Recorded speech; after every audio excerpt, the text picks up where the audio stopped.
Year 137. The Demon King finally descended. Demon King Raja Naga has arrived. As the Rifts predicted, he arrived in the eastern continent and he quickly made his presence felt.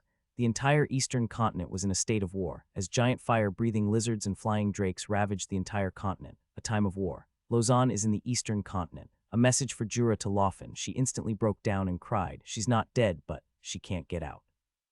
Laufen wept and I could see her feelings through Patrick. Worry, helplessness, anger, sadness. She wondered whether she was going to lose her daughter. She was far away now and I can't reach her from here. Not when she's on another continent. There's no way Jura could get there either. There's no boat or ship fast enough, and unless we have the hero's teleportation array, I can't get anyone there. She just went back to her home and just cried for a while. Some of the other ladies of a similar age from Freshka, her friends came to comfort her. Jura, on the other hand, was just sad. She wouldn't do anything stupid, right? Jura asked. I don't think so. Lausanne certainly didn't seem like the type to do anything stupid, but I don't know how much has changed in the past 30 years she's been away. She may have changed. Yeah, she won't. Jura said, but I could tell from Patrick's data that he's worried too, but there's nothing much we can do. Not when she's on another continent. I could only hope she's wise enough to stay away from actually confronting the Demon King. Very few have done that and survived. The Demon King's presence sent the Rotterdlands into a frenzy. More demonic hybrids spawned, and the trade routes experienced more frequent attacks. But for now, the Valthorns and Beetles have managed to hold them back, so the trade routes hold. A great relief for our allies who feared for the worse. The expansion and training of Valthorns, priests, and young nobles continued. Just because the Demon King arrived didn't mean we have to change anything. All right, Demon King spawned. As nobles, what should you do? A lecturer, a former retired mayor, asked the crowd of young noble students. There were some commoners mixed in too, the attendants. Prepare for war. Well, yes, but how and what? What should you prepare? The lecturer asked. Food supplies are a common one. During demonic attacks, trade routes are frequently disrupted. Some of this is basic common sense, but no one actually sat down and put a manual for dealing with Demon Kings 101. In some ways, this is a first step to that manual. I also had the instructors write down key teaching points for storage. Bit by bit, my library was growing, even if I didn't get skills for it. Next up is actually village defense. Demonic forces tend to attack places of large populations first. It is said they have an ability to sense living individuals, particularly large numbers. Of course, no one knows whether this is true, or they detect large cities by other means. The crowd of nobles go ooh, so theoretically it's better to focus defense forces in larger cities, since villages tend to be skipped or only attacked by smaller forces, unless they are so unlucky that they happen to be in their path. The commoners winced at those words, wondering whether those villages will be left to die. The nobles just nodded in agreement. This sounded familiar. I didn't pay much attention to the classes, since no untoward incident occurred. As the borders saw more fighting, I've awarded more upgraded classes to the Valthorns. For anti-air, I'm really quite dependent on my beetles and spiders, and also my higher-leveled Valthorns. The Valthorns had many practice rounds against flying foes, and I used my Dream Academy to give them more practice and dream battle experience against aerial foes. Many of them woke up sweating and needed a separate dream for them to rest. Dream Academy allowed me more control over the contents of the dream, though it's still just a set of parameters I could control. I don't even know what exactly they see in those dreams until recently, because Tree Overmind allowed me to gain an insight to the effects of Dream Academy. The two abilities essentially allowed me to view the dreams in almost real time.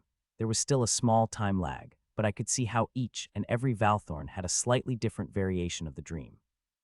The dreams itself tapped into their minds to bring up the desired effect. Now, could I essentially stitch their dreams together into a mini-matrix? Patrick, possible, but I believe that will take up a lot of processing power. But it can be done. I think I can put about 30 people together. Great. Dreams have always been personalized. It's time to go full mini-matrix and inception on my Valthorns.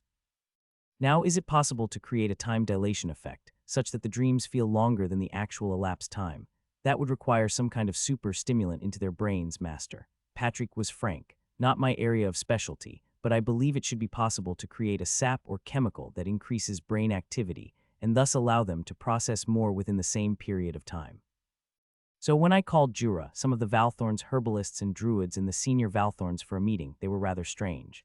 That sounds like something quite dangerous, Ian. A senior herbalist responded. There are some herbs and spices that supercharge the mind, but they tend to leave one feeling exhausted subsequently and can be addictive. Wait, this sounds like dealing in drugs. I thought Cavio had some of those. Relaxants, a druid casually said, and the other druids glared at him. Oh, never mind, procure them for me. I declared, maybe I could use them differently or administer their effects differently. I already have psychedelic dreams. What could go wrong with another different kind of drug-like ability? It's really the dream, I believe, to invent that medical superdrug that significantly heightens one's senses and mind. No nootropics or smart drugs. Perhaps the easier method is to suppress all the other forces that prevent learning and leveling, master. Patrick suggested, maybe we can try with just experimenting with a dying man and just maintain their mind. Oh, to do my own brain in the jar experiment. Would a brain in the jar gain levels? Is it still living? Can it hold a soul if its entire body is artificially supported? And what point if we remove a body that the body and soul part ways? Like if I just keep the head in the boy, would the soul still stay around? Which organ is necessary and which isn't?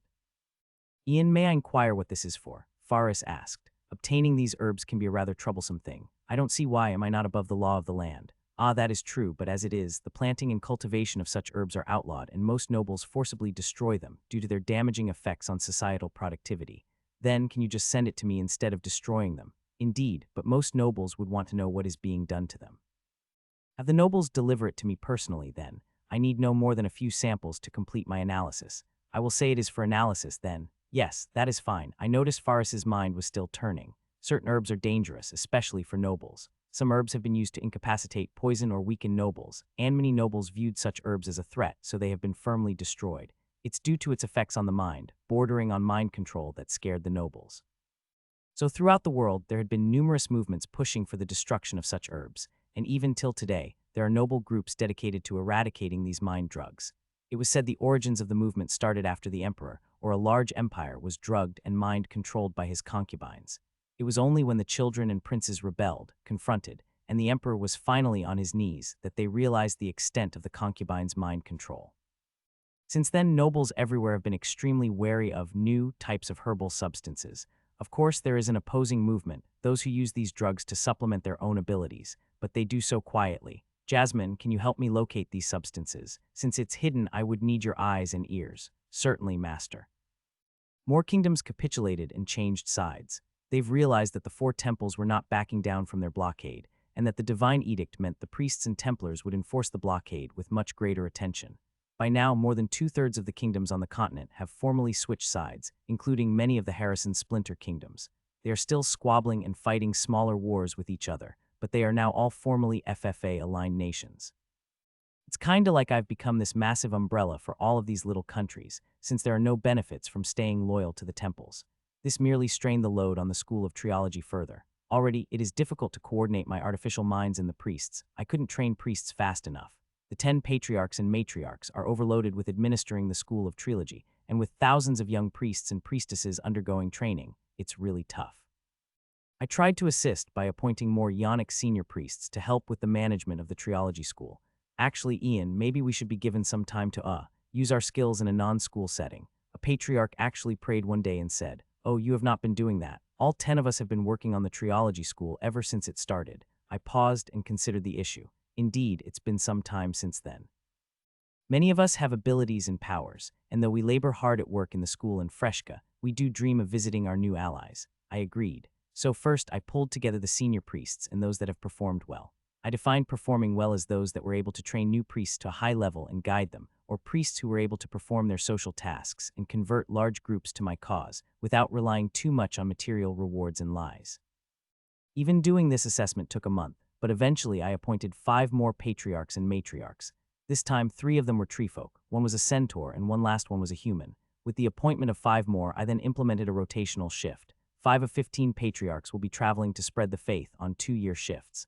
That meant, over the course of 6 years, all 15 patriarchs and matriarchs would have had their stint in the field.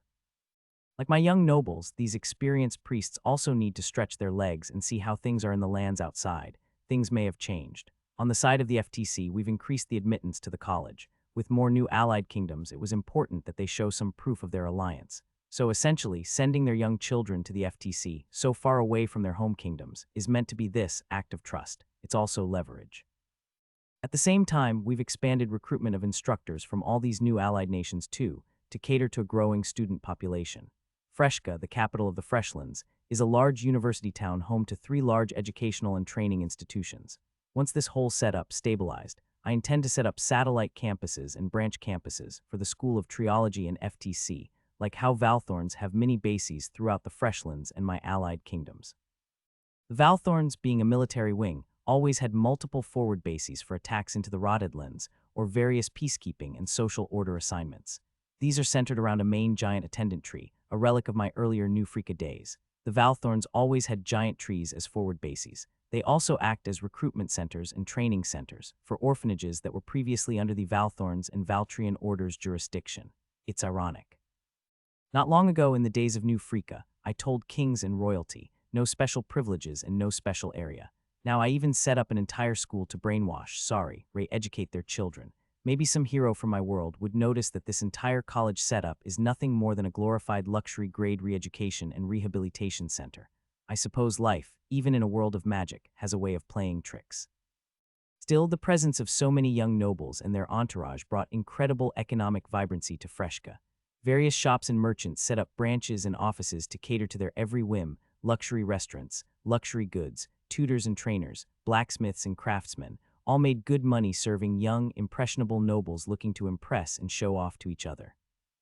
It's also a good way to stimulate the flow of money and trade from these faraway nations to the Freshlands, as these faraway kings and queens would have to send stipends, pay for sustenance, pay for their servants. Sending money through such long distances in the age of magic still required a network of merchants, people who were willing to trade goods and so on.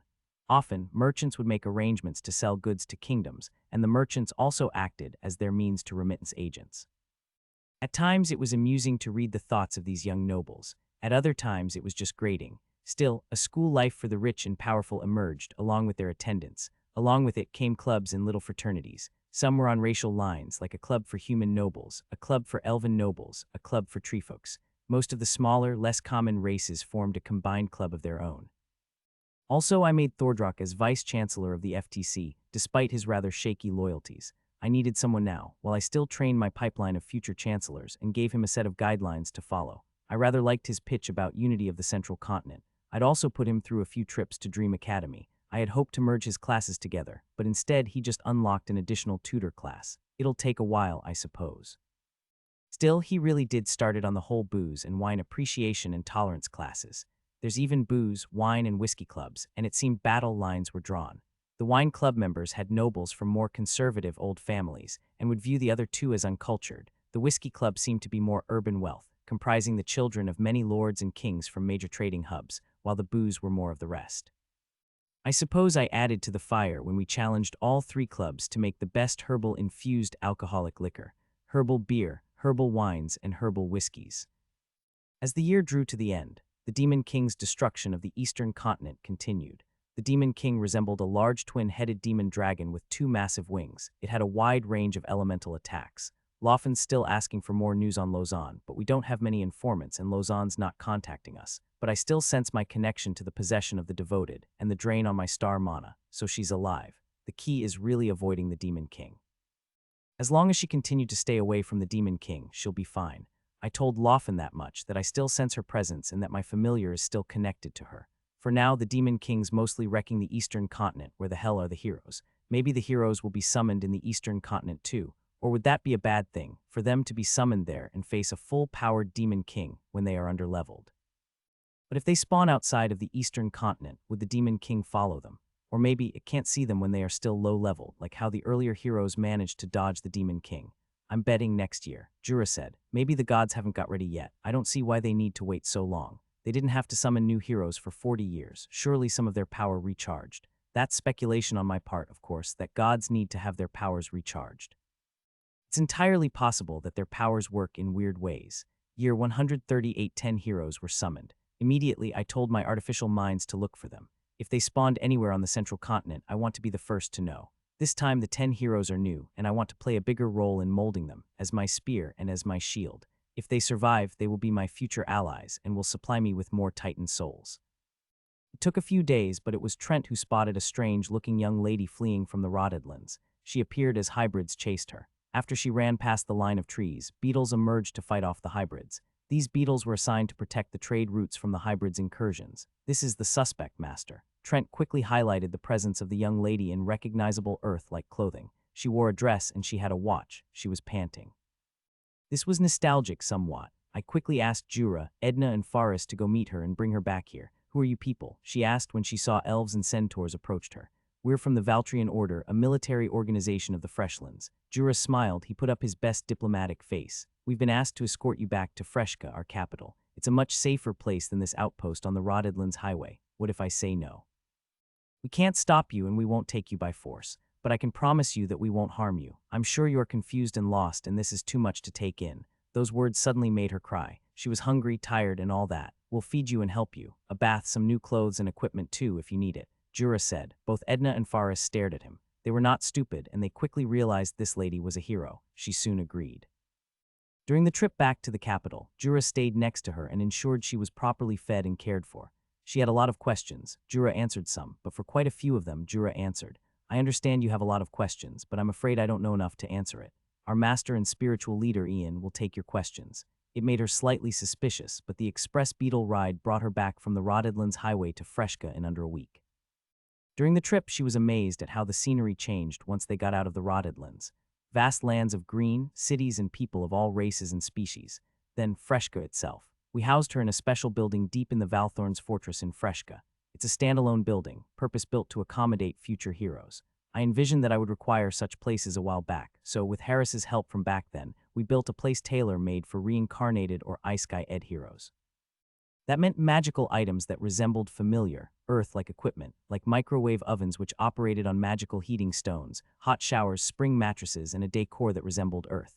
She cried for a moment and quickly jumped on the mattress. She slept for half a day. So, where are you taking me, our spiritual leader? She frowned. They brought her to a temple within the Valthorn's fortress itself, surrounded by multiple tree of prayers. In it, there's a giant attendant tree.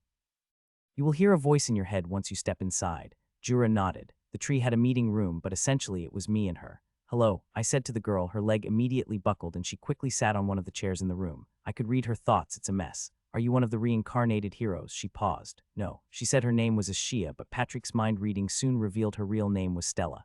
She doesn't trust me, I suppose. It's not good to lie. Your foreign attire and that watch on your hand gave your otherworldly origins away. She panicked. Okay, yes, are you alone? Yes, I think those that came with me. They are far away. Wait, I just noticed she looked a bit older than the previous generation of heroes. She was in her early 20s, though she does look really young for some reason. She seemed to be working in a school, saving money for college. Did you get a divine blessing?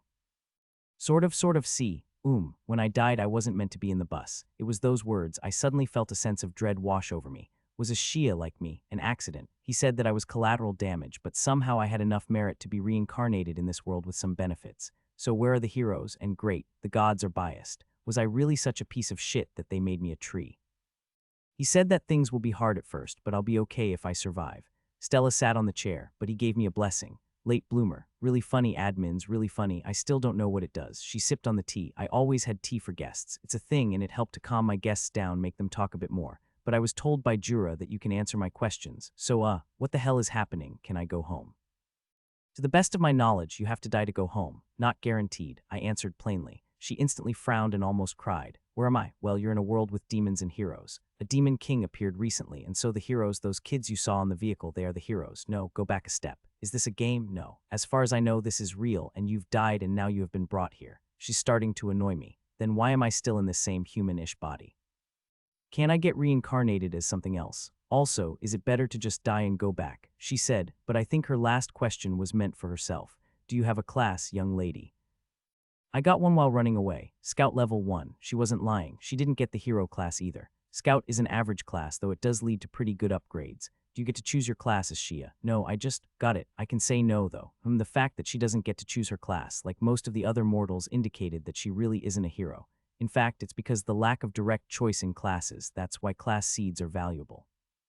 Most mortals and locals have to keep doing a particular ability and pray the system somehow grants their desired class to them.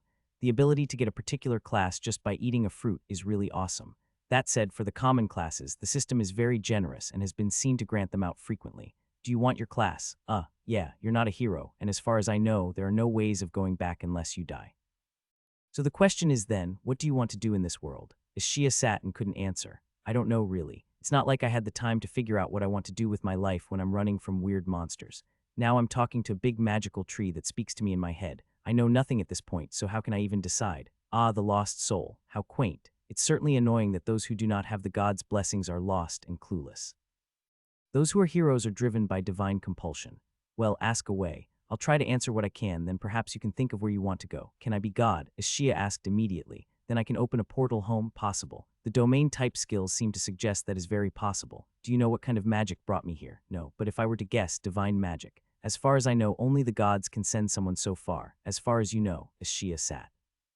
How long will I live? Without magic, your mortality is unchanged. With magic, maybe up to 300 to 500 years. Can I get classes based on what I know back home? Possible. In fact, you should certainly try it. The heroes generally get classes from the gods with little choice of their own. I was honestly giving a tip. Then I want to be a master chef, she said. I want to eat good food and make good food, and I want a restaurant. I'm gonna be more famous than Gordon F. King Ramps.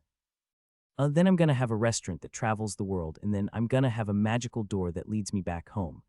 I certainly applaud your imagination. I'm joking. She sagged, her boost to high energy vanished abruptly. I don't know what I want, actually. How many classes can I get? Humans generally can have up to 6 active classes, but I'm not sure whether that applies for otherworlders like yourself. Perhaps you can get more.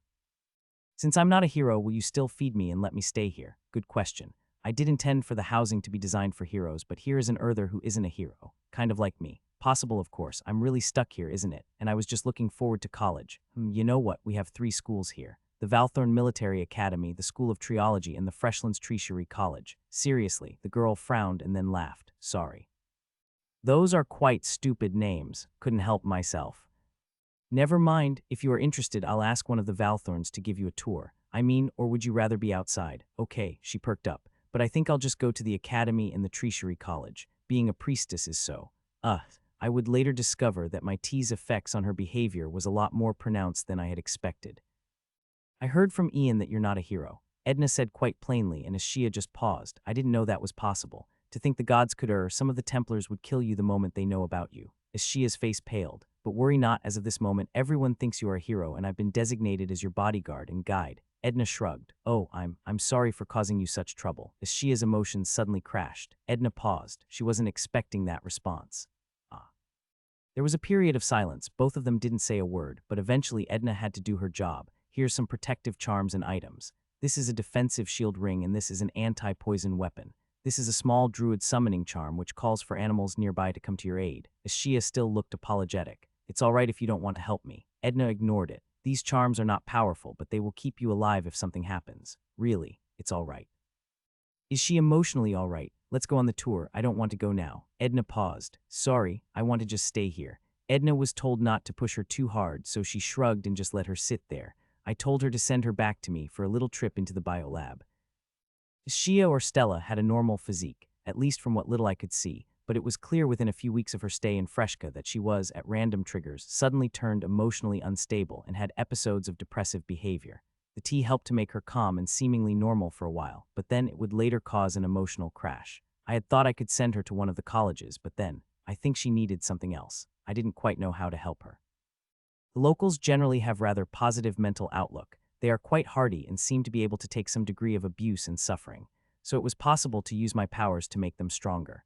Those who are young have been constantly guided by the influence of my trees and my energies, and so the degree of correction I needed to do for those exposed to me usually were minor. For a Shia, my issue was that I fear that directly interfering with her mind, or lacing her with all kinds of drugs and saps, or using dreams to change her, would possibly be counterproductive, or trigger other kinds of issues. She seemed rather far off base that I wasn't sure whether my usual means of alteration would work. It's like trying to mentally correct a blood midge.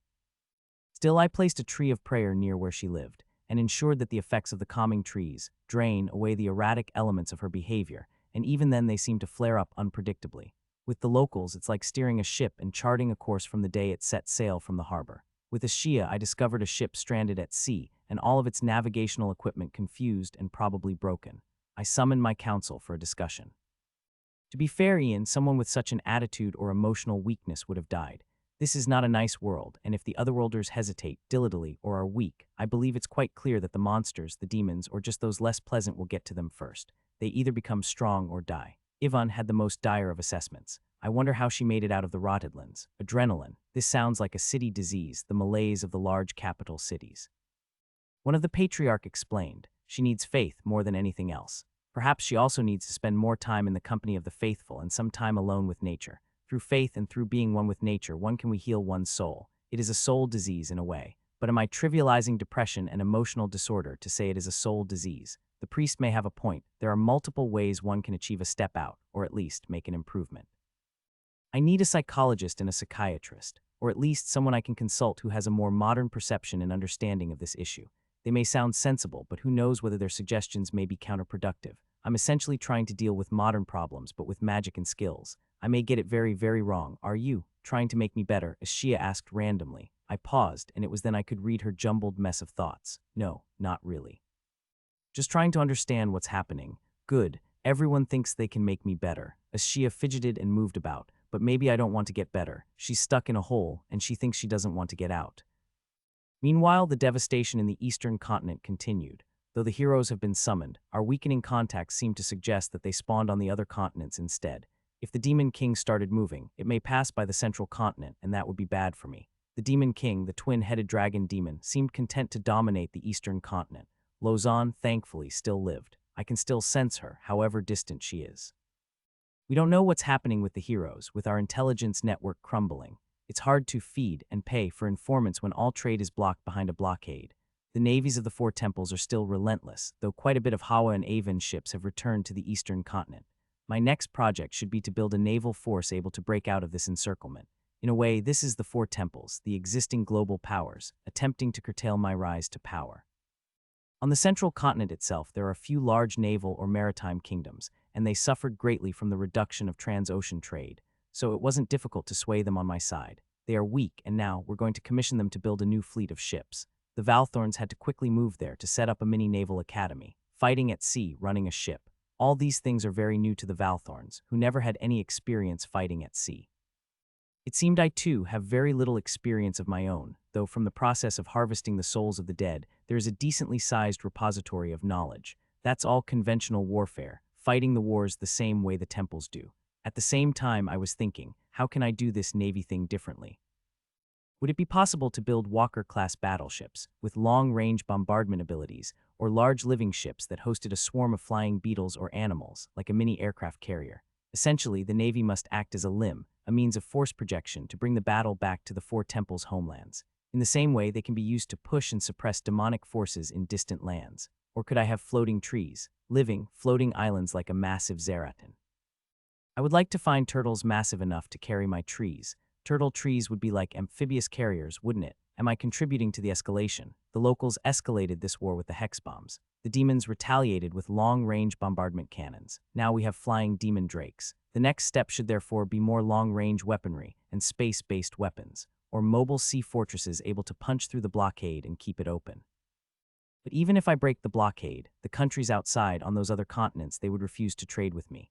What can I offer them with me being so far away that could sway their views? A big gun. Once I do have a large naval fleet, would I be able to force them to open up gunboat diplomacy style? In this game of geopolitics, was peace ever an option? A big gun is necessary, even if just to force them to the discussion table. Year 139.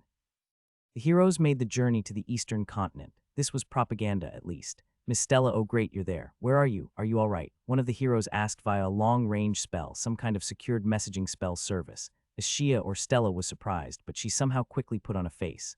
Oh, nice to see you again, Tom. How are you? At this point, Patrick's mind reading revealed more information. She knew most of the kids that died with her. She was an administrative assistant at the teenagers' school. She was acting the role of the nice, supporting administrative teaching assistant. I'm good, I think. Are all of you together? I could sense her forcing herself to make this conversation. Some of us are in the southern continent and some of us are here in the north. But we're all planning to meet in the eastern continent. We're heroes after all, so we got to do what we came here to do. That's good. Miss Stella, actually we just wanted to check whether you're okay. I mean, after that time with the gods we, parted ways. Where are you, Miss Stella? I'm actually in the central continent in the city of Freshka. The cursed continent, are you sure it's safe? Are they doing something dangerous or harmful? I hear they eat children there. The heroes quickly said, at shit. What kind of propaganda the temples have been feeding the heroes? Stella smiled. I could sense she's forcing herself to do it, but she's also quite good at acting. Really? Yeah, you should get out of there, the heroes said. It's not safe for you. Oh, Stella acted blur. I feel maybe I'm in a safe part of town. I should be fine. Where are all of you going? Are you safe? We're fine. We're going to fight the Demon King and we have all these powers. We've been fighting some regular monsters for a while and we're strong. Ah, is that so? Good luck. Okay, take care, Miss Stella. We'll come and get you once this is all over. All right, goodbye. Ishia breathed a sigh of relief once the magical video call faded. She quickly curled up back in her bed. That act of hers consumed quite a bit of her mental energy, and she needed a nap. How did she even manage to hold a job at school is still a strange thing to me. Quality of news we received from the other continents steadily declined. We're just getting generic news snippets, propaganda and such, things that we can gather from a typical inn or tavern.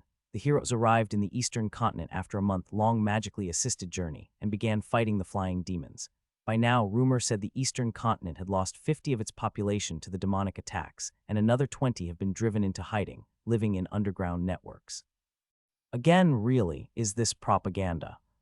It's not really our problem, isn't it? The nobles of the central continent said in a meeting. We formed another council of sorts. Personally, I'd like to call them the Nation of Tree Friends, but they are not actually friends, just temporary allies due to targeted abandonment and neglect by the four temples. If the Demon King stays on the eastern continent, that's good for us. We have our own problems to deal with, and now with the blockade, there's even less reason for us to care.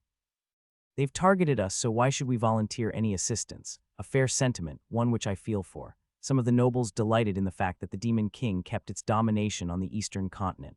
They felt like this was punishment for their actions. When the central continent faced demon kings, have the other continents extended their aid? The nations that do, I can count them, less than my branches, a treefolk noble complained. Treefolk nobles were strange existences. They resembled mini-treants, and they were quick to switch allegiances to me, once it was clear that the temples no longer wanted to help them. A strange moment of speciesist behavior, even if it's in my favor. So let the eastern continent burn. I feel for the period, but the decisions of the rulers have consequences. Is this how it feels like, to watch a terrible war unfolding across the sea? It's a bit like me watching an attack on foreign soil on television. It's not my problem. Too bad for them and serves them right. It's been a few years since the FTC started, and we finally had the first batch of graduates.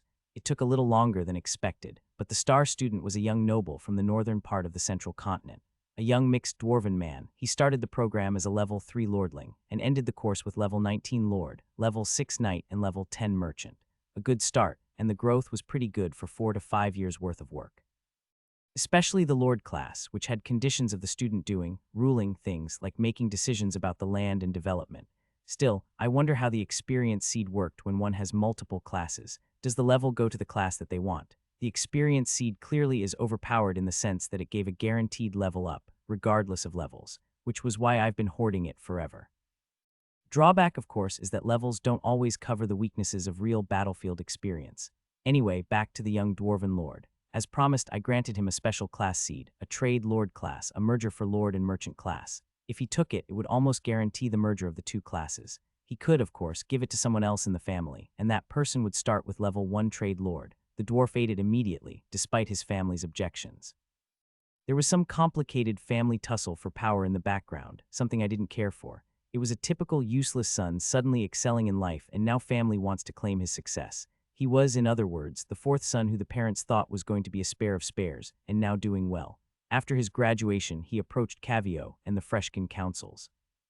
I'd like to work for the council and manage land on Freshland's behalf, instead of attending to my family's holdings. They couldn't decide, since matters of land assignment, especially new lands, was usually my prerogative. I approved a small parcel. It's a rough, recently reclaimed piece of land, with hardly any population. This young lord would have to lead and build it from scratch, but he seemed to take it positively.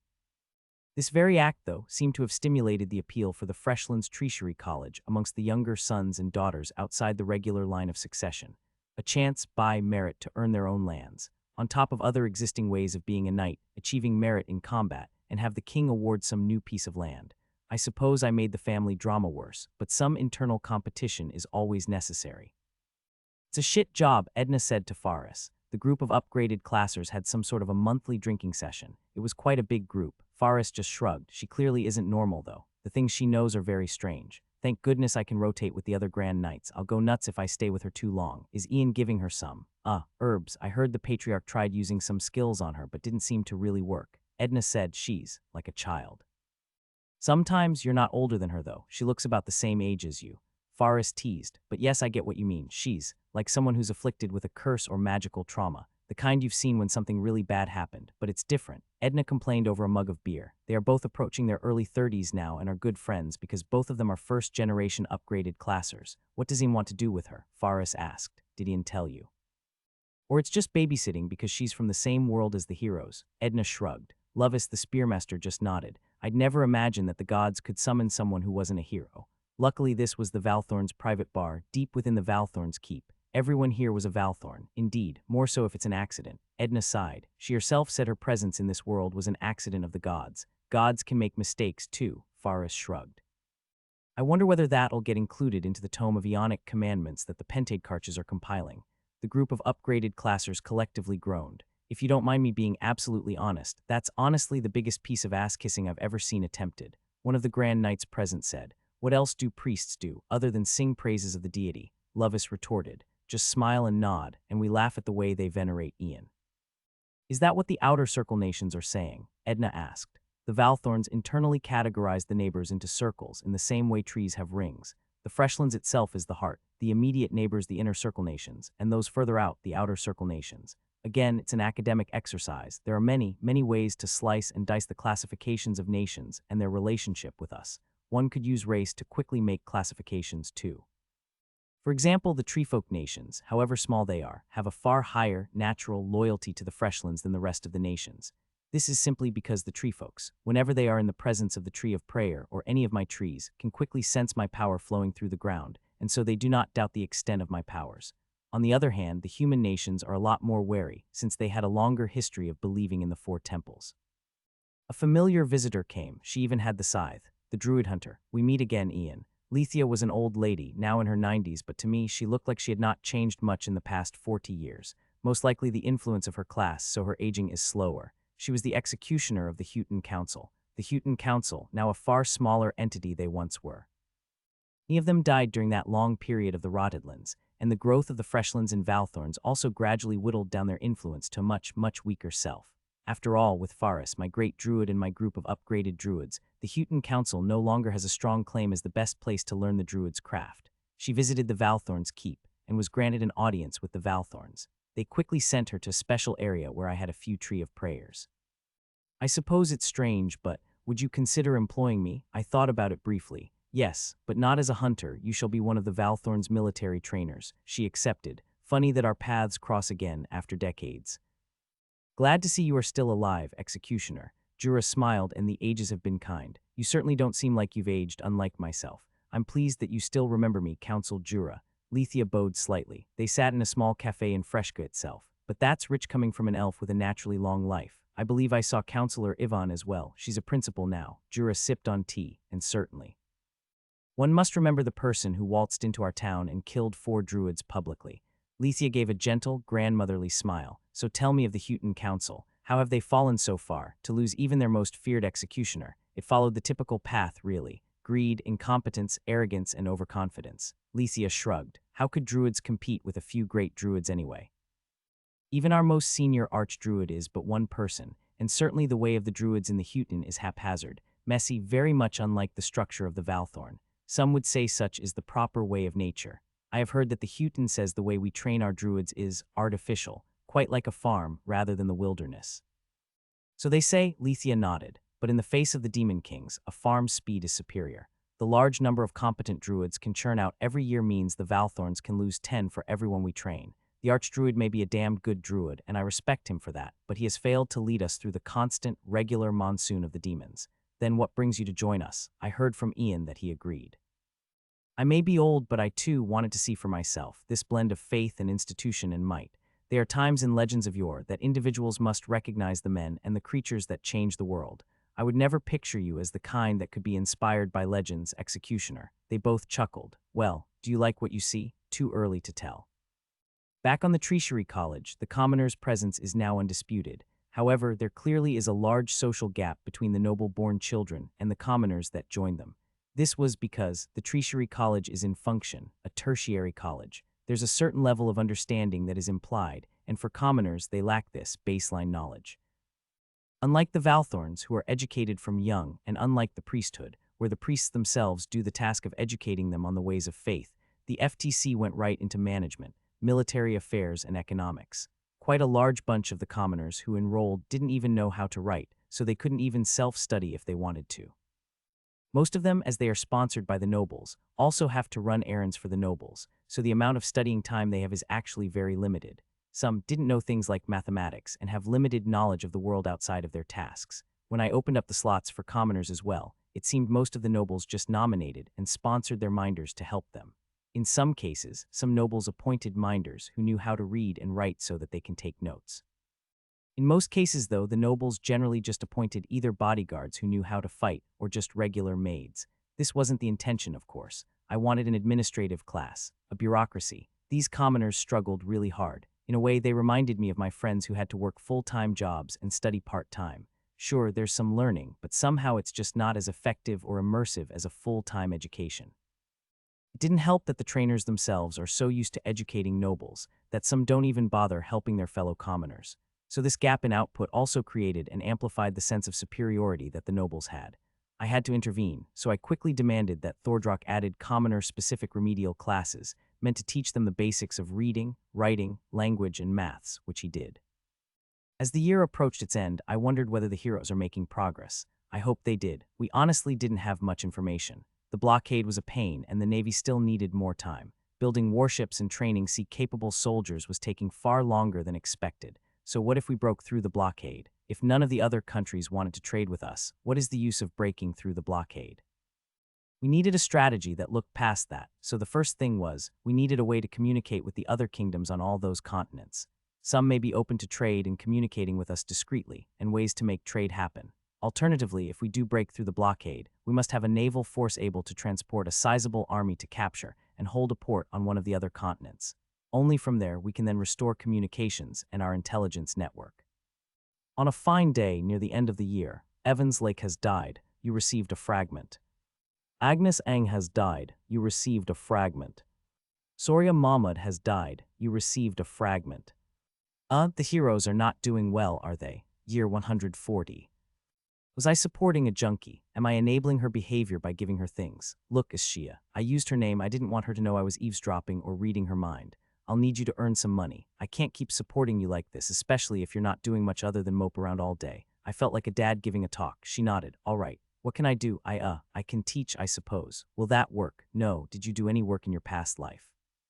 I had to pretend I had no idea what her background was. I was, an admin assistant. All right, then you can do paperwork. The Freshlands Treasury College needs someone to tabulate results, handle time schedules, and manage logistics. I'll have you work on that. Then my, bodyguard. Good point. What sort of paperwork can be done by someone where they didn't need to interact with others? Research, Trevor suggested. She may assist with documentation of research results. I proposed this to Ashia and she made a trip to one of the biolabs. She quickly noped out of there. I'm not doing this job. That lab is way too scary. What's with all the beetle limbs floating around in various green vats? Even if I'm not afraid, I'll be too nervous to even work. I mentally sighed. How's your maths average? What are you good at? Computers. They don't exist in this world, do they? Can you do art? She paused. I could. Then you will do paintings and design. The Valthorns will pass you the materials and requirements, and you can do posters and picture design. Oh, okay. Finally. She was average at the whole painting thing, but it was good enough for the Valthorns posters. She made a We Want You poster as part of the regular Valthorn recruitment flyers. At the very least, she would be paid. Miss Stella, Tom was on the magical call again. Oh, hi. Stella was working in a painting studio, working on the next recruitment poster. She quickly put on a smile instead of her usual resting bitch face. This Demon King thing, it's really hard. Tom sounded really depressed and sad, but I keep hearing these voices to tell me to go on. I feel like my body's not listening to my mind. Oh dear, that sounds really bad. If that was her attempt at empathy, I think a certain car show host could do better. I sometimes keep thinking of them, but somehow I couldn't remember. It's so weird. Tom cried and wept. Then he looked like he had one of those mind attacks again. Stella didn't know how to react. She wasn't good at this kind of thing, so she said nothing. Tom suddenly woke up as if it never happened, and the conversation went elsewhere. We're all about levels 70 to 80 now, but we're still not good enough for the Demon King. We kept fighting its larger demonic dragons, but so many people are dying. Stella was silent, almost like a statue. We're going to try, though. So many people depend on us to slay the Demon King. That sounded so familiar. At some point, all these heroes really sound the same. I wonder whether I'll ever meet a hero that could resist the influence of the gods. That would be something, I think. The powers of a hero, yet without their influence. Good luck. Stella forced it out of her mouth. Somehow she managed to smile. There were about 10 seagoing kingdoms building new warships, ships that we hoped to use someday to break the blockade.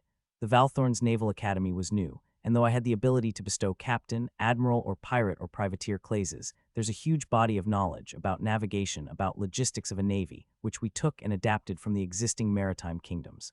With intercontinental trade absolutely dried up, some of the merchants have turned to piracy. This was especially true in the nations further away, where my eyes are limited. T has created a negative feedback loop, since piracy increased the cost of business and made the business of merchants even more unviable, which drove even more sailors and captains into piracy. I met many pirates. More like, I've spied on many pirates. Many of them are just plain criminals. They want money. Some are driven down a path of desperation and couldn't get out of piracy.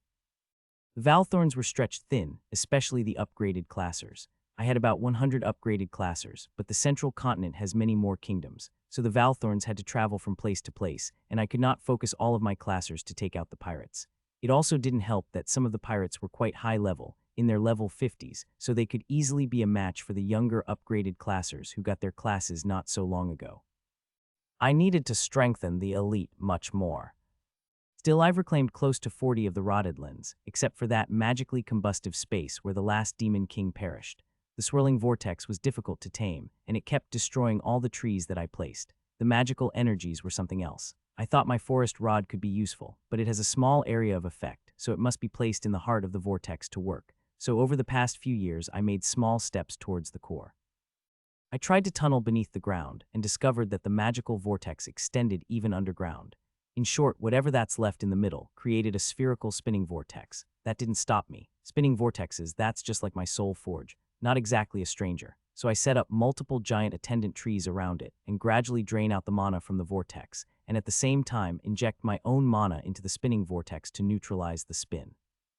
It's a slow process since I can't slow it down immediately, that tended to cause a whiplash and a really strong mana explosion that generally destroyed even my giant attendant trees.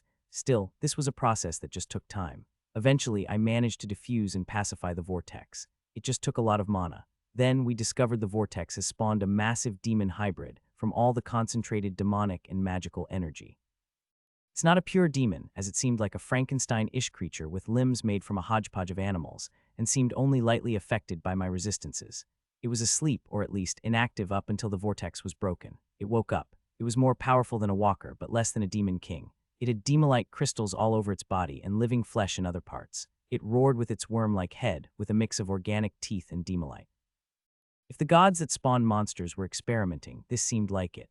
I immediately called on my Valthorns and my elites to intercept, while I used my abilities to slow it down. I could tell it was working. A bit. It wasn't a pure demon, so it suffered less from my extensive anti-demon perks. Ian didn't say there was a monster inside. There were already a small crew of Valthorn elites when we cleared the vortex, but they were insufficient. It had 3 long tails made of a mix of tree roots and demonic spikes, each capable of independently attacking any nearby enemies. I unleashed my root strikes and it weakened it slightly. Then I used Constrict. Constrict worked a lot better since it had various mana-draining qualities. Still, it struggled and struggled. It broke free once. Then I had to use my abilities again to bring it down. It struggled. It fought. I added more giant trees to the area to strengthen my abilities. It weakened, then it pulsed. It felt nostalgic. It was going to explode. I used more Constrict and more Steelwood barriers. I needed to drain away the core from exploding. My vines and roots pierced its body like tentacles attempting to reach a reactor core that's about to go off. I drained it of its mana as much as I could take and vented it out in the surroundings. Patrick and the artificial mines helped. More vines covered the body of the hybrid demon. It was still going to blow. I quickly told the Valthorns to retreat. It blew up, but only a small explosion. The power behind the explosion mostly drained away by my vines. The explosion didn't destroy everything. What's left was a massive reddish crystal mixed with streaks of other colors. Tainted demon crystal core, a curious mix of demonic and native energies. The center of where the demon king fell reclaimed, there was demolite in smaller quantities. Thankfully, it didn't all ignite in a chain reaction when it blew up.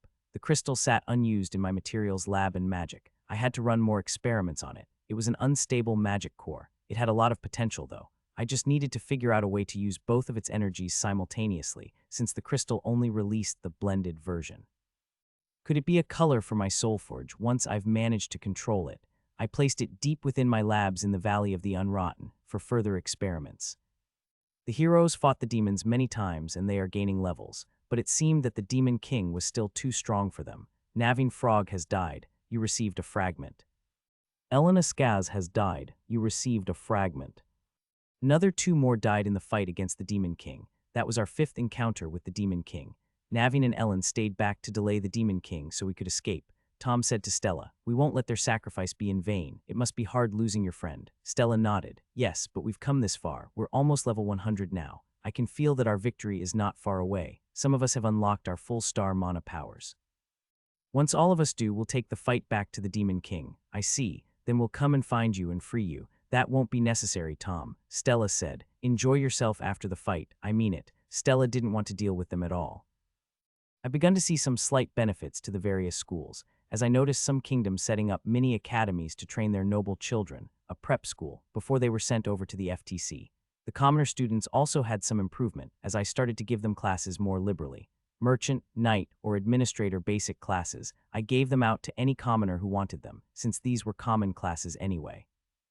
These generic classes helped them to cope with the various topics of administration, trade, and warfare. Also, among the first generation of graduates, they created new trade routes and formed cooperation agreements, spearheaded by the Dwarven Trade Lord. It was, in many ways, what I wanted to see. An FTC alumni created a network that would only grow with time. This was a necessary step to bypass the old ways of networking and introduction that relied on royal events and also religious gatherings. Most graduates left the college with a favorable view of the Freshlands, and me. That was important, because the initial goal was to strengthen the culture of the Freshlands.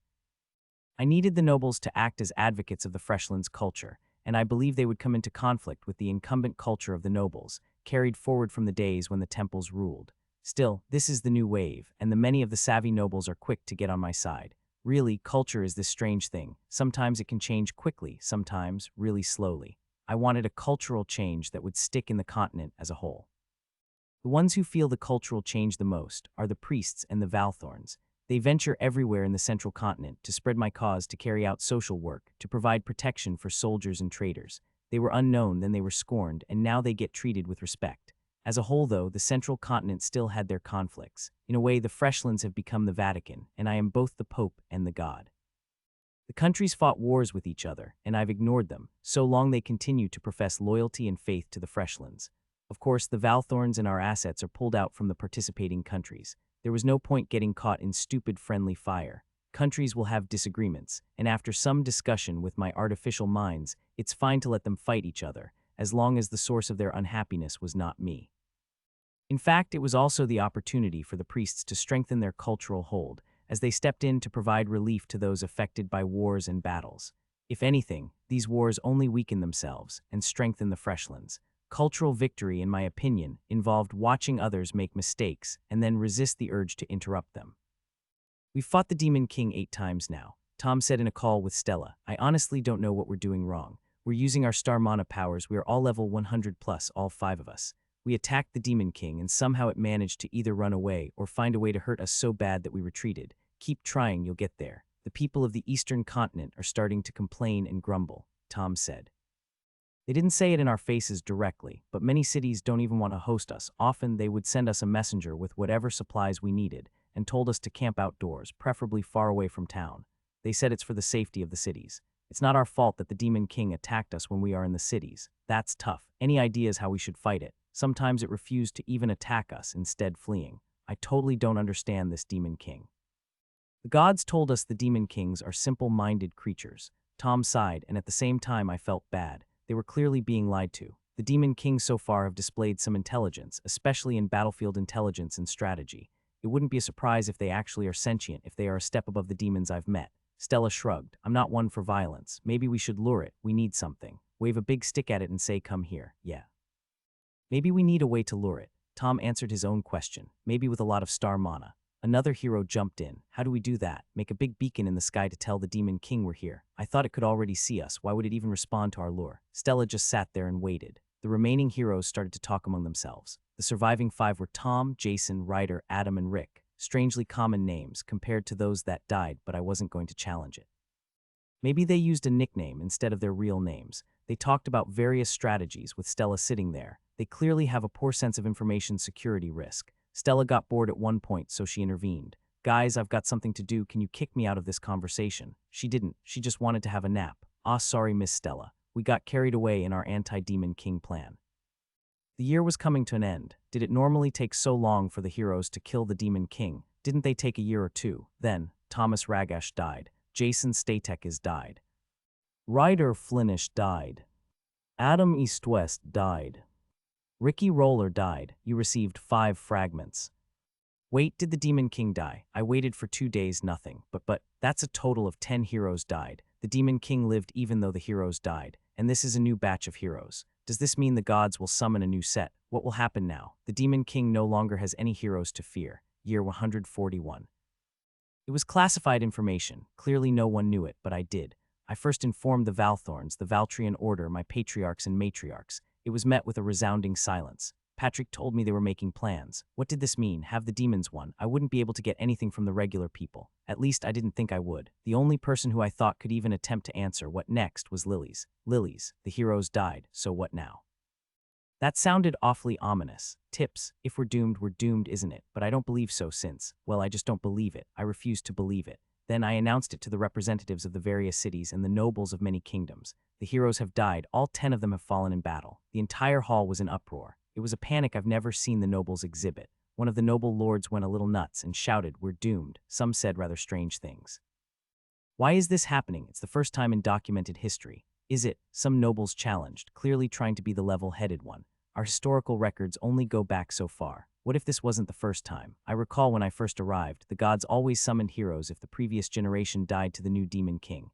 But would the gods summon heroes again if the new batch of heroes died? If it isn't, then we have chosen correctly to break away from the 4 temples. They've lied to us all this time. But why? Why are the gods restricted from summoning newer heroes if the new heroes died? Certainly they can try again, right? Is that something worth arguing over at this time? We need to deal with the reality before us that the heroes have all fallen and yet the Demon King still lived. We must focus our efforts on surviving this. Survive? How? I for one am going to be rushing out there and spend all my money and live a life. Patrick's ability told me all of them are seeing their lives flash before their eyes. This was one of those, if you died tomorrow, what would you do, moments. A noble said, we must try something. If we must call on the blood mages to perform a ritual of massive proportions, then we must. It is either they die or everyone dies. I'm certain some of the kings in the temples out there would be considering this option right now. But based on Patrick's calculation and my own historical data, it wouldn't be enough. From my observations of the hex to date, and my experiments, the existing hex bomb would not have enough power to destroy a Demon King. Unless I sacrifice close to 20 million people, maybe more. I recall sensing the huge surge in magical energies when that hex-like thing, and now that I've got access to the hex on my own, I'm able to put the 2 data points together to calculate the energy needed to replicate a similar power level. 20 million. Did he sacrifice so many? I don't think so, yet how did Astra do it? Is it because of the amplification power of star mana? Could star mana and hex fuse together, or does the star mana apply its anti-Demon King qualities to the entire hex bomb? What are our options? I asked the artificial minds. The hex bomb is a good direction, Master. We should focus on amplifying the power of the soul in order to create a super bomb. To borrow your memories, Master, the hex bomb is essentially a massive bundle of 10 million TNTs. If we could use the soul fragments in a significantly more efficient way, it may be possible to achieve the same effect with far lower sacrifice. It still required sacrifice, just less. What level of efficiency can we achieve at the moment? The artificial minds paused and started calculating. It took them 2 days. Based on our current know-how and converting the entire Valley of the Unwrought, we can amplify the hex bomb's efficiency and power by 4 times.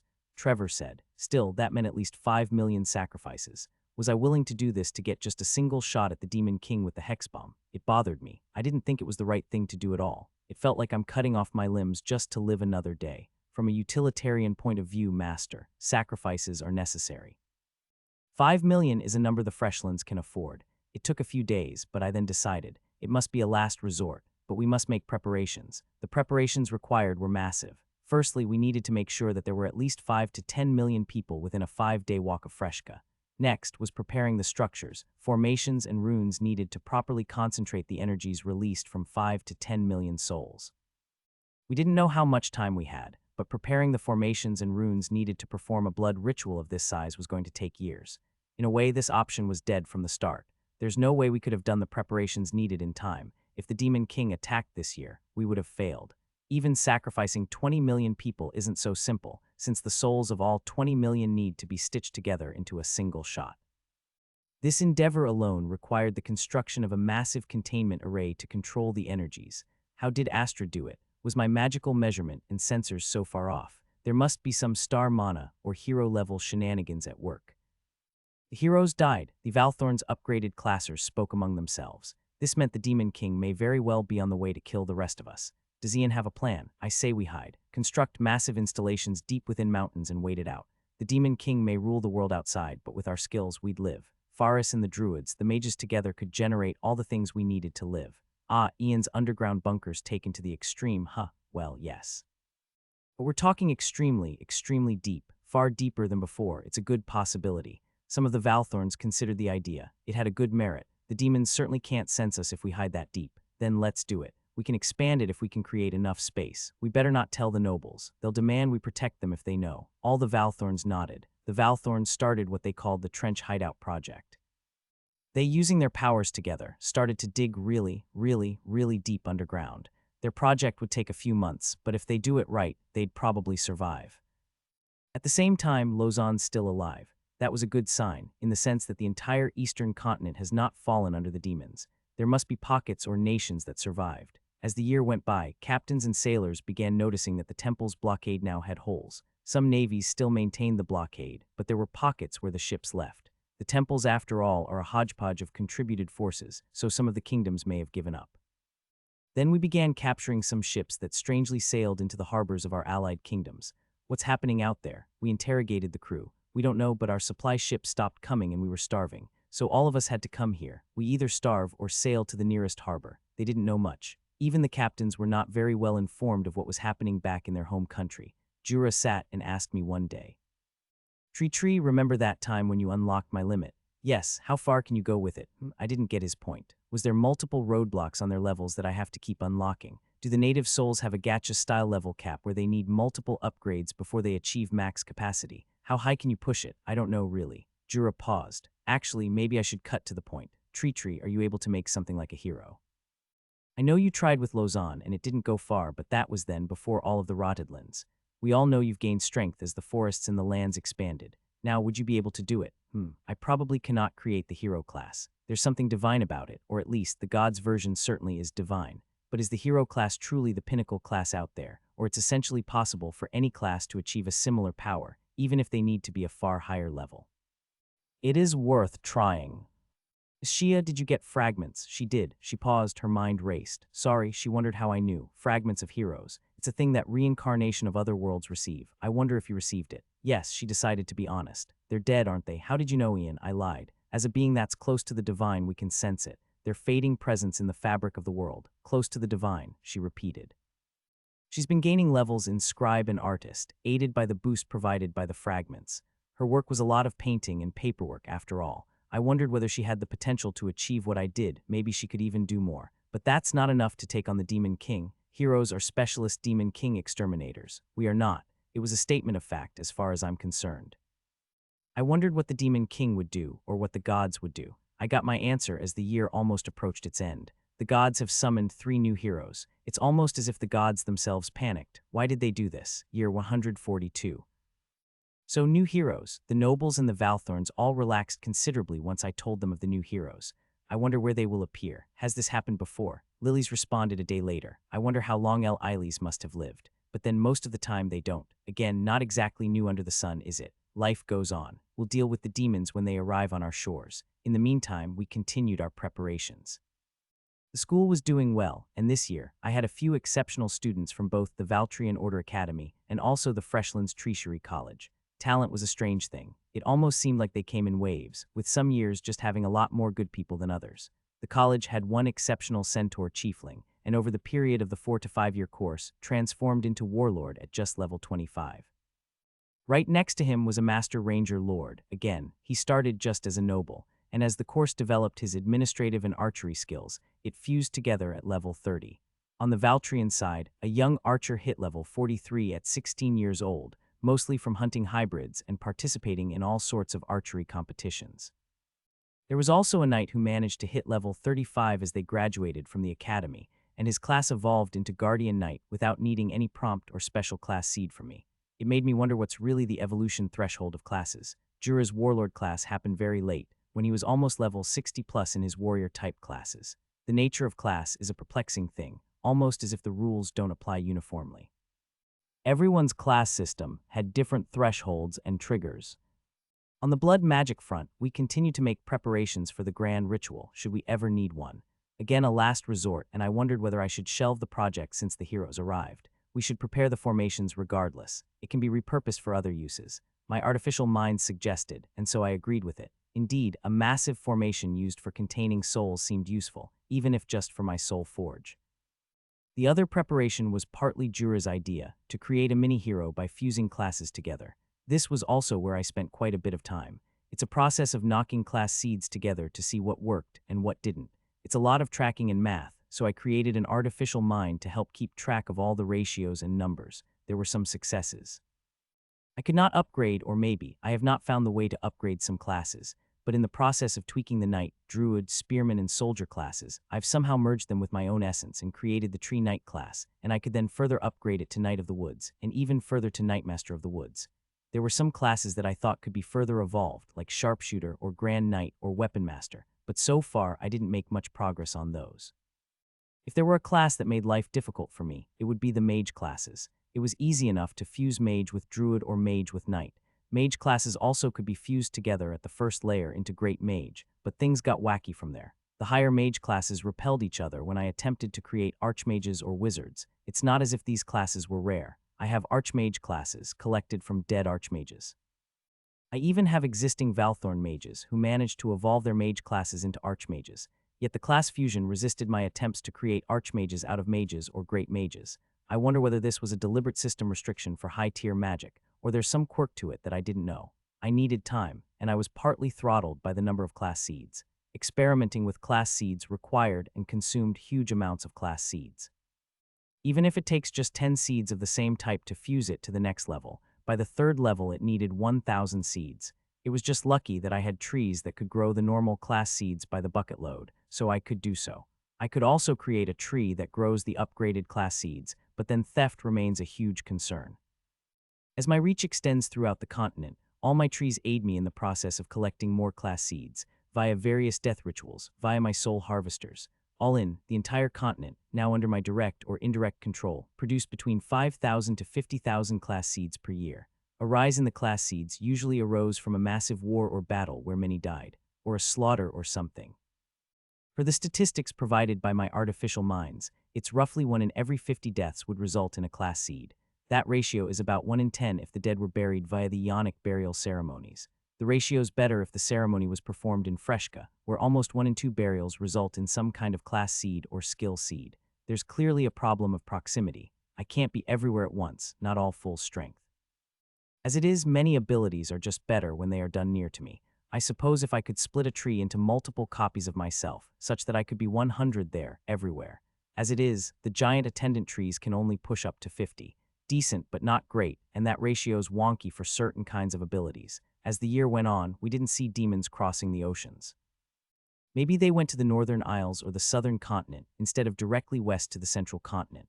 Why? If the demons have a head start, they should push hard and expand. After all, if the demons can fly, what's stopping them? Also, none of the heroes were on my continent. I tried looking for them, but nothing. No stragglers either, unless they died, or took a form different from the normal humans. I wonder whether there are others like me out there, taking their time to hide away. Or have they all died? Around year 141 to 142. Lausanne paused as she cradled the young toddler girl in her arms. It was a strange time to have a child, but strangely, it is not uncommon. The people she's met, many others have made babies when a war came. It's almost as if war and crisis triggered the reproductive desires in the living. She really looks like you. Artie smiled, and somehow Lausanne felt and remembered her mother's words. Artie had aged. They'd been married for 23 years, and though Lausanne wasn't rushing things, her husband's hair had whitened, and 2 years ago, Artie proposed to have a child. The chaos and mess got to him, and to some extent being human, even if he aged slower than a regular human. Or maybe it's the whole confined inside a city while demons roamed outside. What else was there to do but to copulate? She agreed. 20 years without a child was quite far away from the human norms, and so Arlissa came into the world slightly over a year ago. At times, she wondered whether this was a mistake. The Eastern continent, for the lack of a better word, not the best place to raise a young baby girl. Not at all, even if the city she lived in was doing well. She had hoped things would improve when the heroes supposedly arrived, and that she and her new baby, Arlissa and Artie, would be able to leave the eastern continent and head back to the central continent. It didn't. The flying drakes continued to destroy huge amounts of land, and Lausanne's survival depended mostly on underground hideouts and cities. The dwarves in particular adapted well to this demon king. Their cities often extended into the mountains, and they had ways to prepare their fortified cities for a long siege without exposure to the outside world. Honestly, it felt very much like being trapped in the valley again, except the city was far larger and all they had to deal with was flying drakes that roamed outside. Lausanne, the Lord summoned you. A messenger came over. She shrugged and calmed Arlissa down. Let him know I'll be there soon. Lausanne passed the baby to her. Lausanne changed into her combat attire and walked to the Lord's subterranean chambers. There was an Ava priest there and a Hawa priest and also a group of other warriors. Lausanne met them before. They were part of the defense force. Grandmaster Enka once said you were the temple's secret weapon. Lausanne wanted to roll her eyes, but she resisted. She internally regretted taking Enka's bargain. It's been a decade, and the temple still made requests for her. She wondered whether she should just say no now that she had a child of her own. I'm afraid I'm no such thing. Lausanne bowed. I happen to just carry out too many Avan Triumvir's requests. The Lord smirked. No matter, you will need to do a task for us. I received a divine quest from both Hawa and Ava to rescue the new heroes. New heroes? Lausanne paused. What the hell? Why did the gods summon new heroes? Did something happen to the 10 heroes? In the eastern continent, news was rare. Communication channels were few, and information like the death of the 10 heroes were a massive secret known only to the upper echelons of the priesthood and the kings. Rumors spread, but with every travel in the eastern continent extremely difficult, it was an extremely slow move. Locals all wondered what took the heroes so long to slay the demon king, and for Lausanne, it suddenly made sense. Lausanne agreed. Even if the task was difficult, heroes meant a solution to the demon king problem and a path for her new family. The alternative was a perpetual quarantine in the city that offered nothing much. They found the heroes hiding in a small cave with a special compass from the priest of Hawa. 3 young heroes, hungry, dirty, and weak, hiding in a cave. There were demon drakes that flew overhead. Come with us. The young heroes didn't have much of a choice. It was starve or take the only opportunity they had. They had to fight a few demon drakes on the way back, but ultimately, they didn't encounter any exceptional number of demons or the more powerful demon drake champions. Tough day? Artie asked as Lausanne walked back to their home for the past 3 years. They didn't have much food. Yeah, Lausanne sat. Lexi played with Arlissa in the small room they had. The Playing Swords disbanded 2 years ago when most of the team died during a massive demon drake attack. Artie, Lexi, and one other swordsman were all that's left. Artie, Lexi both decided to call it a day.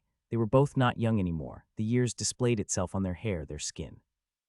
Even if Lexi still looked good as her holy powers granted her a slower rate of aging, she too had grown weary from the fighting and traveling and wanted a break. Space was surprisingly abundant. Many of the city's denizens died when the demon drakes attacked, so there were plenty of uninhabited accommodations. I met heroes today. 3 young ones. What happened to the previous 10? I don't know, but if there are 3 new young ones, that can't be a good sign. Lexi paused and nodded. She was a priestess too, and she knew the rules about heroes. The gods only summoned new heroes if the previous generation all died. If there were 3 new ones, it only meant the previous 10 all died. It's probably something you should keep to yourself, Lausanne. Artie nodded. The demon drakes raided every city on the continent. The cities that survived all relied on their heroic artifacts, but even then, those only granted a short period of protection. Lexi, what does the demon king do after it wins? I don't know. The scriptures all didn't speak of such an event. The dwarven city in the mountain, Gurdarum, one of the 5 mining cities on the eastern continent and part of the Dwarven Miner Federation. Each city was ruled by a lord, but the lord may as well be the king of each of their own cities. There was a massive chamber in the middle of the mountain, the rocky ceilings reinforced with magically enhanced pillars and plates. Home to almost 100,000 at its peak, now it was home to a third of that, only 30,000. They purchased one of the abandoned units from the city hall a few years ago, and it had a small garden. There was no sunlight, but magical stones acted as artificial lights. Do you think we'll be trapped here forever? Artie asked Lausanne that night. They sat in the garden, they both had a cup of tea. Lexi and Arlissa had gone to sleep earlier. I hope not. If there are new heroes, that is a good sign, Lausanne said, even if they seemed really, really weak. Artie smiled and sipped on his tea. We don't have a way out, sadly. All the ships in the nearest port city are all on official missions, either to deliver goods, carry men, or just carry critical supplies. They had attempted to buy their way out, but even the merchants rejected. The surviving kingdoms paid top dollar to the merchants to deliver the necessities. Many more merchants have been essentially nationalized during this period of time, and they operated shipping routes that supported the military. Even if the heroes have died, many cities still chugged along, protected by heroic items so freely given out a few decades ago. Still, they are stressed, as the heroic items had a long recharge time, and if the demons attacked frequently, they would eventually break through the defenses. Gurdarum too had one heroic item in its treasury, a massive mirror that collected energy and would release a heat ray that destroyed anything in its path. Still, it had an extremely long recharge time of 2 months, so the city reserved its use for the demon champions. Any lesser attack had to be repelled by the defense force. Some of the surviving cities had more heroic artifacts, and although that meant they had more weapons at their disposal, those cities were attacked more often. Blasphemy when Lausanne highlighted that the demon kings can sense the presence of heroes in their star mana. But what else could it be? A few days later, Lausanne was summoned again. The heroes must leave the eastern continent to somewhere that they can train. Lausanne immediately thought of the Rotterdlands, but she kept her mouth quiet. She knew that the priest would immediately say she is a heretic for even suggesting it. And we want you, along with our elites, to escort them to the port city on the western coast. We're not sure which city will be safe when you get there, so Port Hellas, Port Kella, and Port Lawat are all on standby. What did such a statement mean? There's a large pack of drakes spotted. 50 drakes. The adventurers and veterans next to Lausanne immediately gulped. Some of them quickly said, "My lord, that's too much for us, even if we are escorting heroes." "Couldn't the heroes handle them?" Lausanne asked. "It's complicated," the priest sighed. "They are unable to use their powers for the time being." Lausanne frowned. That didn't sound good at all. There must be a catch. The demons are looking. If we keep them here in our city, a large army of drakes will soon attack this city. For the good of this city, we must take them away. How could the demons find the heroes? Can't we teleport them away? Lausanne asked. We've recently noticed the presence of some kind of magical interference. We're not sure what, and we do not dare to risk it. And as strange as it seemed, we must face the evidence that the demons are able to see the heroes. Somehow, the priests of course shook their heads. Demons must have found a way to twist the gods' blessings. But regardless, we must escort the heroes of the city. The gods command it. Lausanne mentally eye-rolled. So escorting heroes past a large pack of drakes is your preferred solution. Lausanne challenged the Lord, and the Lord frowned. Alternatively, a priest said, if there could be a big enough distraction, a team of adventurers with fast horses can rush the heroes to the port city. One of the adventurers present suggested, maybe they'll just go away. The demons may just move away after some time. That's a possibility. We could wait, but like I said, we're painting a target on our back. May I speak to the heroes? Lausanne suddenly asked. She wanted to know how useless or what level these heroes are. Sure, the priest said. She gave a light nod and left the discussion. Lausanne found the 3 heroes in one of the houses provided by the Lord. They were practicing with weapons. "Hello, hi, are you one of the Lord's people?" one of the guys asked. The 3 heroes were 2 boys and 1 girl. The girl immediately smacked the guy. "She's one of those who came for us." "Oh, definitely the Lord's people." Lausanne smirked. "May I?" They nodded, and Lausanne sat on a wooden stool next to them. They continued practicing, at least one of them. The girl was the first to talk. "Why are you here, lady?" "I'm Lausanne. I'm one of the independent combatants employed by the Lord. I just wanted to talk to you and get a sense of why we're having this issue." "Oh," the 3 heroes just stopped. "I'll be direct. Is there a problem with your powers?" Lausanne wanted to understand what the priest meant by unable to use their powers. The 3 heroes fumbled a bit. One of the boys was first to answer. Yes, they sat together, and the boy Alvin was the one that explained. "It's complicated, but when we died in a bus crash, we met this god. He called himself Claude, and he said, well, we were summoned under extraordinary circumstances." Lausanne nodded. "Go on." "So he briefed us quickly that the earlier group failed, so we are now tasked to fix the mistakes. But because we are an emergency team, we had a bit more restrictions, one of which is that our powers are locked for 1 year. We can level in our ordinary classes, but Hero is stuck at level 1 and our Blessing of the Gods is inactive. It's also locked for a year." Lausanne nodded. "They were essentially regular people then. Why do you need to leave the continent?" We can't even fight the drakes. There's no way we can level." Alvin repeated. The girl Kay then added. "And Claude, that god fellow, said we should get out of the continent and come back when we're stronger." "I see." Hans was the other boy. He just nodded along. Alvin continued. "So we asked the Lord to help us. We go back to the easy places, farm ourselves to a higher level, then come back and kick the demon's ass." Kay smacked the boy. "Stop talking shit, Alvin." "Hey, I'm just saying we're gonna kick those demons' ass once we have our hero powers. What's wrong with that? All we gotta do is survive for a year. We've already survived a month." Lausanne just smiled. "I'll come over and practice with you kids, all right." It was weird to refer to them as kids because they were the heroes, but Lausanne had to admit they were kids. "At least until you get your ticket out of this place. All right." Waiting was a good choice. About a month after, the flock of demon drakes attacked somewhere else, and there was a small window of opportunity. They quickly rushed the heroes to the port town. Lausanne also took that chance to get her family to the port city, but there were no ships willing to take them. All seaworthy ships were used for the military and temple affairs. "It's fine. Remember, it's a secret you can tell no one else." Lausanne spoke of her experience meeting Harris, the other heroes, and of the Freshlands when they practiced. The three heroes nodded. To them, it was a perspective different from what the priests have shared. We'll keep it in mind. A ship would take them to the southern continent, where they would grind and practice for at least a year and get their hero levels up. The heroes left that day. As for Lausanne and family, they searched for ships to take them to the central continent. None was available, even if they were willing to go to the cursed continent. Then, Lausanne stumbled on the old dockyards, where many damaged ships were under repair. Some of the ships were in terrible condition and so were put up for sale. That was when she had an idea. The ships were made of wood after all, and her warden allowed her access to some of Ian's rather strange abilities, even if they were weaker. If I buy the ship, can I sail it wherever I want? Well, yes, it's your ship. But we're full making ships for the army and the merchant corps, the dock manager said, and she soon confirmed it with everyone else. Lausanne just smiled, and she thanked Ian for warden, so she bought one of the damaged ships. They were adventurers, naturally they had money. Furthermore, the damaged ships were cheap, since repairs would cost a bomb anyway, so no sane seagoing merchant was going to pay a lot of money.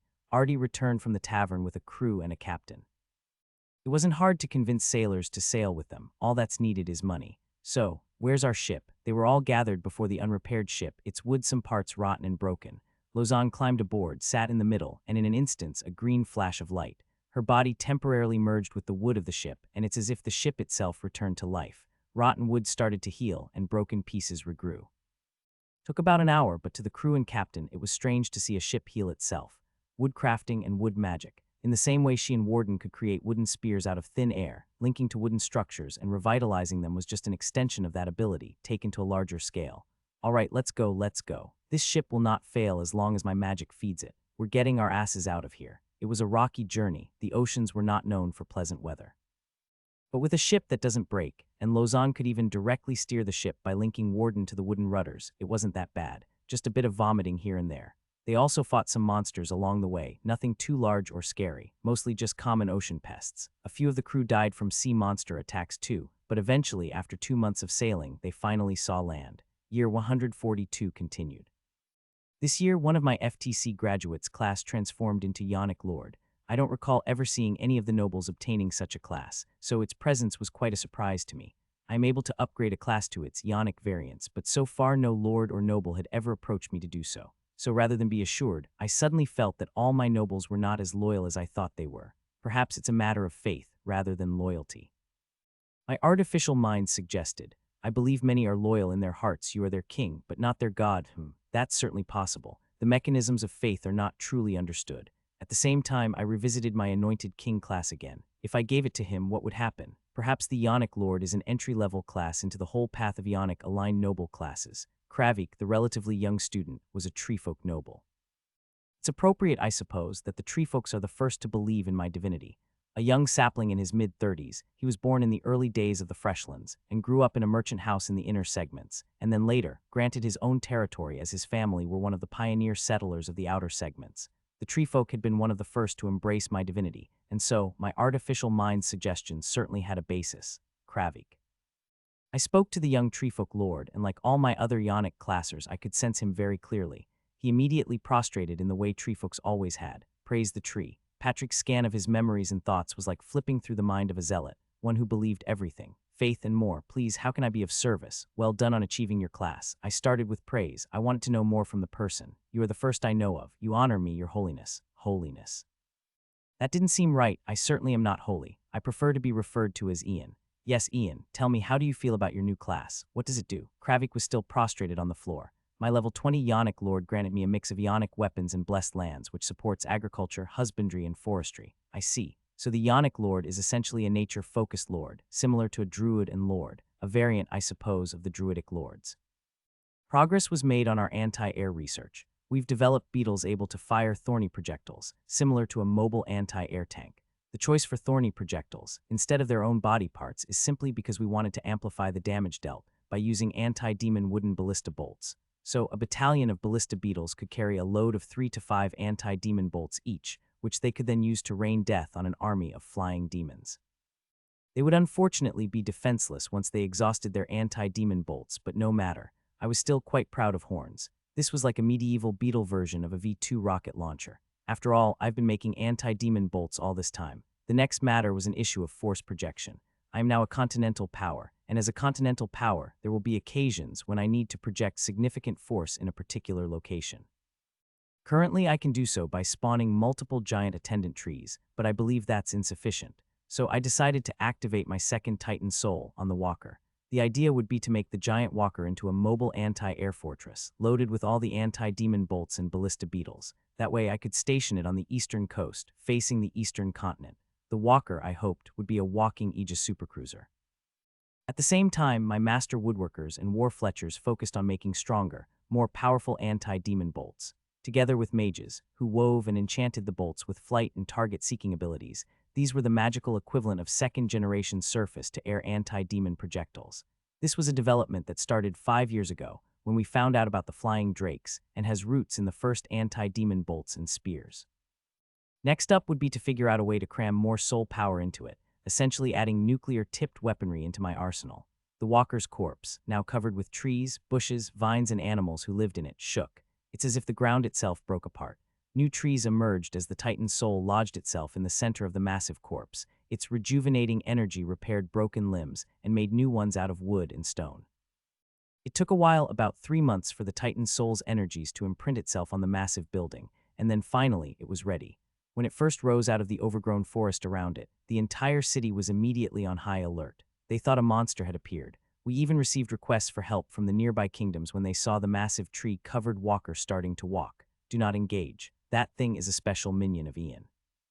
The massive walker mentally contacted me once it was fully awake. Walker reporting for duty. Ah yes, I must grant you a name. You shall be Hytrerion. Your first assignment is to walk to Freshka, where you will be outfitted. It took about a week for it to walk from the Lilies Lake to Freshka, guided by my artificial minds. As it was as large as a walker, it had to take a path away from residential centers. Perhaps for my artificial minds, it's similar to guiding a massive truck.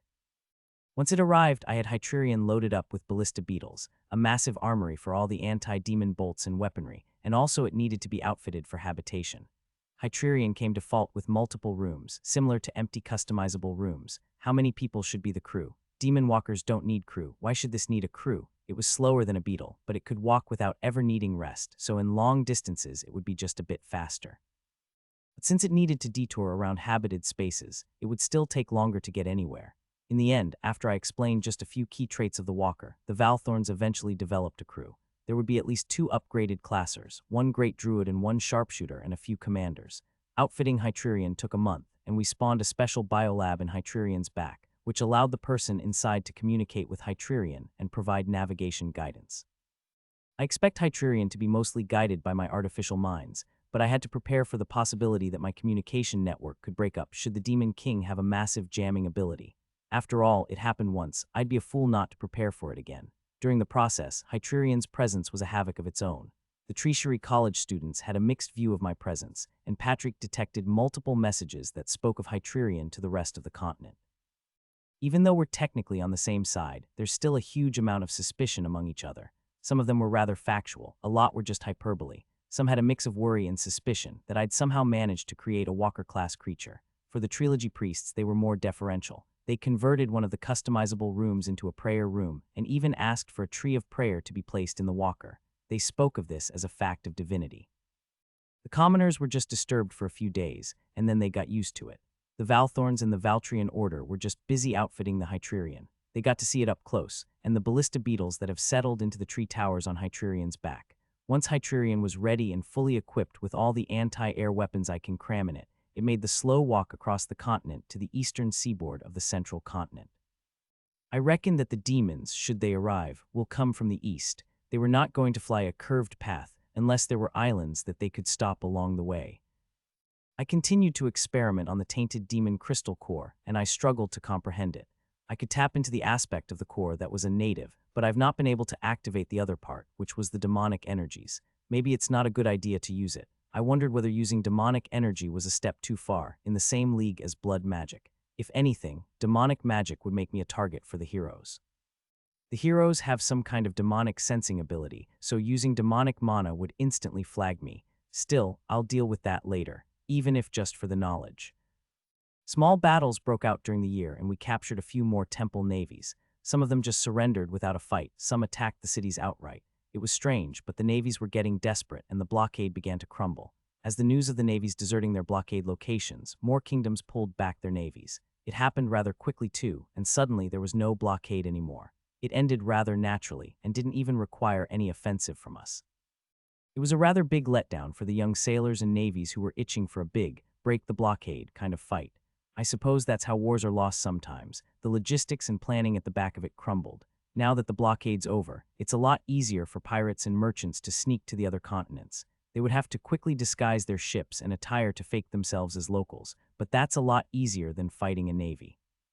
Some of the ports usually would be willing to turn a blind eye if the right amount of money was paid. So news from the other continents trickled in. It seemed that there were 3 new heroes, all appeared on the eastern continent, right in the battlegrounds. They were saved by the temple's forces who had been forewarned. Are the gods of the temples the same one that summoned them? I remember having this conversation with Harris, Myri, and Jared, and they were not sure. It seemed like there's some kind of overlap, but it was also possible the gods took different forms with different people. They are trying to escape though, and that stirred a bunch of rumors about the new heroes being eunuchs or impaired. Then Lausanne returned. At least she and her family, plus a lot of others, sailed a wooden ship to one of the ports. The ship was in bad shape, but it seemed that their skills somehow allowed them to escape and navigate through the ocean. Laufen was overjoyed. Everyone close to that group was relieved. I felt relieved too. At first, when the ship landed, no one knew who they were. But the moment she landed on the shore, the eastern coast was filled with my trees, so she was immediately in the range of my telepathic communication. So once I told Jura, a huge convoy of beetles was on the way. That was when I met little Arlissa, the young 1-year-old half-elf toddler girl. There was something about her that was different, the way her soul seemed to resonate with my spiritual vision so easily. Was this because of Lausanne's overlong exposure to my energies and the familiar? The second generation was therefore more adapted to it. Why was I even thinking of it from an evolutionary angle? Maybe she really just was special and was born with a special gift, like how Indra had his gift that gave me this vision. Tree, it wasn't a voice, but more of a thought. Tree. Arlissa could respond to me telepathically even though she's only slightly more than 1. I thought that was way too early. Your daughter. She's cute, right? Lausanne smiled and she introduced Arlissa to her grandmother. Laufen was just overwhelmed. She's been away for years and now she came back with a kid. What's she supposed to think? Why didn't you contact us? I couldn't. All the normal communication lines were interrupted, and my flying birds kept getting attacked by the drakes. For the rest of the crew, we offered them hospitality in the port city. They were in a continent that was said to be cursed, at least for the past 10 years, so they had a lot of preconceptions to adjust to. Most of them were just massively surprised to see normal people instead of mutants. For Lexi, Artie, Lausanne, and Arlissa, they were on a convoy of beetles back home. I'm going to stay put for a while. Lausanne said, you're only staying put because you have a daughter. Laufen teased her. Well, maybe that's true. Lausanne shrugged. Once back, Lausanne soon told me about what she learned from the heroes and her time in the eastern continent. There were parts she omitted, but she was not aware of Patrick's abilities, so I soon learned of her house arrest by the Avon Church and her subsequent contract of community service. The heroes were handicapped. They would take a while before they are even able to kill the Demon King. All this pointed to one thing. Why is the Demon King not more aggressive? This sort of circumstance should result in an aggressive Demon King, unless something resulted in it not being able to do so. Did the earlier generation of heroes almost win that the Demon King is still recovering? Or are the demons programmed to just go to sleep even if it did win? If so, what is the point of this conflict then? More importantly, why did the god even give the new heroes a handicap? They must have weighed their chances, and the gods must know something. Is the Demon King unable to move for the next 1 year? That's why the gods do this. Or is the handicap just an outcome of the second time summoning within a short period? I wished I could ask more, but Lausanne's knowledge only went so far. Maybe even the heroes don't know the answer. But the gods must know about the handicap, so the fact that they went ahead with it meant they knew the chances of survival are decent. The new heroes have a handicap, know why? Lily's was one of those I asked. Puzzling. I had Lausanne's daughter, Arlissa, tested in the biolab. The young toddler was turning 2, and I wanted to know what made her able to respond to me telepathically. As I dived into the young child's soul, I noted it was still unformed. There was a small spring in the middle without any bricks around it. The shores were still shifting and moving. This was normal for young children. I recall Lausanne herself was unformed at that age. Then I noticed a little green crystal right in the spring. Inherited Ionic compatibility, hereditary 2 generations skill, transforms into blessed by a soul tree if conditions met, or will be lost. Inherited skills locked will transform to new skills on maturity. If Lausanne's able to pass on skills, Master, I believe Jura and Laufen may be able to pass on skills too, Patrick said. Given Jura's level and his unlocked soul, it would be highly likely that he can pass on a good number of skills. We should also consider those with the upgraded classes like Edna, Faris, whether their descendants will have inherited skills. If we can merge their skills with those from the nobles, it would create individuals of extremely high potential. Yes, yes. But why doesn't everyone have inherited skills? Everyone has their own parents, and their parents all must be of a certain level. Surely there must be some condition. And why was this the first time I've seen a hereditary skill? I've heard of it from Patrick in the Nobles, but surely I've seen so many Valthorns and so many others. Or do all the hereditary skills transform into a regular skill once they hit a certain age, or just disappear? If they all transformed, perhaps I've been looking at them when they were older, and the hereditary skills by then already transformed into something else. Or am I looking in the wrong place? Or perhaps, like my soul forge, I needed a different lens to view them. Anyone else is blessed by a soul tree? Patrick immediately came up. Based on the last checkup of the Valthorns, there are 6 others who possess the skill, but their blessing is only the basic level, not like Lausanne's advanced blessing. Problems of an empire. I've delegated most of the biolab scanning to my artificial minds, but I can't be mentally everywhere at once, even if I sort of am everywhere physically. I want to observe all the Valthorns and upgraded classers' children. This includes nobles. I want to know how this hereditary skill thing works. Glad you finally agree, Master. I'm not agreeing. I'm just analyzing. Year 143. We've made contact with a few secretly dissatisfied kingdoms, and of them, a few more agreed to establish covert trade relations. Rather than fly any national flags, the trade would go via ships that looked like, behaved like, and manned by pirates. Privateers, essentially. We would also need to arrange with some independent islands to act as trading intermediaries, to cover up the paperwork and trail, disguising the origin of goods. We're some pariah state, at least, in the eyes of the 4 temples, but clearly not all kingdoms think so, even if they can't disagree publicly, given how far we are. I suppose we're like a certain nuclear state in that sense. It was also a good way to formally engage many out-of-work merchants that have already turned to piracy anyway. So the FFA organized a project to convert a few of the smaller port cities into pirate dens, where all these out-of-work merchants can start their new careers as state-sanctioned privateers and merchants. This was where the trade lord, that young noble from before, volunteered to take up the task of changing the port cities for this purpose. One of the allied kingdoms was rather miffed, but we offered to compensate him for letting us run one of the port cities, in the form of tax revenues. Someone else was going to accept the terms anyway. I spawned a few more artificial minds to track the ships that call on the ports. There was always a risk that real pirates would then come to these fake pirate dens, and the only way we could spot it is if we tracked the ships that were on our side, and those who were not. The crews could change too, so the artificial minds were there. One of these fake pirate dens was in a swampy area, and I'd imagine it looked like some pirate movie, complete with the mist and faint glowing lights that lurked in the swamp trees. Swamps. That's a relatively new territory for me, in the sense that there's still a lot of research to be done on swamp-adapted plants. I've used the biolab to analyze quite a few of the swamp samples over the past few years, and did gain some understanding, but my focus has been on anti-air weapons, and expanding the anti-air and anti-humanoid competencies of my beetles and spiders. I do have the magic poop-resistant plants from a few decades ago, so those also can be considered a type of swamp plants, but those are more of a freshwater swamp type of plant. The issue really is saltwater.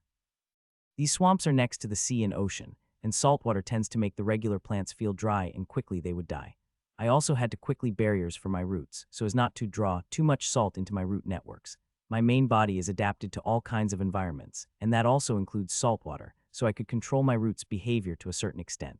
But maintaining a connection to the saltwater and swamp plants meant placing some filters in place. If I want to ever cross the ocean, the first barrier I'd have to pass is to develop saltwater-adapted plants. That's ignoring all the other issues such as high underwater pressures, monsters, possibly underwater druids, underwater civilizations, and possibly even eldritch monsters. I'd probably start by finding a small island somewhere across the sea and attempt a small crossing. Conceptually, that should not be so different from growing a root under the riverbed, especially if the roots are deep enough not to be affected by the saltwater. Anyway, I digressed. The Demon King has not been spotted leaving the eastern continent. After the collapse of the blockade, and also from Lausanne's experience on that continent, it turned out that a lot of small cities have managed to survive as they went underground. By Lausanne's own measure, though, about 70-80 of all kingdoms have been destroyed. The actual casualty rate is probably around 40-50, as most of the citizens have fled once the demons started to expand. This even included nobles and royalty, who fled to allied kingdoms, or those with blood relations on other continents. The few kingdoms that are left are usually maritime-focused nations, that had cities based on the islands, or those who built their cities into mountains or other easily fortified locations. Yet no demon king spotted. The demon drakes have been flying and attacking the maritime nations, and so far, only the demon champion, class giant drakes have been spotted. I used my magical sensors to try and understand what's happening, and couldn't detect anything either. Also, that batch of heroes did arrive and attack the Demon King, and they were slightly above level 100, all of them. So I'm predicting that the Demon King is either injured rather badly that it needs to recover, or there's some residual energy left by the heroes that kept the Demon King immobile, or the Demon King itself cannot move by nature. If it's the last one, that would be a great relief to the world, but that certainly didn't align to the drakes. No one has seen the Demon King itself, actually. Only the heroes have dared venture close. Lozan said, now that she's back in Freshka, she's taken on the role as one of the Valthorn's military trainers, together with Artie. They've decided to put down their adventurer's hat and settle down as educators, for now. Lozan, when she was younger, did not have much talent. I recall that I had to feed her so many memories and dreams before she developed combat sense. Or maybe she was just a late bloomer. But somehow I think Arlissa started with a natural aptitude. Even as a 2 to 3 year old little girl, she seemed like she easily mimicked the movement of her mother. I wonder whether it was because it was her mother that's teaching her, rather than anything genetics or inherited, but somehow, something told me she's gifted. I wonder if I concentrated my resources on her, would I make someone way stronger? Still, that family has been through so much, so I decided to look elsewhere. Now that there's almost an entire continent under my observation, it was possible for me to spend more effort to spy and locate talent. To most of the civilians, they thought I derived this ability to locate talent by some kind of soothsaying or predictive ability, but in reality, it's just a massive network of observation trees, artificial minds to crunch the data, and then a layer of reviews. So for very young children, I actually don't know anything, since the data needs to be gathered over a long period of time. This meant the earliest we drafted someone to join the Valtrian Order's early-stage academies and training camps was around 7 or 8 years old. In a way, my observations of Arlissa constituted special treatment from me, which was partly why. Just last year I started screenings for the children of nobles and those of retired Valthorns and Valtrian orders, and so far, I spotted some hereditary skills. Indeed, most hereditary skills are transient, in the sense that they would transform into another skill at a certain maturity period. That age differed by race, by skill, and by many other factors which I have yet to understand, and I needed a larger dataset to form anything conclusive.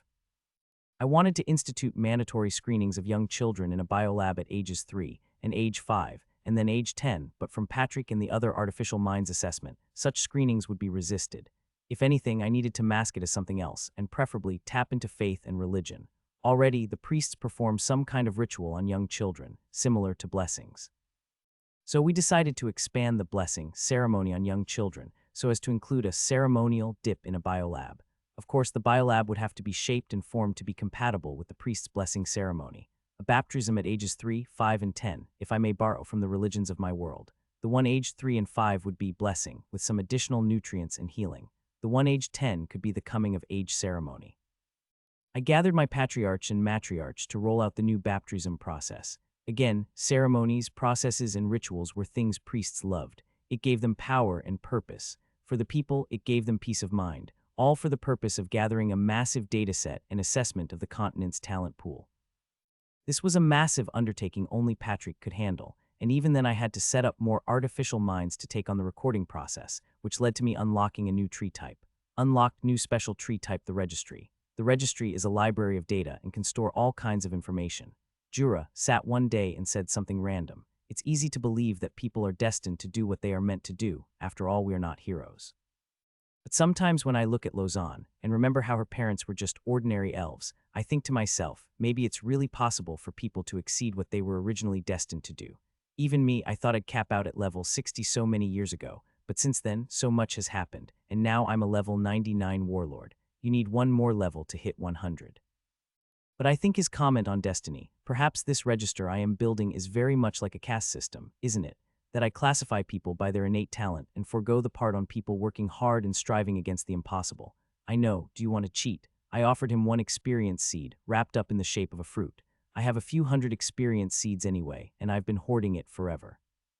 I've always wanted to use it, but I reckon there must be a restriction of some kind. He smiled and he bit it. We need every edge we can get at this point. Once he finished eating, he felt his body ache and then his entire body started cracking. Those cracks appeared and then disappeared. It lasted for 10 minutes. Then once it was done, he smiled. Wow, I'm a level 100 warlord of Ian. I suppose I should have seen that coming with Kravik's Ionic Lord. Jura laughed. Good skill too. Good steelwood barriers of Ian. Jura laughed. I can make your shields with the same strength. Essentially, with this ability, he could stop Demon Walker attacks. Still, for a level 100 skill, that's quite a letdown now. But since I was on the topic of children and hereditary skills, I just casually asked, Jura, do you ever plan on having kids? Jura laughed again. He laughed for a good 10 minutes, then he stopped. 60 years ago, Kashran actually gave us a simple briefing on what to expect from spirit trees. For other spirit trees, it was common to receive questions about family, our intentions to breed, and they would bless our children. I was quite relieved that you didn't do any of that, so now, 60 years later, I wasn't expecting that question. Well, a part of me wanted to know whether his kids would have the kind of hereditary skills like Arlissa. If I meet the right person, maybe, Jura smiled, but as of now, I'm fine being a lone twig. Trees now covered large swaths of the continent, and the Rodidlands itself have been cut into multiple slices by rows and rows of trees, kind of like a pizza.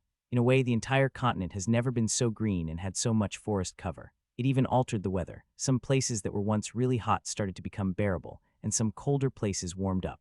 Rain also started appearing more frequently in the once dry zones. Forests generated their own microclimate and amplified the creation of rain clouds. Milestone achieved. 300 billion normal trees linked on the central continent. The milestone triggered a level gain. You gained a level 170, new domain ability obtained, gift of accelerated growth. Once a year, you can cause any one person to hit level 60. Activating this ability gives you a full read of a person's classes. You may assign the additional levels. Does not work for those above level 60. Does not work for hero class. New domain ability obtained, gift of accelerated skill evolution. Once a year, you can upgrade any one individual skill of your choice by one tier. Does not work on hero or divine skills. I immediately wanted to test out my evolutionary powers, and my target was once again Jura. He was my guinea pig since so long ago, and once again, he will be again. The new ability was activated by a simple touch of a vine. Instantly, I could detect all the skills that he had, and they were separated into pools, which seemed to correspond to their types. He had his old villager skills, then those skills that were from his original diplomat and fighter skills, and now warlord skills. This was a special time-restricted power. Once a year isn't so bad, really. That meant 10 skill upgrades every Demon King. Not bad, in my opinion. I instantly chose the Steelwood Barrier. After all, it was his level 100 skill. Naturally, I should use it on his strongest skill. Of course, it's entirely possible some skills, when upgraded, become far more powerful than even the level 100 skill. Still, I have time, and now I just wanted to use it. It evolved into triple Steelwood Barriers of Ian. Whoa, cool. Now I need to figure out who to use it on next. Can I use it on Lausanne or Arlissa's blessed by a soul tree? A lone ship sailed across the southern oceans. It was a fast, well-equipped, and heavily armed ship. It came to one of the ports on our southern coast, and instantly the military was at high alert. It flew the flag of the temples. It wasn't aggressive, and it did not display any weapons, so the ship was escorted to the port's most distant dock, just in case it carried explosive gems or weapons. This was, by and large, a trading port. It had just a few navy vessels in the dock. Valthorn was thankfully in the city at the time Iasinos, a level 53 centaur spearmaster, so he ran to the port, fully armed and ready for a fight. The ship docked, and out came adventurers. The cursed continent, they said. The soldiers and Iasinos tensed up. That was a horrible way to start. The adventurers didn't look that interested. Don't worry, we're sailing off soon. A young girl hopped off the ship. The adventurers quickly climbed back up their ship, and then the ship started sailing. You guys aren't even going to come with me. The girl sighed, and then she turned to the soldiers. All right, hi. The soldiers looked uncomfortable. Their weapons were ready and armed. Iasinos put up a stern face. They stared at each other for a few seconds. Iasinos then started talking. All visitors from abroad are required to fill up the necessary forms. Have you completed your documentation? Do you have your papers? The girl froze and shook her head. Do you have a merchant's trade letter or an endorsement letter of your identity from your local authority? I know, are you traveling on a diplomatic license or a messenger's assignment? No. Then I'm afraid you must come with us to our detention center and answer a bit more questions. She nodded. Okay. She was dressed also in typical adventurer armor and weaponry. At this point, I had not sensed her. Only my artificial minds were monitoring the situation. In the detention center, she was interrogated by the Valtrian order. It was when she finally explained who she was that the artificial mind sought my attention. My name is Kay. I'm one of the 3 new heroes. Iasinos paused as he processed the information. He quickly chased everyone else out of the room. New heroes, the one from the second summoning. Yes, Kay stared at the centaur. The centaur merely stared back. He was quickly using his familiar to reach out to other Valthorns in the region. He took a few deep breaths and formulated a mental response. Why are you here then? I'm here to claim the hero weapons, the one left to us by my predecessors. There's no such thing. Iasinos lied intentionally. Kay frowned. I refuse to believe that. Take me to Ian. What gives you the right to demand an audience with our divine tree? The centaur played hardball. I'm a hero. Prove it. A hero should be able to use star mana. She paused and sighed. My hero class is still low. I can't use star mana yet. Then what do you have as evidence of your hero status? She thought about it for a moment. Well, star mana isn't the only hero thing, right? May I demonstrate? I do need to be outside, though. Iasinos nodded. Come. In the port city, the Valthorns building is a small one, an additional building built next to the existing local ruling governor's building. Outside, there was a small field for the local recruits to practice. She sat and then floated. Ship mode. Instantly, a magical frame appeared around her body, and it was shaped like a ship girl with a magical frame of cannons and guns at her side. I can transform into magical adaptations of my world, and it'll get stronger when I level.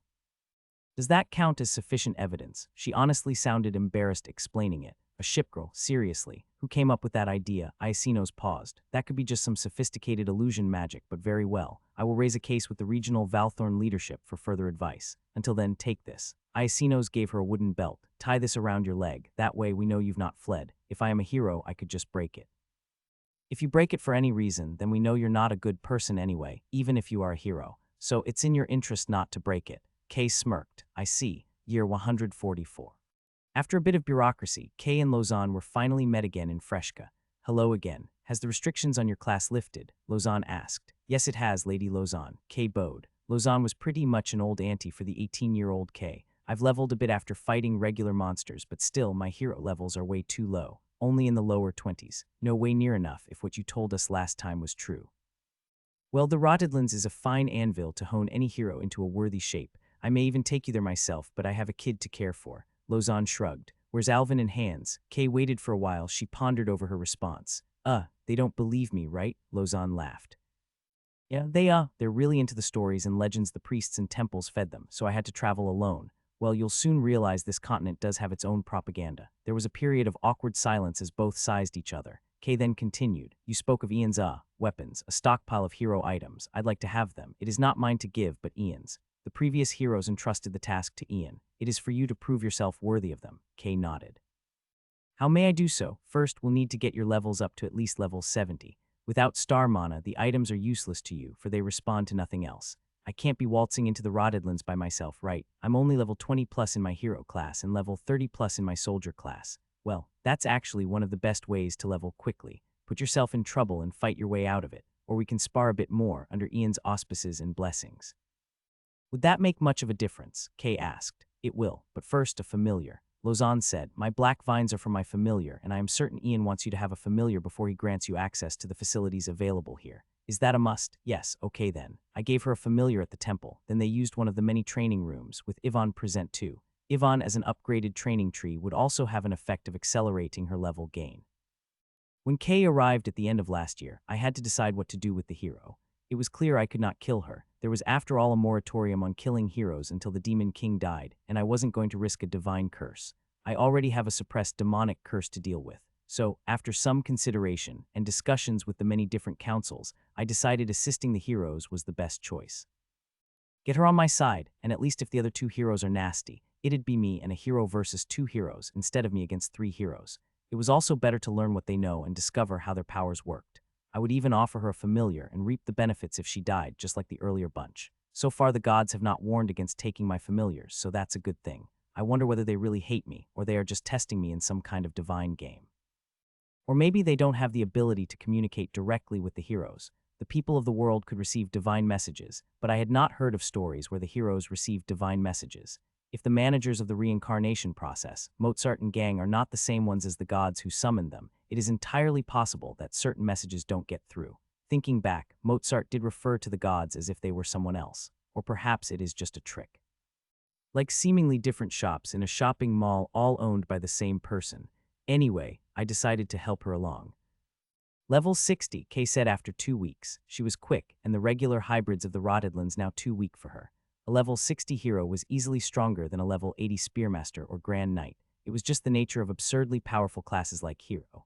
Every few levels, a bit more of her regular mana transformed into star mana. By level 100, 100 of her mana is star mana, though she could change it to normal mana if she so desires. At least that's how the earlier heroes had it. My two friends are only in the 40s back in the south, and still they refuse to come here. Well, a bit more for you to go. Perhaps level 90, then Ian will see you. All right. The next 30 hero levels came after 4 months of constant grinding.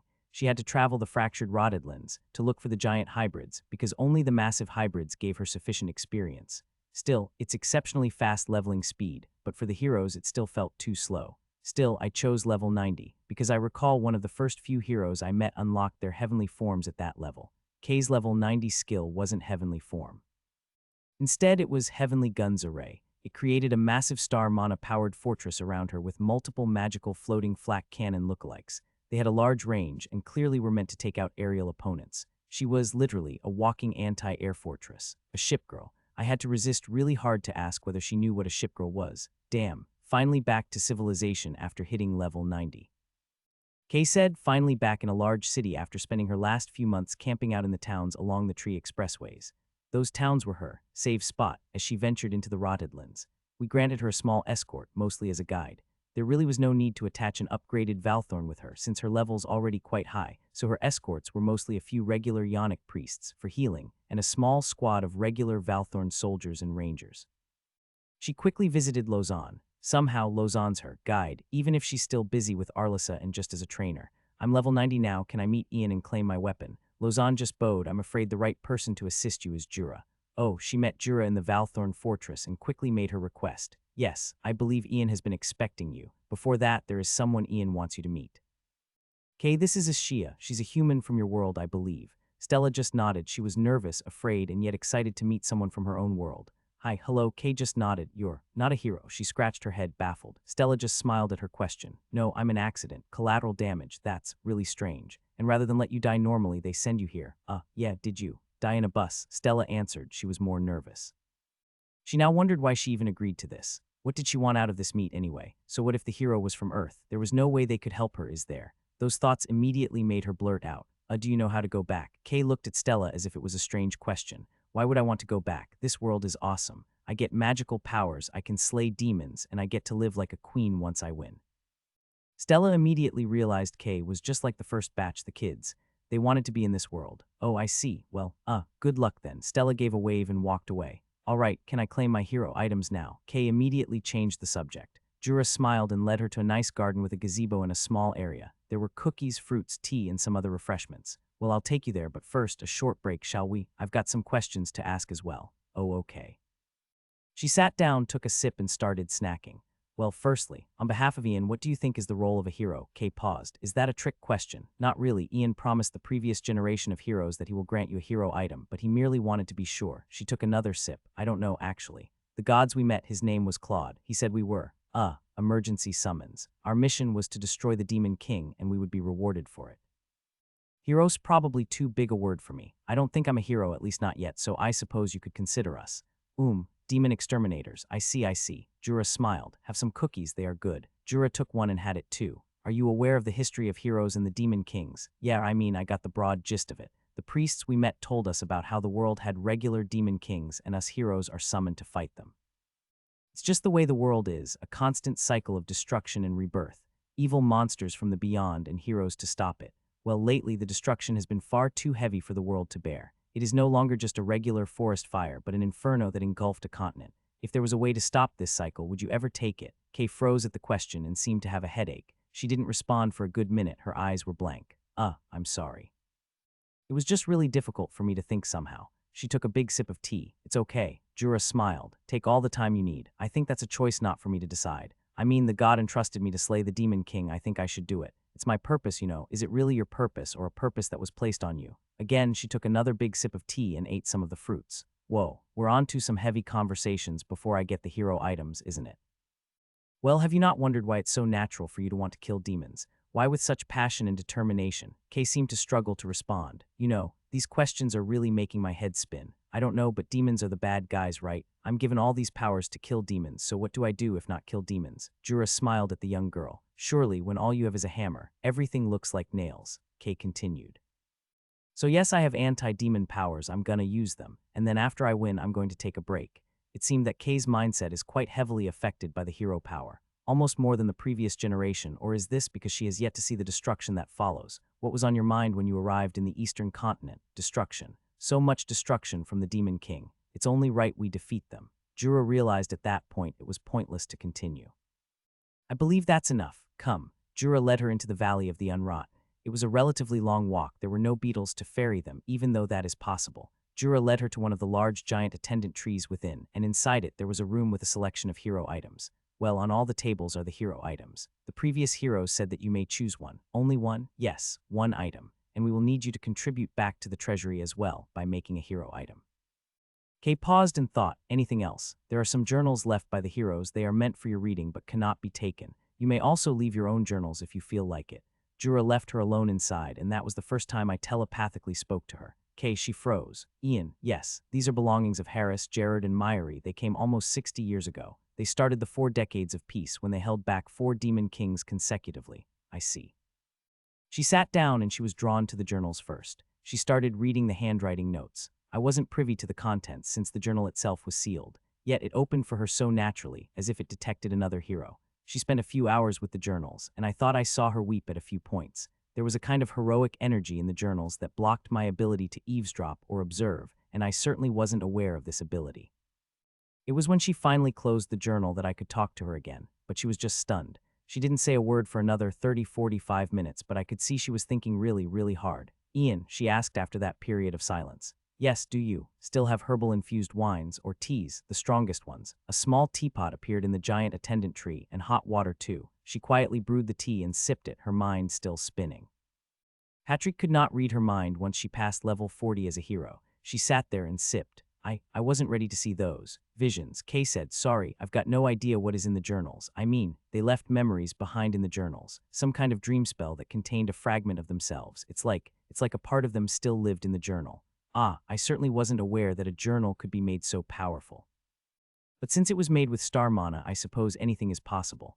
The gods want us to kill the demon and keep the cycle going, isn't it? Well, yes, but they also want us to die so that the world's constantly in turmoil. I had no answer. Do you believe what the hero said? I don't know what you're talking about. I mean that this demon in us, we're the gods' way of resetting the system. Keep this world stagnant and stuck in a perpetual state of war. Do you believe that? That's just one of the theories. Without asking the gods, no one knows. I suppose that sounded like one of the crazy musings Jared had. I didn't know he recorded that into the journal. She sat. She looked like she was about to have a nervous breakdown. It changes nothing for you, really. The gods have already predestined that you must slay the demon king or die. That is a task you have. I can choose to do nothing. She had a headache again, and she quickly took a sip of the tea. Your 2 friends will do it for you, or they will die trying. It is best you go with them. Again, knowledge only changes your perspective, but not the task at hand. Kay sat for a while and then she stretched. Yes, you are right, and I too should do my part. She walked over to the journal and she channeled her star mana into it. The journal glowed and I thought it became bigger. She then spent the next few hours analyzing the other hero items and a few more hours making more hero items. All in, she spent almost 3 days there and she left with a spear. But I felt she changed. I'm really curious what's in the journal now. Good luck. Kay left Freshka and started her journey to return to the eastern continent. She would have to travel from Freshka and journey to the port cities on the eastern coast, and then arrange for a special pirate ship that would smuggle her there. Hareyu is Shia. Stella was in her studio, working on her paintings and posters. That little meet with Kay didn't go as well as I liked, and strangely it made her turn to painting. I'm fine. No, she's not. Her mental indicators were a mess. She felt lonely, alone in the world. She wondered whether death would return her to her own world, and yet she lacked the guts to actually kill herself. There was no one who could help her. All right, I decided not to push it. The door is always open should you ever need to speak or want to go somewhere. The central continent is home to many beautiful sights, and if you wish, I may arrange someone to go with you. I had tried to create environments for her to make friends, but she couldn't let anyone in, so it didn't go anywhere. The runic formations necessary for a supermassive blood ritual were 60 complete. Creating them was far harder than I expected. Containing the energies that such a ritual would release was one of the 2 main struggles. The second point of difficulty was then compressing such a massive ritual into a single shot. Runes were hard, especially at large scales. I hoped that I never have to resort to such bloody tactics. On other preparations, Hytrerion, my tree walker, was idle. It was a massive anti-air fortress, and it sat at the edges of the eastern continent. It could not walk or swim across the ocean, and I wondered whether flight was a good idea. but then I also doubt a flying titan could swim across the ocean. It was a distance far too large to bridge. Still, the trade lords' efforts to convert a few of the port cities into mini pirate dens were quite successful. Piracy had a kind of charm to it, and as a privateer, it was even better. They had legal backing of the central continent. The eastern continent managed to hold on, even if so many have died. The Demon King clearly is incapacitated or sealed to some effect. At the same time, I wanted to activate my two unique classes. Lausanne, I have a special class, Ionic Demon Slayer. Do you want it? No, perhaps you could offer it to Jura. Why not, I think. I don't deserve this special treatment. Lausanne said, I certainly lack the kind of genius talent needed to maximize such a class. After spending such a long time as an adventurer, I realized my talent's honestly just above average. My main advantage is really my high levels and the unique abilities that you gave me. In the hands of someone truly talented and gifted, I think your powers can go much further. And at the same time, it's also fear. I may not live up to the expectations such a special class would have, and I may do stupid things. It's motherhood, isn't it? But I didn't say it. So, please offer it to someone else. Very well. Year 145. The eastern continent's war against the demons increased in intensity. The heroes returned, and with it they brought superior, star mana-powered firepower. The heroes could take on large flights of drakes, and that meant the war was starting to shift in favor of the natives. We know this because the temple's propaganda machine is in full swing, boasting of the heroes' success in defeating the demons. So the powers of the three heroes were now public knowledge. K essentially was a mobile flak fortress. Alvin was a mobile missile site, and he fired magic missiles by the thousands. Hans was the mobile beam weapons and drones person. Strange that the gods opted for ground-based anti-air powers instead of giving the heroes flight and ability to fight midair. With their powers, the drakes were not a challenge. They just could not be everywhere at the same time. There were too many fronts, too many cities and towns under the attack of the drakes. The drakes have multiplied tremendously over the past few years, and swarms of 50 to 300 giant drakes were now common sight. Lausanne described them as mobile flying fortresses, and were quite like dragons that she'd seen in her many dreams. I was expecting the war to end soon. The heroes would win, I think. In the central continent, the ruling class generally believed the Demon King was a goner. They didn't think the heroes would fail the second time, even if they were the second batch. Personally, I think they would succeed, simply because the Demon King must be in a weaker state, perhaps due to damage from the earlier battles with the first batch of heroes. Unlike the continental kingdoms where the temple's influence is strong, these volcanic islands had a lot more to gain, and honestly, not much to lose. That said, since most of our ships disguised themselves as pirate ships, privateers all, they had multiple sea battles with the navies of those continental kingdoms. We lost quite many ships, but it was fine. On the northern continent, often referred to as the Northern Isles, a few independent kingdoms went as far as permitting our merchant ships to dock, without a need to change our flags. Overall, a good sign that trade and global relations were somewhat thawing. I really don't see the point of pointless battles. Solving the Demon King in the long run was a bigger problem.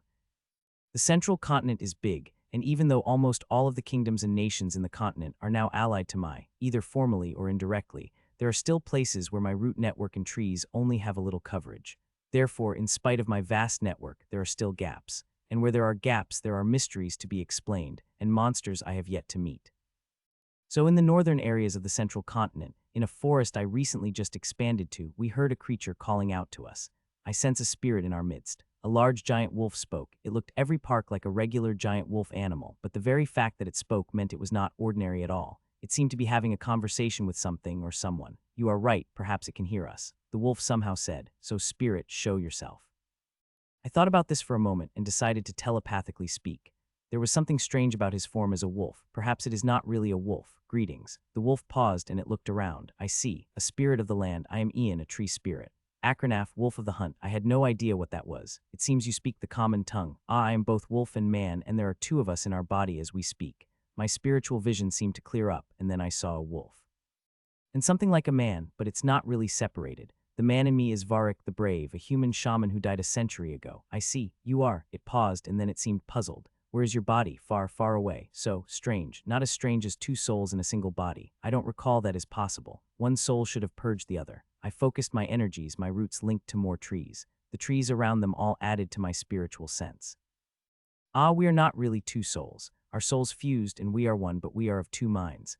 Split personality. That's a lot easy to digest. How? Varric the shaman has a unique ritual skill called living memory. It made his soul into a memory able to latch onto anything, or in this instance me. Akranath said. The wolf killed him a century ago. I was but a normal wolf then. The memory changed the wolf, and it gained levels since then.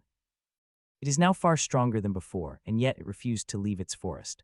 I am dominant, but his memories, voices, magic, and thoughts remain in me. He lives through me. Fascinating. Well met, Akranath, wolf of the hunt, it howled. Akranath was a wolf that guarded this forest, and as a wolf, he is in many ways a monster like me. Yet it had memory of the world and thought, and so it gained levels. As my roots spread throughout the forest, this was a young forest. It was not older than 50 years. This forest, it was destroyed before. Yes, the demons came, we were powerless to stop it, so we hid in the mountains till they left. When they left, Varric's shaman powers helped to restore the land and return the forest. I see. That explained how the forest didn't seem special. It was not ancient, and it doesn't have history to it. It was no wonder it fell through all our radars. This shaman class is interesting, so I quickly went through my stockpiles. I do have a few of them, but I've not given them to anyone. It's certainly a ritualistic class, with a focus on runes, sacrifices, ceremonies, and processions. Exploration of the tainted demon core continued. More tests, and I still struggle. I had to wield both regular mana and somehow create demon mana to unlock it. It was going nowhere. Arlissa was 5, and she grew quickly. Her physique was at least 20-30 bigger than a half-elf of her age, and despite her petite figure, her body was exceptionally strong. This was because her inherited class had transformed into Blessing of a Soul Tree Advanced, and she unlocked enhanced strength and resilient body. It's strange, and like Lausanne, quite a splitting image of herself. Laufen could finally have the joy of teasing Lausanne. You were just like her. We couldn't handle you when you got too strong. She didn't even get started on the dreams yet. Lausanne protested. Arlissa made a naughty face and ran away. It was a pain to find her. She didn't unlock any class yet, but she already has the lesser stealth skill. I don't know anyone who has lesser stealth at 5. Lausanne complained when she caught her daughter hiding on top of the trees in Freshka. She better not end up stealing. Demon King Raja Naga has been slain. None of the heroes died, and the news of their victory quickly spread. The War of the Demon King is over, at least for this decade. The heroes spent 2 months mopping up the rest of the demons from the eastern continent, and then they were all set out on their ways. So, Kay returned to the central continent after that, alone, and she immediately went to Freshka. I need an audience with Ian. She met Jura, and there was a seriousness in her words. No buts. I want to see him, or I will barge into the valley myself. Jura shrugged and nodded. If she won against the Demon King, then there's nothing Jura can do to stop her anymore. Not at his level. We led her to the giant attendant tree again, where she last chose her hero item. Once she was inside, she immediately sat down and demanded, I want tea. Oh well, tea it is. She poured exceptionally large amounts of leaves into the pot and made a thick brew. She cast a spell to cool it down and then quickly down the cup. Then she yelled, F-U-S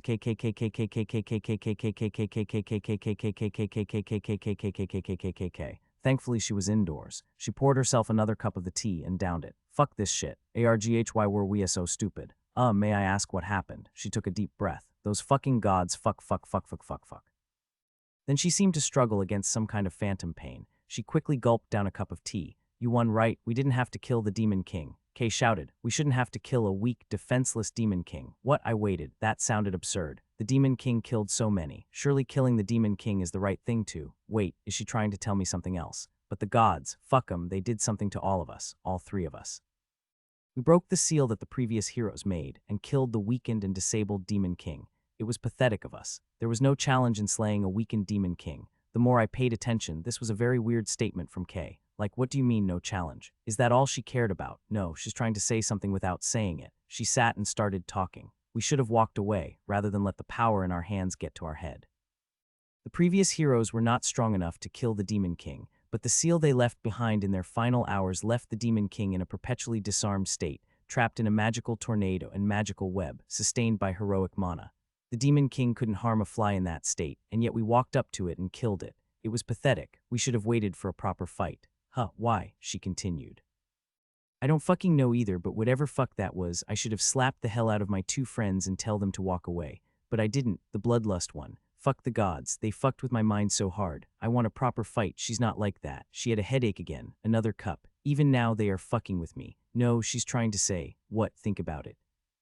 If we only killed all the other demons and left the Demon King there and waited for it to recover, we could have a proper fight. We could wait 100 years if we need to, so that we can get a proper fight on our hands. 100 years. Oh, she had a mental breakdown, a headache, and started crying. Why, Ian, why? I honestly have no idea. But clever. Are the gods secretly sadists? Are they gods of war like Ares that relished in victory? They just want the Demon King dead, is that it? Even if it's defenseless, don't they care about the struggle, the pleasure and satisfaction of a hard-won battle? Kay sat up, fuck the gods, fuck him, and fuck my two brainwashed friends who can't seem to mind control for the life of me. My answer is simple. Ian, I need your help. I believe in the whole wide world right now, only you can help me. Even if I die in the end. Another cup. Next one, I want a proper fight with the Demon King. Then she screamed in pain. And you're a tree, a magical tree, and as far as I can tell, one of the strongest beings to exist in this world. If I give you all the star mana I have, including my soul if you need it, can you? She couldn't say it as she dropped down on the floor and struggled. It seemed like her head was in immense pain and she pulled her hair. This was too much for me to take, and if I was a human, I'd be panicking. Thankfully, a tree does not panic. She struggled for a good 1 hour, and when she recovered, her eyes were blank, her face deathly pale. She just sat there and finished her pot of tea. Then she asked for the journal, but I didn't say too much to her. She seemed out of it. She stared at the journal for hours, then finally she added some additional notes into it. She slept in that room that day, then spent the subsequent few weeks making more star mana weapons. Despite Kay's obsession and frustrations about slaying a weakened Demon King, I think she was actually trying to tell me something else, without fully triggering the gods' increasingly overreaching mental influences. By not going all the way and making me think for myself what she couldn't say, did she just figure out how to cheat the gods? Her statement about a weakened, disarmed Demon King opened my mind to a world of possibilities. Seal the Demon King, and probably the heroes too. A seal that could last a century, maybe more. It's strange to think that this entire problem could be solved in such a simple method. Seal the Demon King, lock it up, keep it alive but harmless. Essentially, it would jam a metal wrench into the cog. It's a lot easier to deal with the other demons without the Demon King. Peace, sort of. But how? It was a proposal in the right intent, but we are lacking the tools. If this is to be done, it would need a few decades of preparation, and far more levels than what we have now. I gathered my artificial minds. The hero K was almost in the right direction. If we can somehow figure out how to disable both the hero and the Demon King, we can delay the cycle as long as they are both disabled. Failure is unfortunately death, since if either one turns on us, our ability to survive them right now is low. It can be done if the hero is on our side. By our calculations and our present abilities, I think we have an extremely slim chance this would succeed. I recommend significantly more preparation. Patrick commented, and naturally I agreed. This was going against heaven and hell at the same time. To seal a Demon King and also a hero would require a spell far more powerful than anything we have, perhaps at an even higher tier than the Super Hex Bomb. But not impossible, and as the hero implied, a 100 years of peace may be worth it, and it would allow us all the time we need to prepare for the eventual failure of the seal. We are the only ones that can stop this, only us with the benefit of our long lives, perhaps us and Lily's, together. Silence from my artificial minds. I believe it is certain that the gods won't let me seal the Demon King. Why else did they load up the heroes' minds with so much mental alterations? I believe the gods can make them puppets if they so desire, perhaps at a great cost. If so, master conflict with the heroes. Inevitable, I recalled Kay's words. When she saw the Demon King, she was swamped with an intense bloodlust. The heroes that supported and worked with us may betray us at that crucial moment, and that could go really bad very quickly. We would need very specific countermeasures for the heroes then. The war with the temples would take a far nastier turn if that happened. Still, I wanted to thank Kay. She sparked a thought, a chance of how this entire conflict could end, a perpetual truce. Maybe it would not succeed in her lifetime, but I have the time to prepare. I'll need all the time to prepare on this path that will make the gods and demons my enemies. Master, Patrick spoke. It may be tempting to consider Kay's suggestion as something achievable, but at the same time, it is possible that you can gain sufficient power to alter the divine arrangement yourself, without a need to directly seal both of the combatants in this conflict. The heroes and the demons are beings from another world, right? If you could, seal this world away, hide the world from their sight, would they still come? Oh, it's like the powers of the ancient vanishing forest, taking it to the next level. A vanishing world away from the meddling gazes of the demons and the gods, a global shroud generator. Another option. Go all out on the path of divinity, then run away and take this entire world with it. There are other options that may emerge the higher up I go, as I better understand the powers of the divine. Options. Suddenly I felt like there is a path out of this stupid game. You are right, we must try what we can. Year 146. We had a lot of thinking to do, and as we seriously considered it, we discovered there were more options. One of which also has some chance of success, is to break one of the heroes free of the gods' control, permanently. The risk was, an independent hero could choose to do anything, including turn on me. Yet, unlike Patrick's idea of achieving godhood and altering the world directly, I had some idea on how to succeed. Already I have some inroads on this with my teas and drinks that help to suppress the effects of the gods' influence. I'd have to figure out how to superpower my tea and drinks to make a real anti-divine influence tea. So we started doing a lot more research on the tea. What is it about the tea that makes it work? We performed various tests, and to most people, the tea does nothing much. It's just regular tea. For most people, though, gradually, we noticed that most of them were healthier after a month's intake of tea daily. There was a lot more research to do on teas. Second, which was in the same league of difficulty as ascending to full divinity myself, was to create my own hero. If the leveling system allowed me to eventually reach full divinity, I should be able to alter the game either myself or via my agents. All in, we had a few options. 1. Seal the Demon King and heroes, thus delay the summoning of the next Demon King or heroes. The risk with this was that, what if there's no real restriction? What if the gods' heroes and Demon King can just arrive anyway when the time is right? Could the gods force a summoning? 2. Ascend to full divinity. There's significantly unclear what my options are at that point, or whether it allowed me to alter the systems at that point, but this should be a default option. As long as I am strong, sealing the Demon King and heroes will be easier. 3. Break a hero free of God's control. Alternatively, would it be possible to also break a Demon King free of their own control? 4. Make my own hero. May not need full divinity if there are worldly ways to reach that level of power. 5. Achieve the ability to kill the Demon King and heroes extremely quickly. This would effectively minimize their threat level. Easier said than done, and again, requires myself to probably achieve full divinity. Only a god could kill a demigod, no. In the past 2 years, I used my new gifts on the priests and Valthorns. Since skills could be upgraded, and I had earlier started doing widespread screening of young children, I already had a decently sized dataset of skills. From what, it was a matter of triangulating those who are loyal, have good skills that could be taken a step further, and probably need the skill to make an impact. The first time I used it 2 years ago, I used it on a triologist high priest with the skill Presence of Calm, which upgraded it to Aura of Tranquility Strong, simply because he lived in an area where the population was angry and upset at the trade and industrial issues. It would take some time to solve the issue, since matters of industry can't be fixed overnight. They do need a period of time for a new reality to sink it. The aura helped to suppress the dissent, for the changes introduced to take effect. This was a people issue sometimes. A solution is available, but when the populace is already angry, often the solution is rejected and resisted. It's like trying to help the person in pain. First, we must suppress the pain, then we can get to the cause of the pain. If the victim is struggling, it makes life difficult for everyone. Last year I used the skill gift on Edna's Grand Shield, and it transformed into suit of grand armor, which pretty much made her a walking tank. It was a little bit of a letdown. I thought it would evolve into triple grand shield or something, but oh well. Skills don't always work the way I want them to. So this year I went to Arlissa instead, and I tried to upgrade the blessing of a soul tree advanced. It didn't work. Then I went to another of the patriarchs. He had a skill called Guidance of the Master, which generally helped the priests under his care gain new skills or speed up their leveling. But he can only use it on one student at a time once a month. Again, I hoped it transform into an aura or something, but instead it just upgraded into Guidance of the Master Advanced, which increased the number of students at any one time to 3 students. Oh well, I think I will try it on one of the blacksmiths or woodworkers next. Maybe he could make something nice. Yeah, actually I should totally make one of the blacksmiths into some kind of super blacksmith. No seal would work without high-tier equipment to match, and I do need alternatives that are in the same tier as the hero items. I spent a lot of time thinking about how to use my new leveling skill, and my sticking point was mainly giving 60 levels, and skills may very well be a handicap. From my understanding of the people as a whole, things that are given so easily, especially a level gift, would be wasted on most people who are unable to wrap their head around the sudden surge in levels, that they would lose the ability to estimate their own strength because they jumped up so fast. It's like a man who just learned to drive, suddenly getting a 1000 bhp sports car. He wouldn't be able to cope with his newfound power and speed, or how a person who just struck the lottery would soon squander his wealth. It wasn't earned. Unlike the upgraded skills, which are given to people who are already at high levels of power, the sudden surge in levels would be given to young folks with low levels, for my gift of levels to be most effective.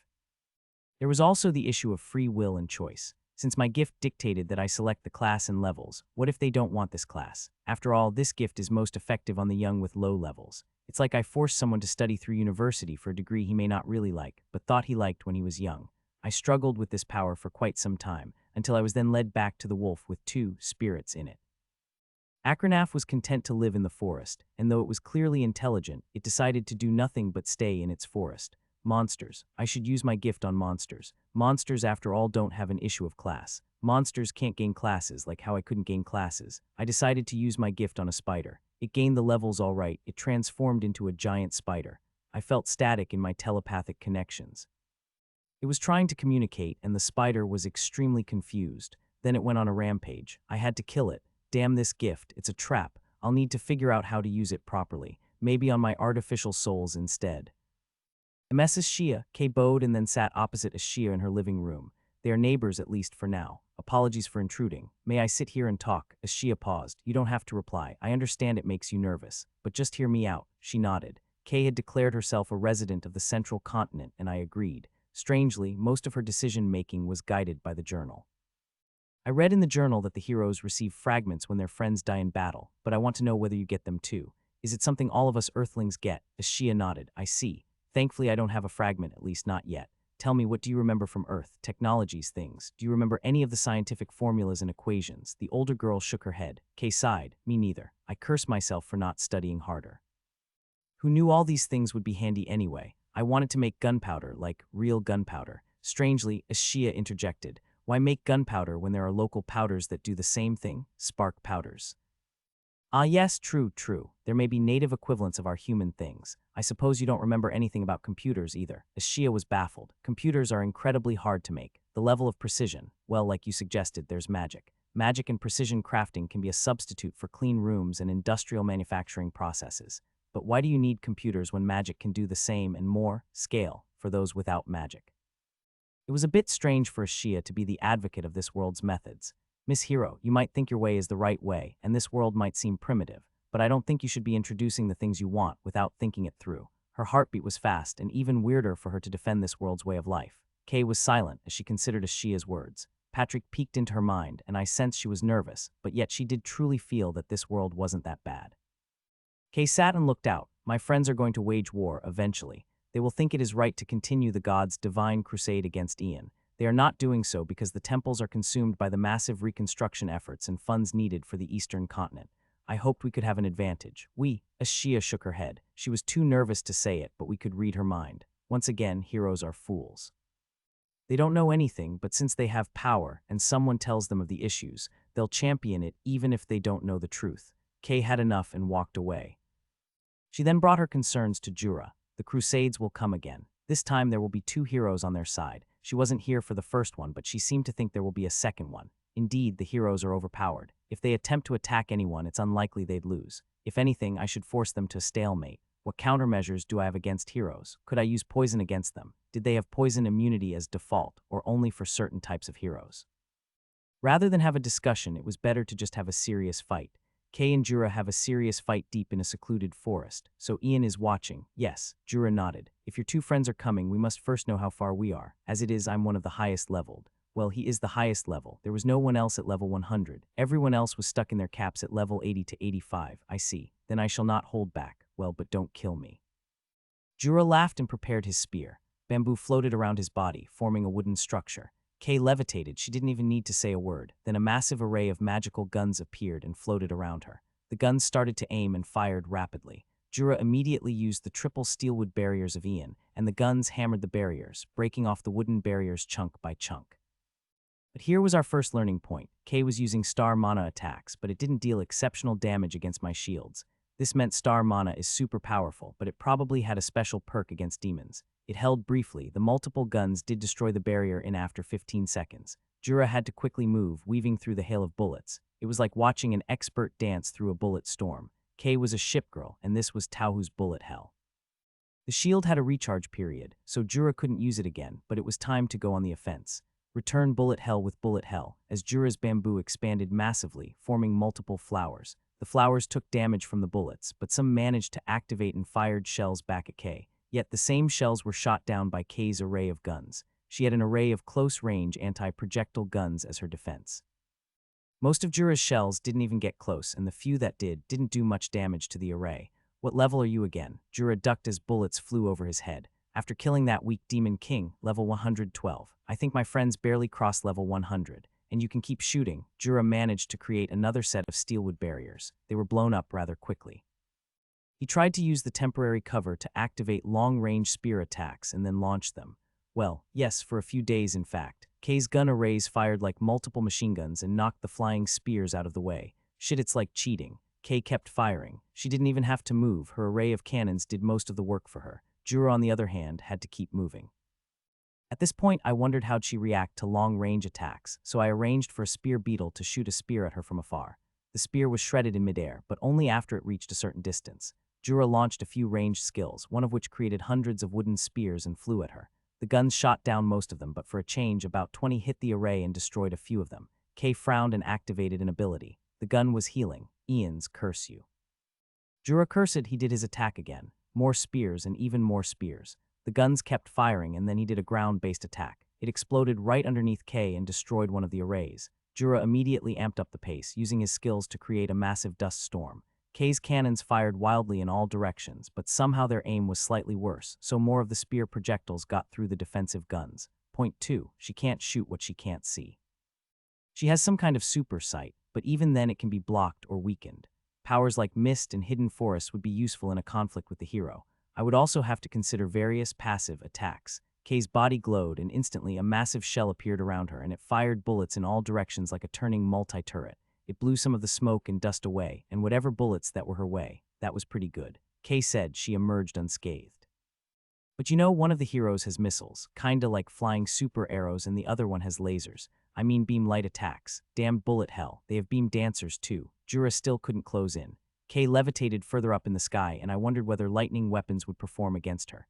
Jura clearly thought of the same thing as he switched weapons and took out 2 purple spears. He stabbed one into the ground and then ran.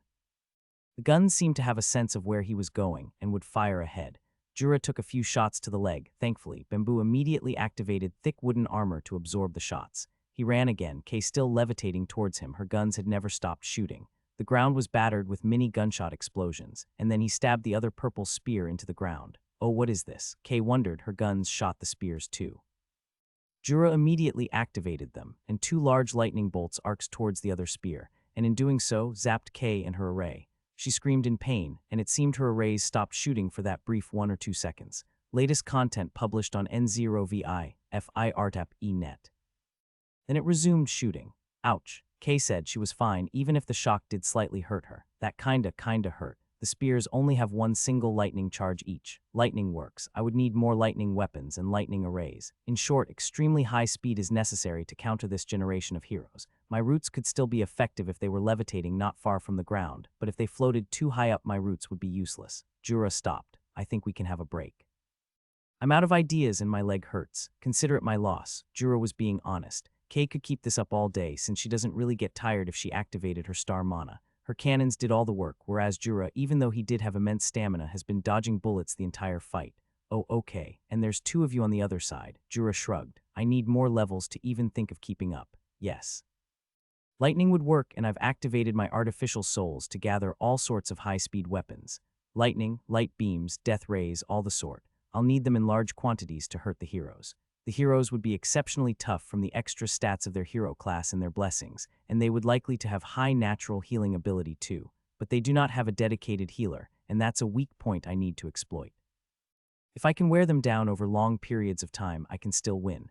How long does it take for your star mana to regenerate? About a day if I sleep. If I keep fighting, I don't know. Kay said. Ian has a plan. Well, they are 2 of them, and we are a continent. I can't feed the heroes too many kills though, they might gain levels. In fact, the tactic would generally involve clearing out wherever they land and using poison abilities to weaken them. Then only engage them with a large team of high-leveled individuals. I'd never think I'd have to fight a hero, not in my entire lifetime. Jura said, certainly I'd never think there would even be a reason where I'd have to fight against a hero. Well, except if they hunted elves. Kay smirked. So, what does Ian have in mind? For Jura, a lot of experience seeds. Year 147. Jura took 14 experience seeds, a whole bunch of skill seeds until he vomited, and that moved his level to level 114.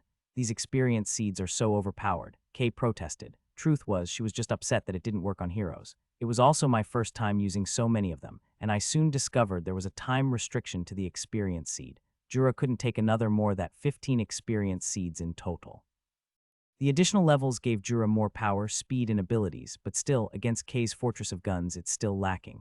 Kay was still absurdly strong, and even if Jura could get close, the guns would all bombard Jura's armor to smithereens. Today's practice is a little special, Jura explained. He was next to Edna and Faris, both level 80s. Ian will be joining in our fight. Kay paused. Ian, yes, let's go. Instantly her array appeared, and it seemed like she still had some cards to play, as she activated 2 more arrays of cannons and guns. I wasn't going to let this chance slide, so I've activated Poison Roots, Mist, and Constrict. She levitated out of the way, and her cannons started to shoot the ground beneath her. Jura, Edna, and Faris all spread out and attacked from separate directions, hoping to capitalize on the site-dependent targeting function of the arrays. Still, the guns just carpeted her surroundings. I tried to buy time and space. I created multiple steelwood barriers in many places just so that the 3 have some cover. Then she had large cannons shooting some kind of magical bullet. It blasted the barriers to smithereens in a single shot. Yet Jura got close. His spear almost grazed her, but it was blocked by an array of cannons, which crumbled from the impact. At that distance, some of the cannons managed to land a point-blank hit on Jura, and Jura was flung to the distance. I had to immediately block with more steelwood barriers. Ouch. Jura was hurt. He bled a little. At the same time, Edna's new armor skill also proved relatively useless against the hero. It lasted a good 12 seconds, and then her armor was entirely destroyed. Vines popped up as she tried to regain her footing from the explosion. Some of them managed to entangle her array of magical guns.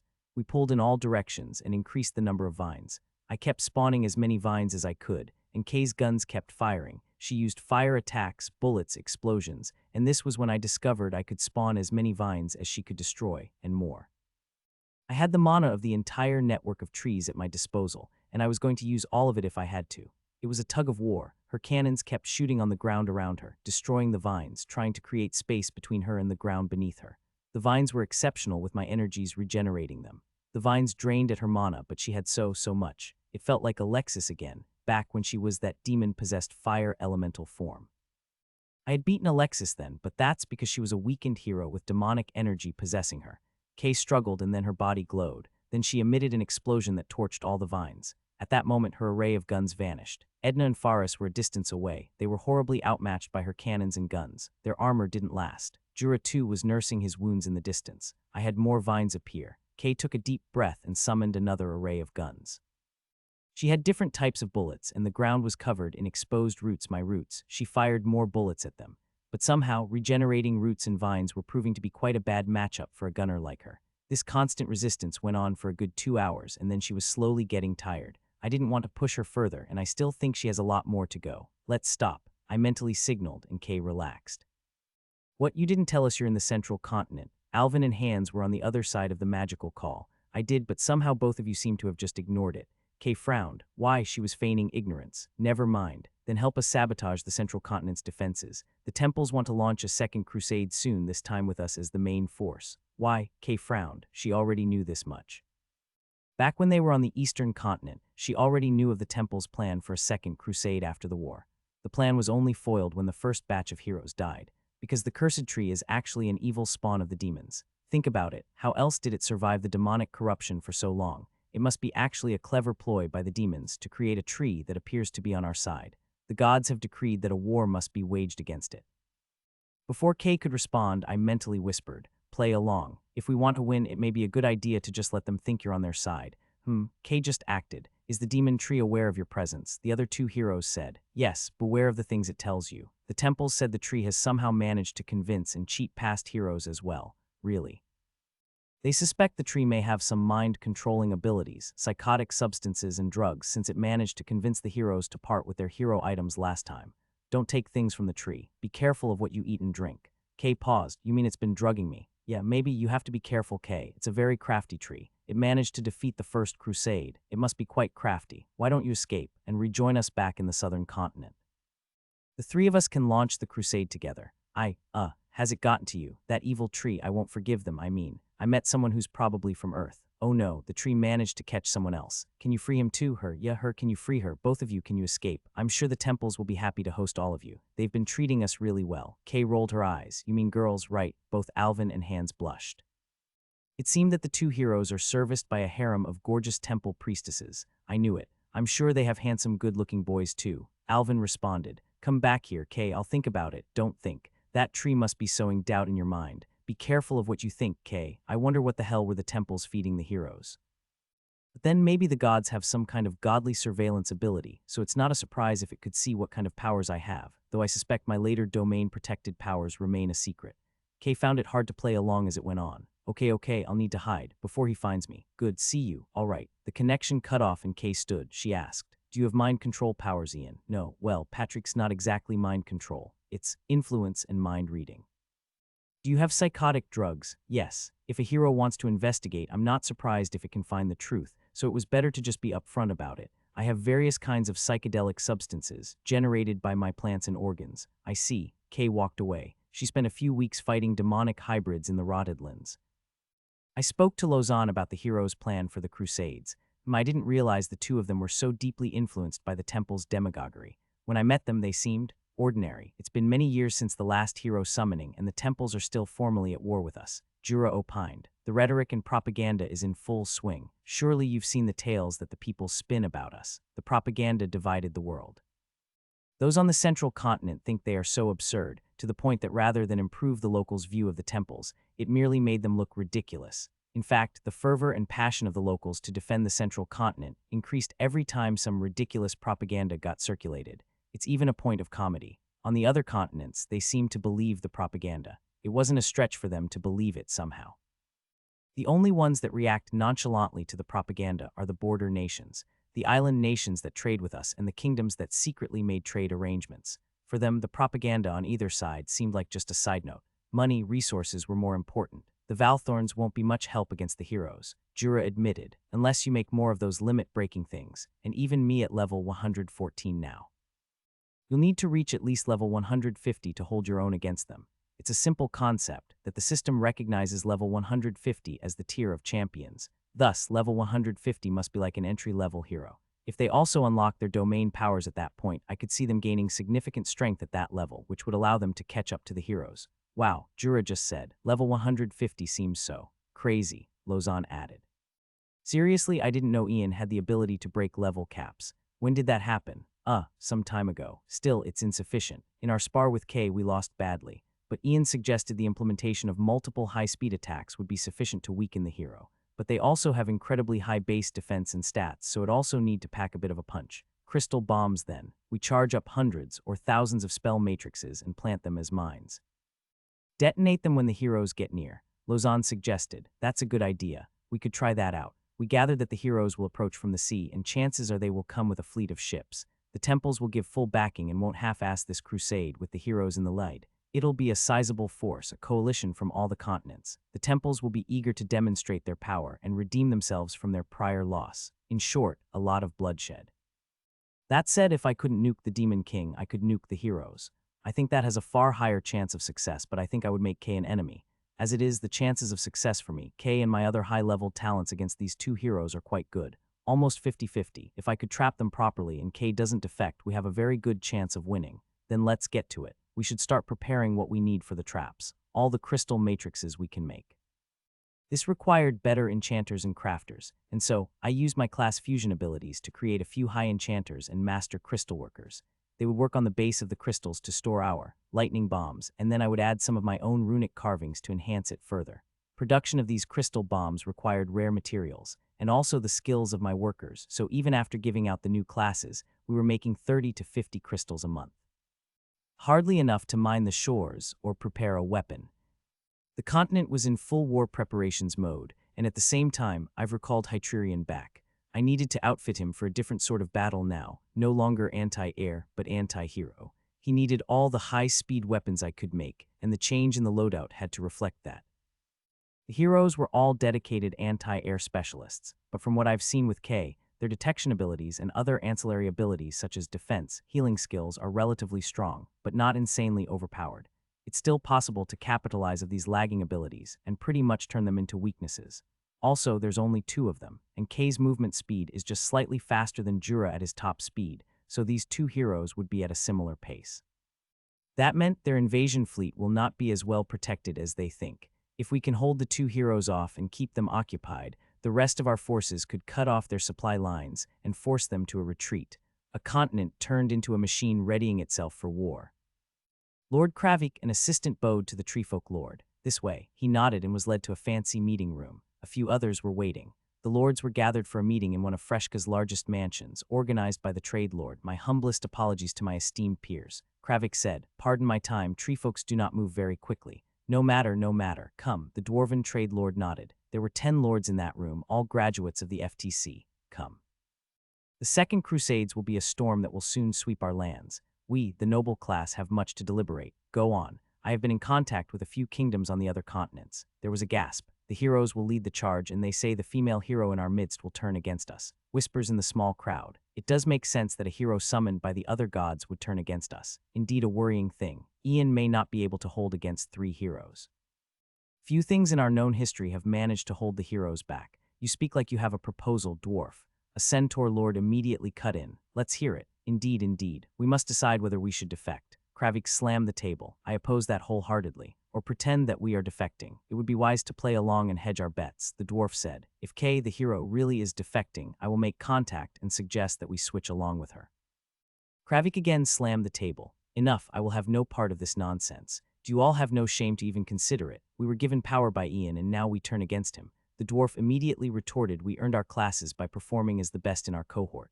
Ian has done much for us, but our class is our own and we must plan for the inevitable. Our survival must matter, and I would rather burn than defect against my patron. The dwarf took a deep breath. Calm, Kravik.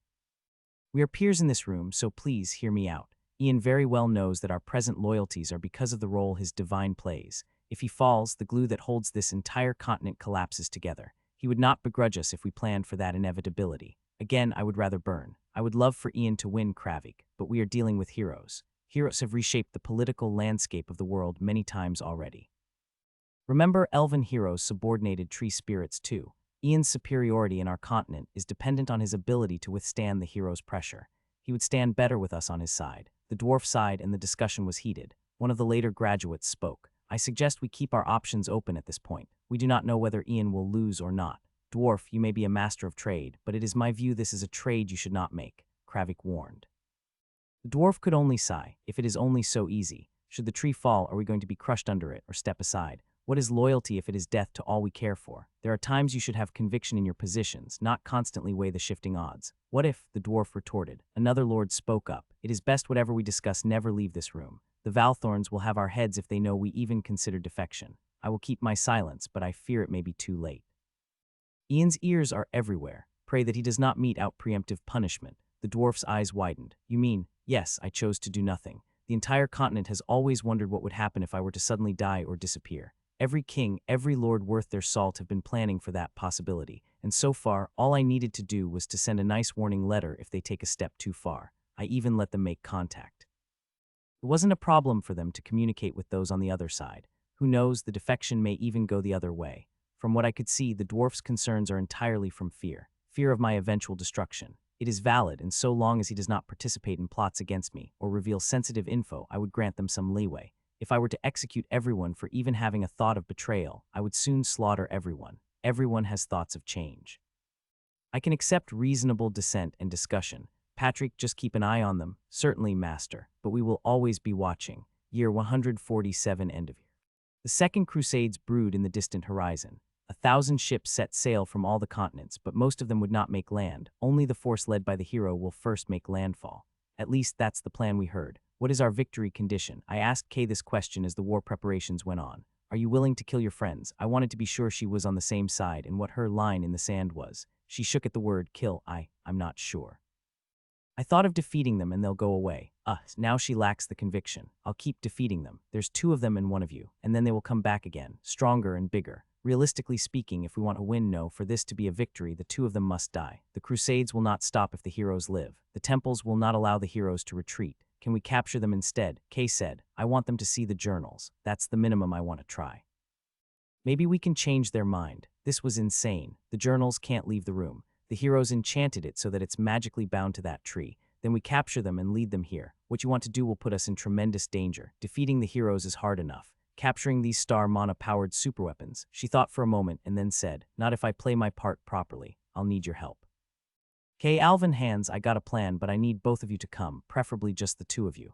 The 2 heroes paused. I think I can sneak both of you to Ian directly. No need for any large crusading party. If we defeat Ian first together, the continent will fold anyway. What do you think? The army can come afterwards, and it'll be a resounding victory for them. It smells like a trap, Kay, I know, but we're heroes. There's 2 of you and 1 of me, and the enemy's just a tree. Kay said, what do you think? It's the best way to save the cursed continent without spilling too much blood. So much was already sacrificed in the earlier crusades. They thought for some time, we'll have to discuss this with the high command of the crusaders. Yes, do so, but please consider my suggestion. A small strike team will be super effective. I'll also lead you to the tree's stockpile of hero items. Let's do it. Hans and Alvin reached out a week later. It was predictable since the temples were not really willing to risk life and limb for victory. But if the temple was more than willing to let the heroes risk it all, it's really par for the course. They've done it with the Demon Kings and they will do it again with me. All right, here's the plan, Kay explained over their magical concall. Hans and Alvin arrived in a small high-speed ship. Their ship stopped in a quiet, mostly secluded bay. There was no ship in that area. The two of them landed with a small team of soldiers from the temples. The soldiers would stay back and keep watch. We're here. I had already emptied that targeted location once the plan was set in motion. Rather lax defenses, not what we were expecting. I had a feel of their power. I had tree sensors in the area, and the bay was filled with trees. They were weaker than Kay for sure. Kay had the benefit of power leveling in the Rotterdlands, and so she scored more kills during the Demon King battles. With all the trees here, maybe he already knows we're coming, Hans said, but I don't sense any magic. Of course they can't. Their detection abilities are just above average. Hello, Kay said. She appeared from behind a coconut tree. Finally, I get to see you two again. Alvin immediately ran over. Are you all right, Kay? Did the tree torture you or anything?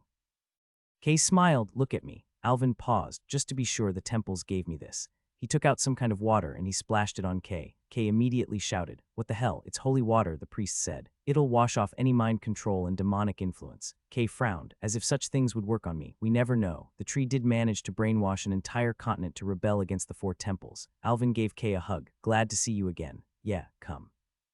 Kay took out a bag with a change of clothes. They were military uniforms of the Valtrian Order. I stole some military outfits of the Defense Force. Remember, let me do the talking. The three heroes were soon at a military outpost in the far south. It was a small outpost, but there was a beetle truck stop here. Walk normally like you belong. Think spy movies, Kay said. The two boys straightened their backs. Walk behind me. Good evening, Lady Kay. A soldier saluted as the three walked into the outpost. Kay nodded. She was also in a military uniform, but her uniform was one of a higher status, similar to those of the Valthorn's upgraded classers. The two walked behind her. When's the next beetle arriving? To where, milady? The soldier asked. Freshka, in 2 hours. Why do they seem to be afraid of you? Hans asked once there was no one else. Because I outranked them. I'm an honorary Valthorn, which makes me part of the elite force. Alvin nodded. It's clever that you so easily snuck into Kay. Immediately lunged forward. Her hand covered his mouth. Don't say it. Kay looked stern. The boys both nodded. This was an espionage. One that I am watching through all the trees everywhere. Even Kay doesn't know I could see so much. What are we waiting for? Beetle carriages. They're kinda like long-range buses that travel from selected outposts to various destinations throughout the continent. The two boys nodded, impressed. Wow, they're advanced in this aspect. Yes, now both of you are my assigned escorts. Here's your fake name tags and papers. Kay took out a stack of papers with tags and various badges. She pinned it on them. Refer to me as Lady Kay. If you see someone with the same uniform as me, refer to them as a superior rank. If you don't know their name, just say yes, sir. Got it. Yes. Why didn't you tell us all this earlier? I just didn't remember that I needed all this then, Kay said frankly. Now come, the convoys should be here soon. I'll get an exclusive one for us. Year 148. How long will this journey take? Hans asked a week into the journey. 5 weeks, usually it takes only 2, but the express beetles are on other duties, and it's winter, so the travel speed of the beetles are slower. They're more sluggish during this time. This beetle will stop in a few cities along the way. Maybe we can try to catch an express beetle. This path also has less traffic. They were wrapped in thick winter jackets supplied by the Valtrian Order. The south was usually warmer, but the path they chose took them through to the highlands.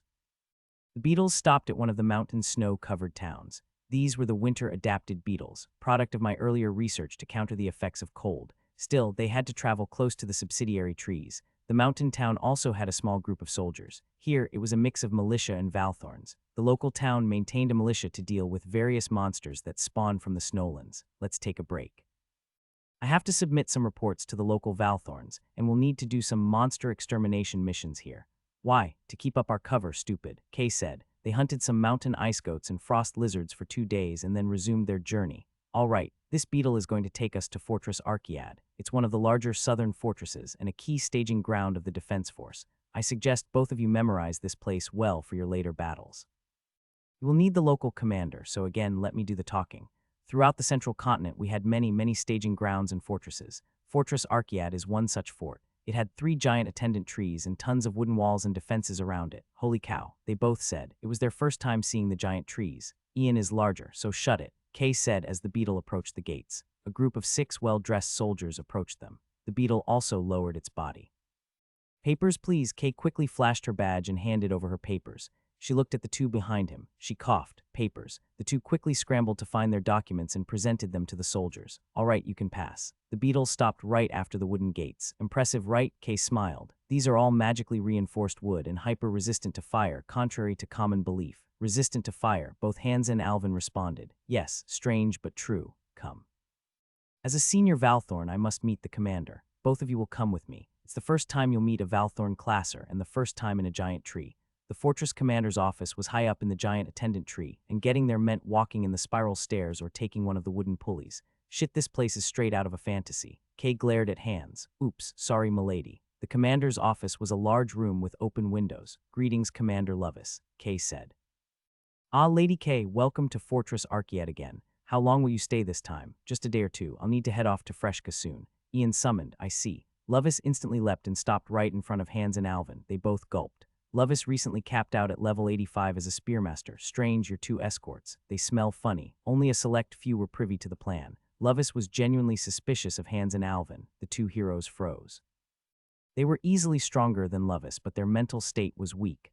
I wonder whether it's because they got their levels too quickly. It's the sea. I believe they were stationed on the outer trade islands. Kay responded calmly. I see. Both of you better get a shower. It's improper for escorts to make your lady defend you. Lovis said. Kay chuckled. I'll see to it. If we may? Yes, go ahead. Use our facilities as you please, Lady Kay. Who was that again? Hans asked. He clearly didn't pay any attention when Kay explained earlier. To heroes, most people are just NPCs. Not worth remembering. Lovis, Spearmaster, I believe she's level 85. Shit. Hans was impressed, even though he was clearly stronger. I could beat her, but she has a presence. Kay smirked. She's not the only one. No wonder the First Crusade lost. The number of people at that level. I think the kingdoms have only a few. After another 3 weeks of traveling, they entered the domain of the Freshlands. On your left in the distance is what remains of the Rottedlands, carved up by Ian's magical energies. Kay said. The temples said Ian made a deal with the demons. Alvin said. Well, then the ground we are now on is all demon then. Kay explained. There will be more demonic hybrids, and they are attracted to creatures that emit star mana like us, so be prepared for more fighting. So it's true, demonic hybrids. This. Ian made a deal with the demons, and that's why we have these cursed hybrids. The gods would never create such twisted monsters. Kay paused. As they traveled closer, they were attacked by a few demonic hybrids. They also saw beetles emerging from the trees to fight them. Then they reached the first walls of Freshka. Over the decades, I've added layer after layer of defenses. There was a giant attendant tree that functioned as the centerpiece of the walls and gates. Again, Valthorns and Valtrian Order soldiers quickly did the usual ID checks, both the heroes getting used to the investigations. Now we have the centerpiece of Ian's propaganda machine. Kay said, half joking. We're passing by the educational institutes. They passed by the Freshlands Treasury College and the School of Triology. The Valthorn Academy was on the other side. Should we blow them up now, especially that School of Triology? Alvin said. They are a cult. This entire setup is a cult. Kay paused. No, people don't need to die for this. Remember, the goal is Ian. The 2 of them nodded okay. Come, Kay led them into the room of where all the hero items were kept. We had intentionally set it up such that it looked like the entire tree was just a simple building. There were a few hero items on the table. It's a risk if they activated them, but I had to trust Kay at this point. The journal was there too, on the table. It was closed though, so, this is it. There should be more. Kay said, where did it go? The 2 boys started searching, and then Hans walked over to the journal. He briefly opened it. The star mana in the journal resonated with his own. Then he froze. Alvin immediately ran over and touched Hans. Hans, you all right? No, Hans said, the journal. Alvin then went and looked at the journal, its pages open, magical words floating everywhere. Habitually, he reached out and touched the journal's sides, and then he froze. The journal glowed. I still didn't know what was in the journals and why it evoked such a strong emotion. Both of them were stunned. The journal glowed, and their own bodies seemed to resonate with it. They didn't move for a few hours. Kay just shrugged, sat down, and started brewing some tea. When they finally broke out of the stupor, they both turned to face Kay. You trapped us. Kay smiled. Yes, you sly woman, Alvin said. You wanted us to see this. Yes, it is the only way we can stop being pawns of greater powers. They froze. What now? You've just shown everything we've known to be lies. They had a headache. Kay offered them tea. I don't know, but I wanted to show you that this whole crusade is pointless. Fighting you on the battlefield wouldn't have proved anything, even if we win. I don't want to fight you, and we shouldn't be fighting with Ian. I don't want Ian to fight with the temples either, as disgusting as the temples are. Our true enemies are not each other. Then, we play arbiters of peace, Hans said. The gods want us to be in perpetual conflict. Us, the heroes and the demons, are agents of that intention. We trigger more fights, more wars. Maybe this whole world is just a farm and we are the means of harvesting something. How did the previous heroes know? I don't know, but they seem to have managed to resist the gods' influence to a greater degree than us. Either they found a way or were just too weak. Then, I want us to take a timeout. There's really no reason for more bloodshed. We can break the cycle, even if the gods want us to play our part in this. We failed with the Demon King, but we can stop this one. You truly think sparing Ian is the right decision, not fighting him? We've committed too much, and an army will soon be on their way.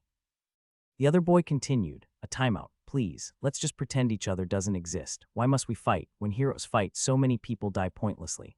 I've seen the good things the temples do. The temples are not bad either. I won't just switch sides. Alvin repeated, I'm not asking the two of you to be friends with Ian, but see the value of his presence in the world, even if he made a contract with the demons, which, by the way, I don't think so. Alvin and Hans both just sat there.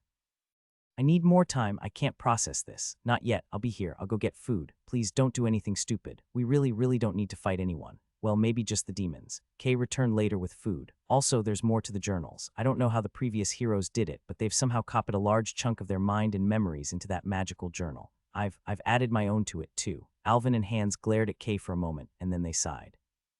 They uploaded their minds into a book. Great. This is next level crazy. It's been crazy since we got here, boys. That was how two heroes ended up camping in my tree of hero items for a few days. The Crusades, thankfully, didn't move on. The temples were smart to suspend further action once they discovered the heroes had gone silent. Some time later, their bloodlust seemed significantly more subdued. I think we should head back, Alvin and Hans said. We won't be friends with Ian, but we agree. We don't need to fight. It is pointless as much as the temples want to convince us otherwise.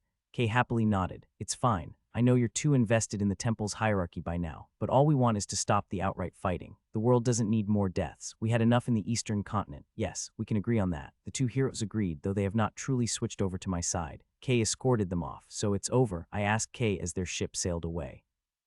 I think they won't attack us, at least. The temples might still continue the crusade, but it'll just be the temple's own forces. Then they won't. Alvin and Hans returned to the southern continent and soon advocated a focus on healing and restoration, rather than a second crusade. The eastern continent still needed a lot of healing, and that was the angle they took. Jura continued to fear for a large crusade, and personally, I was just happy I didn't have to fight heroes. But I'm now super interested in what's in that magical journal. What did Jared, Harris, and Myrie write in there? So, all our military work, what do? We can slow it down and prepare for the next Demon King. Take a break, you all deserve a bit of it. This year, I significantly dialed down the war efforts. Still, I kept those things, the anti-hero countermeasures, in storage. I may still need it someday. Kay managed to defuse the situation with the journal, and in a way, it was very lucky that it worked out the way it did. Though I know that someday, I will have to fight a hero for real, I'm happy that this second crusade ended before it even started. For once, a war fought and won with cunning, instead of blood. In a way, Kay really did something heroic. Year 148 continued. Thank Ian's that went well. Edna breathed a huge sigh of relief. The two heroes, Alvin and Hans, returned to the south. On the very day the three heroes came to Freshka, we summoned quite a few of the high-leveled Valthorns for an emergency preparation. The valley itself was loaded with many traps and magical weapons, ready to go off if the encounter in the tree of hero items did not go well. Me too, personally relieved that for once we avoided a battle.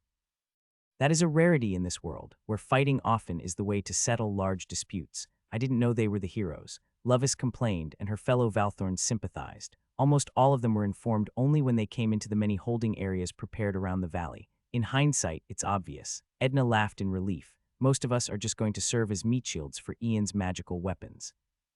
I had multiple hero items prepared, and was prepared to even detonate the entire valley around me to secure a victory.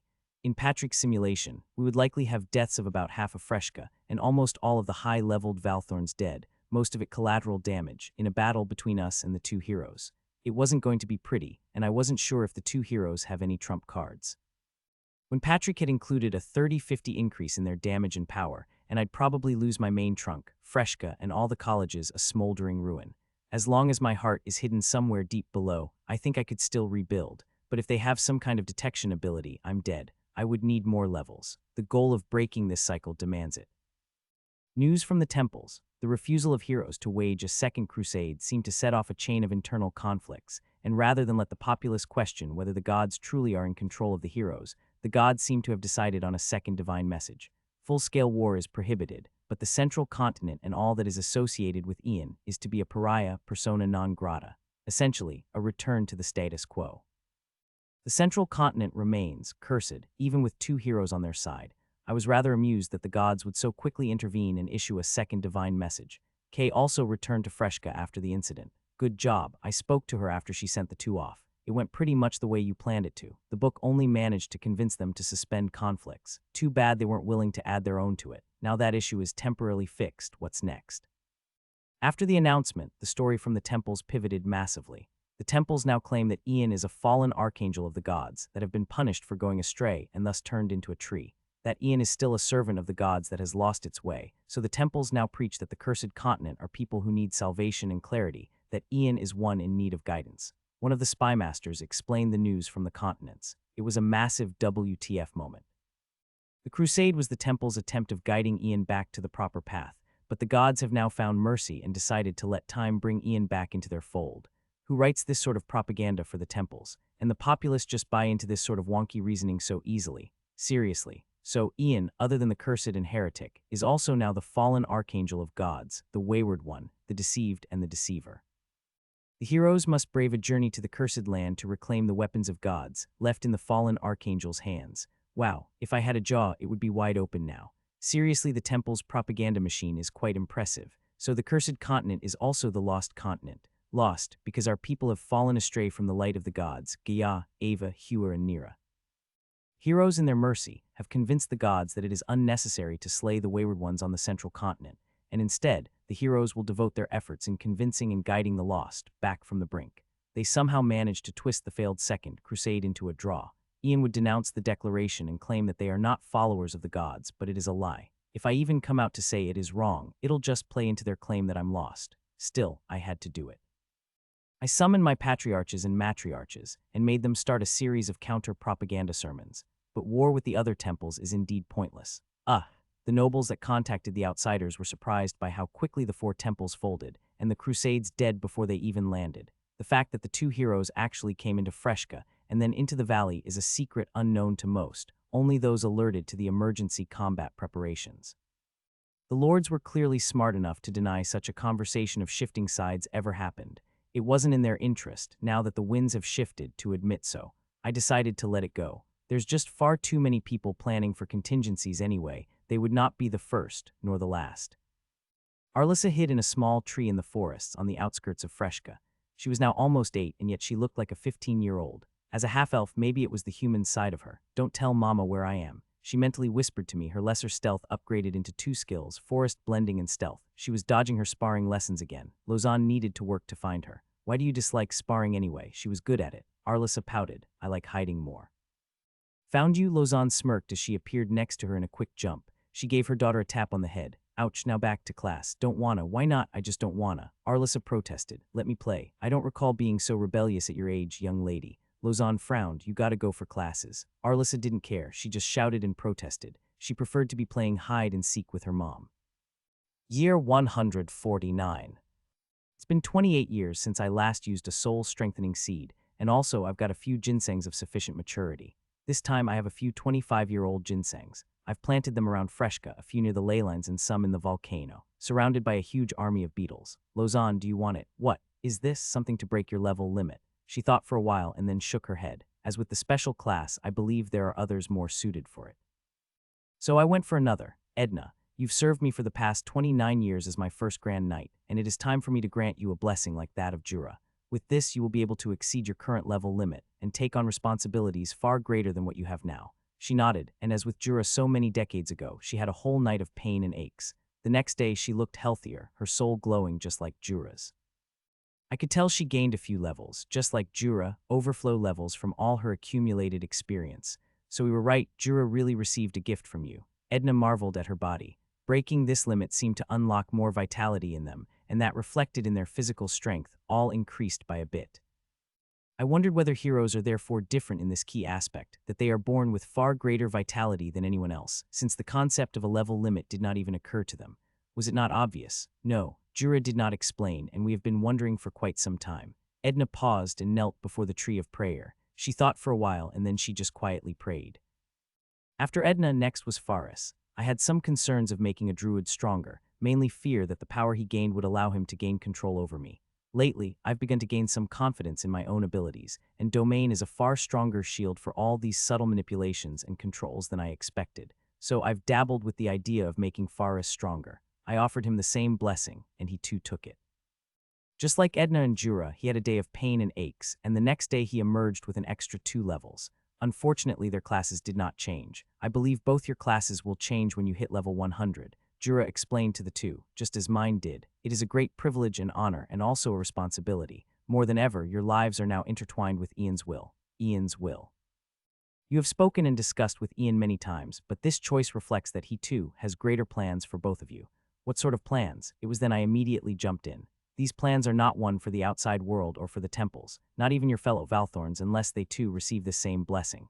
The two gulped. I aim to end the cycle of demons and heroes. To do so, I must have champions at my side. Jura shrugged. I had privately discussed this with him earlier.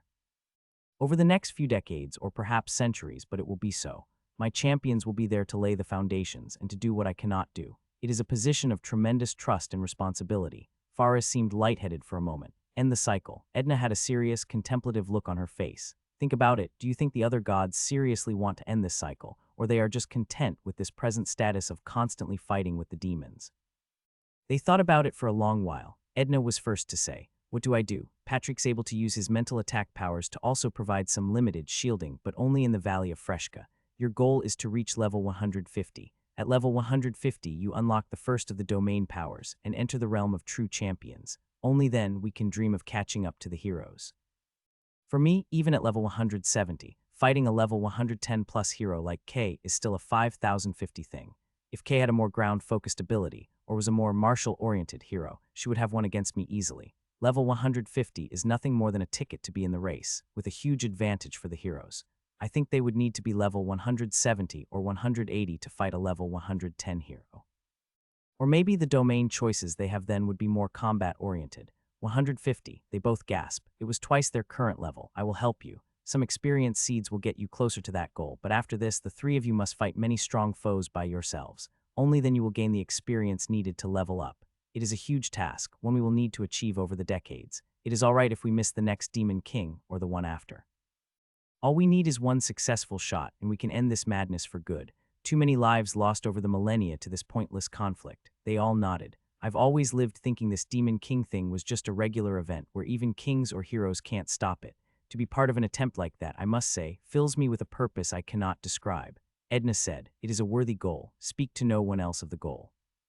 The other gods are watching, and they will attempt to use their powers to influence you." Again, another set of nods. If anyone asks, the goal is to gain power. For now, you are dismissed. Faris didn't return home. He summoned a wolf and went for a long trek through the high mountains. The knowledge seemed to weigh on him a lot more than Edna. I hope they can take it. I spoke to Jura privately. They had to know just like me. I had always suspected you have a larger goal, but I was not certain of the extent of how large it would be. Yeah, this is a conflict far bigger than any one of us. They must know. This is a path that may take us in open conflict with the other gods and heroes. Jura nodded. Of the Valthorns, they are most ready. Perhaps Lovis next, or would this power also extend to Ivan? Ivan is a soul contractee, and I'm not sure how the soul contract would interact with the soul blessing. I'm not sure whether it can work with Ivan, not in her current state. And that mind control thing. Really, the gods tried. Yes, I have deflected divine energies a few times. Shit, Jura said. How do we even know if we're compromised? What if I'm already under the influence of the gods? At this point, I don't know. It is something I am working on. Ian wants all books on heretics, rebellions against the gods, and all such things. If the other temples have records on the prior struggles with rebels and disbelievers, he wants it. It was clearly something that made people uncomfortable. Is Ian really a heretic? Don't ask me. Ian wants a massive magical study on the work of heretics, their weapons, and their processes. The Descartes received the order first. The goal was simply whether there are some kind of objects that naturally resist divine powers. If so, those items or elements would be very useful in the process of countering the gods. May we know your intent. Lily's discovered that we were gathering the books some time later. The entire continent has swayed to my side, including Lily's inhabitants. It seemed to maintain an aloof relationship with their inhabitants, not bothered to really give directions or orders, but they were clearly monitoring them. Ah. Yes, I should ask Lily's. Black star gems. They resist, but not absolute. We have some. Best eaten or consumed or fused to the soul. Strengthens the soul from otherworldly influences. What does that do to heroes? Lilies seem to detect my thoughts, reacts dangerously with star mana, often explodes in contact, really deep underground where the sun doesn't shine, where the light of the heavens do not touch. If you cannot find, you can make them. Leave most types of precious gem really deep underground, away from all light for 100 years with some anti-magic or anti-mana enchantments, and about 1/10 will turn into black star gems. 100 years to make. Black star gems, the temples seem to have not made any mention of it, nor any books or records were kept on this. It existed mostly in geological and blacksmith books, but did not seem to elaborate much on its use. We soon found some from the merchants, such objects kept in various stores. It was a rather brittle object, small, really pitch black in color, and seemed to reflect no light. It appeared quite like a matte black stone. It was not hard and did not store magic or mana like most gems, quite like coal if not as shiny. I was rather confused by that, for a temporary resistance against the divine.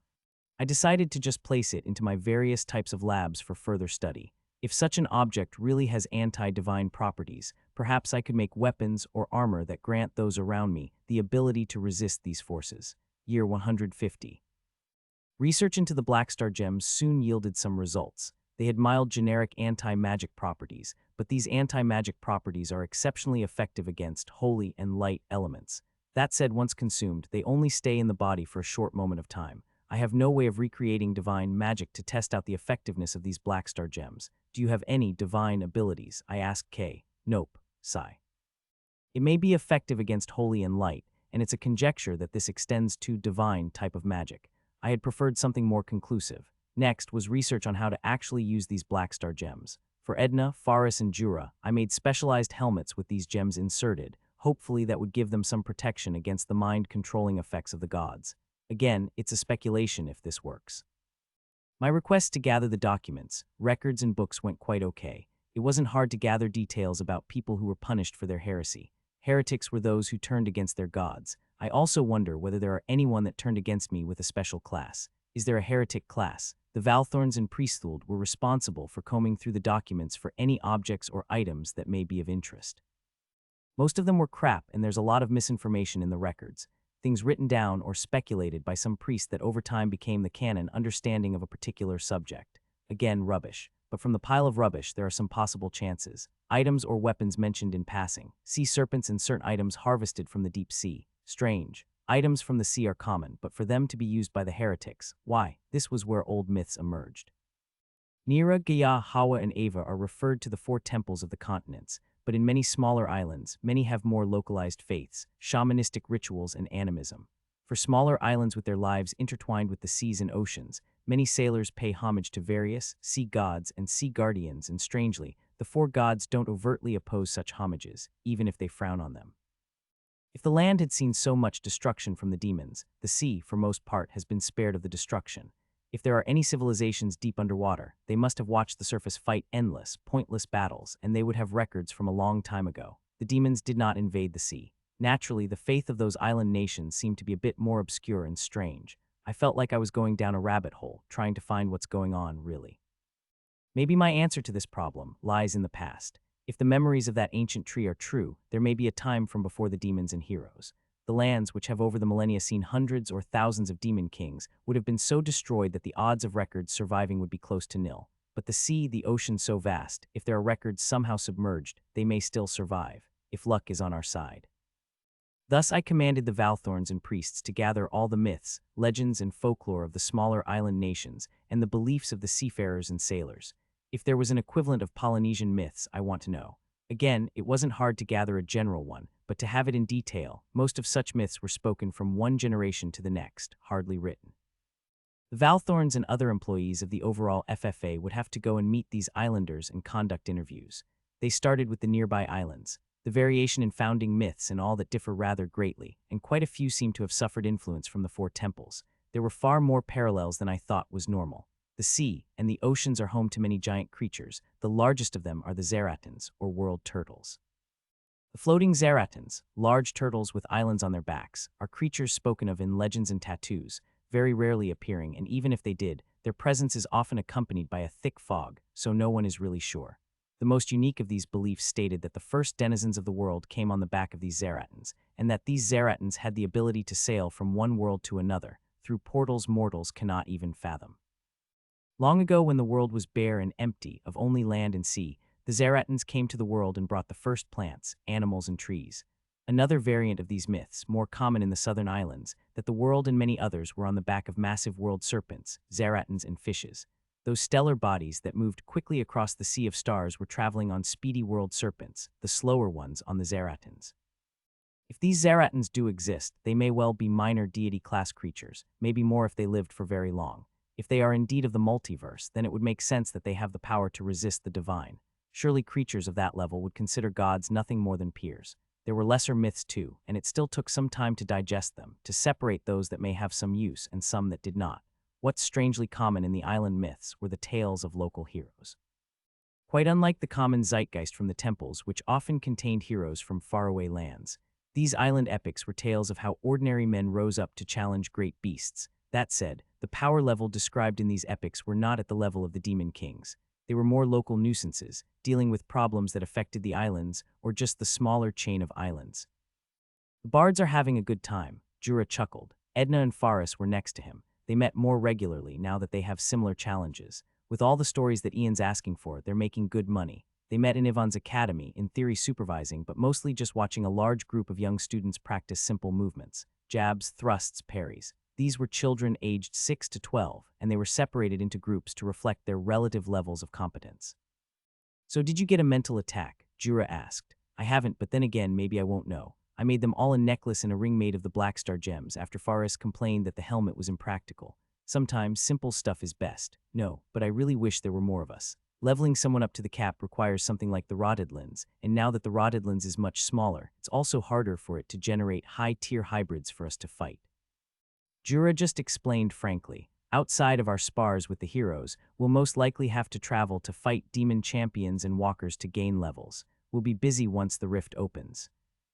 Tree Spirit, are you there? Akranath the wolf asked one day. We wish to speak. Yes, we wish to leave the forest, and if you may, guide us to where there is magic in the land. Magic in the land, you mean leylands. Now that my network of trees and roots spread across the continent, there's actually multiple leylands. But my soul forge requires different types of energies, so an increase in the quantity of leylands merely increases the total mana available to me, but does not result in me unlocking a different color to my leyline. There are multiple dungeons across the continent too, and they are either black or red or blue, colors which I already have. So despite my expansion, my soul forge colors did not grow. The wolf sniffled momentarily, shaking and nodding its head, and then answered. Yes, I believe that is what they are called by the mages. The shamans refer to them as just magic in the land. Can you help us ensure safe passage? We see many humans and creatures who would fear us and attack us. That can be done. I shall assign you an escort. Faris arrived 5 days later by express beetle. This is Akranath, a wolf. He wishes to travel to the leylands of the land, and I saw it fitting that a great druid is to escort him. Druids are also commonly seen with animals and tamed monsters, so a massive wolf monster traveling with a druid would not raise alarms. Well met, wolf, Faris said with a friendly bow. Akranath sniffed him slightly and spoke. He smells of the city. Faris shrugged. My tasks often lead me to the cities, but that should not detract from my task of escorting you. It is fine. The wolf shook its head. Let us go. They traveled mostly through the smaller routes, walking the entire way. When they finally arrived at the nearest magical leyline, a blue one, the wolf sniffed and tapped its massive paws on the ground a few times. It was using a skill of some kind, and then, that was it. That was rather boring. The wolf repeated it a few times in most of the other ley lines or places with natural mana. Are you looking for something else? I asked at the 4th leyline they visited. No, not really. This is right. We merely sensed its strength. The wolf responded, and your reach is far. Ah. It is for a shaman to regularly visit nearby leylines, as shamans tap onto leylines for strength and power. Their health and condition is critical to a shaman's strength, and also why certain types of shamans often live in strange places, quite like that of a witch. Faris merely shrugged. Have I met a witch? Kay could fly was something I expected. What I did not expect was how high she could fly. She could fly almost to the edge of the sky itself, almost crossing into space. Space was, as she described it, strange. The moons moved erratically at times, as if forcefully yanked out of place. It also occurred to me that if she really wanted to win her fight against me, all she needed to do is fly really high up and bombard me from where I cannot reach. Her magical projectiles would lose some of its power at that distance, but she would not be harmed at all at that distance. Of course, I kept my mouth shut. The heroes could have used a similar tactic against the Demon King too, unless, of course, the Demon King also can fly at that distance. I wonder what the world would be like if the next Demon King was some kind of alien monstrosity that floated on low planetary orbit, bombarding the world with dropships filled with demons. We killed the Demon King 5 years ago. Yes, year 145. So there's 5 years left. There's 5 years left, right? The rifts usually open 2 years before. You can start hunting demons once that happens to raise your levels if you feel not confident. But once you cross level 100 as a hero, Kay nodded. Oh yeah, it feels like I've done this for umpteenth times. Is this what being a non-player character feels like? Repeating the same shit to different players every damn time. It's boring. In the meantime, I scheduled more practice sessions for Kay with Edna and Jura. Edna gained a level or two from spars with Kay. The Rotterdland shrunk even more. At this point, it is only a quarter of the Rotterdland's peak. Furthermore, this quarter is sliced up by all the tree roads and the new nations that now inhabited the reclaimed lands. I wondered whether there was a way to tap into blood magic as a source of new mana color for my soul forge. Perhaps by way of a rune on the general population that granted some of their mana to me. I have red from a volcano, yellow from a runic formation, blue from my existing trees and networks, black from a magical ley line. From ley lines throughout the continent, most of them were already blue, black, or red. Do I have green? Shouldn't trees be green, or is it from something else? If there's black, there should be white too. Frustrated, I shared my concerns about the colors with Lily's. No clue. Mine is black from all the death of people. No progress. I believe demonic magic is perhaps one color. This blood magic is also another. What other sources of magic? Wind, water. I decided to try for both. If wind could be a source of magic, all I needed was to spawn a lot of trees in places where there is a lot of wind and find a way to convert that wind energy into mana. Perhaps that'll give me another source. If my experience with blue was correct, I'll need at least 10,000 wind harnessing trees to unlock a new color. For a month I experimented with various grasses, reeds, and coconut trees, attempting to find a way to convert wind to mana. Of course, my artificial mind submitted some rather fascinating tree species for my consideration too. Dandelions, and windmill tree monsters. The windmill trees were trees with flexible branches that could twist along with the wind. They were monsters first, trees second, and they actually attacked people around them. Carnivorous little creatures. Naturally, they went into the biolab.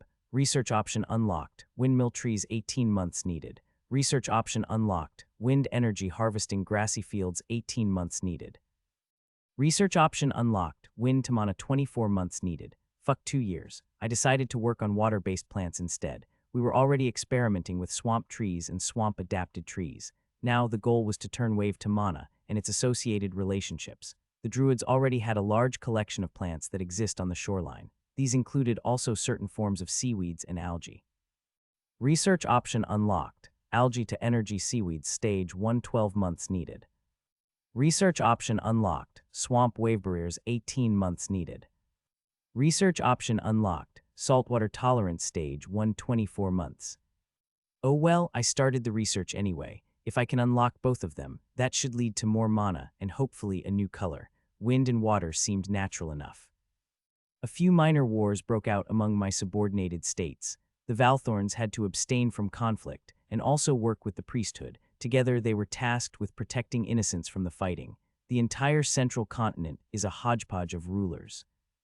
The FFA and the Valthorns essentially existed as a federal government with power over all outbound diplomacy, religion, certain military rules and rights, interstate trade, racial matters, and certain overarching criminal prosecution powers. There's also federal taxes, and also the FFA regulated all of the major transport and trade routes.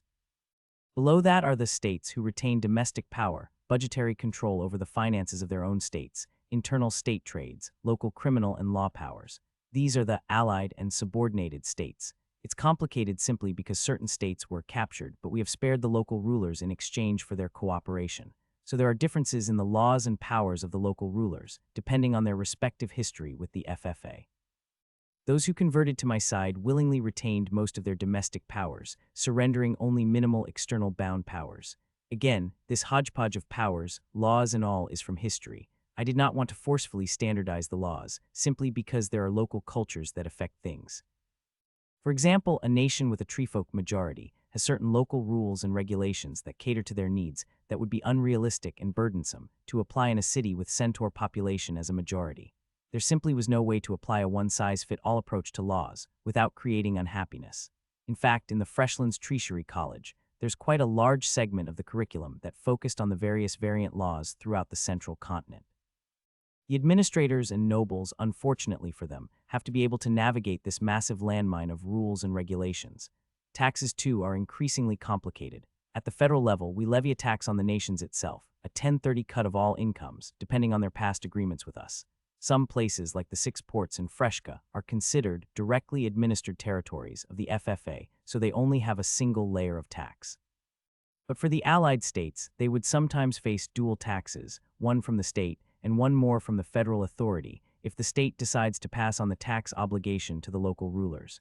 Naturally, this is also a source of dispute. For example, a kingdom where one of their larger merchant organizations moved to another, perhaps for trade and tax issues, would then raise a complaint to the FFA and the Representative Council. But even if we made a good decision, things don't always work out. Over time, Cavio explained that it's quite normal for a decision to be made by the council, but the two disputing parties still resolve to war. It tends to flare up more when the entire continent is at peace. It's like after they are no longer scared of a war with the temples, they now turn on each other, so we just let them fight. The Valthorns and the federal forces would abstain, and we would also set up certain rules of engagement. Even assassinations were permitted, so long as the targets were all members of the ruling party and the local military force. There's also separate food stockpiles, the general food stockpiles and water sources which are acceptable targets, and the Valthorn and priesthood stockpiles, which are off limits. If the combatants overstepped the boundaries, the Valthorns would interfere, and we would crush whoever offended the rules first. It wasn't hard to pinpoint who's at fault when my army of artificial souls monitored it. If that failed and I couldn't pinpoint it, it was also possible to just capture the leaders, ship them to Freshka for a trial. Patrick would then use his mind-reading abilities to discern the truth. Occasionally, I would send a reminder to all the other nobles by skewering the offending noble. I suppose I'm a hypocrite. Of course, the idea of letting my states fight each other was strange for Kay, who seemed to have the concept that the world should be all kumbaya and everyone should be friends. People will have disputes. Even if there's no demon king, no demons, even if there is excess, people will fight. It's good for the army too. Those who fight gain levels, and I have more people that I can poach for the Valthorns. It also helps to clearly delineate the difference between the federal authority and the state authority. Citizens that lived through such interstate wars all learned that we have different roles, and generally have far higher loyalty to the federal authority than the state rulers, simply because the wars caused them to realize that their state rulers are just all about power. Year 151. The clock is ticking, and my research continued. Some of my research commenced a little too late, so only the algae to energy research was completed. There are many, many kinds of algae. Each type chose a slightly different mix of specializations to excel in their respective environments. I recall in my earlier studying days that there were certain types of seagrass or seaweeds which swayed and moved with the motion of the waves, and there are also documentaries about how certain types of deep-sea algae actually feed on geothermal vents, or certain fungi that lived in volcanic lakes. These are alien life in some ways. Either via waves to mana or geothermal algae to mana, I'd hope to arrive at some new source of mana. The thought about algae also brought me back to my much earlier days of coping with a growing country, the poop problem. There was also the whole trash to energy and incinerator. There may be a way to do the same to poop to mana. I wonder whether this soul forge thing is just some subliminal messaging about power source diversity. Anyway, poop problems, poop to mana, taking my earlier research to the next stage, in combination with the algae blooms. As the research into water-based plants continued, one of my skills upgraded, rootnet upgraded, basic connection with shallow seagrass established. Then came the usual messaging spam. I had to filter out a lot of garbage from the seagrass. In places where the sea isn't that deep, these seagrass created underwater meadows, where fishes and other monsters live. I found them similar to floodplains where the grasses and other plants have adapted to recurring floods. Still, this connection into the seagrass is the first time my senses extended out to the shallow sea. Again, everything is really murky, and my hearing, sight abilities don't work that well underwater. It's muffled or too noisy and loud, yet this is a positive thing. If seagrass is possible then, ocean grass would be the next step. I remember in our world that seagrasses were local and constrained to the seas and do not grow in the deep oceans, but if I could expand my research into seagrass and make them more durable and hardier in deep waters, either that or have a look at the undersea maps. Perhaps there are ancient land bridges where seagrasses can cross, though from what I see so far, the central continent is really far from any of the other continents. Or maybe there's a hidden underwater chain of mountains. Ah well. Mom, Arlissa said to Lozan one morning, "You're good at fighting, right? Lausanne paused and turned to face her daughter. She wasn't sure where her daughter was going with this question. Kids tend to ask the weirdest things. I am but against monsters or bad guys. Why, can you win against a demon king? Lausanne shook her head. No, that stung at a part of her that once wanted to be a hero. A demon king is a special existence, my dear. It's one of those creatures where only those chosen by the gods can defeat. Is Ian a god? Lausanne paused. Sort of. He chose you, right? I mean, a long time ago. She sipped on her morning cup of tea and bit into a slice of bread. Arlissa noticed her mom's silence. Is Ian a god? Sort of. What does that mean, Mom? She took a deep breath. Gods exist in a spectrum, a range of powers. There are weak gods and stronger gods. Ian is one of the world-bound demigods and is on the weaker side, but it is gaining strength over time. Someday it will be as powerful as the elder gods. Arlissa nodded. She appreciated the honesty. She somehow knew, despite her youth. Perhaps it is a gift of children to be able to sense the truth and lies of their parents. So yes, I was chosen. By luck or misfortune that I was there with Grandma in the village then. We hid. We survived. Ian has watched over us since then. Honestly, I remember little of those early days. I was far too young. Okay, Mom. Arlissa nodded. Some of the meaning was lost on her, but she got the gist of it. Can Ian choose me too? I believe you have already been chosen. Lausanne sighed. She knew of the blessing I told her, and she took it with a mix of gratefulness and fear. Something she confided in Laufen a lot. Mom, how did you deal with it? When Ian started training me, Lausanne asked Laufen, how do you cope with the expectation? Laufen shook her head. I didn't. Things were smaller back then when it was just us in that small ring of trees. When we were just hustling to survive the winters, when the girls had to hunt our own animals without any of the trained warriors. When Ian trained you, it was just helping us survive, giving us a chance. Not now, though. Now Ian's power has grown and he is the guardian deity of the entire continent. For Arlissa, her expectations and what everyone wants from her will be higher. Her challenges, her enemies, they will be like yours in your later years, when you were special. Lausanne blushed. It was embarrassing to remember the days when people referred to the then teenager as Lady. They still call her Lady today, but somehow it's a lot more normal and appropriate. As your mother then, all I could do was pray and hope for your safety. Elves like us rarely betray the guidance of our home tree spirits, their wisdom and foresight beyond that of our own. If you let Arlissa walk the path, it's something you should really sit down and have a long chat with Tree. Its power grows and so will Arlissa. Even if her talent is no better than yours, she will exceed your power once she reaches maturity.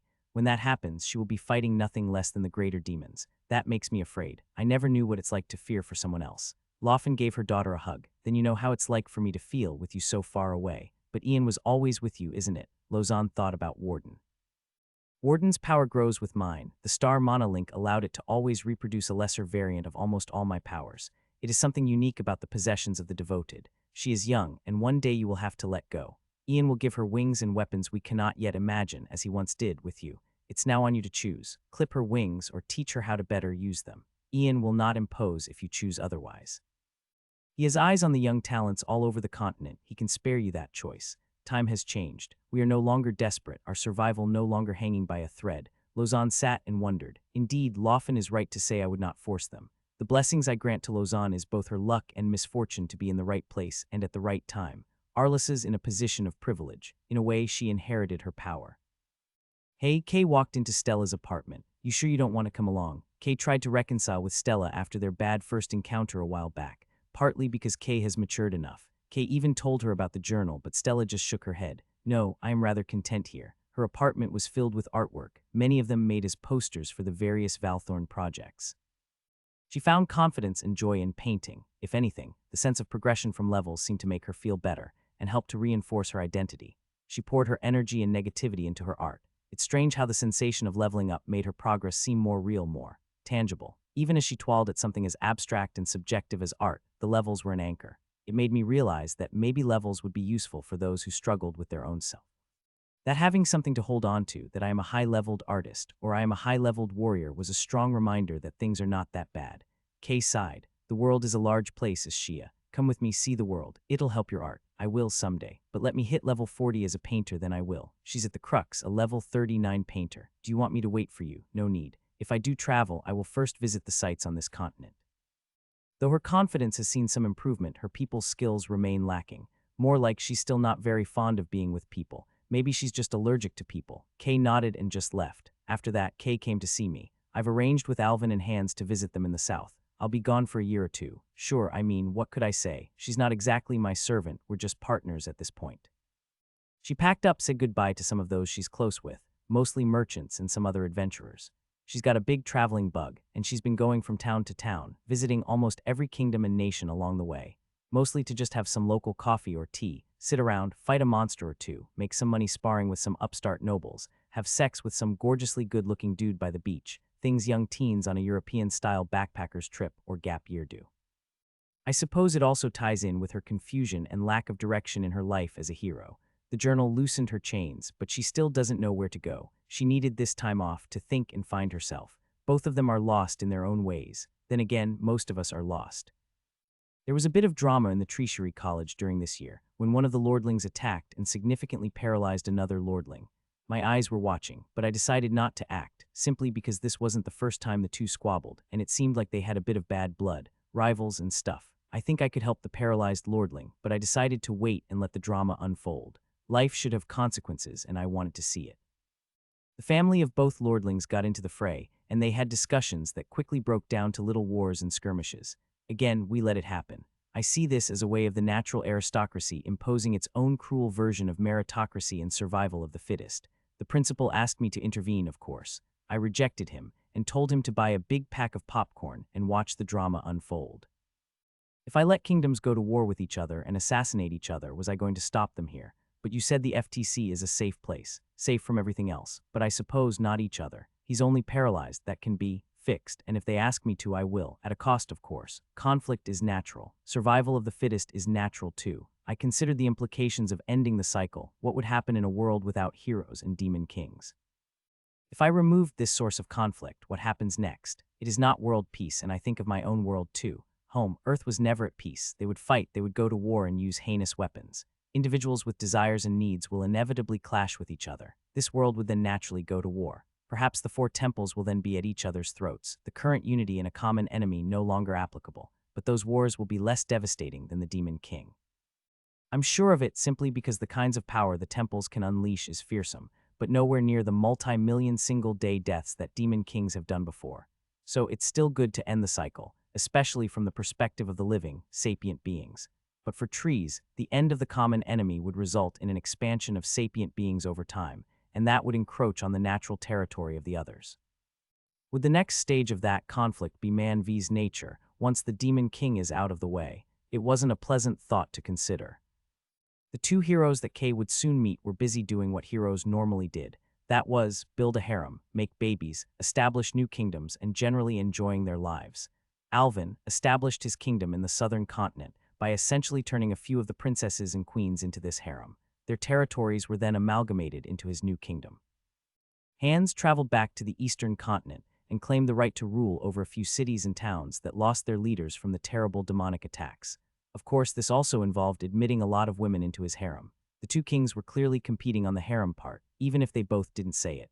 I think all these heroes need a harem education program to explain the risks of establishing a harem and the subsequent problems that would arise. Harris had the problem. Even today, his successor kingdoms continue to fight with each other. They have trade wars, stupid sanctions against each other. Again, I'm not in the business of correcting stupid people, so I let them be. I gave Lovis the fourth soul-strengthening seed as my specialist spearmaster. I also asked the three of them, Edna, Faris, and Lovis, who would want to take on the role as Ian's Demon Slayer. Faris flat out rejected it, as the new class deviated far too much from his current one as a druid. Edna was rather happy as a knight, so Lovis also accepted the new class as my new unique class holder. Once she accepted the new class, her spearmaster class disappeared, but her classes were subsumed under the Ian's Demon Slayer. She obtained my anti-demon aura and buffs against demons. In short, the damage she takes from demons reduces significantly, and the damage she deals to demons significantly increases. But like my own hero fragment buff, I'm not sure whether it applies to demon kings. We would have to test it out the next time a demon king comes around. It took her a good month to get used to the power of her new class, and it's also a strangely twisted class. Once she accepted the unique class, I somehow gained access to her thoughts and memories, and also some insight into her history and her past. She was one of the orphans, just like Edna and Faris, and when she received the class almost 30 years ago, back in year 123, she was a child. She was brought into the Valthorns as the Freshlands recovered, and has since then moved up. She lagged behind both Edna and Faris in leveling, though she had practiced a lot more. This was at a level beyond Patrick's mind reading, in the sense that it was a lot more personal, more nuanced, and contained more details of things. I felt bad, really, that this class gave me such direct access into her mind. It made me realize that perhaps the hero class is actually a unique class granted by the gods, and as such, if they have access into the minds of their heroes, then the next step after access is they could alter them significantly, which is thus evidenced by all the mind control. I spoke to her personally, alone as she dipped herself into the biolab for further examination. She was slightly afraid, but also excited and honored. Her soul spring was now different. Instead of the usual blocks, it was made entirely out of a tree, with roots holding onto all the blocks. The blocks themselves had roots growing into them. Each class presented itself differently in the spring, and this class was a domineering one. It absorbed all her other classes, and she was now a single class. Ian's Demon Slayer, nothing else. Can you hear me? I spoke as I delved into her soul spring, examining her energy. She's asleep, yet awake here. Yes, she was confused, and this to her is like a dream-like state. It's not too far off. I wonder why am I not affected by it? I asked lilies. Heroes, because the gods grant them boundless vigor. Us trees and other beings like us, for we derive our vigor from the land and the world around us. Dragons and magical creatures that tap into the land or exist on some outside source of vigor too would not have a level cap, but mortals no. Treefolks have a higher level cap than mortals, as a part of their vigor is from the land, yet they very rarely reach those heights. Wait, what? I have so many treefolk followers. Where are my super-leveled treefolk? The highest leveled treefolk in the central continent is a woodshaper at level 74. He mainly shapes wood into utensils and tools, but also does a lot of larger scale projects like defensive walls, buildings, castles made of wood, and all that. I decided to speak to him and awarded him a gift for skills. It significantly improved the finesse of his woodshaping and asked him to aid in making weapons against the demons. Year 152. Lilies introduced me to an interesting new friend. It was a massive turtle, the size of a bus, that somehow managed to secretly swim through the rivers and lakes. I had eyes and ears, but in the water it still managed to evade my detection. It clearly had some skills, and the way it communicated was strange. The turtle stopped at the side of the lake and touched one of Lily's floating platforms. It seemed to use Lily's way of communication. I am Valicira, pleased to meet you, Ian. It was a magical turtle or tortoise thing, resembling a Zeratin but too small to be one, but I asked to be sure. Yes, I am a young Zeratin. It is a common question, and I have lived for as long as Lily's. We heard of your search for tales of the sea, and I am here to answer what I can. It is not often that one of the spirits of the land seeks out the spirits of the sea. Is there a catch? With Lily's, there wasn't any. Lily's was just willing to share, especially with someone like me whom they view as an equal. So long as we are never hunted on your lands and your rivers, that is good enough. I said, it is so. It seems you seek the origins of the gods. They lived so long, surely there are ways. We do what spirits of our kind do. We swim to other worlds where the demons cannot follow. I felt like that turtle just dropped a bombshell on me. So there clearly are other worlds, and not only that, the turtle is able to go there. It paused momentarily. We can only carry what that can fit on our backs, and our void mana determines how often we can go and what we can take. For spirits of you power, we cannot do so. Void mana, where have I heard that before? Ah, that princess from so many, many years ago. So that princess was headed in the right direction, and we have time. Valicira spoke. He, or it, floated on the shores of Lily's Lake. I made a large wall of trees so that he would not be seen, and then added a layer of camouflage and mist. Here was a creature who traveled to other worlds, and it would not be. Fuck. So there are multiple worlds with similar problems. But also there is a way to escape. Patrick's idea of hiding the world or somehow moving the world away has merit. We believe they are creatures or beings that reached a certain yet unknown high level and obtained the second tier of the system. We also speculate there is either a system that existed above this one or a tier to the current system. In any case, the gods have access to a higher set of powers and rights. We do not know how to get there, and those who have could not reveal it to us. An admin system or console access, isn't it? Mozart referred to himself as administrator. Maybe it's just a set of administrator passwords which granted them access to that system. We suspect so, though their names are different across worlds. Certainly, Zeratins meet each other to mate, to raise our eggs and our young, and discuss the matters of our safety and of the multiverse. As Zeratins of the sea, we know little of these otherworldly invaders. They have a homeworld or a chain of worlds somewhere, but their world lacks seas, rivers, or lakes, so we cannot create the interplanar mist and swim there. So, we don't know beyond that and who controls them there. Our great elder once tried to stop the demons, but the gods' puppets turned on our elder. A waterless world. I see. Also, these interplanar turtles need large bodies of water to move around worlds. That's a rather odd restriction to their power.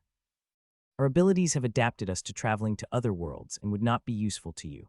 Large quantities of void mana is the first step to any interplanar travel. Void mana. How do I get that? It seemed the turtle read my mind. Void mana requires one to dabble in higher magics, or if you have it naturally. Like us. Wait, does this also imply that the spirit trees in those stories may actually have void mana instead of star mana? Perhaps it is a path along the road of the domains, that I may have one of those choices in the future.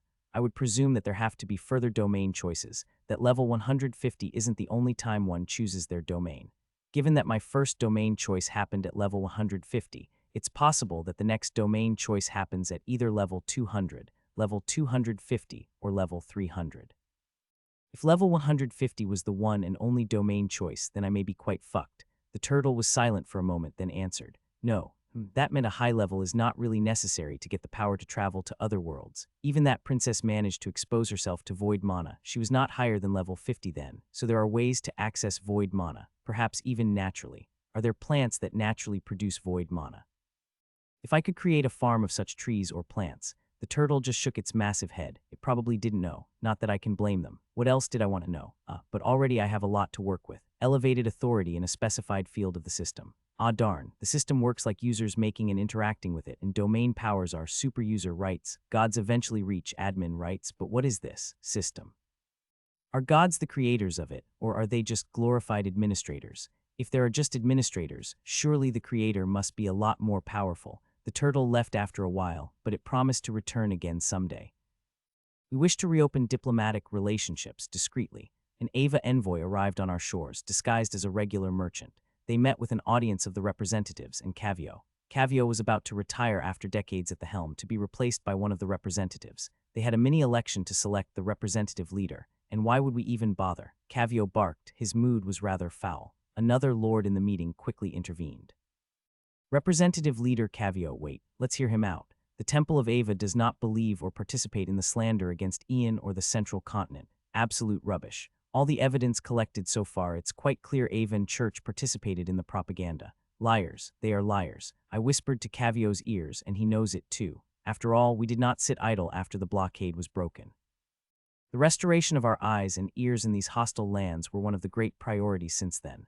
Lies, envoy, Cavio repeated. Let it be known that we do not appreciate the lies. The envoy gulped. Patrick used his mind-reading abilities. The envoy screwed up anyway. He knew it was a lie too, but he was confident. He had a skill to resist mind-reading, but he was horribly underleveled against Patrick. The Avan Temple did want to open diplomatic relations, but the leadership hoped to extort some kind of agreement or aid since they had a lot of damage to undo. Ian notes you did not come to our shores in good faith. This negotiation is over. Cavio sent him off. The representatives were baffled. Thank your foolish gods that we do not send you back in a body bag. The envoy left at haste. One of the Valthorns, without the use of my class seeds, managed to upgrade his own class to Archmage. Archmage has been one of those elusive classes to create, though I did have Archmage classes obtained from the dead.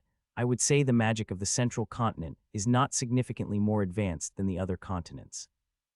Magic research is mostly the pursuit of eccentric individuals, so, while the Central Continent is safer than the other continents, and my various abilities did seem to improve the speed of gaining levels, they still tend to plateau. To summarize, with magic, what I had were mages of a high level, but did not have particularly unique abilities.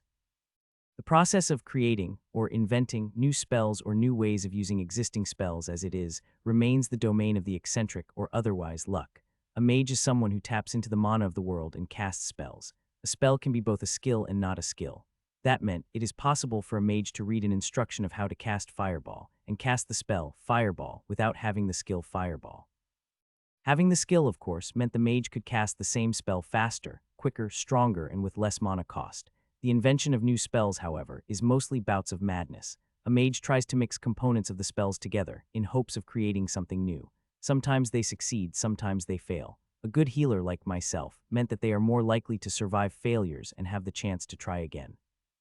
This, of course, supports the persistent mages, those who work hard and experiment constantly.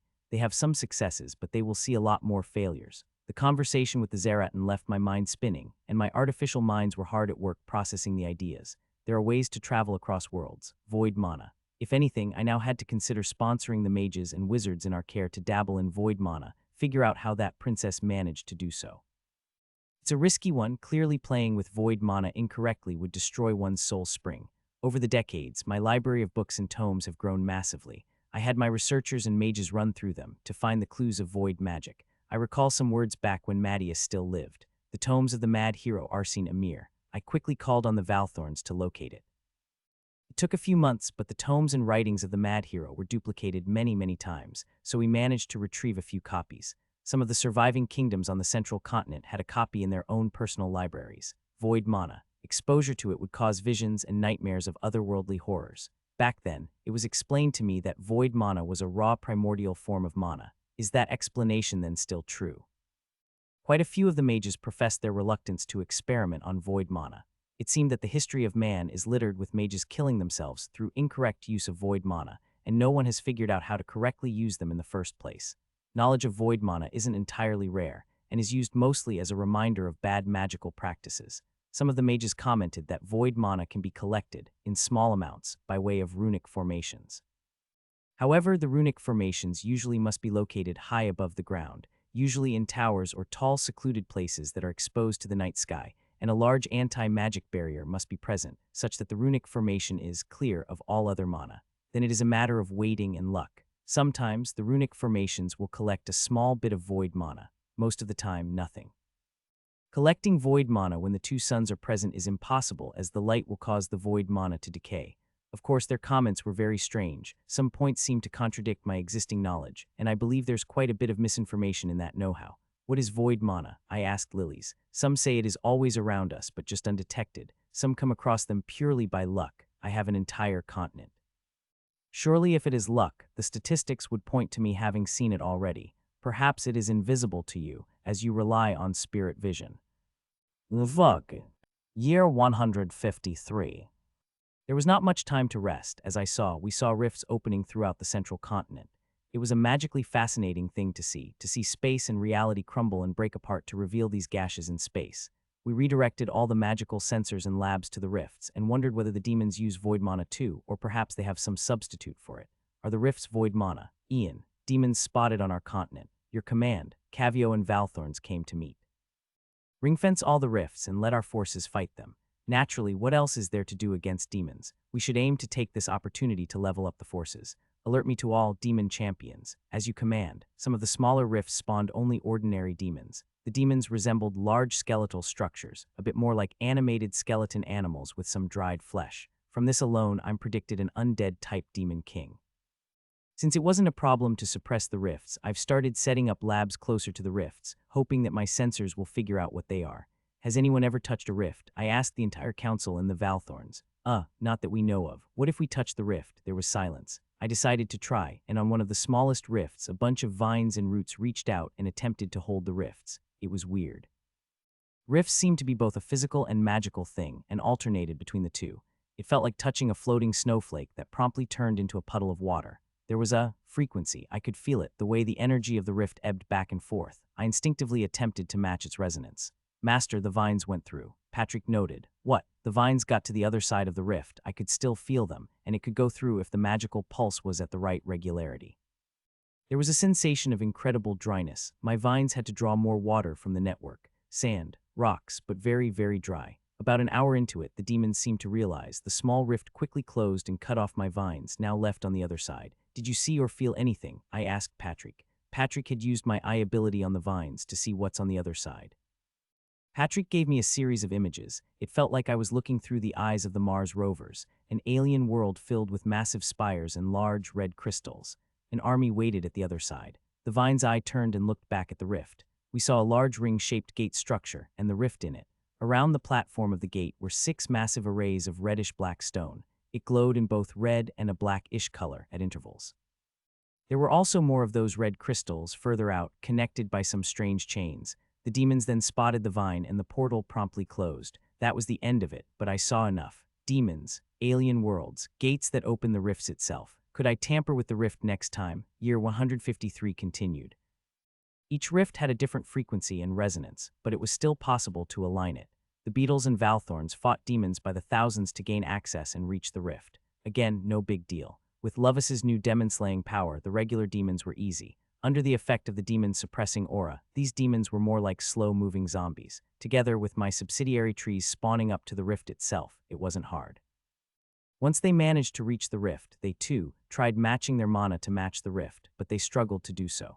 They do not possess my ability to manipulate mana in one's body at such great detail. I did, after all, face decades of corrupting demon energies and also use mana for magical soul surgery. All of these meant I was capable of incredibly subtle mana control, and I could handle the fluctuations in these frequencies. I tried wrapping a beetle in my vines and then sending it through the rift. It didn't work. The vines went through, but the beetle just bounced off. Again, my vines and roots went through the rift, and once I had vision, I immediately activated my subsidiary trees on the other side of the rift. It worked. The subsidiary tree instantly spawned beetles that fought with the demons on the other side and bought me some precious time. My vines and roots grabbed the red crystals, those red stones, and pulled them through the rift. Then I saw the giant demons, massive bony mammoths. Their magical blasts destroyed my subsidiary tree in a single energy attack. The rift was closed again, but I got them the red crystals. Never mind, there will be more rifts. The demons seem like they are unable to stop opening the rift. I hauled the red crystals back to my labs for analysis. They were not demonic in nature, and instead, they are void mana batteries. Each of them were slightly depleted. One of them exploded suddenly and left a massive crater, killing a few Valthorns and destroyed a few hundred beetles. The Valthorns got the message, and so they maintained a large distance from the crystals. Another one exploded when one of my lab trees prodded it with too much mana. The void mana inside is clearly quite unstable and is prone to strange behaviors. One of the Valthorns injured in the first explosion soon developed symptoms similar to the princess, and testing in the biolab soon proved me right. He had the exact same curse, exposed to void mana.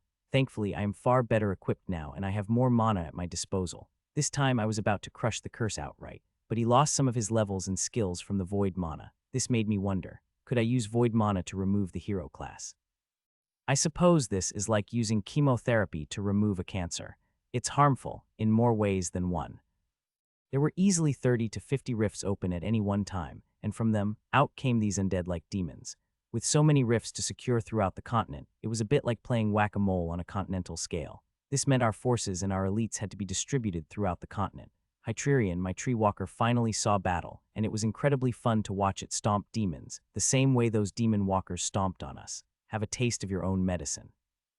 It's also my first time witnessing the full combat capabilities of a Titan soul-powered walker, and its accompanying army of wood soldiers.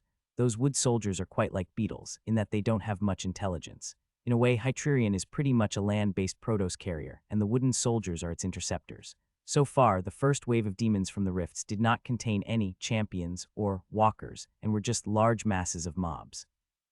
That meant a single Hytrerion was sufficient to secure one rift, or a few if they were located close to each other. Now that I know those rifts are actually two-way gates, I'd like to prepare for an eventual counter-invasion to the demon worlds, and Hytrerion, as a champion tier creature, would be my advance force. But first, I'll have to figure out how to create these rifts on my own. There's a few good reasons to go to the other side. One, there may be a chance to figure out why and how the demons are invading our world. This may be one of the best ways to get an answer. 2 more of those void battery crystals. Another matter at hand was whether I should tell Kay about these two-way rifts, that it is possible to go to the other side with some mana synchronization. My concern was, if the gods have a read on her mind to some extent, then if she knew, then the gods must know too. Then again, there are certainly secret followers of the other gods in the central continent, and the gods may have observed my actions. I decided to tell her anyway. She promptly returned to the central continent within a month and attempted to assault one of the rifts. She managed to synchronize herself with it. Her natural magical gift as a hero meant this was easy stuff. But once she entered it, the barrier seemed to drain a little of her star mana, and then the rift quickly collapsed. Fucking hell. Because the heroes at almost entirely star mana once they pass level 100, and the rifts seem to be powered by void mana, the interactions between the two mana types caused the rift to collapse. Well played, gods, well played. The heroes can't use void mana since it reacts dangerously with star mana, so they can't use void mana to travel back home or travel to the world of demons. Of course, this frustrated Kay. So there's this mana type, called void mana, that lets you open fabrics of space and time, and we can't use it because us heroes are loaded to the brim with star mana. But Stella was delighted to learn of void mana. She, after all, did not have star mana, and now this void mana was a way to go home. I would have to ask the Zeratans whether it's possible to send her back by riding on their backs, but from what he said, it seemed the distance is too far. Conceptually, if the gods have star mana, and I presume that the reaction between void and star mana is still dangerous even at significantly higher levels, how did the gods summon the heroes from far away? 1. The gods stored their mana off-body, i.e. in separated shells. Perhaps the gods have the ability to split their being like multiple trees in a network. If so, perhaps me and the gods are more alike than I thought. Either that, or there is some distinction between the mana types of the gods. Perhaps Mozart and gang are gods with void mana, and the Ava, Gaia, Hawa, and Nira gods are star mana gods, that there is some kind of trading arrangement between them. Rift secured, Master, Hytrerion repeated, and more of my subsidiary trees spawn into place. Throughout the continent, the military and Valthorns have kept the Rift's demons suppressed. After my first void battery, I've resolved that I want more of them, and so it's time for the Rift robberies. I activated a few more artificial mines and readied them for the task at hand. Vines and roots resonated their mana with the rifts, and all at once, all of them entered the rifts. We invaded 14 rifts and spawned giant attendant trees and subsidiary trees by the tens and hundreds. Beetles then appeared to fight the demons on the other side, but the terrain on the other side was incredibly dry, and it was an environmental energy that caused my trees to dry up and shrivel. They won't last very long in that hostile terrain, the ground nothing more than rock and sand.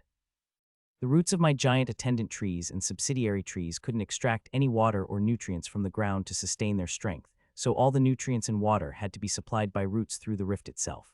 Never mind, I needed them to buy me time. I wanted a lot of that void mana battery. I would keep them and store them secretly as weapons against the heroes.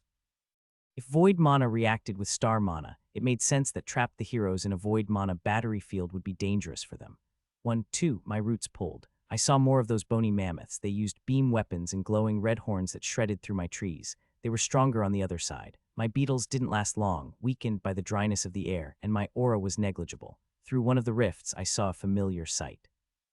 And I saw during the demon's dreams, back when the souls of the heroes were trapped.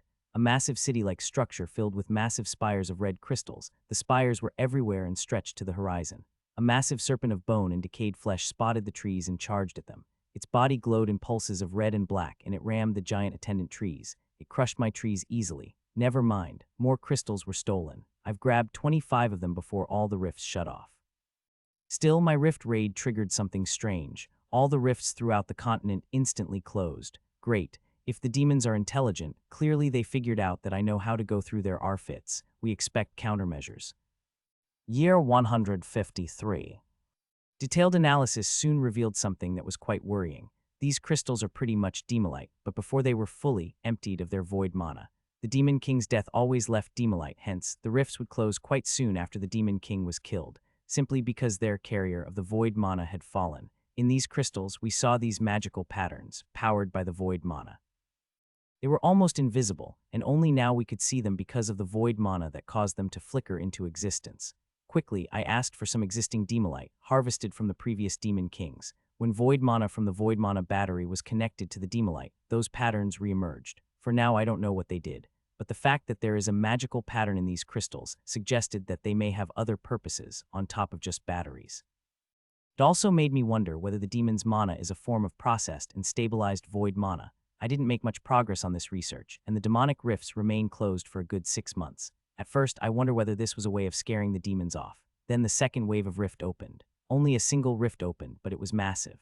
I could see the rift open right before my vision, simply because this rift opened right next to Freshka, very close to where my labs were. Then demonic champions poured out. Large mammoths and skeletal serpents emerged from the rift, but they picked a fight in my home ground where my aura was strongest. The battle for the good 3 weeks was fearsome, as champion after champion poured out of the massive rift. I had to step in and hold them back, as my forces, now scattered throughout the continent, rushed back. Then, as more of my higher-leveled warriors returned, they took the reins. Jura slew one of the skeleton mammoths single-handedly, and they leveled. Lovis, Edna, Faris, and Jura fought for days, and 10 champions came out of the rifts over the 3 weeks. Jura hit level 125. Edna, Faris, and Lovis soon breached level 95. After the 10 champions, there was a lull where only lesser demons, the mobs, came out. They died as soon as they stepped out of the rift. My roots attempted to synchronize with this rift, and I noticed they've scrambled the magical resonance. It was no longer the same pattern, but a constantly changing frequency and pulse. Smart, and after a day or two of monitoring, I thought I cracked at how they changed their frequency. My roots went through. I saw more demons. They noticed. The rift closed again just as suddenly, then we had another period of peace. The demonic attacks became propaganda fodder for the 4 temples at first, but then they soon shut up when they noticed just how quickly we suppressed the demons. Kay was personally quite impressed at how the entire demon issue was kept under control. If every continent had an existence like yourself, the world would be a lot more peaceful. I then pointed at the states and lesser nations engaged in small skirmishes and wars with each other.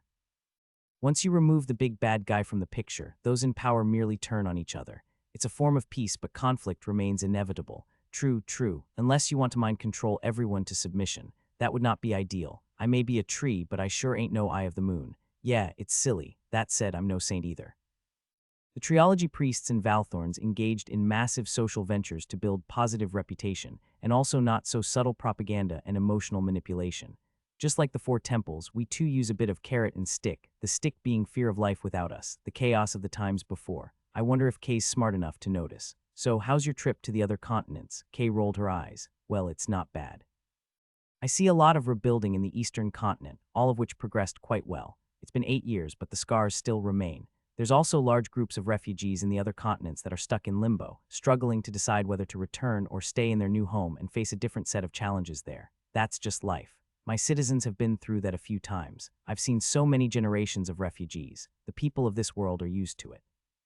The fluidity of their lives is something they are very well aware of. I'm going to use my hero's forge and make massive robots. Kay said the conversation just went off in a 90-degree angle. I mean, after what I've seen on the other continents, I think the world needs a lot more than just heroes. I paused. Seriously, it's possible, I checked. I'll need a lot of materials, though, so I'm going to go travel again and find them. I'll be back for the Demon King, though, which should be in a year or two. I'll try to convince the other two to come too, if they aren't too busy stuffing their dicks into their army of sluts. Language, Kay. Kay laughed and left. Tell me more of this void mana. Stella looked through the papers, records, and magical books. She's been here for a decade or so, and I think her confidence level is getting better. She still doesn't like to talk to new people, but she's very comfortable with me. At least to her, I'm that voice in her head that's been around for a decade. She's now a level 40 courtly administrator, and unlike the heroes, she had no star mana. She was therefore a good candidate if I wanted to work on these void mana shenanigans. Void mana was a way home, even if it's extremely remote. I explained it at length about how the rifts, but I did not speak of the Zeratans. Her earlier classes had merged together, painter and administrator, and for her to touch magic at this point is a great change. The risks of how the void mana can destroy the soul spring and all that strangely was not really a risk. If you are right, this void mana is pretty much a reset button. Well, yes, I get to lose all the stats and levels and start over, Stella said, so there's really no risk unless I die, and that's rather unlikely because you have cured people with void mana curses before. She walked a step or two, then turned. Fuck it, I'm in. It's either I get home or I die trying. Dabbling in void magic is quite like blood magic in some ways. It required magical formations and also complicated chants. The magical records left by the mad hero, Arsene Amir, documented his attempts to call on the void. Once we cross-checked his history, it seemed that he died when defending his home from the demon champions. A hero shouldn't die to demon champions so easily. There must be something more, but most of those records are lost to the great Rodedland's disaster. Still, the magical tome of the otherworldly void was sufficiently interesting. It seemed, per Arsene's view, that void mana is ever present in the environment, and the issue was actually collecting it. In low quantities, void mana does nothing, and its reality-disrupting abilities only manifest when high amounts are present. In his own words, Arsene actually said that void mana isn't actually mana, but more of a reality atom, that the world was actually held together by void mana. So generating void mana was strangely easy, according to his theory. Just spread mana to the general surrounding and let the mana dissipate into the world. Occasionally, this would knock off one of the void mana. The difficult thing was actually capturing the void mana. Holding the void mana was difficult unless one had the right kind of item. The void mana would pass through almost all kinds of materials and would disappear after a while. It was like trying to capture, bottle up bubbles and hope they don't somehow break apart for long periods of time. It'll take some time, or maybe I should just reuse the captured void mana batteries, but I'm not sure what happens if I do so, especially with the unknown inscriptions and patterns inside the batteries. Do I summon more demons if I do that? Progress with Blackstar Gems and Demonic Hybrid Core None. Attempts to further refine T to enhance mental divine resistance uncertain. Unable to test efficacy. We gave Kay various types of tea for her to comment on, but again, she isn't really the best judge of whether the gods are meddling with her or not. Research. I've completed the first stages of both the wind to mana and waste to mana research. The seagrass research also meant my knowledge of the surrounding seas is gradually improving, but the vast oceans still remain out of research. Seagrass research, for now, continues. For the wind to mana, waste to mana, and wave to mana research, it increased the total mana output by a little bit, but so far did not unlock a new color for my soul forge. I've added a wide variety of new coastal species to my biological collection too, especially those that live mostly in the sea. It felt a bit like I'm expanding in so many different directions, even with Trevor organizing all my various labs and artificial minds.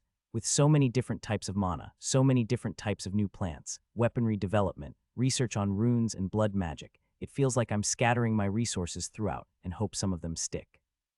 I don't know what might work, and concentrating all my resources on just a few things only to end in failure is rather depressing. But this process of carpet bombing everything also feels cheap, like I don't know what I'm actually doing. Year 155. The rifts opened again. This time, they went back to their earlier strategy of multiple rifts across the central continent, but we were getting better. My studies into the void mana and the demolite had produced some useful information. The demolite has a certain range of resonance with the rifts that is mostly invisible, except when one has void mana. The demolite's ability to store void mana is actually quite good, compared to almost everything we've seen. The next point really is why. The demolite left by the Demon King on this world, does it serve a purpose beyond just a store of void mana? Or does the Demon King need that void mana batteries to travel to this world? Or is there some other purpose? But anyway, our research into void mana and these void batteries made us more sensitive to the rifts, and so I had about 4 or 5 hours notice that a rift was happening, and also their location. It's just a lot easier to find something when you know exactly what you are looking for. The Valthorns, Hytrerion and all engaged in combat over the next few months, the rifts now popping in and out. They barely stay open for more than a week, and would close as soon as my forces get near. If this isn't proof of demonic intelligence, I don't know what else is. They clearly have some way of transmitting information back to the homeworld and are able to act on it. Thankfully, the type of demons remain the same. It's still the quasi-undead demons. Is there like some kind of facility in their home world that decides on the demonic themes? As the year went on, it's increasingly clear that something big was going to happen. My sensors were going wild, and I knew exactly where it was going to happen. Of course, we had to be tuned in to that specific magical resonance to detect it.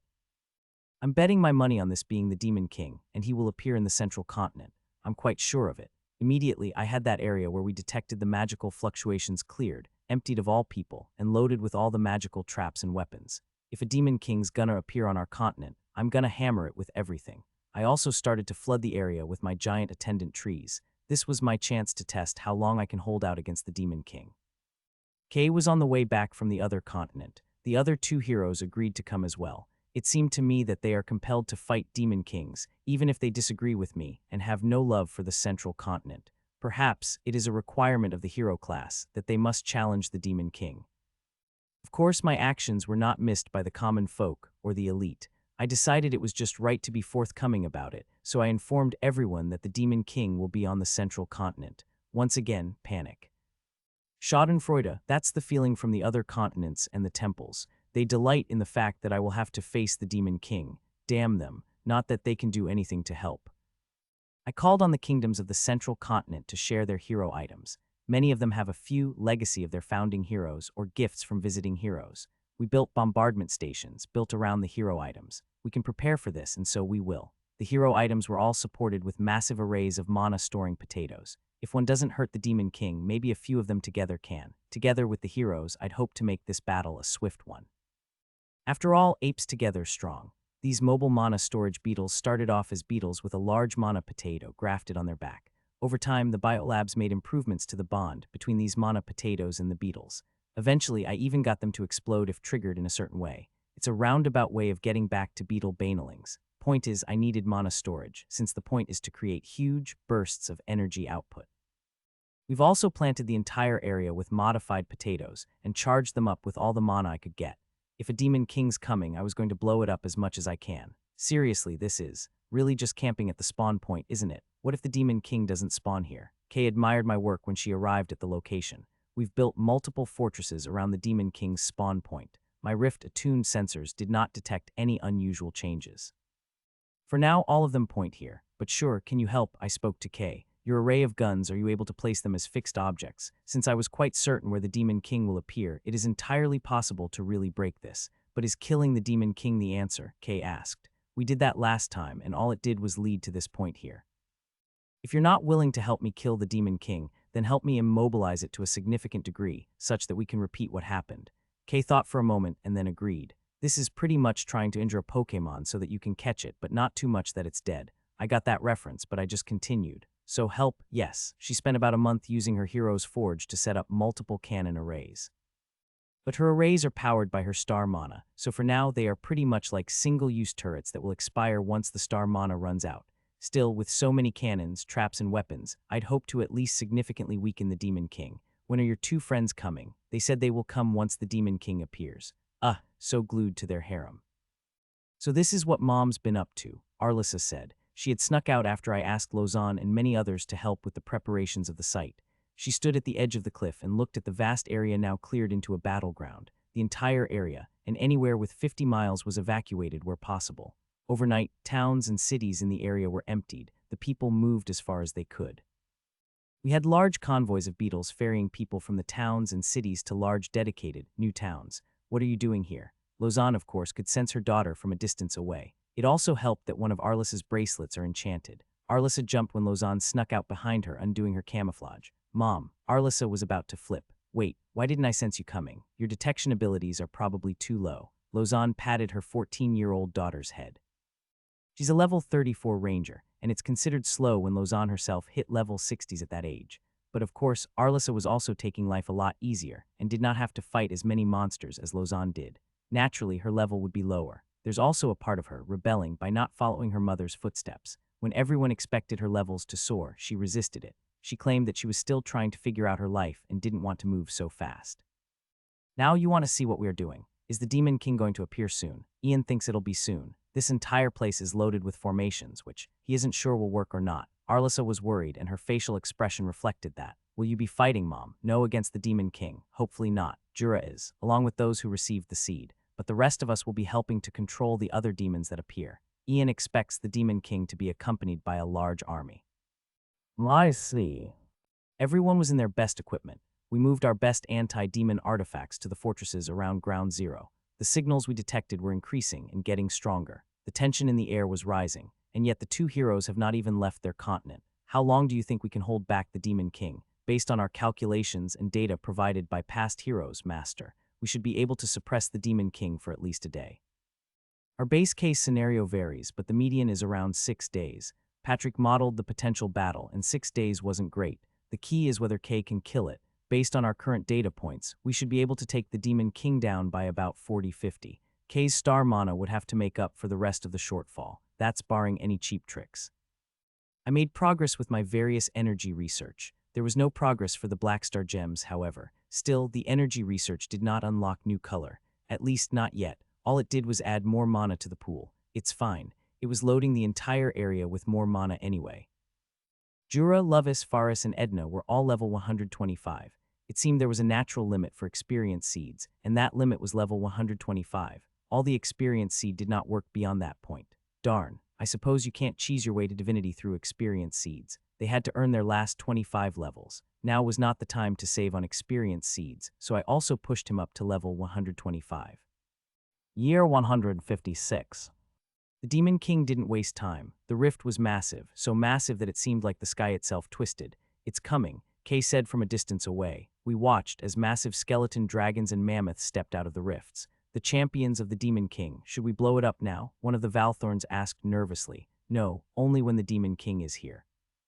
There were at least 50 of those champions, and I can't help but remember Harris describing them as fodder once they were at level 130s. They could destroy a champion in a single star mana attack. The Demon King's heads appeared. It was a massive skeletal serpent with large reddish spires along its jagged spine.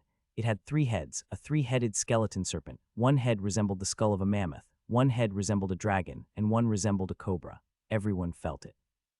Hold, Kay said nervously. This was her first full-powered Demon King. The last one was a dud. She instantly notified her 2 friends that the Demon King had descended. Indeed, I got the notification the moment its entire body appeared. Demon King Tigash has descended. 3 heads roared. The demonic champions who surrounded the area turned and charged. I feel a tingle in my network. Fear. Everyone seemed to be caught in its aura and presence. Kay immediately stood straighter and activated her own star mana form. It glowed like a lighthouse in the dark, and instantly the fear subsided. Point 1. Demon King has some kind of fear aura. Point 2. Heroes have a natural anti-fear aura. Ready. I notified everyone to take cover. It's time for some explosions. All the hero items prepared in the entire area activated, and the first volleys of energy blasts shredded the demon champions. The barrage of bullets, projectiles, and beams from all directions, even Hytrerian. It was beautiful. It resembled total annihilation when I let loose multiple long-range cannons, or those old videos of battleships going all out. The valley was filled with the sound of all the cannons and artifacts unleashing fury on the demons and the Demon King. The 50 or so demon champions were destroyed quickly. After the volley came the traps. The entire ground beneath the Demon King glowed. Overcharged mana potatoes embedded in the ground, configured into a literal mana bomb, and the multiple explosive formations around them. Together, they would explode as one single massive bomb. The single explosion for the mana was so large it could be heard 100 miles away. The fortress braced for the shockwave of energy. The detonation left a massive crater. Where'd the Demon King go? No, it was an illusion. We saw the three heads still floated, surrounded by massive skeletal shields. Those shields looked like they took some damage, and its body was gone. The eyes on the three heads glowed, and instantly we saw its body regenerate. It roared, and more champions emerged from the rift. Kay sprung into action. She could remotely recharge her arrays as long as she's within the area, so the cannons kept up the attack. I felt drained as the weapons and traps called on more mana, but this was the moment we've prepared for. 2 to 3 years of preparation all for this single moment. We unleashed everything we could, as suicidal beetles loaded with mana potatoes on their back charged towards the Demon King. One of the heads roared, and a huge red energy blast torched the walls. We quickly activated defensive shields, but they didn't last very long. The beams were as powerful as the heroes. Tower after tower incinerated. These fortresses are a bad idea. We should have built them into the ground instead of above ground. One Valthorn commented, which I agreed with. Tall fortresses were a stupid idea against demon kings with beam weapons. Naturally, things above ground would be in their line of sight and line of fire. I shall have fortresses built underground next time. At least the earth and dirt helped to absorb some of the damage. The artificial mines helped me reconfigure some of the magical weapon arrays, connecting them to fresh mana potatoes. We needed to keep up the pressure as more demon champions emerged from the rift. We'll take the champions, let Kay focus on the Demon King. Jura, Edna, Faris, and Lovis stood and charged in. One of the Demon King's three heads, the one resembling a cobra, opened its mouth and shot a huge spire projectile. Where did such a projectile even come from? The projectile exploded into thousands of smaller spires, and those thousands of smaller spires transformed into small zombie-like creatures. They charged out of the crater and attempted to reach the magical cannons. Beetles. Thousands of beetles emerged and met the zombie army. The mammoth head's eyes glowed, and all the zombie minions glowed and gained strength. A buff effect. Jura hacked through hundreds of zombies and managed to land a finishing blow on a champion. Hytrerion too loaded up its mana beetles and shot another projectile. It impacted one of the demon champions. It staggered and then fell. It was pure chaos as the cobra head turned again. This time it shot a beam at Hytrerion. Shit, it was too big and bulky. I activated all the defensive abilities I had, but it still tore through them. It knocked Hytrerion back by a few hundred meters and made a large wound on its back. The mammoth head roared and a fire appeared between its tusks. The fuck is that? My sensors went wild. Kay's multiple arrays fused together into a large cannon and then fired a purple and white energy beam. It hit the cobra head and the cobra head crumbled. The mammoth head's fire glowed, and in an instant the entire crater and its surroundings were charred with black demon flames. It was a very familiar pain. The fire blast hit the surrounding weapon posts. Multiple hero items were destroyed. We felt it as some of my subordinates died. Jura and the heavy rankers immediately dived to avoid the blast, but Faris's staff was instantly torched. Kay had a magical shell protecting her. It glowed white and she had suddenly transformed. This was the Star Mana form. Now she was the core and center of a massive magical weapons platform. Each of its energy blasts were purple-white and contained huge quantities of Star Mana. It was a form I've never seen, and I wondered whether she was still holding back. Or is this something that only activated when she faces a Demon King? Yet the cobra head that we thought was destroyed reconstituted itself. Master, the mammoth's head, there's 10 slots with 6 red crystals on it. Patrick mentally shouted in my mind. I immediately zoomed in. When we nuked the entire place, 3 of the red crystals crumbled, and just now when Kay destroyed the cobra head, 1 more crystal turned to ash. It's a life counter. There's 6 more lives. Kay, those heads can regenerate. You need to knock them all out at least 6 times. I suspect 9 times in total. They only stopped regenerating if they were out of crystals. I quickly explained the details as we kept up the pressure. The dragon heads turned to glow and it shot multiple beams. Master, bad news. Rifts opening across the continent. Treva repeated. At least 50. Fuck. Most of my high-leveled guys are here. Beetles and get everyone not occupied. Activate the adventurers and the local militia too.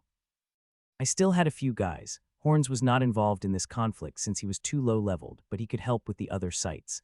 Lozan, need you to take a team and get to one of the rifts. Yet I couldn't distract myself from the conflicts throughout the continent. I felt my entire body tingle, like static, as if I was right next to a lightning storm. The dragon head roared and dragon head launched more energy beams. These beams behaved more like strings than beams, and it destroyed a few more fortresses. Kay flew and weaved between those strings like a pro, but even then she got hit a few times. The arrays took the damage for her. It felt like watching a Taohu game. The dragon head released multiple slow-moving floating energy mines. These were like explosive wisps, and they went in all directions. Ian, what do we do? Edna shouted as she hid in the ground together with Faris. We're pinned down and we can't get close. They had a few shields up, but they didn't last very long. The flames burned them easily. It seemed that either the Demon King's flames are not really flames, or my resistance just got nullified before the king, or I'm still too far. There were about 30 demon champions left, and the Demon King traded blows with Kay. The king concentrated on Kay and focused its attacks on her. Honestly, the rest of us are just distractions for the two true titans. Kay's attacks filled the skies, and her barrage of star mana bullets took out demon champions easily, 2 shots, and the demon champion was destroyed. But that was not her objective. She wanted to attack the Demon King, but these champions kept getting in the way. Black Fireblast incoming. I alerted the engaging forces, as we noticed the mammoth head had a small spark of fire between its tusks again. This second shot incinerated my beetles and a few more arrays. I got mental notification that a few of the arrays are ready. I had to shoot, or they might get destroyed. Go, go, go. Right next to the Demon King, my giant attendant trees were nothing more than firewood. Its energy beams ripped through the trees like they were a piece of thin scrap paper. It was a mistake to ask my elite forces to engage in this battle, as they scrambled to flee for their lives. My mistake. Next time I won't field anyone less than level 100. Anyone less than that is nothing more than a liability. It's true that they could help with the demon champions, but with the Demon King's attacks, I couldn't even protect them. The Demon King clearly didn't care for its own subordinates, as it shot beams that incinerated both ally and foe. The Demon King was beyond them, truly. The traps and the cannons were infinitely better choices. Kay, can you push the Demon King to the marked spots? I asked. We had traps made in the surrounding area as well. We were prepared to nuke this entire area to smithereens if we can take out the Demon King. I'm trying, she responded as she dodged wave after wave of magical bullets and beams. Her attacks managed to hit the dragon head and it crumbled. 5 crystals left. The rift abruptly closed behind the Demon King. There were no more champions, as Kay's projectiles and the few arrays took out the remaining champions. It didn't take long for the dragon head to start regenerating, but it was enough to buy time. As Kay's array transformed into massive mirror structure and temporarily deflected the demon's bullets, the sudden shift hit the cobra head and it too crumbled after 5 or so star mana hits. I quickly attempted to create multiple giant attendant trees around the Demon King and used my vines to latch onto them when they were still regenerating. There was only the mammoth head now. My vines grabbed onto all of them and I tried to drain them of mana. I heard a voice in my head when that happened. Free us. Mental incursion detected. Blocking. SCRMB. Excessive demonic mana in network. Expelling. Fuck, not now. Patrick in my domain stepped in and blocked off the attack. Pawns. The voice was legible now. I felt it in my head. Shit, pawns. Master, we couldn't block all of it. We must detach. We must disconnect the vines. Patrick shouted in my head. It's in your head. Pawns. I saw visions of their homeworld again. It was a massive purple world. Long ago. Before the slavers. Massive, purple, and they were giants. They were all monsters and their cities were massive canyons. Monsters, a primitive society, fight the slavers. More visions, large, massive cities of giant monsters. Then, a beam of light. Kay's energy blast weaved through the trees and hit the immobilized mammoth head and it too crumbled. All 3 heads abruptly twisted and fused together, and in an instant, those giant attendant trees were vaporized, along with my vines. The link to my mind broke and I was knocked out of the vision. Its place, the 3 heads combined, turning into a single head with 3 faces. The dragon, the snake, and the mammoth. Was that some kind of symbolism? All 3 mouths opened, and it shot out huge red beams in all directions. Faris was too near. Still, he kept attacking the Demon King. His attacks made small, tiny cracks on the large 3-faced creature. One of the mouth turned to face Faris and shot a red beam. It happened so quickly, and he was too near. Faris was caught in the red beam. He was vaporized instantly. Faris has died. Fuck, retreat, I screamed mentally, but it was too late, really. The red beam was crazy powerful. My shields were nothing more than paper before a flood. This power was above and beyond whatever data I got from Harris. When we simulated the past Demon Kings, my shields still managed to weaken the power of the attack, but this was easily 3 to 4 times stronger. Jura shook his head. No, we're this near and we're this close. It's either we win or there's nothing left for us. He threw a magical spear. It hit the Demon King's face and caused a tiny crack. Kay's Star Mana Blast managed to hit and it knocked a big chunk off the Demon King's 3 faces. It traded defense and hit points for power. Patrick commented in my head, quickly summarizing that its defensive stats are probably not that high. It's also a relative thing. To Kay, yes, it's totally a glass cannon to us. It's still impossibly tough. It's a glass cannon. With 10 lives, not exactly a glass cannon. Still, my eyes were locked on Jura and Lovis, both attempted to get closer. Lovis threw a few magical spears at the Demon King from her location, and it did just tiny bits of damage too. Not anymore. There's only 2 red crystals on its mammoth face. The demon's energy beam and the beam from Kay's array had a clash of powers normally seen in anime. The 2 energies met and had a short tug-of-war, but eventually, Kay's purple-white beam lost. The demon's power pushed through, and Kay's array was destroyed in another big explosion. The beam was so strong it even burned a straight line for about 10 miles. I felt like a line of trees just vanished from my network. Kay was alive. She managed to dodge sideways, but she had lost an entire limb. Blood streamed out of the charred parts, but she stood, alive and defiant. I immediately sent vines to surround her and attempted to heal her. At this distance, my root strikes would be weak, but whatever. I unleashed all I could and summoned multiple giant attendant trees again. The Demon King roared and black flames instantly torched my root strikes. One of them hit the Demon King and caused a little more cracks. Not yet, Kay said, my vines now wrapped around her entire body. Her arm was lost, but my vines quickly applied healing energies to suppress the wound. She lifted her other hand and her body glowed. Her life force and soul was flickering. I could sense her entire soul spring cracking and crumbling, even the marbled hero blocks. 10 magical large projectiles, they resembled armor-piercing rounds, appeared in the air made of star mana. This was it, as all of her mana left her body. Her body now felt like an empty shell. If this didn't work, the Demon King would win. A flick of her finger, and all 10 massive magical rounds flew towards the 3-faced Demon King. The Demon King roared, its 3 faces unfurled like a book and took the attack head-on. The projectiles exploded on impact. Each explosion was small, but they were dense with star mana. Each shot resembled a mini-nuke on its own. There was a short moment of suspense as we watched the dust settle. It was not enough. When the dust settled, there was still one face. The mammoth face was still there, cracked and weakened. There was no crystal left on its head. This was its last life too. If only the other 2 heroes were here. Kay fainted. Her life force flickered and faded. She was weak and dying, even if I managed to suppress the bleeding. I called on my mana to heal Kay and supported her, but I could sense her soul spring crumbling. The Demon King's movements were sluggish. Its face were filled with thousands of cracks, and it roared. Kay's anti-fear aura faded away. I froze. I had flashbacks of that very first time when I met that Demon King, and I remembered how it chopped off my trunk. It felt like old wounds had suddenly reappeared. Their wounds that I thought had fully healed just flared up. Old pains and wounds just burned suddenly, things I didn't even know I had. What do I? Master, my artificial soul's voice broke me out of my flashbacks. Then I saw Lovis and Jura both charged at the Demon King. Somehow they were unaffected. They were equipped with anti-demon spears and launched an attack together. Their weapons glowed as they used everything they had at the Demon King. What are you guys doing? We have a clear shot. Both of them mentally responded, even though I sensed and shared their fear. I didn't know what compelled them to even try for the Demon King. Their spears crashed into the Demon King's skeletal face. The cracks on its face glowed. It's a familiar look, things I've seen in dreams. It was going to blow. Flames shot out in all directions. Why do they always blow up? Fuck, get the shit out of there. I quickly extended my vines and attempted to drag both of them out of there and used my vines to latch onto the exploding Demon King. If I could drain some of its energy, the explosion may not be so big. I wrapped my vines and roots around Kay. She was too weak to move in her half-dead state, and used my vines to haul her away. Jura and Lovis ran as fast as they could. I made layers after layers of wooden shields. Everything. I made giant attendant trees too, by the hundreds. I pulled and tried to drain as much energy out of the Demon King as I could. My vines wrapped around the Demon King's cracked faces many times, and my entire body was temporarily flooded with the Demon King's mana, but it wasn't enough.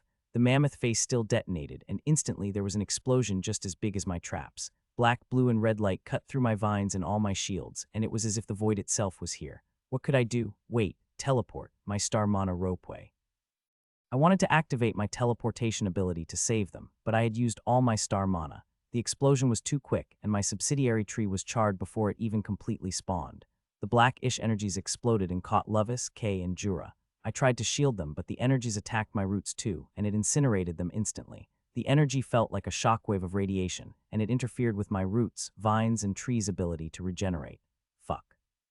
I was far away, but if I had a human heart, it was like watching a tragedy unfold before my very eyes. I felt it sink. I wanted to deny this reality. No, Jura was closest to the Demon King, and the impact of the blast was strongest on him. Even with all the shields and power I could muster, it was nothing before that king. His entire body was pierced by the light and charred by the explosion, and he collapsed. Jura. He died, even though my vines tried to reach him. I tried and tried to create shields, and I saw Jura activated his familiar to shield himself too. But the explosion was too strong, too dense. The notification I dreaded came in. Jura has died. I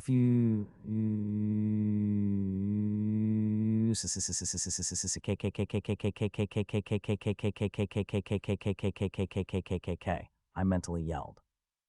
Lovis managed to escape a little further, but it wasn't enough at all. Just like Jura, the demonic rays pierced through and charred her body, and she died within seconds. Lovis has died. Ian's Demon Slayer class was released. Kay was much further away when the radioactive shockwave hit. It tore through the layers of wooden vines, and I felt the rays pierce through the wounds. But at the same time, I thought I felt a strange flow push back at the demonic radiation, something equally powerful, if not stronger.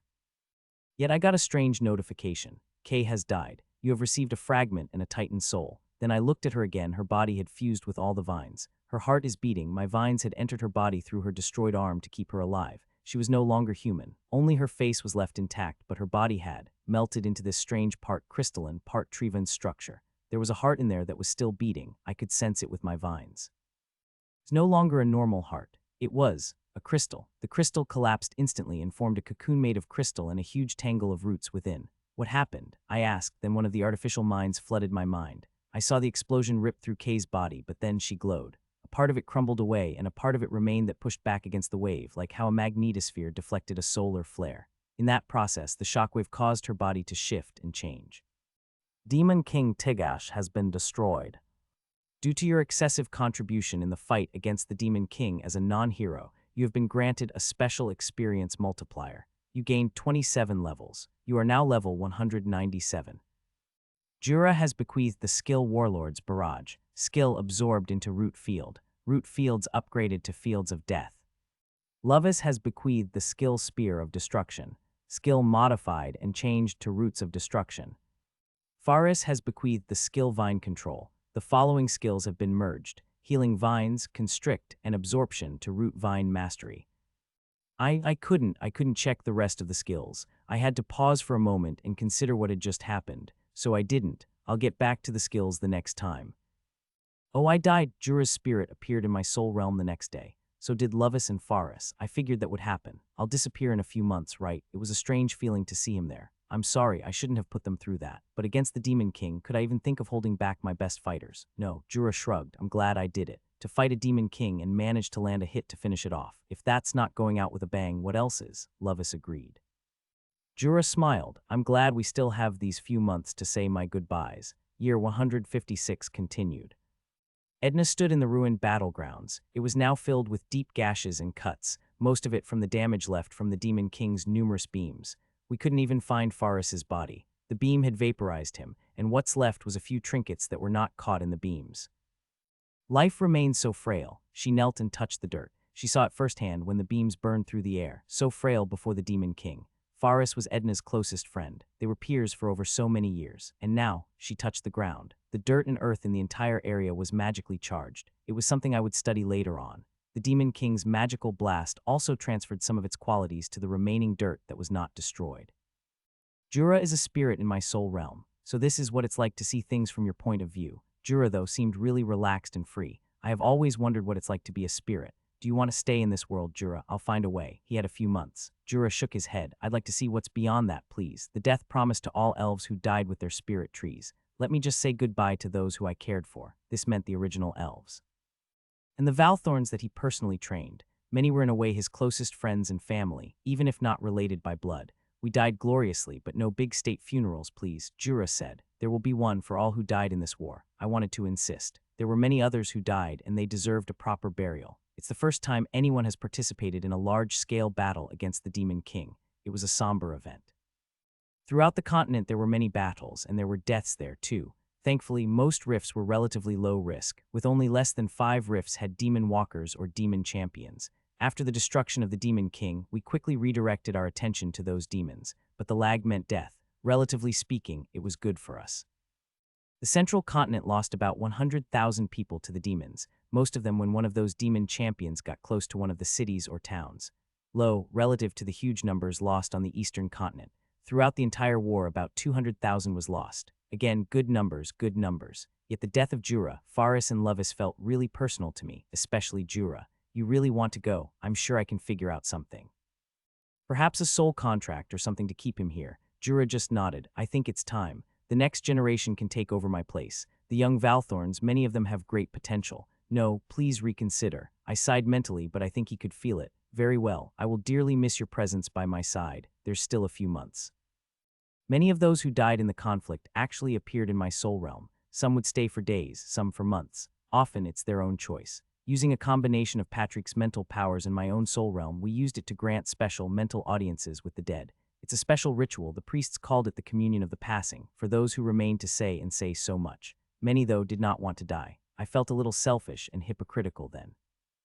I would go to great lengths if I can, resurrect Jura, but for the rest of them I wouldn't. A soul contract made before death would have been an easy resurrection solution, since I can redeploy them as something else. Yet I felt for young orphans who have grown up and lived almost their entire lives as my swords and shields, to drag them to service again through soul contract is exceptionally cruel even for my standards. They have given me one life as my weapon, and they would return experience, skill seeds, and level seeds when they die through the familiars. For the general populace, it was a sense of relief that the Demon King disaster passed by so quickly, in about a day. Perhaps this was the fastest we've ever killed a Demon King, because we could predict where the Demon King appeared. If the demon's intelligence is real, the next time won't be so easy. Kay was not dead, but the system thinks she is dead. It was incredibly weird. Her body was entirely a mixture of crystal and vines, like an overgrown laboratory. This is not what I expected. She looked like a golem, a crystal golem. She lost her hero class when the blast happened. It stripped her of all her classes and levels, and she was, temporarily, level less. Then, because the healing happened simultaneously as the Demon King's blast stripped her soul of all her soul bricks, she didn't actually die, even as the loss of all her levels somehow made the system think she died. My friends think I'm dead, right? Kay said. Most likely if they get the notification. Then let's keep it that way. Ah, shit. This meant the advantage has just shifted to the heroes again, now that Kay's lost all her hero powers. They most likely won't believe that this golem is her either. Shit. Am I going to face the Crusades next? How do you feel? I asked the golem. She shrugged and moved. The first few days after the battle, I thought she was dead. After all, that's what the notification said, and it had never been wrong before. The heart kept beating, pulsing. I thought it was just residual energies that caused it to beat. Then she moved after a few days and talked. Kay looked around. Right now, she was in a resting area within the Valley of the Unwrought. I wasn't comfortable letting her wander around in Freshka. Not yet, anyway. Surprisingly fine, even if this body needs getting used to. Kay was incredibly nonchalant about the entire transformation. If anything, I suddenly have a clarity of mind that feels amazing. Her golem body was mixed with organic elements within, and anyone who laid their eyes on her would immediately say she is an abomination. Really, consider the implications that the system could be wrong. What else is wrong then? Also, the demonic blast was able to strip a person of their soul and levels. If so, could I replicate it to ultimately free the heroes from their traps? I'm now level 1 biocrystalline construct with no classes. Do you think this is just a copy of my soul, and the real me is really dead, or this is really me? There's no true answer for that, is there? I could see that she still has a soul, but if most of a soul has been stripped away, is it really still her? It reminded me of the ship of Theseus problem. Good answer. Kay laughed mechanically. I should gain levels. Can you help me? Certainly. I secretly guided Kay to a patch of the Rotted Lands where she can fight hybrids. Edna had gained levels. She gained 14 levels from the battle, so she is now level 139 as an Ionic Grand Knight. She's stronger, and yet at the same time she is cursed. Ian, how do you do it, to watch our friends perish? She was actually trying to cope with her own loss. Faris and Lovis were her friends, and as fellow Valthorns they were really close-knit. I've lived with certainty that my friends would survive, drunk on our own immortality. When you are level 100 plus, and it's normal to feel like you'd never die, I honestly have no good answer for you, Edna. Jura is my most loyal warrior, and he had served at my side since the days when this valley was a village called Frika. His loss and his presence will be something I keenly feel for decades, perhaps even centuries to come. Edna nodded and wept privately. We all lost a friend. This struggle against the Demon King destroyed too many friendships and relationships. When you told us you wanted to stop the cycle, I honestly thought I understood it, but only now do I see and feel the real cost of this struggle. It will be a path paved with the blood and bodies of our friends. Victories all have a price, I said, despite my own struggles with Jura's death. Edna didn't reply and continued to cry alone. An hour or so later, she responded, well, if I stopped now, Faris and Lovis would have died for nothing, isn't it? Indeed. Faris, Lovis, and Jura's spirit watched that same conversation. Faris just sighed. I felt like I died like a chump, though, just a bad position and the death ray just killed me. How does one even stop such things? Lovis nodded. I think there must be a way to strengthen our body such that we can resist it. At least we should be able to survive it. Jura nodded. That explosion at the end was extremely disgusting. To think that a demon king almost always self-destructs when it is defeated. Well, almost all demon kings self-destructed. We should have prepared with some kind of instant teleportation ability. Faris nodded. Yeah, the next generation of Valthorns must have the ability to perform instant short-range teleportations and also super-enhanced senses. There are skills that can grant the ability to temporarily supercharge one's senses and reaction time. Strangely, the three dead spirits were a lot more analytical. Perhaps now that they are dead, the best way they can contribute is to think about how to prevent their own deaths. Edna was back to work after resting for 2 weeks, and then she had a session of mental communion with Faris and Lovis. Part of me felt numb. I've always known that as a tree, I would eventually outlive everyone around me. A magical tree that does not decay nor age, but only grows larger and more powerful over time. It is inevitable. Always. One eventually turns detached. Friends eventually become just tools. To lose so many so often, one learns to draw lines. At that moment, a human part of me resisted. No, I must have courage to constantly make friends and trust them. If I become more like lilies, eventually the Valthorns will just be numbers on a battlefield. I would be nothing more than a general, safe in one's nuclear bunker, pressing buttons. No, I didn't want to become desensitized to this. I wasn't prepared to lose what little left of my humanity just to accomplish this goal of stopping the cycle. I am already a murderer and slayer of thousands, enslaver and mind controller. To lose even friendships and trust, that's just the next level. Even villains need to have people that they can trust. No, great villains all have people that they can trust. Time and cycles. Cycles, repeating lives and conversations. I paused. It hurts too much to see those who have fallen and those that still lived. Like a widower who sees a woman that looked like a splitting image of their deceased wife. I sighed. Maybe Lily's has a point, but I believe I should try. I owe it to those who lived to give them a chance. I can't just wallow in grief and never move on. No. I will trust and I will make new friends. Even if I will have to suffer and watch them die eventually, it is only right I continue doing so. A tree survives disasters and storms and still blooms when spring comes. The scars did not alter its will to live and love. Once the state funerals and about a month had passed, I was finally prepared to revisit the huge wall of notification that I received. I gained 27 levels and I am now level 197. Due to your excessive contribution in the fight against the Demon King as a non-hero, you have been granted a special experience multiplier. You gained 27 levels. You are now level 197. Jura has bequeathed the skill Warlord's Barrage, skill absorbed into Root Field, Root Fields upgraded to Fields of Death. Lovis has bequeathed the skill Spear of Destruction, skill modified and changed to Roots of Destruction. Faris has bequeathed the skill Vine Control. The following skills have been merged: Healing Vines, Constrict, and Absorption to Root Vine Mastery. Level 190 Domain Skill acquired, Court of the Daytree. Court of the Daytree has a 50-member limit. Possession of the Devoted now merged with Court of the Daytree. Those granted the Court Familiars gain abilities similar to those of the Devoted. Court of the Daytree does not require star mana. Those who served never truly die. Their abilities are recorded and retained. Jura, Lovis, and Faris's abilities and skills are elevated as Zealots of the Ancestry. Court members function similar to Familiars. You've gained the ability Summon Court. Court members can be instantly teleported to your location without any mana requirements, with no use limits and restrictions. Skills of those who died with the Court Familiars are absorbed. Level 180 Domain Skill acquired, Natural Dungeons. Grants ability to trigger new dungeons. Each dungeon must be powered by either a leyline or magical formation of equivalent power. Dungeons are not subordinates and are mostly independent, but you have some influence to control their difficulty level and strength. Each dungeon generates rewards and monsters based on the chosen difficulty and strength. Active Titan Soul capacity increased to 5. Root Strikes significantly upgraded. Root Strikes and Super Antidemon Root Strikes merged, and now all automatically have anti-demonic effects. Healing abilities significantly upgraded. Vines now can perform instant healing by touch. Wooden materials significantly upgraded. Strength of all wooden items made significantly upgraded and gained passive skills. Giant Attendant Trees defensive abilities and force projection significantly upgraded. Giant Attendant Trees now able to recreate up to 66 of Ian's original strength over long distances. Familiars significantly upgraded. All familiars gained additional skills and abilities. All familiars are now greater familiars. Biolabs and other labs significantly upgraded. All labs now are significantly more attuned to demonic energies and rift-related energies.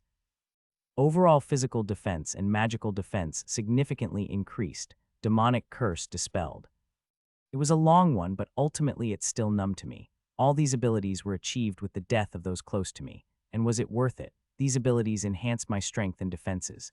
There was something extremely bittersweet of receiving powers like Court of the Daytree, which would have allowed me to save Jura, Lovis, and Faris. It's like having the ability to close the stable doors after the prized horses have left the stables.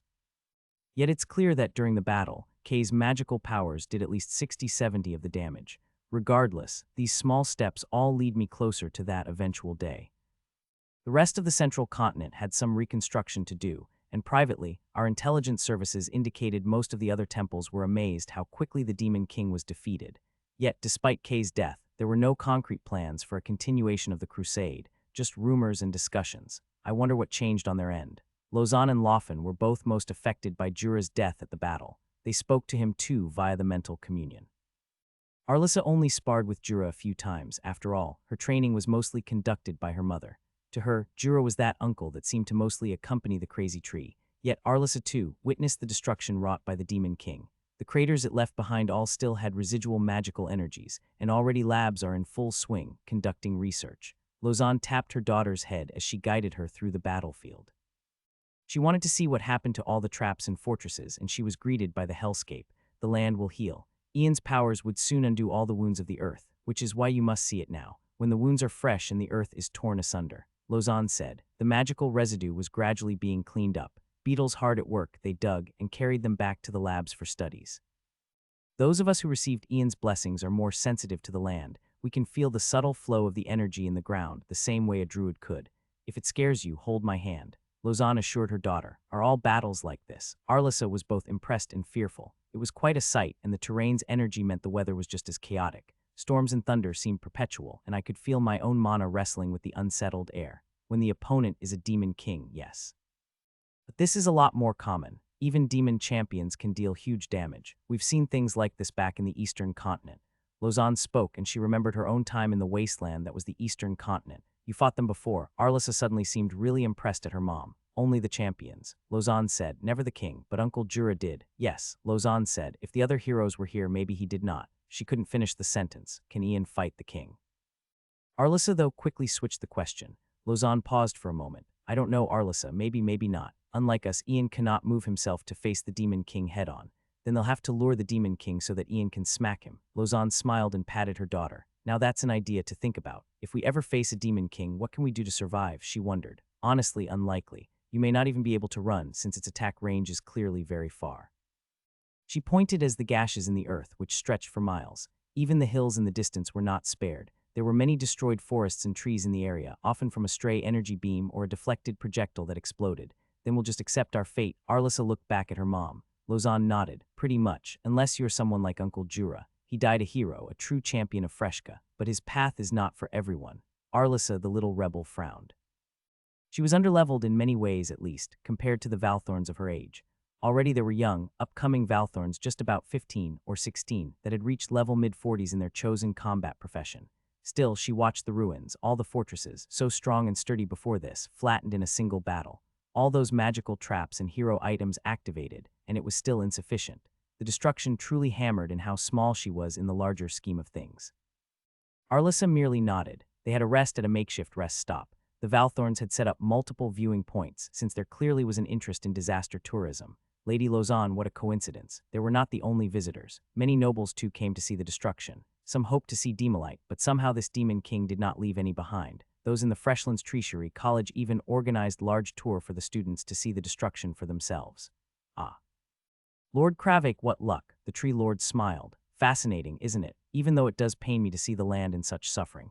The tree folk could feel the damage when they walk. Their exposed feet have little feelers and roots. He turned to face Arlissa. And you must be Arlissa. The young girl nodded. Taking in the sights too, Lausanne asked. Yes, how many lords and kings can even claim to have seen the sight of the Demon King's death? If anything, this is an experience unique to us. Kravik smiled.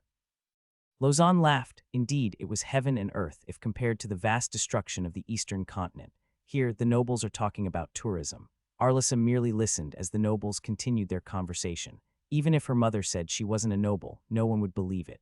In the eyes of the entire continent, her mother was a member of the nobility and perhaps even as close to a continent-wide royalty. He just smiled. It's not too bad. Castern once said, death comes to us all, but for some earlier than others. O tree spirit, take good care of them, those who still lived, and in your court of the day tree truly, elves that die with their spirit trees never truly die. May you have a blessed life. At this point, his heart was already set, and I was not going to hold on to him forcefully. Forcing a soul to do what it doesn't want to do outside of soul contracts is something quite against the nature of soul and spirit trees. I'm blessed enough, tree. The heights I've reached, the battles I fought, few can even speak of. I'm sure Faris and Lovis feel similar. He bowed in my soul realm. I remember I knelt that day when I returned to Frika. I returned expecting to see nothing, and how this tiny village has gone through so much change, destruction and then reconstruction. There will be more change, but I know they will have you to guide them. I felt sad. Maybe it was that tiny fragment of humanity left in me. Goodbye, Ian. May we meet again in your next reincarnation. In the long run, we will all meet again. Indeed, year 157. Jura departed, along with many others, for their onward reincarnation. Their souls will go on and rejoin the world, eventually, but my mind still swirled with the conversation we had before we left. Why did you attack the Demon King at that time? Did you feel like it was something you wanted to do? Lovis and Jura thought in my soul realm and shrugged. I'm not sure. At that moment, it felt like it was something we should have done. I knew I had a shot and I just took it. I didn't think of it that much. I see. Darn. Is that should have done some kind of Demon King influence? How do I separate what they did as whether truly their own free will or some kind of godly influence?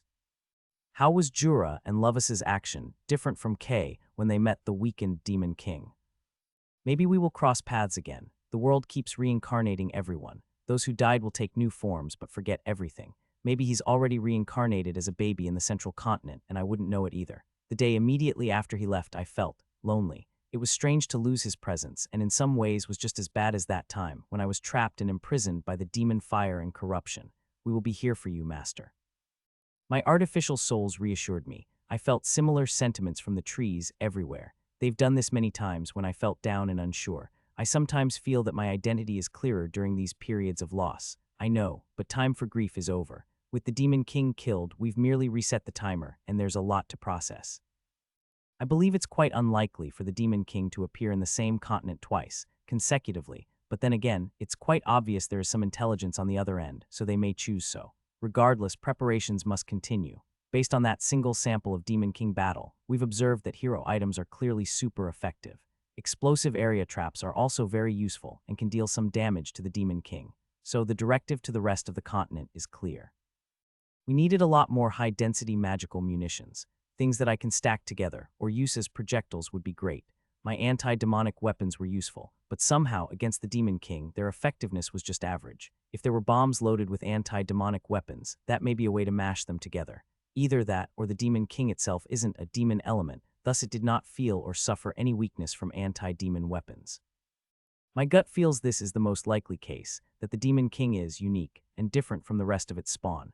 After this battle, I also feel that depending on the anti-demon advantages I have to carry the day feels risky. It's entirely possible that the Demon King can adapt and have changing elements, just like some overpowered Pokémon, or the spawned Demon King just has specific resistance.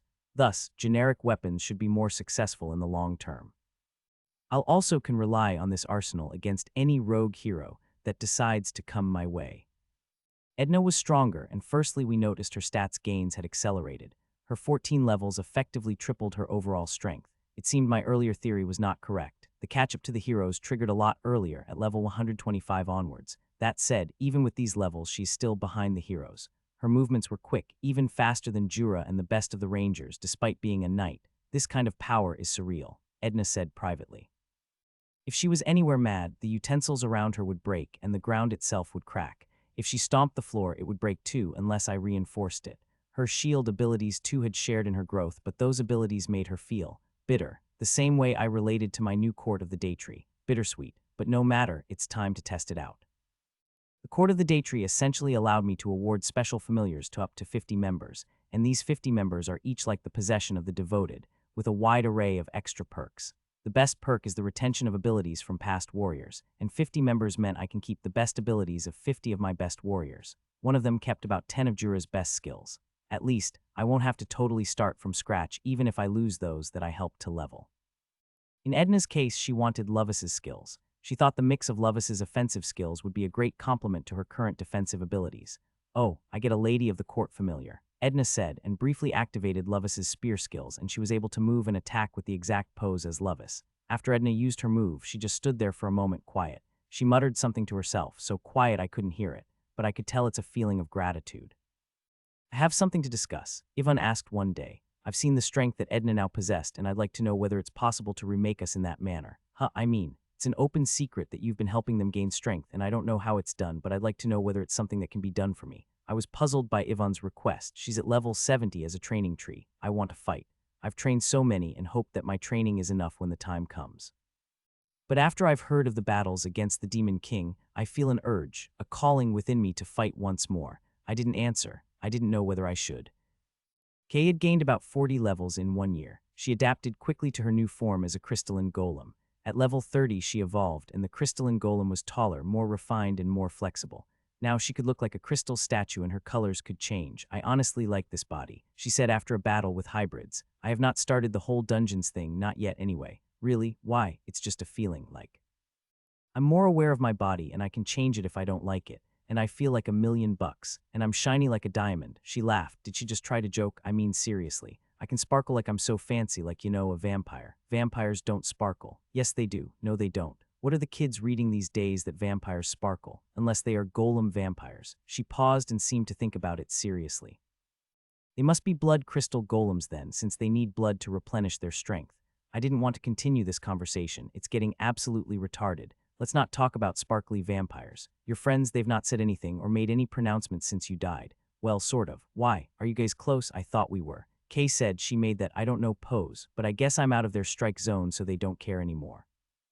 "And we've been apart for years. Pretty sure the relationship between us isn't tight anymore. We've drifted apart pretty much. Really, our friendship's really so weak and brittle. I mean, to be fair, for highly mobile and powerful individuals like them, relationships are difficult. Everyone else treats them like they are someone to be feared or someone to be obeyed. Equals are a rare thing, though to me, I guess I'm lucky I have been meeting those that I do consider my equals, like lilies. I don't know.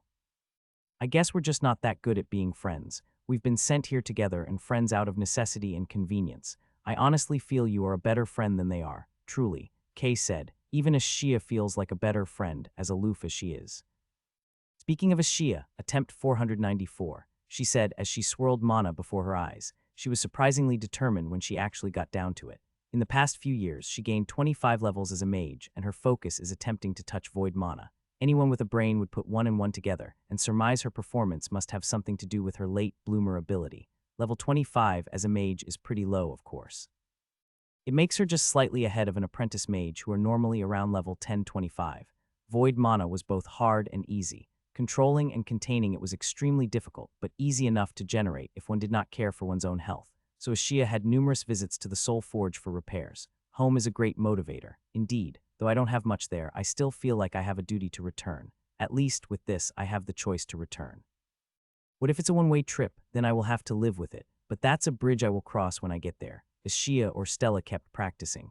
At night, she would sleep and use my dream academy. She seemed to be really into this whole mage thing, but it took time for magical studies to pay off. Magic is such a broad and deep subject that mastery takes a long time for most common folk. It's a lot harder to develop ocean grass than I expected, and the clear problem was the lack of sunlight. Is it still a plant? If a plant does not depend on sunlight and perform some kind of photosynthesis, one of the easier shortcuts is to go the way of lilies, which meant large floating platforms with roots that stretched all the way down to the ocean floor. But the ocean is also home to massive waves and typhoons, and the monsters that live in the oceans are huge. The seafarers bring home tales of their ventures on the high seas, of giant leviathans and krakens, of ancient sea creatures. For now, I concentrated my work on expanding seagrass to most of the continental shelf, the land where the seas are somewhat shallow, and light can still reach the sea floor. Already I've made many discoveries of sunken ships and other various hidden treasures. There's nothing quite like a constantly growing seagrass to truly scan the sea floor for sunken items. So as the development kept going, I had a very pleasant upgrade. Giant attendant tree variant added segiant trees. This allowed me to add giant trees on the shallow seas and more variants to my trees too. Biolabs upgraded, see variant labs added. There were more to see in the seas: fishes, monsters, and even insects. New types of sea insects, sea crustaceans, and also all kinds of plants. There was a patch of sea where the continental shelf extended a little further than the norm, and the seagrass expanded on this path.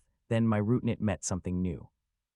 Foreign thoughts detected. There was a growing intelligence in the mass of sea corals and algae in this part of the sea. An emergent sea spirit similar to lilies in a way. It was young, and I could tell because it was incoherent and a mess. Master. Should we block it out? Not yet. My seagrass expanded even more, and we had more contact points with that sea coral reef spirit. It transmitted thoughts, sea, roots, tendrils, fish. It felt like it was trying to learn language, and we responded with words. This went on for months as it transmitted more thoughts. During this time, my seagrass pretty much encroached on the entirety of the reef, and I got close enough to use inspect, reef mind. Ooh, there were no details to it, other than the name. I spoke of this to lilies, and they were rather interested. Then I must speak to him. I didn't know when Valasira the Zeratan would return. I recall that their sense of time is somewhat distorted by the travel between worlds. For now, I kept communicating with the reef mind. Perhaps it will soon speak to me. I also returned to focus on the hybrid demon plants in the Rotterdlands. Now that I've seen what the world of the demons looked like, I wanted to prepare myself for an eventual war on their homeland. Perhaps one of the ways to end this conflict for good is on the other side of the rift. If I could stop them from creating the Arfits for good, or push the battlefield onto their world, that'll prevent the demon kings from ever coming to our world. Do so, I'd have to find ways to establish a foothold on the other side, and have a force that can stand up to the might of the demons on their homeworld. I've seen from the few raids that the power levels of the champions are significantly stronger on their homeworld, probably due to some kind of magic there, and also perhaps to the weakened, dried state of my trees and plants. Now, at the hybrids, I'm looking for drying resistance, if there's such a word, things that can endure a dry, arid environment. I contemplated whether it's a good idea of even upgrading beetles to adapt to such an environment, but Horns, typically, was a massive advocate of the beetles for all environments. He insisted that beetles can be adapted to fight on the dry worlds. Personally, I was thinking of cockroaches, mainly because the idea of insects in a dry world just reminded me of that cockroach on Mars manga, but I suppose beetles also could do. It's a set of research I have to do secretly, since making plants and insects more demon-like will probably ring all the wrong kinds of bells among the general population. It's like landing a ship on enemy territory. On that front, I'm still working on the void mana, but progress is slow. Mom, yes, Lausanne turned to face her growing daughter. They were home then. Have you ever thought of stepping into Uncle Jura's shoes? Sometimes, but I've decided not to. Ian's searching, right? She said as she munched down her breakfast. Of course. If you know someone, do let me know. I'm sure Ian's interested. Arlissa frowned at Lausanne's comment. Your classmates, perhaps. Arlissa was finally enrolled in the Freshlands Treasury College. She initially had a stint with the Valthorns, but due to her relatively low levels and rebellious nature, Lausanne suggested that she try the college instead. My classmates probably can't kill a fly. Oh, Lausanne smirked. I had the impression that the nobles from the outer rings all had combat experience, either on the high seas or against the hybrid demons. Nah, no way. You seem to think very little of them. That's not a good attitude to have, my dear. Lausanne shrugged. You'd be surprised how quickly people can grow and level under difficult circumstances. Arlissa paused. Nah, they're not good enough. Well, you never know, Lausanne smiled. If you say it that way, why search? Anyone could do it. Arlissa protested. Not everyone desires it and has the right personality for it. Some things are not about talent, but more about choices and desires, whether they want to step out to fulfill that role. It's true that after the death of Jura, Faris, and Lovis, there is a gap in the pinnacle of the Valthorns. But the Valthorns is a vast organization, and they are in every sense of the word, a professional army with an even more elite chosen. There are already many other Valthorns with upgraded classes in the level 70s and lower 80s that now I have to test and train to push them higher up to their limits and to achieve level 100. More candidates to vet through. Most of these are from the existing training program, essentially my child soldiers, as abhorrent as that sounds to those from Earth. But we can't apply the laws of a world without magic to one with magic, at least, not totally. To these soldiers, this is a career, a legitimate, well-paying career that can get them out of poverty. If one believes everyone has different talents, it would not be a stretch to say some people are just meant to fight and are good at it. That sort of talent is diminished back on Earth, where everyone is relegated to operate in a capitalist society. With my new dungeon ability, I also have additional ways to test whether these Valthorns are able to perform at higher roles. Essentially, my new ability meant I can spawn dungeons where there is an unused leyline. I don't have a lot of control over what happens inside the dungeon, and no control over the monsters either. But I can decide their challenge rating, essentially whether these are level 20, level 40, level 60, or level 80 dungeons. The quality and strength of the leyline also affects the max level I could go. So far, the best leyline I found can go up to level 70. I thought whether I could hack into the leyline and make it even stronger, perhaps with a runic formation. That'll be something to experiment on. In any case, a level 70 dungeon actually spawns a dungeon boss at level 80, so that's not a bad challenge for the existing Valthorn elites. From the adventure circles, normal dungeons rarely go past level 70, and those are considered difficult dungeons. But there are some rather special dungeons where there are monsters in the level 100s, but most of them are lost to time. Year 158. The piece we have today is won by blood, Edna explained to the young Valthorns. The order we have today is held together by the bones of those who fell defending it. Peace demands blood, order demands bones. The question is simply, are you ready to give your blood and bones for the cause? The entire blood and bones analogy was a little too much, and felt a bit like a blood mage or a necromancer trying to win others to their cause, but it seemed to work for hot-blooded young folks. Even the naturally calm tree folk seemed taken by the whole sacrifice shtick. In every generation, in every batch, there is a mix of dispositions, some more reserved, some more passionate. As the one they would ultimately fight for, it's my role to identify those whose fire will keep burning, and burn brighter for decades to come. Based on what I've seen so far, there's no real clear personality indicators to suggest which type of person will remain passionate and loyal to the cause for years to come. Instead, what we noticed is loyalty tends to be accumulated over the decades via little events, and events that increase loyalties for some individuals do not increase them for others. The young ones all practiced, and Edna adjusted their pose. I asked her to help with training, simply because they would just naturally level faster when someone of a significantly higher level is advising them. Renewal is a constant, never-ending affair. Just as a deciduous tree repeatedly grows after each winter. Class, today we have Rune and Evan, two of our senior Valthorns. They'll be providing guidance on archery and fighting with weapons. Students grow and turn to teachers. Teachers change. A new generation takes over, hopefully better than the ones that came before. Rune is a level 64 Yonic sharpshooter and Evan a level 61 champion gladiator. Edna introduced them. They were just as nervous as the kids. Rune was once among them 15 years ago. Somehow, to return and be one of the teachers was a stressful affair. Kids, Edna patted them both on the back. You'll do fine. Just relax, have a cup of herbal tea if you need it. She smiled at the two younger folks. Rune is a typical elf orphan, while Evan is a female half-dwarf who capitalized on her exceptional strength to win multiple arena battles, thus earning the champion title. Valthorns are allowed to compete in competitions, but only a limited number. So internally within the Valthorns, there is a mini competition before they even get to participate. This is because we didn't want to flood every competition with Valthorn initiates, with our dedicated training and high levels. Yet, we do want a presence in these competitions where there are large spectator groups, so we want our good candidates to perform well and help improve our reputation. That said, our best of the best never participate, and there is an internal rule that only those below level 50 can participate in competitions. I do think it's a bit silly, but if the level of competition increases in the future, the level cap will be revised accordingly. The two new trainers were uncomfortable at best. It was hard to connect with young children. It took effort and practice to know how to speak and get young kids to listen and do things. Even if the Valthorn recruits were already a pre-selected crop. The dungeons opened and the Valthorns attempted them. The dungeons have some rules, despite the domain powers. For example, my view of the dungeon is always delayed. I can only see what happened after each team completed their run of the dungeon, whether they failed or they succeeded. Secondly, I can tweak the dungeon settings, but I have no ability to use my powers inside the dungeons. It's like I have a RNG dungeon generator, and I'm playing an idle game where I send teams out on expeditions and hope they succeed. Patrick was quick to generate a mathematical model, though. After like 10 to 20 rounds of attempts, he already could estimate the chances of success for the dungeon, based on the squad's strength. The return of dungeons to the continent also brought a new lobbying group, adventurers. We wished to petition Ian for access to the new dungeons. Adventurers wanted dungeons. After the borders were loosened, there actually was a brain drain where adventurers left the central continents for the other continents. This was simply because there were no dungeons, and if there were no dungeons, adventurers had little chance of striking it rich by fighting a dungeon and earning a high-tier reward. They were nothing more than monster hunters. Dungeons were a crucial element in the adventurer ecosystem, and previously the adventurers had to suffer in silence since, well, the borders were closed.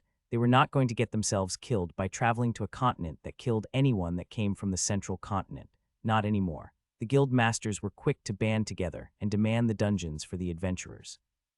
Or at least shared slots where adventurers could attempt those dungeons for themselves. It was a point I discussed with the Valthorns consistently, and after a while we had a carve-up system. Certain dungeons were marked at Valthorn only, and certain dungeons were free for all. Valthorns were free to join the adventurers on raids and form their own parties. A 15 tax on all earnings is too high. The guild masters then shifted onto issue of taxes on dungeon rewards. 25 was the initial number, I believe. Cavio walked. The guild masters gulped, but then presented that there's actually at least a 2-layer tax. Under most local and regional laws, dungeon earnings were subject to taxes at the local nation level. That meant adventurers had to pay a tax to the local state, and also to the Valthorns. Higher profits will allow the adventurers to get better gear and fight better.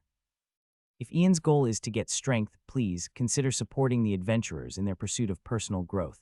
We recommend a door tax, a per-entry tax. The guildmasters naturally preferred a flat tax since all the potential upside accrued to the adventurers. Cavio looked over the proposal. We'll submit this proposal for further discussion. We're running at a marginal surplus at the moment. The chief of the Valthorns' financial and accounting records was Chancellor Brandek, a treefolk merchant turned lord. He was the 4th treefolk Ionic lord after Kravik, but soon found a home in the massive Valthorn machinery as our de facto CFO. The Valthorns' bookkeeping function was frankly a mess as we expanded quickly, and we had revenue sources throughout the entire continent. Compiling income and expenditure reports on a continental scale was a challenge, and continued to be a challenge. This was despite my artificial souls monitoring all the transactions throughout the continent. Simply put, there were simply far too many transactions at any given day for artificial minds to keep up with, and over time, their role shifted to that of auditors, where they merely observed the practices of the Valthorns on a sampling basis. The complexity of revenue had also increased, as with the multiple layers of taxes and jurisdictions. Brandek's advice seemed to concur with the guild masters. It would be administratively easier for us if we just impose a door tax. That way, we don't have to calculate the adventurer's earnings and participate in the highly subjective matter of valuing artifacts and salvaged equipment. As it is, we do spend quite a bit of money maintaining valuers and appraisals. Cavio was on the other side. Marginal Chancellor Brandek, we could use the money for more recruitment.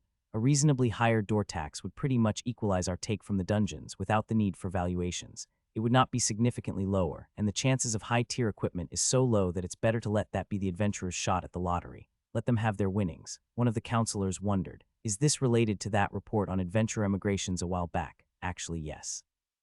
Cavio nodded. There's the issue of adventurers preferring work on the other continents as they had far better outcomes with dungeons.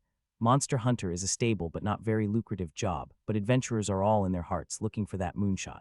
Does Ian have a view on this? Another of the counselors asked. There are some counselors who just preferred to go with everything I decide. Bootlickers. Ian has decided to abstain on the matters of taxation. Brandek responded to the floor. Can't we just override the local authorities' right to tax dungeon earnings? One counselor from Freshka asked, which was swiftly slammed by the counselors from the respective kingdoms. None of the kingdoms wanted to give up their own rights to the tax income, yet if the Freshlands' federal authority shifted to a door tax mechanism, most kingdoms will naturally follow, with their own rates. I mentally spoke to Brandek and Cavio. I'll leave this matter to the both of you. They argued for 2 months, with multiple hearings and consultations with the Adventure Guild masters, as well as some passionate views from certain kingdoms, and eventually decided to go for a vote. That resulted in a door tax. Then came the next part of the dungeon squabble. Counselor Cavio, we'd like to submit a petition for at least one dungeon in the kingdoms of it to be converted to a public dungeon. Well, there was a tax inequality, where dungeons reserved for Valthorn use did not generate tax income for their host kingdoms. Honestly, this entire debacle just reminded me why I hated bureaucracy with a freaking passion. It was a chore going through the numerous interested parties. I felt like being stuck as a project manager with different opposing stakeholders that refused to compromise. I could, of course, steamroll this entire thing through. A few more months passed by. The counselors were pretty much bombarded with lobbies and petitions. The issue of dungeons had a whole lot more vested interests than I thought. Merchant groups who traded on dungeon equipment, crafters and workers who supported and supplied gear to adventurers all lobbied for public dungeons. Valthorns all used Valthorn-supplied gear, so their spending in the local cities are usually lower than adventurers on a per capita basis. Thus, Chancellor Brandek came with a proposal. We propose all dungeons be public dungeons, but all dungeons will have 3 months per year where the dungeons are exclusive to the Valthorns. All existing public dungeons will be rolled into this scheme. All dungeons will have a door tax proportionate to their difficulty. There will be no tax on Valthorn use of dungeons. Fine. These dungeons are cool, Kay said after she explored the dungeon as a golem with a group of Valthorns. Right, Ika. Ika was one of the unfortunate Valthorns that are stuck as her escort. She's a level 55 Grand Knight. Yes, Kaid. Kay had a new name, Kaid. She wanted to distinguish herself from her old self and also help keep her secret identity safe. Very few people knew she was a hero. Are these dungeons normal? Kay asked Ika. Ika shrugged. I mean, 15 floors seem a bit overkill for a dungeon, and I really liked that big boss fight at the end and the mini-boss fight. There's a mini-boss. Yes, a few in fact. There's usually a mini-boss at the end of the floor too. Good for leveling, really. It's almost as if the dungeon read your mind, Ian. I wonder whether that's just my will spilling into the dungeon system. How frequently can you change the settings? Honestly, none. Once I set the settings, the dungeon is locked unless I destroy the dungeon. I can't even set what kind of monsters can appear. My artificial minds help to build a register of the dungeons and their monsters, but even then the dungeons do spring surprises every now and then. The dungeons are intentionally not letting me into their inner workings, beyond a RNG and challenge setting. For a domain ability, this felt kinda annoying. I can't. Oh. You can't even tweak what happens inside, right? Yup. I think it's because the leveling system requires genuine danger. The special dungeon experience multiplier only applies if there's actually lives at risk, I suppose. Kay speculated. Special dungeon experience multiplier. What the hell is that gacha raid shit? Kay paused. Oh, maybe you don't know, but when I entered dungeons, at least when I was a hero, I could see I had a passive experience gain buff. I don't see it now, but I think the buff is still there. All dungeons have a thing where people gain levels faster when they struggle in them, I think. What? Wouldn't be fair if you could tweak dungeons and still enjoy the passive experience multiplier, i.e., fair. If they want to talk about fairness, start with why in the flying fuck do heroes get overpowered level gains. They can reach level 100 within 1 year. 1 year. There's no such thing as fairness when it comes to gods and heroes. If they can stack the game and load the die, why can't I do it too? Kay paused. Did I say something wrong? I didn't reply. I still stewed over the concept of fairness. Ian, are you mad that I'm slacking? Arlissa asked one day. She wasn't the best student despite her clearly blessed intelligence and natural talent. Somehow she was blessed with martial talent that exceeded most, but here she is, slacking and dodging classes. Do you want me to be? I didn't want to push the responsibility on her. As far as I can tell, achievement can't be forced. All you can do is offer opportunity. For Valthorns with nothing, they would naturally grab all the opportunities they can get. Arlissa, thus the spoiled second generation, had the luxury of time and nobility to waste it. It's sad, of course, but at the same time, that only meant I excluded her from my plans. I don't know. Mom keeps telling me about duty and that because I am blessed, I should live up to it. I mean, I feel like I did enough, though. Her behavior was familiar, like the clever kid in school that studied just enough to do well, and then spend the rest of her time playing or doing other things. That's why I wanted to ask you. Many others on the continent would give up a lot to be in your privileged position. Whether you live up to your station in life is up to you. It's very fortunate that Lausanne is an elf who would live very long lives naturally. It's a safety net very, very few have. I knew it, she sighed. All this following the footsteps of my mother is annoying. I want my own life. Your life has always been your own. I mean, I want to be able to choose the direction of my own life. That has never been taken away from you. Whatever choice you make, it will just factor into the bigger picture. That's the problem, isn't it? Arlissa frowned. Even if I have the ability to choose whatever I want to be, the gears of the world will move against me. So only certain choices are realistic choices. In that case, am I really able to choose? It seems you are thinking far too ahead of yourself, my dear Arlissa. I responded. Are you slacking because all the choices scare you? She paced in her room and then sat down. That's a very good point. You can create dungeons. I wonder why no one ever presumed to ask why so many dungeons appeared suddenly throughout the continent. So when I discussed the matter of dungeon configurations with Edna, she seemed really, really taken aback by it. Yes, it is a new ability I gained. She was stunned. Everyone seemed to think that perhaps the god of dungeons was suddenly magnanimous, so dungeons reappeared on the central continent. I see. Of course, me being me, I told almost no one except Kay about my abilities. I would have told Jura, but well, it seems I may have erred in my decision on this. No, wait, that meant all that squabbling with the kingdoms could have been just ended by telling them that the dungeons are all your creations. I had the impression they were aware. No, they were not. They guessed, but it was just a suspicion, and certainly creating dungeons is a level of ability that they didn't think you have. I find their lack of faith in your abilities disturbing. Requesting permission for mind attack. Patrick commented. Denied, should I say so? I mean, I don't know, it's a strategic decision at this point. If you could essentially hold the kingdoms at ransom by creating or removing dungeons. Edna processed it. That's a good point. Access to the wealth of dungeons as a form of economic leash on the kingdoms is a very good way to keep these herd of cats compliant. We should discuss this with a wider council. Chancellor Brandak, Councillor Cavio, more senior Valhorns, the Triology Patriarches, the highest lords and kings were there, and of course, it was pretty much an earth-shaking announcement. Ian gained the ability to cause dungeons to appear, and the recent dungeon spring is entirely due to Ian's prolific use of his new ability. A diplomat was quick to display the risks of this news going out. In the holy text of the Gaya Church, it is mentioned that the powers of creating dungeons is one that is vested in the lost gods. By association, the Gaian faith will therefore consider Ian to be one of the lost gods, the traitors who open the astral way to the demons. Then we must be quick to counter such beliefs. A patriarch said, "Our faith is independent of the other faiths, and so our God's powers should not be linked to the text of another religion." I am of the view that the priesthood should go out and sing praise of this new power. People die in dungeons, and that did not change. These dungeons, created by Ian as they may be, remain a dangerous place. One of the lords had another opinion. Associating Ian with a place that causes death will make Ian seem cruel, even if those are risks that the adventurers knowingly signed up for. That was also a good point. Creating this place of death has reputational risk. In the history of our allied nations, there have been some kings who had skills that improve a dungeon's characteristics, or improve its levels, gain, and such. One of the local prince explained. Indeed, kings have all sort of generic improvement skills, some of which target the dungeons in their territory. Such skills are not been associated with the lost gods, if one even believes in such hogwash. This particular local prince was a product of the FTC, and as such has rather aggressive views toward the outside religions. Kinda ironic when we are the ones that displaced those religions. So do we tell or not tell? I eventually decided that this was something to be shared among the leadership team, but not to the general public. They all swore an oath that day to tell no one outside that room. They should know my abilities to some limited degree, at least. I want to begin this process of forming a cohesive top-level force, and I can do that with only a reasonable level of trust. We'll see soon enough if the trust is reciprocated. Year 159.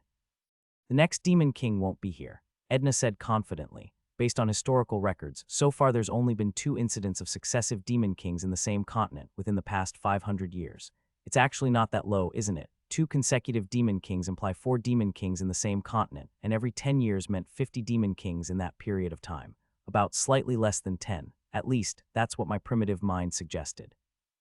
I don't think I'm that unlucky, Edna responded. Edna was merely trying to convince me that we still have time. Our research and development for stronger, more powerful magical bombs and weapons was making progress, but still too slow to really tip the scales.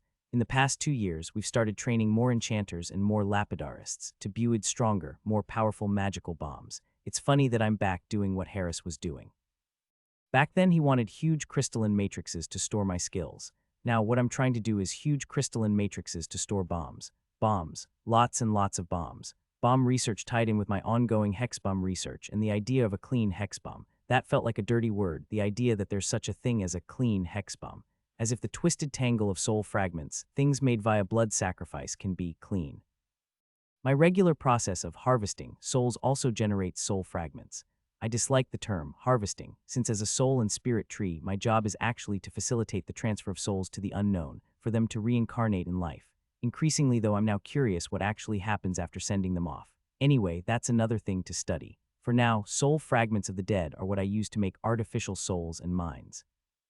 To fuse them in a way that makes a bomb, while still clean, is really one of the oxymoronic challenges, because my very nature as a soul tree and spirit tree is really to repair all these soul damage, not find ways to corrupt soul fragments into bombs.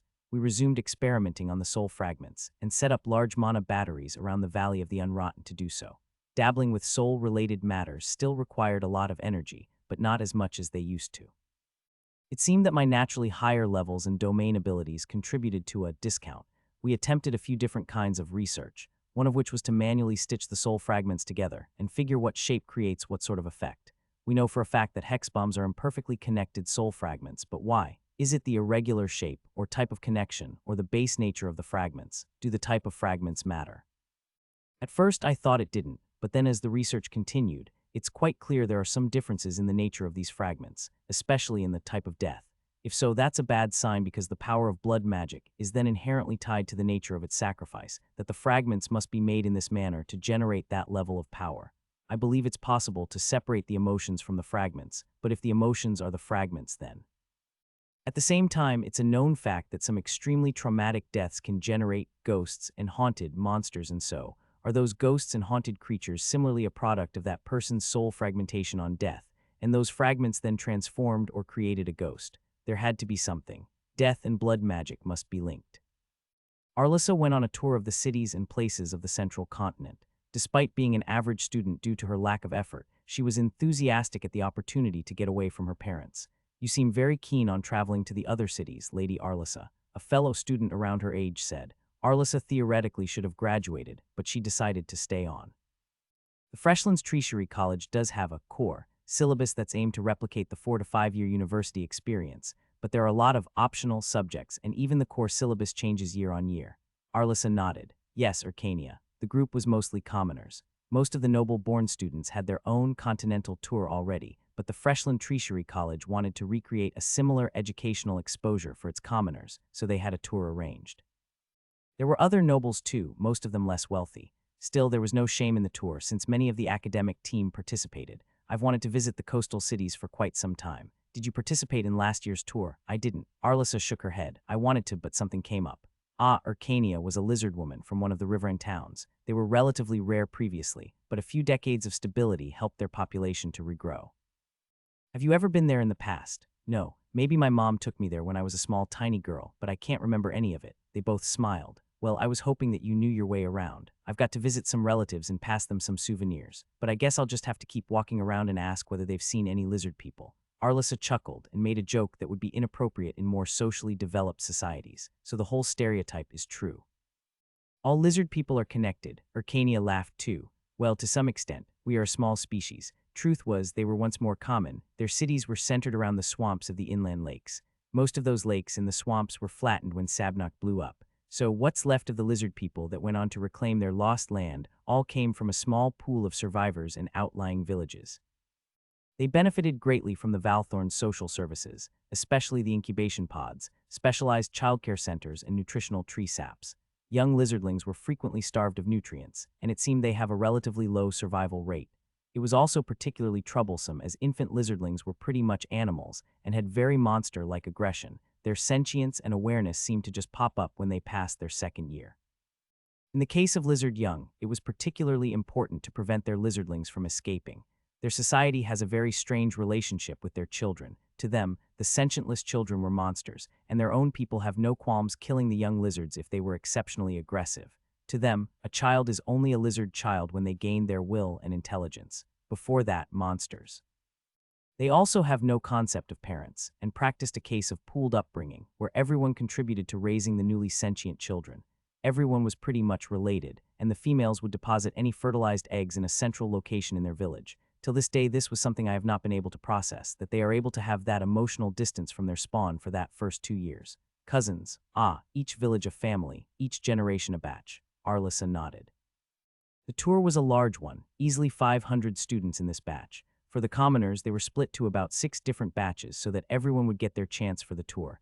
The academic staff would rotate to participate, along with a group from the Valthorns and the Triology. The sea. Arlissa spent about half an hour by the sea before leaving, a little disgusted. The sea's the same everywhere, Urcania said, the ports too.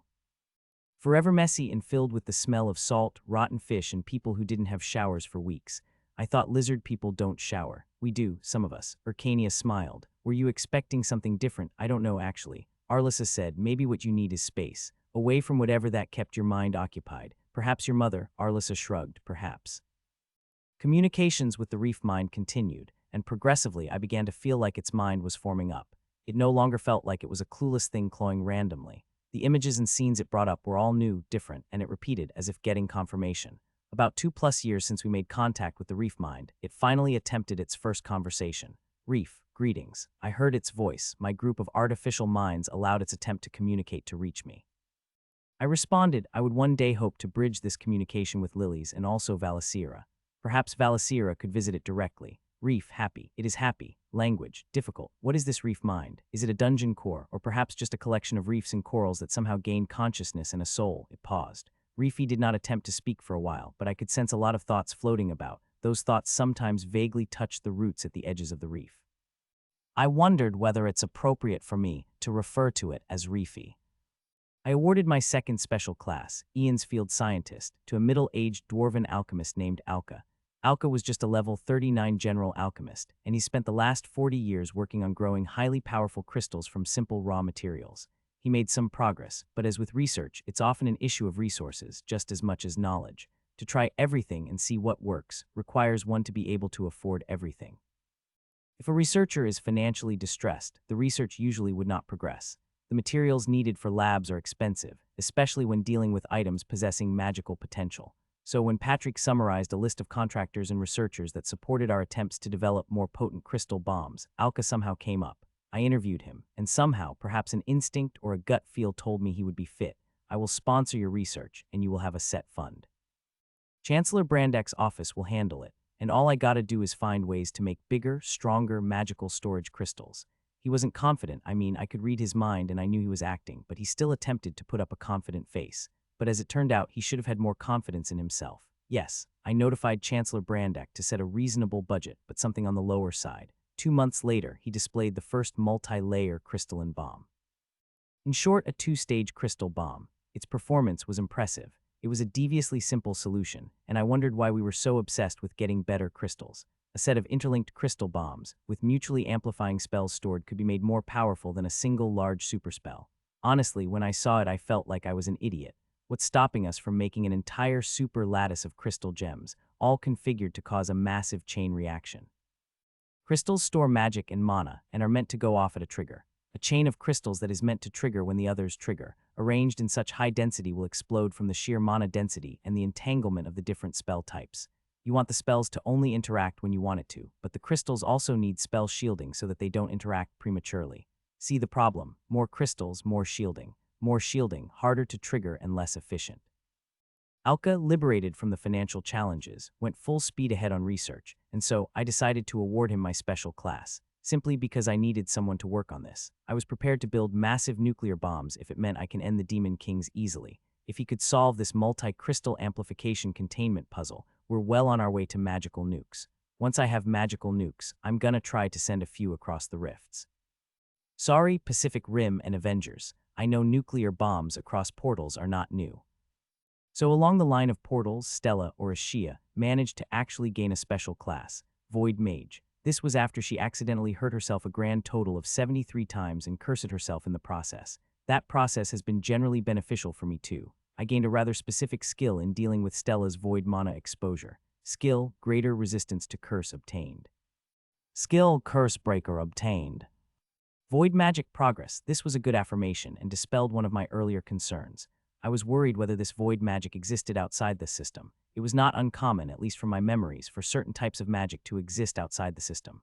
Void magic seemed likely to be one such thing. Stella's skills were rather lame, really. Void fist, void punch, and void walk. It seemed that the powers of the void were indeed powerful, but it didn't seem particularly different.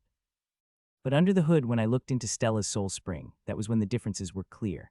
Stella's once clear soul spring was now pure, pitch black. It was like black oil poured out of her spring, her soul now a conduit for the void. The skills existed in her soul were matte black blocks of things, and resembled the curses she had, but now a solid form. All this came at a high price. She lost all of her earlier artist or administrator levels, but somehow she still did it.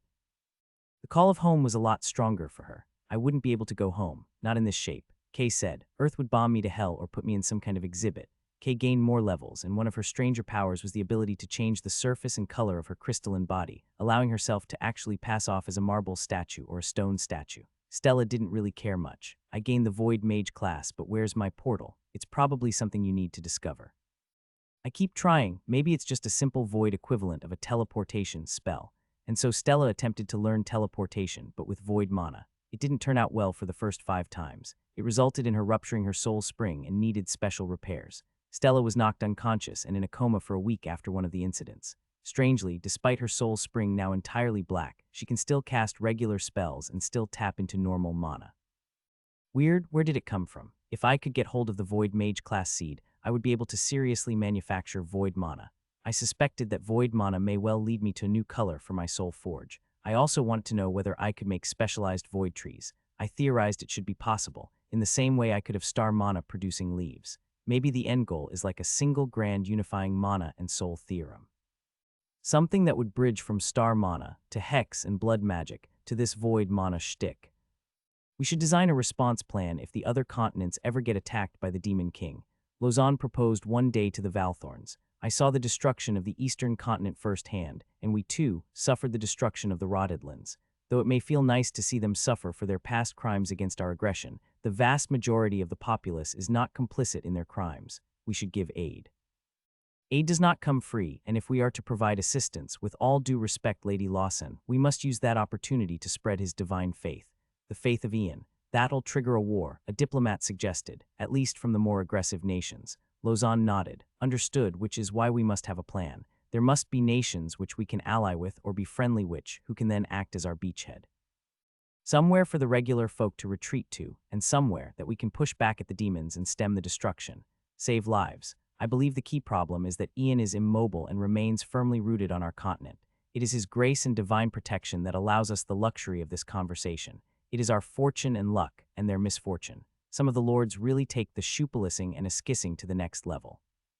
The scary thing is, because of years of brainwashing and propaganda from the Freshlands Treasury College and Triology, they actually believe it. It's unnerving, but this is the outcome of my own actions.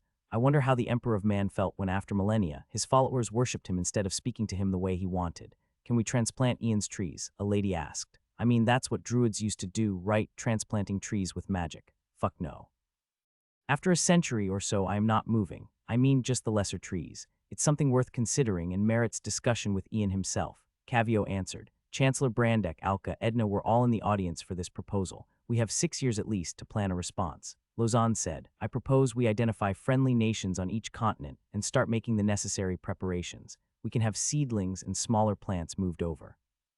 But does Ian's divinity and presence carry over? I had the impression his powers cover only the central continent.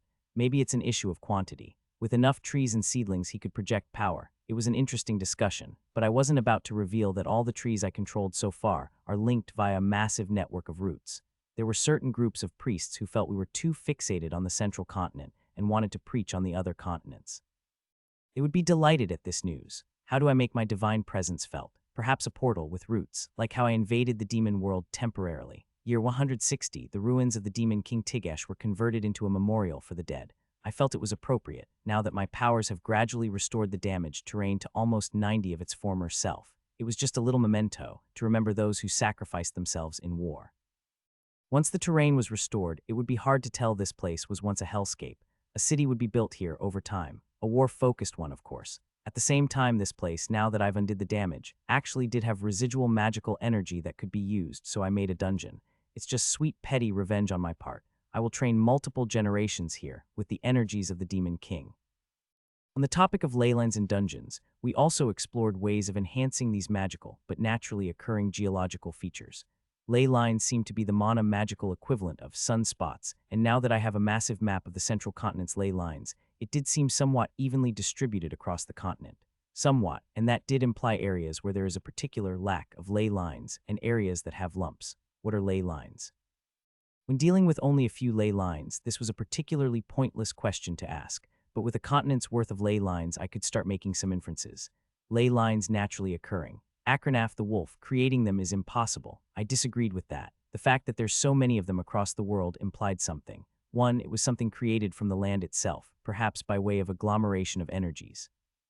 Two, the sunspot analogy suggests that the world's core has some kind of mana field that creates these ley lines.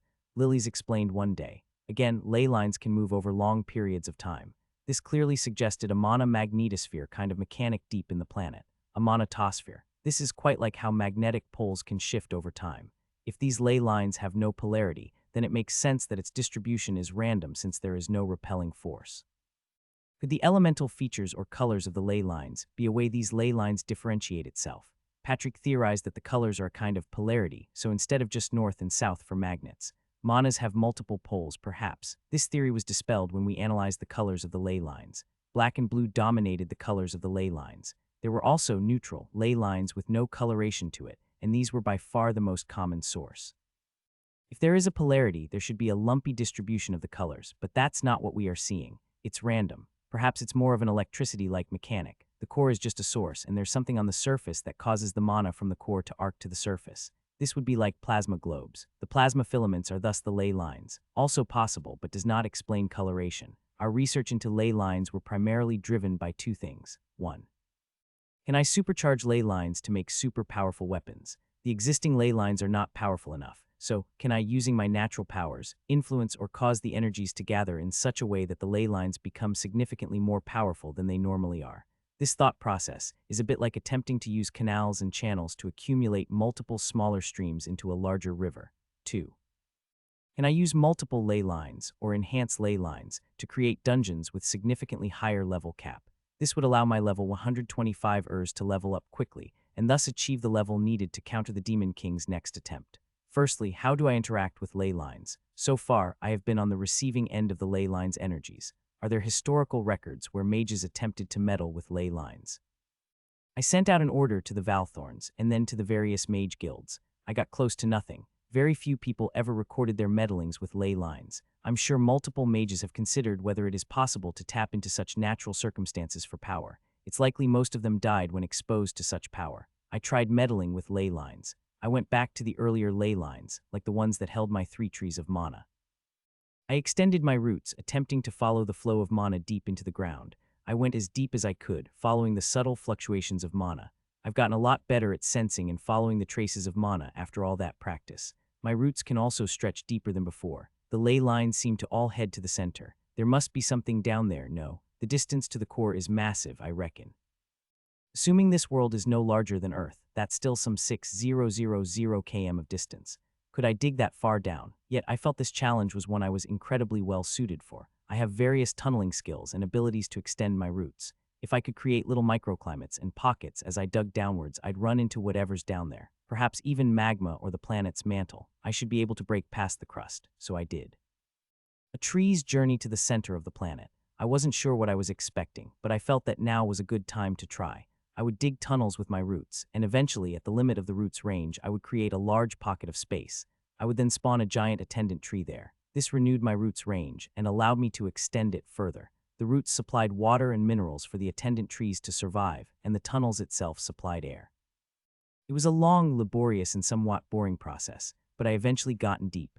Minerals and strange metallic ores, crystals of all kinds were here, and that damned black as coal blackstar gems were aplenty. Gems, they might as well call it blackstar coal. That's a better name for it. It also got hotter, and hotter. I dug, and I dug for weeks. The heat was still manageable. Thank goodness for my various resistances. Then I broke through the hard crust, and if I could say my jaw dropped, it did. I had stumbled into a pocket of space down below the crust, and instead of just rock and minerals, I saw the remains of a civilization I did not recognize. Deep down here, it's dark and without light. There is hardly any oxygen, save those that somehow managed to make it down here through my root tunnels, but my spiritual senses could still see the structures, ancient, preserved, buried in such depths. This was at least 100 miles below the crust. Title, Rediscoverer of the Magmarian Dwarf City earned. Magmarian dwarves, I thought to myself. All the people that once lived here were all dead, long, long ago, but their massive towers and structures remained, mostly made of a metal I did not recognize. There were no bodies, no one on the streets. The structures looked like they've been untouched for eons. I spawned a giant attendant tree here, at the edge of their ancient city. The earth seemed to have caved in on them. Was this my fate if the Demon King's corruptions overwhelmed us? Did a similar event happen to them? I noticed how the curvature of the rock above their city was almost perfectly round. They must have had a barrier or something of that sort that shielded them. My roots spread through their ancient city. It felt like I was in a post-apocalyptic movie, the last man walking down a deserted city.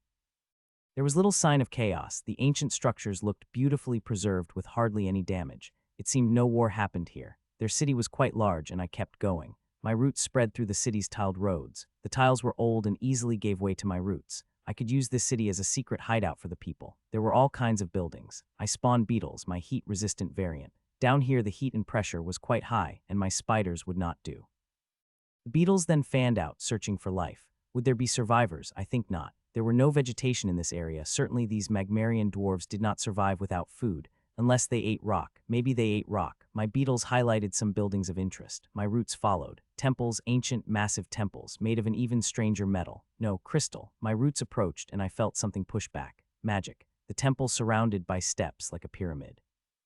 Crystalline columns surrounded the temples. Each had a statue on it. Statue of creatures. A 4-winged bird, a scorpion, a dragon with a halo on its head, a dog with 2 balls of flame, all sculpted out of crystal. Were these dwarves some kind of Egyptian equivalent? What levels of wealth did they reach to do so? The temple itself was the first building I saw in this entire city that crumbled. My vines snaked up the stairs and then, as with vines, crawled up all the crumbled walls. I saw a large broken statue inside, a humanoid structure with its head gone. There were words on the building walls that I did not recognize, all scrubbed off. What happened here? Another group of beetles highlighted something else. Another set of temples. These temples were still intact. They were also made with the same materials and the same crystalline structures. There were no statues inside. My roots spread, and then we reached the center of this city. There was a vast domed building, solid and made of a mix of crystal and metal. It had no entrances, no holes. It looked like a tomb. I had to know, so my roots attacked it. The crystal was strong and it held through the first hit, and the second, and the third, and the 10th, but it cracked at the 20th root strike, and my roots now had a hole where it could enter. And for the first time, bodies, ancient bodies, all preserved in crystal, at least 10,000 bodies. I sensed no life in them, their souls have long since departed. At the center was another crystal, but this crystal seemed like an equipment rather than a structure. There was a lot more intricate, and I sensed fluctuations in its energy. It was reacting to my spiritual sight. My vines then touched it, and the crystal attempted to draw mana from me. I decided to give it a bit. The crystal glowed and responded to the mana, and then from it. An apparition appeared. It floated right above the crystal. It was a hologram, a magical hologram. Today is the 24th year since the fall of the Deimos comet. We remain trapped underneath the Deimos comet's tremendous magical sludge, and our attempts to break through the sludge has not been successful. Our archmages theorize it would take at least 10,000 years for the chaotic energies from the sludge to dissipate. Magical sludge, but it's all dirt to me. Our fellow sister cities are all equally trapped by the sludge. It paused. It was that same man, but he looked a lot older. Today is the 46th year since the fall. Our food stockpiles have run out. Our archmages have been working hard daily to create food, maintain vegetation, and keep us alive. But things are honestly bleak. We expect not to survive for long. I've called on the archmages to start our self-entombment. We may as well give ourselves a peaceful death. It paused again, and it flicked to a different scene. A different person. Chancellor Mar has been entombed. Honestly, at this point, everyone's given up, and well, me too. We're trapped in this hell. Who would have thought a comet would have ended our world so easily? Our prayers to our gods have all yielded nothing. Eras, Jays, and Dayar, we prayed to you. He sobbed, but nothing, not a word. Why have you forsaken us, doomed us to this? It flicked again, a different person. We pray to the gods, Eras, Jays, and Dayar. May we be protected even in death. It flickered again, and another person appeared. I am the last one here, the last mage priest of the Marga. I assented to the wish of the others for their peaceful death. In my anger and hatred for our fate, I destroyed the temple of Eras. Eras has abandoned us in our time of need. Where was he when we needed him? Is this it? Trapped in a city underneath a massive layer of molten sludge. Paused, the same person then continued. The jewel of the Margma's protective barriers continued to hold. I had attempted to disable it, but I failed. The jewel remains untouched underneath this dome. I refuse to die. I will continue to experiment on the jewel. That was the last image. There's another jewel. My roots quickly explored beneath the dome, and indeed there was a large subterranean structure, a series of tunnels and walkways. These dwarves built relatively sophisticated cities. Then I saw it about a few hundred feet beneath the dome, through walkways and stairways. A bright blue crystal, still faintly glowing but slightly off-center. It was no longer on the pedestal, but still on the platform. There were a few bodies around it, all dead. My roots and vines reached out and briefly touched it. You have obtained an ancient relic, leyline lens focusing shield gem. A leyline lens, such a thing existed in the ancient world. I spawned a few more attendant trees outside around this ancient city. This time I attuned them to the magic in the area. Indeed, I've been following the ley line all the way down. I spread my roots and then noticed that there were other ley lines that converged here.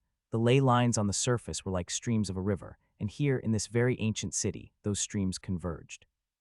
Taking that logic that all the ley lines we saw on the surface were nothing more than little branches of the same whole, the core would thus be the great ocean. The ley lines here were a strong, robust blue and also black. Multiple colors mixed here, but over the millennia it had moved, shifted slightly, like how rivers reshaped the land and like how magnetic polarities moved. The ley line lens was now off-center, no longer along where the ley lines were focused. I moved the ley line lens, placing it back on its pedestal properly.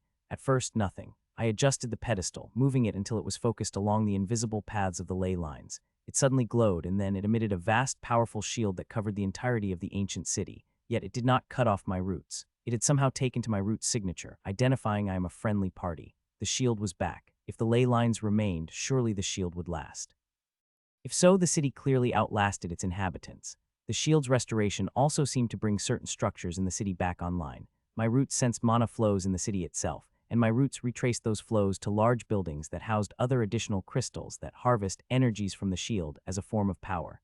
These were things I've not seen before, a unique set of runes and power. My roots connected to the structures, and I wanted to study them.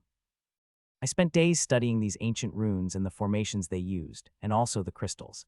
They were regular crystals, but programmed by the runes and formations to function as an ambient mana absorber. It's really cool, and after about 2 months of studying, my subsidiary trees unlocked new functions. New subsidiary tree variant obtained, crystalline mana trees. Crystalline mana trees are trees with crystals in them. The crystals can store mana and also be tailored to perform specific functions. Each tree can have only a single crystal type, tuberous storage upgraded crystalline potatoes. Potato mana storage now comes with crystals, and this increases capacity and also ability to store different kinds of mana.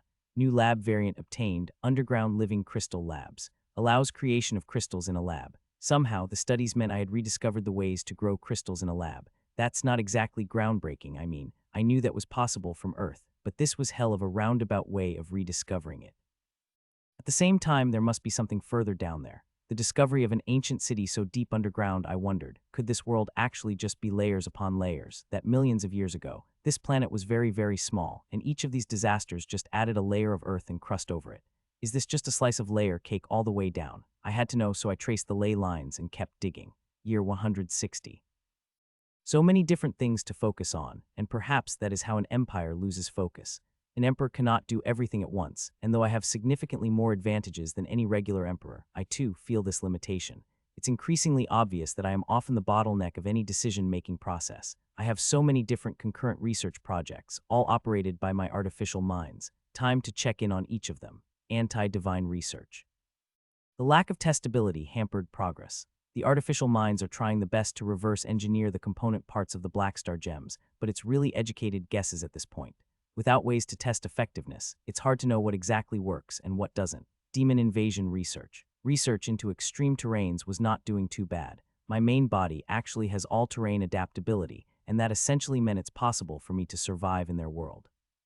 The problem was my subsidiary trees, and also the forces that I have to bring to mount a successful retaliation.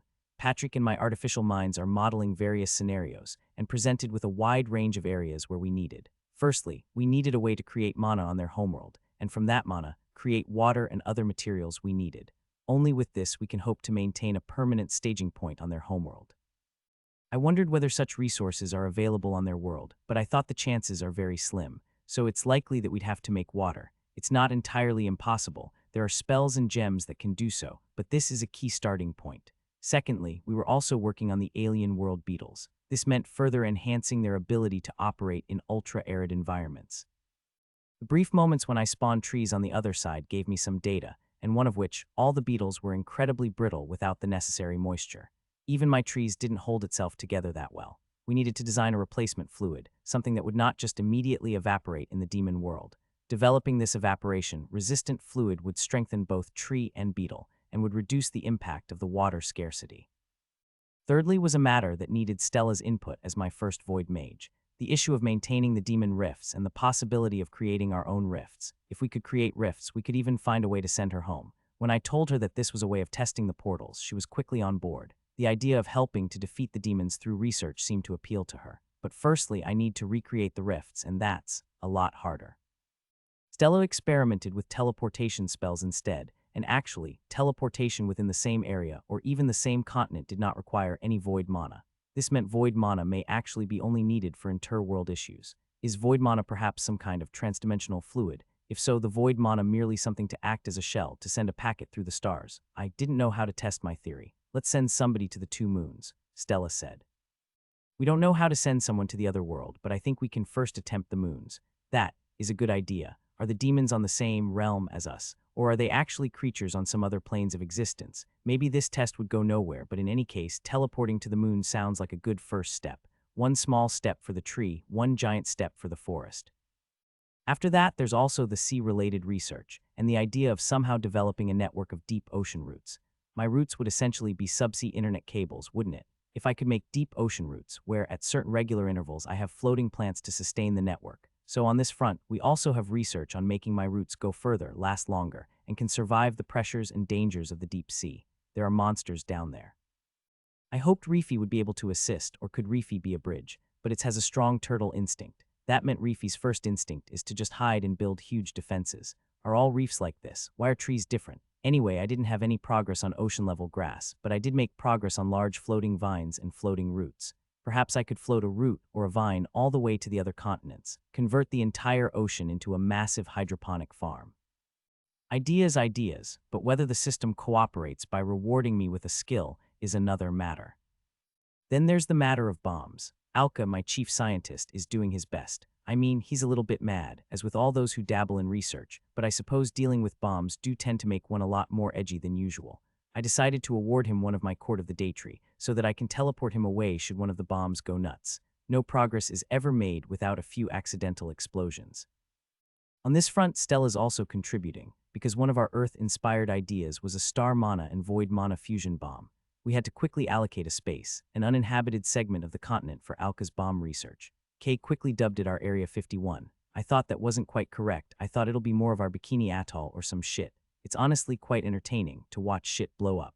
I would love to see all these new bombs blow up in front of the Demon King. His research also led to some attempts at mixing crystal matrices with hex bombs. It's pretty much a dirty bomb. Didn't work very well. It seemed that hex itself did not enjoy being trapped in crystal matrices and would also corrode the runic formations present inside any crystal matrices. Perhaps we're doing it wrong, but Alka and his small army of crystal workers were hard at work. Then after research was the issue of training. Every year we focus on training new people, and the training program of the major institutions get fine-tuned year after year. I've also awarded more upgraded classes, and in Edna's case I upgraded more of her skills. In short, a simple statue of the right kind in the right places can actually amplify a ley line. There's a certain set of rules around ley lines, and these rules only apply in a relatively limited distance from the ley line. I'm still in the process of figuring it out, but I got help from that shaman. He carved a simple totem and placed it quite a distance from the ley line, and yet somehow it interacted with the ley line and increased its power. That pushed up the levels of the monsters from a dungeon made of said ley line by 10. So after a few more tweaks, we finally made a dungeon able to spawn level 100 monsters. Level 100 dungeons unlocked. Dungeon level limit increased. A stupid system. Why make us jump through hoops just to allow us to make more level 100 monsters? With that, my Valthorns, especially those in the level 80s and 90s, and also Edna, started challenging the level 100 dungeons. I still had a huge stockpile of experience seeds, though right now, my limiter is actually my ginseng plant. Back then, when I first got the skill, I was limited to 3 ginseng at any one time. Now I'm still limited to about 15 ginseng at any time, and the ginseng needs at least 5 years before they are sufficiently mature to unlock the level limit. Essentially, every 5 years, I can unlock 15 individuals. I missed a few decades during the burning Rotterdlands era, and have been resuming it after I regained my own sense of self, a good 50 years ago. There were a few accidental failures too, due to the erratic nature of the monster spawns, so I still have about 65 or so ginseng I can deploy. That's quite a small pool, but I decided I had to be generous, and gave it to most of the Valthorns that capped out at around level 80 to 85. I recently also had my first Valthorn treefolk that hit his level limit. His level limit was actually higher, at level 95. Still, his class mix was a bit part Ionic Berserker and part Wood Mage, and also part Villager, so some of those levels were not that effective. Still, it was enlightening to look at a high-leveled treefolk under the hood. One of the immediate differences was that the Soul Spring seemed to have a secondary source of mana. There was a small trickle of water that dripped in from up above, as if it rained in the Soul Spring. After some analysis, this was the treefolk's natural ability to absorb vitality and strength from its surroundings, like a tree would gather nutrients from its surroundings. So I really wonder how different Lily's Soul Spring would be. I'm unable to view my own. After all, Lily's and Reefy might be the closest equivalent I will ever find. Lumuf, Patriarch of the Triology, the first of the Descartes, led a prayer, once every month. There was a schedule in place. Each Patriarch or Matriarch would lead a prayer, and they would take turns to do so. At first, it felt very old school to have a religion that conducts prayers, but the priests eventually convinced me that their very class demands them to conduct acts of faith, and mass prayers were one of the best ways to do so.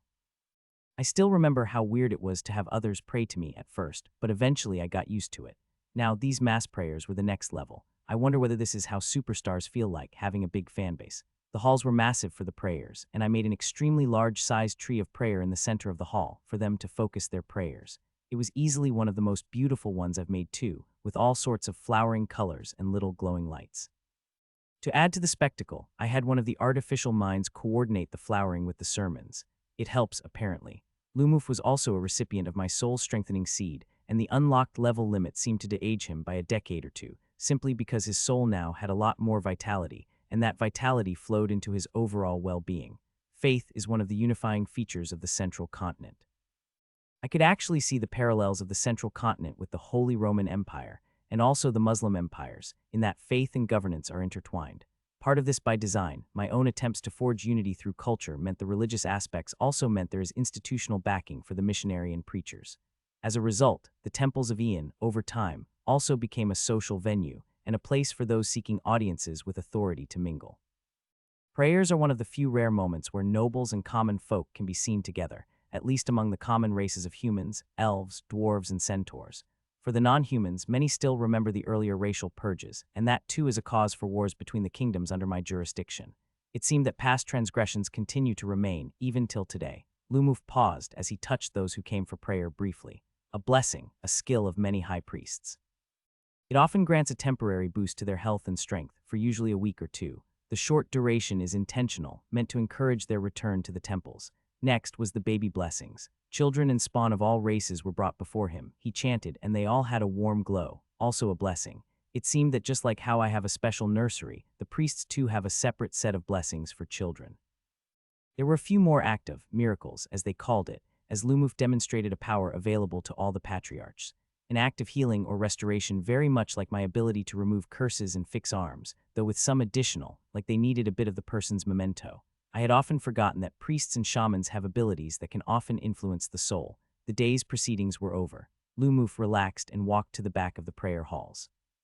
Some of the junior priests exclaimed their sense of wonder at Lumuf's abilities. He smiled. A moment, Patriarch Lumuf. The nobles often tried to find time to speak to the high priests after prayer. I have a meeting to attend to. Arlissa and Lausanne attended these prayers occasionally, and they both used a ring that seemed to distort everyone's perception of them, usually giving them some semblance of privacy. Afterwards, they'd have lunch in one of the city's many restaurants. Lausanne was pregnant again, but she coped well. Her high levels and strong physique meant she suffered few of pregnancy's many challenges. Arlissa was pretty much her bodyguard, though there were a few Valthorns in the vicinity ready to assist her should it be needed. Lausanne had the talk with Arlissa about children and sex, and the not-so-young Arlissa blushed. She was after all 19, almost 20, and for half-elves, this was at the very edge of adulthood. Lausanne then shared some differences about how babies were cared for on the other continents, and Arlissa decided it was too much for her, so she changed the subject. She had decided to work a little bit harder this year, and that hard work quickly translated to levels. Maybe it was the pressure of having a younger sibling. At her age, having a sibling that's just a baby. I've never wondered about the issue of the age gap between siblings in a world where elves can have children for centuries. Do they even have laws on minors? How does one even shape laws on minors when what is considered a minor differed across species, and the intermixed species which matured at different speeds? Year 161. Stella's attempt to teleport to the moon failed again. Of course, during this time, she and Kay brainstormed many issues. Surely that moon has no oxygen. We don't know for sure. It makes better sense for me to go. Kay said, I'm a golem. I can live there, but what if I can't send you back? And sending you there is a better idea. I'm the Void Mage. I can cast the same spell in reverse. There are 2 moons, and both moons have a somewhat elliptical orbit around this world.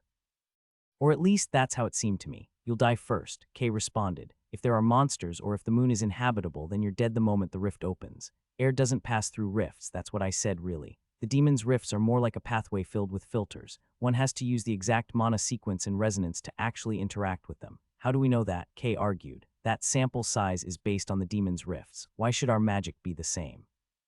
Stella agreed, but then this entire argument was one of the few distractions from the real fundamental problem they had.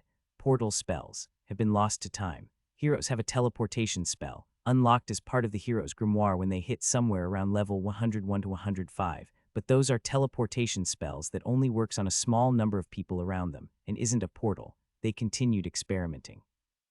This being an area of magic, and most of my magical knowledge were more of the crafting or enchantment sort, meant my ability to contribute was extremely limited, despite my mana mastery. I also relooked at my inventory. I had stored so many different things over the decades, and then looked at the single unused forest rod. Then I wondered for a moment, could I use this on the demon's world? It's mostly useless on this world, but could the rod be my single super terraforming stick, to allow me to make that single base on their homeworld? It could work. I quickly analyzed the rod for its characteristics again. I had done so in the past and found certain parts of it confusing, its material some kind of strange metal. It was strange that it absorbed mana from whoever, and whoever flooded it with mana gained control of it.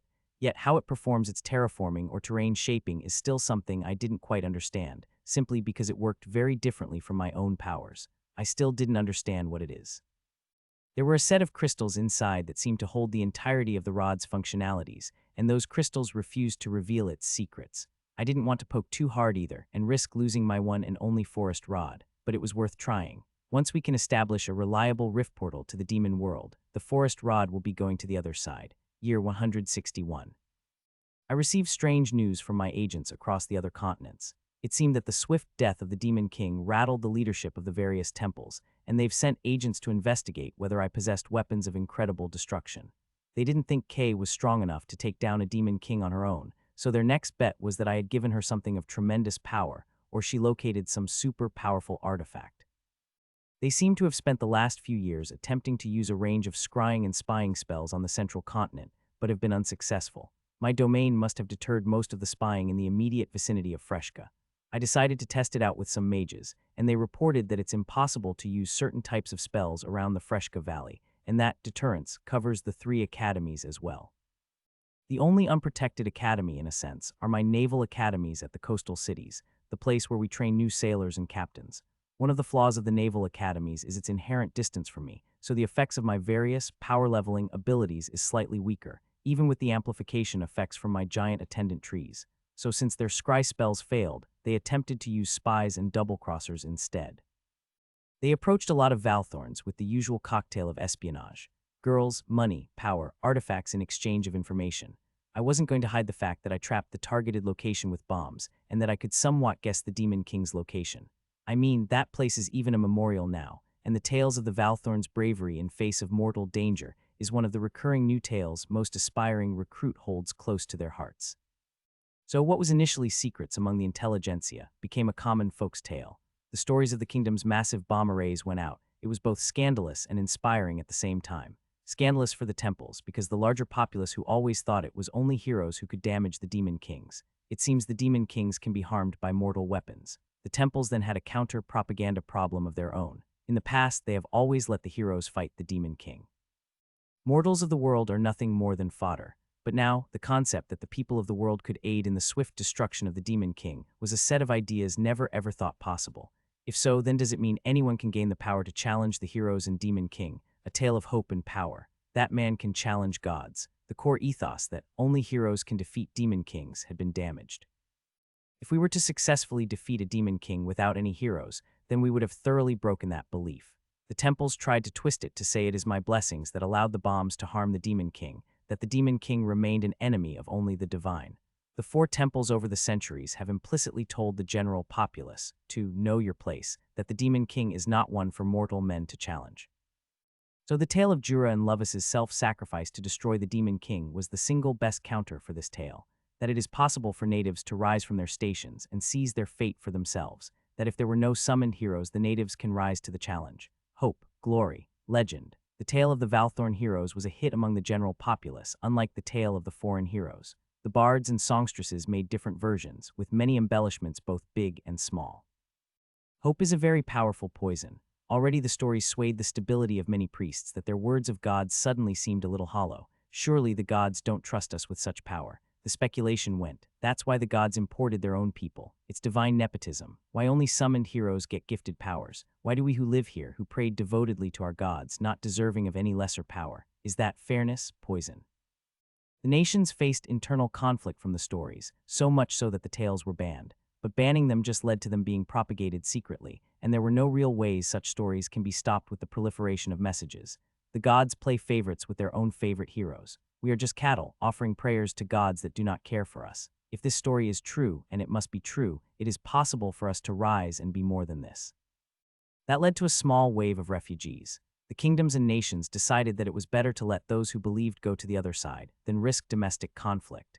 If these refugees, empowered by hope, are to take up arms against the kingdom, blood would be spilled. Sure, they would win, but what's the point? Of course, this pleased me. Loyal believers from the other continents. More war potential. Sure thing, I need all hands on deck for the next time the Demon King lands here.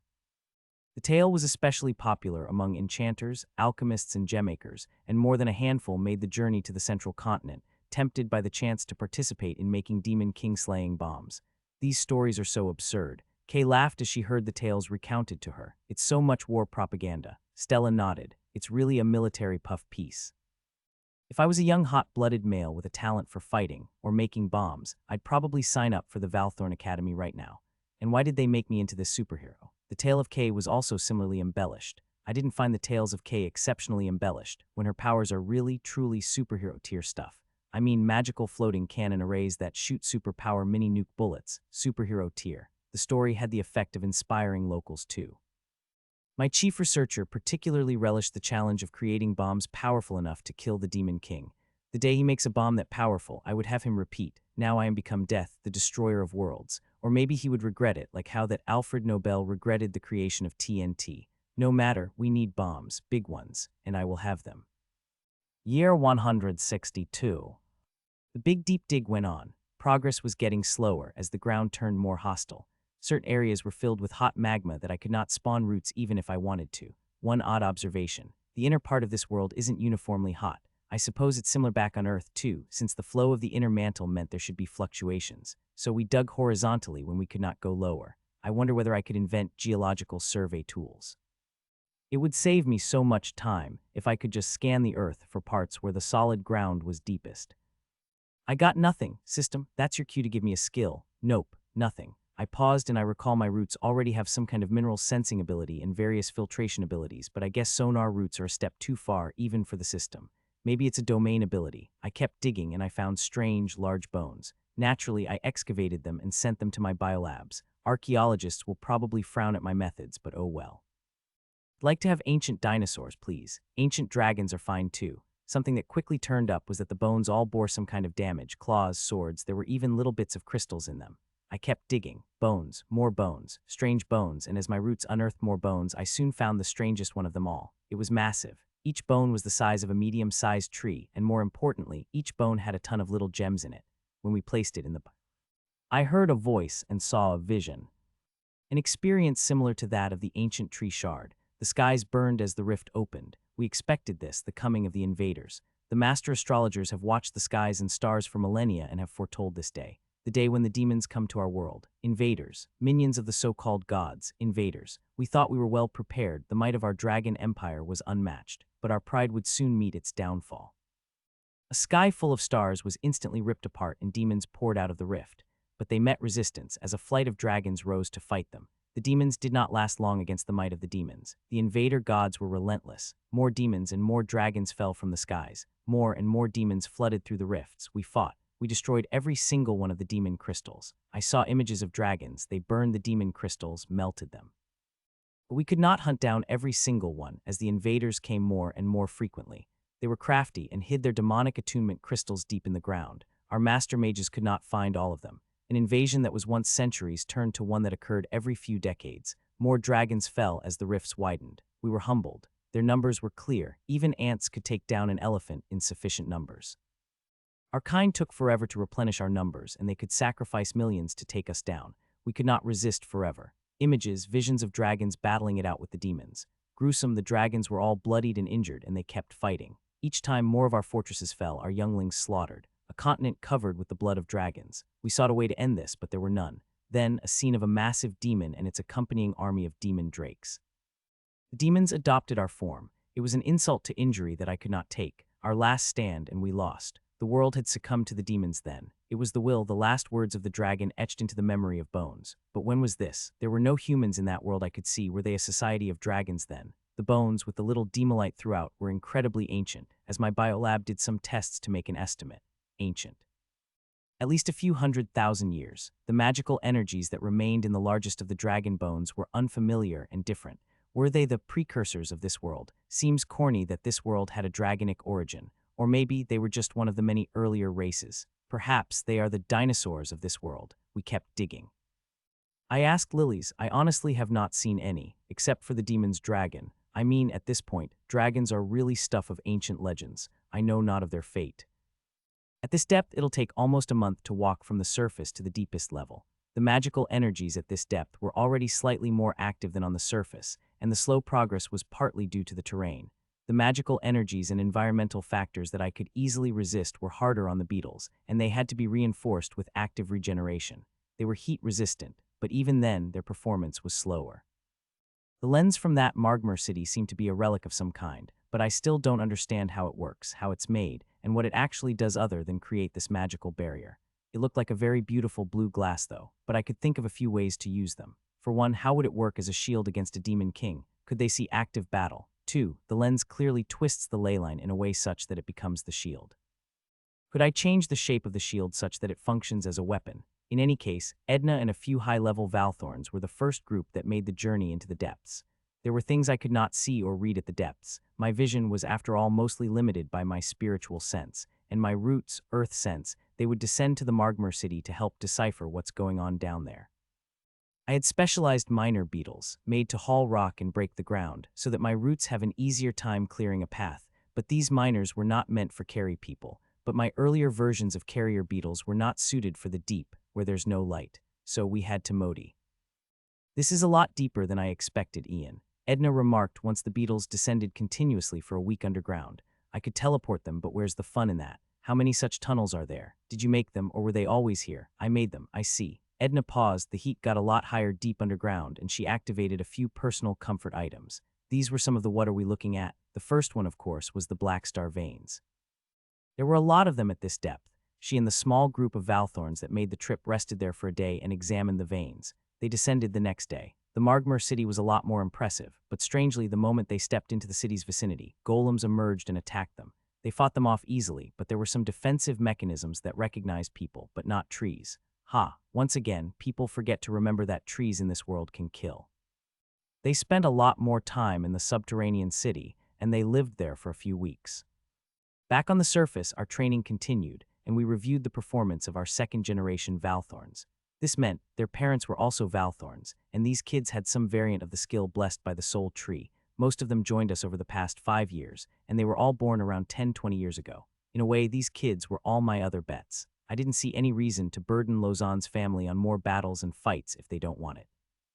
Arlissa, being the somewhat lazy bum that she is, was not really trying either. There were a few of them. Somehow their ages were very close, only 3-5 years apart. A few of them were ambitious, and so we supported their ambitions by giving them specialized training, special slots at the dungeons. It reeks of favoritism, but at the same time, no reason to waste those with the right skill sets. These young teens put in the hours and hit level 50 within 2 years. That was as fast as Lausanne, even faster, considering they started out in their single digits. Rangers, sharpshooters, knights, and mages. They were also mixed with some other inherited skills that gave them certain advantages Lausanne did not have.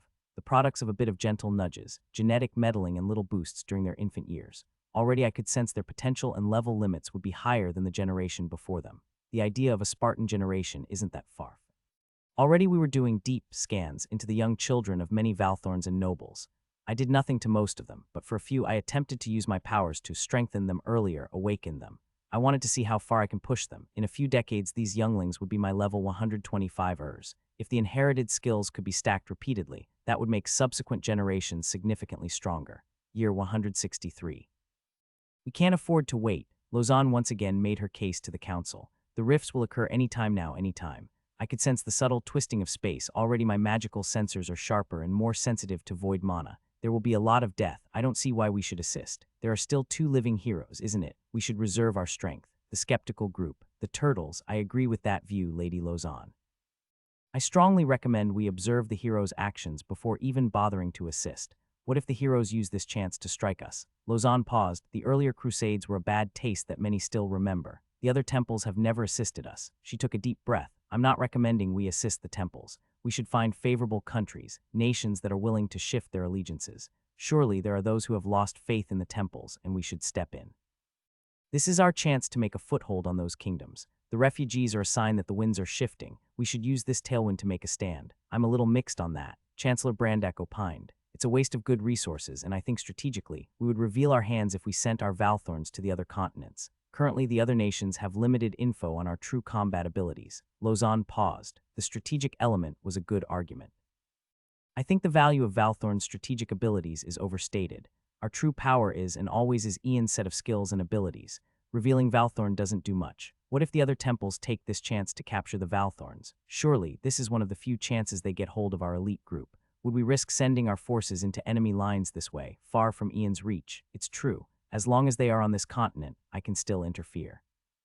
But on the other continents, I couldn't. Lausanne frowned. She had a short flashback of her time as a captive. That was another good argument from one of the High Lords. That simply meant that if we do want to send aid, we must send a high-powered group, one that can resist such attempts to capture them, and it must be a large contingent as well. Lozan read the unsaid words. It'll be implied as hostility, simply because of the size of the force. No, it's a flat-out declaration of distrust. Who would want to play host to a force large enough to take over a kingdom? What if someone took offense and that force decided to lay waste to the kingdom? I personally disliked that idea because it reeks of proxy wars played by world powers. But then again, I am a world power now. What kind of world power do I want to be? In the council was one of the pirate lords. He spoke with a swagger befitting his class. There are certain islands close to the other continents that are not heavily populated. We may use those as launchpads if our intention is to take a foothold, but we will be noticed. Chancellor Cavio nodded. Our naval force has not fought a real naval battle so far. The pirate lord agreed. Only pirates. Some of the kingdoms may have high-leveled captains and admirals. Lozan shrunk a bit more. It was just a way of saying the idea wasn't worth it. The meeting soon ended. Hytririan, yes master, can you swim? Yes, after my recent level up I gained some ability to move over large bodies of water, but slowly. My combat abilities are also significantly curtailed in water. I thought about it momentarily. Could I create additional titans? I do have additional titans that I should deploy for this cause. It was time to relook at what other titans I can bring. It's a good way to prepare for the next Demon King anyway. There must be new options by this point. The prompts then came up again. Repeated those choices I had a long time ago. Giant tree serpent, Nidus a massive serpent, able to use earth and wood magic, starts at level 70, gains powers to summon all sorts of serpents and poisons, master of poisons and has the ability to brew multiple types of potent poisons and cures, able to grant poison immunity. Giant storm bird, a massive bird with powers of wind, water, and thunder, gains power to summon eagles and hawks. Eagles and hawks can carry goods and people. Has power to grant wind mage and flight ability to those worthy, can control the local weather and improve irrigation. Starts at level 70. Fusion with horns. Starts at level 80. Transforms horns into a Goliath Kingbeetle that's able to use earth magic and various other protective and offensive abilities. Goliath Kingbeetle can create royal warbeetles. Also produces very high-quality beetle silk. Royal warbeetles can improve crop output in the area.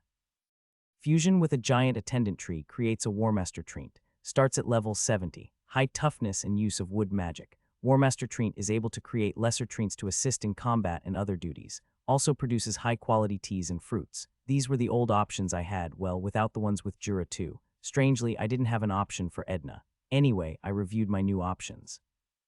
Great leveling dungeon. Fuse a dungeon with a Titan soul to create a dungeon that gets stronger as it levels. Starts at level 100. Warning, possible chance to loss of control of dungeon inhabitants.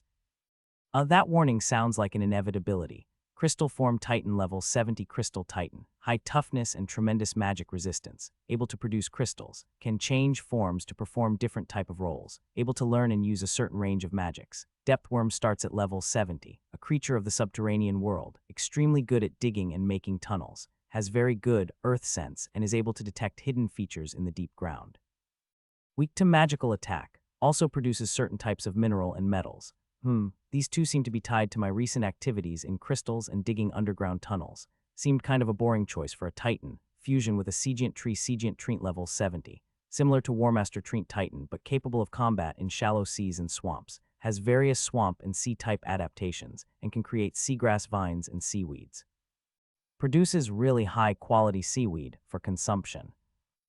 This was also not too bad, but nothing really revolutionary. Patrick is pretty much in a class of his own with his psychic powers. More to think about. Maybe my next generation of Valthorns will get some kind of special Titan. Here we have our first tri-spell magical lattice. Alka demonstrated the first 3-spell amplification magical bomb. The whole thing was the size of a cow, and Alka theorized that its explosion should be really strong. It was big for sure. The magical explosion could level a city, but its intensity was somewhat lacking. Kay was the one who asked. The Demon King always blows up right. Most of the time, yes. How do they do it? That was a good question. If the Demon King always had a self-destruct button, why couldn't I use the same mechanism to create an equally powerful bomb? No, taking it a step further, if all Demon Kings had a self-destruct function, could I somehow trigger that self-destruction function as a means of defeating the Demon King? It's pretty much cheesing the system if I could trigger their self-destruction. I had Patrick and my artificial minds relook into our data. How did the demons create such a powerful bomb that even heroes with their incredible superstars and natural defenses could not escape? Some heroes were able to protect themselves. Patrick said. They were usually the defense-focused heroes. Patrick had indeed digested as much history as we could gather. Defensive heroes were usually able to survive the bomb, especially if they had divine-tier supershield abilities. Offensive or more generalist heroes would still die, though. I pondered whether it's possible to augment generalist heroes with stronger defensive abilities, and so that they could survive it, but then, is it in my interest to keep the heroes alive? If anything, letting defensive heroes live is actually a good thing since these type of heroes generally tend to be passive, as their first instinct isn't to blow shit up. My artificial mind soon found a few areas worth experimenting on, mainly on the latticework and the runic formations. Patrick soon theorized that the Demon King's inner structure was more of a natural amplifier, rather than a container. It's a reverse from our present ways. Our present magical crystal all functioned as a container, with some amplification added through the runic formations etched into said crystals. If the crystal was naturally amplificative, and the runes was then the one playing the container, using the crystals as a means of creating power, that meant it's likely multiple types of crystals was layered in order to create a kind of exponential power. Surely that isn't all, is it? Patrick's calculations quickly concluded that depending on the types of material, this may be the answer, or is there something else? If it's so simple, my vines should have been able to drain away the energy and significantly lessen the damage. Our thoughts turned back to the demon core. Could my answer lie there, that damned thing that I have yet to figure out? The rifts opened. It was in the northern islands, roughly. At this distance, the energies of the rift are quite diffused, and it's hard to know where exactly. There's also the issue of poor quality maps that generally presented the world as bits and pieces. This is, after all, a world without satellite position systems and satellite imagery. The maps built via flyers and cartographers are quite good for their local areas, but often have huge errors when dealing with turbulent oceans.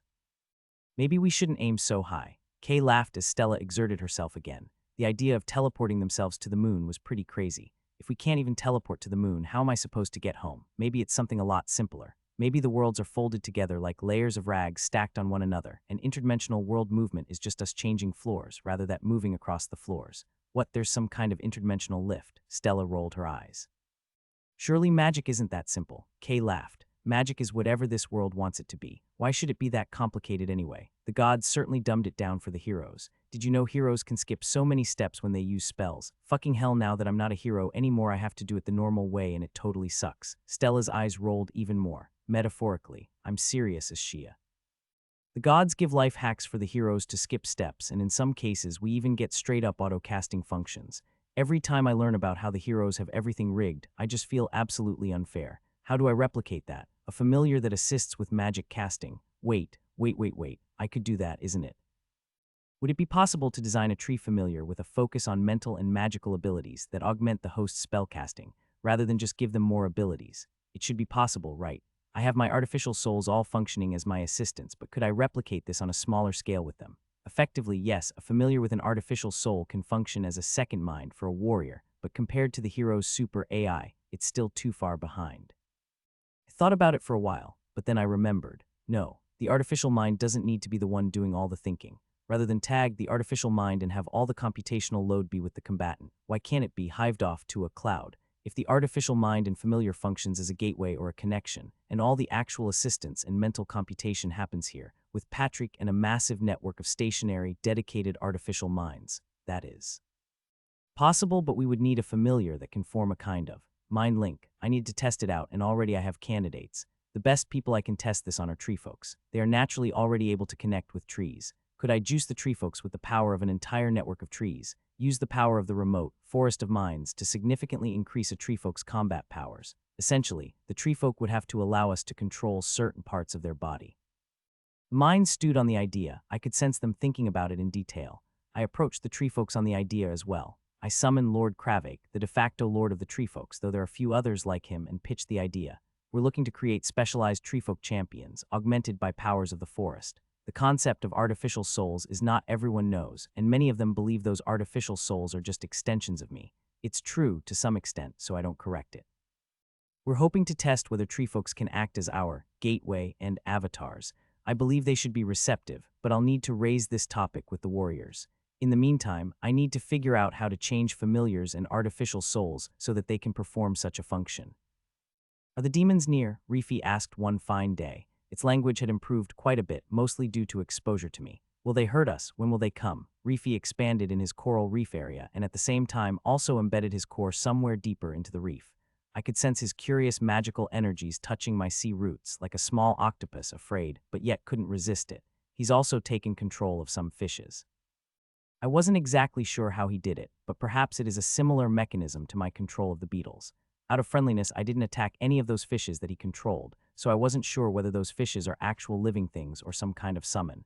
As he expanded, I decided to retreat and give him a little bit more space. At the same time, I introduced Reefy to Lilies. Lilies was mostly aloof and also very curious. The two spirits were really far away from each other and would likely never interact in normal circumstances. Their communication required me to create some kind of dedicated paths on RootNet, but not exactly impossible. Sadly, no new skill from that. Strangely, both of them had very little concept of privacy and did not attempt to shield their conversations from me at all. If they come, will we fight? I vaguely sensed that Reefy felt comfortable with me, but I still wasn't sure myself what my relationship with it was. Were we friends? I'm not even sure if it is a friend. At the same time, Reefy was aware of the kind of conflicts we faced on land, the demons and their invaders. Reefy reciprocated with images of his own battles, smaller in scale, with the monsters that attempted to dominate the reef, some that thought they could even seize its core. Those shared visions were when I realized how different Reefy's sense of the world is. It viewed the world in movement, in a state of constant fluctuation of inhabitants. The reef was rarely a permanent home for the sea creatures that lived there. They were mostly nomadic. I saw creatures that were strange and colorful. Reefy viewed the world in a tightly mixed set of color and sound through the little nodes and eyes throughout the reef, and at the same time, sound was a very, very big part of his vision.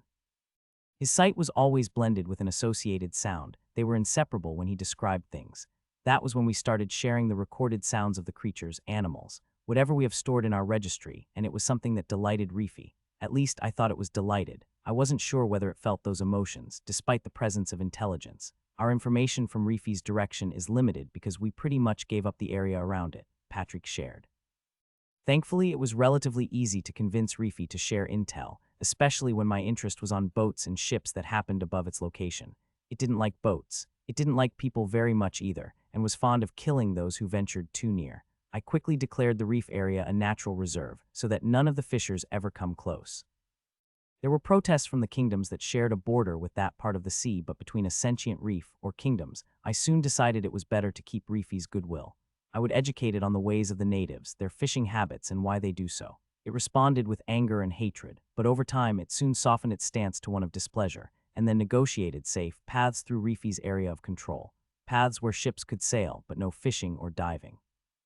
There were those who did it anyway, but a few deaths later, the sailors and merchants learned their lesson. Reefy was very aggressive when faced with swimmers and divers, and would not hesitate to spear a diver to death with sharpened corals. I would try to educate Reefy on a less lethal approach, but I foresee it will take some time. Year 164. We kept digging into the depths, and I soon discovered a second limit. There was a limit of how far the chain of roots and trees can go underground. That range, as of now, was about 500 miles. I can go a max of 500 miles deep, or wide, or underground, or whichever, then I need to go back to the surface. That said, this also meant it may be possible to tunnel all the way to the other continents, as long as I make a little surface trip every 500 miles. Perhaps a super tall tree from deep underwater, or a long vine that breaks through the earth and extends all the way to the surface, kinda like a super long kelp forest. If there are island chains along the way, it's still possible to make hops, else it'll be like a whale surfacing to get a breath. Strange that the trees need such a thing. Perhaps it's just some magical mambo-jumbo just to deal with such a loophole. Or maybe the system just decided that I shouldn't be allowed to dig so deep. In the depths, we soon found more long-forgotten cities. The Margmarian dwarves were not the first, and those dragon bones were not that rare either. There seemed like there was a time when dragons were extremely common, though most of these bones were a lot smaller. Their magic had decayed over the eons. Sad. I theorized that ancient civilizations would also choose to use ley lines as a form of natural power source. Thus, following the ley lines underground did lead to a few other interesting locations. We discovered a large tomb-like structure in the depths, filled with long-dead corpses, their bodies fully decayed. In fact, the bones pretty much disintegrated on contact, and they left behind some magical books and items, their magic also fading. This was when I felt torn. I either could call on the wider crowd of mages with the right preservation and ice skills to preserve or freeze these objects, and doing so would reveal these ancient sites to the wider world, or use the Valthorn's own mages who are more combat-focused. There were also strategic issues that would reveal how deep I could dig. In the end, I decided to use Valthorns, but equipped with magical artifacts that slow decay. As we kept digging and followed the ley lines, eventually we discovered most of them had some old tombs and ancient smaller cities. Most had some degree of magical protection, and some looked like the muck had flooded the entire city. It was a lot of work, trying to excavate such massive cities, and so much time had passed that the structures that made up the walls and the muck itself is almost indistinguishable. These ancient places are amazing, and they speak of gods that have long been forgotten. A few of the Valthorn analysts came to the subterranean city, Alka too as my chief researcher. It was one of the inspiration trips. They had to be equipped with a whole set of artifacts just to tolerate the pressure, natural heat, and the lack of breathable air. Even among the various races that call the central continent home, few are adapted to subterranean living. Treefolk suffered from walking in the depths a lot more than the others. Their bodies seemed to despise going underground for long periods.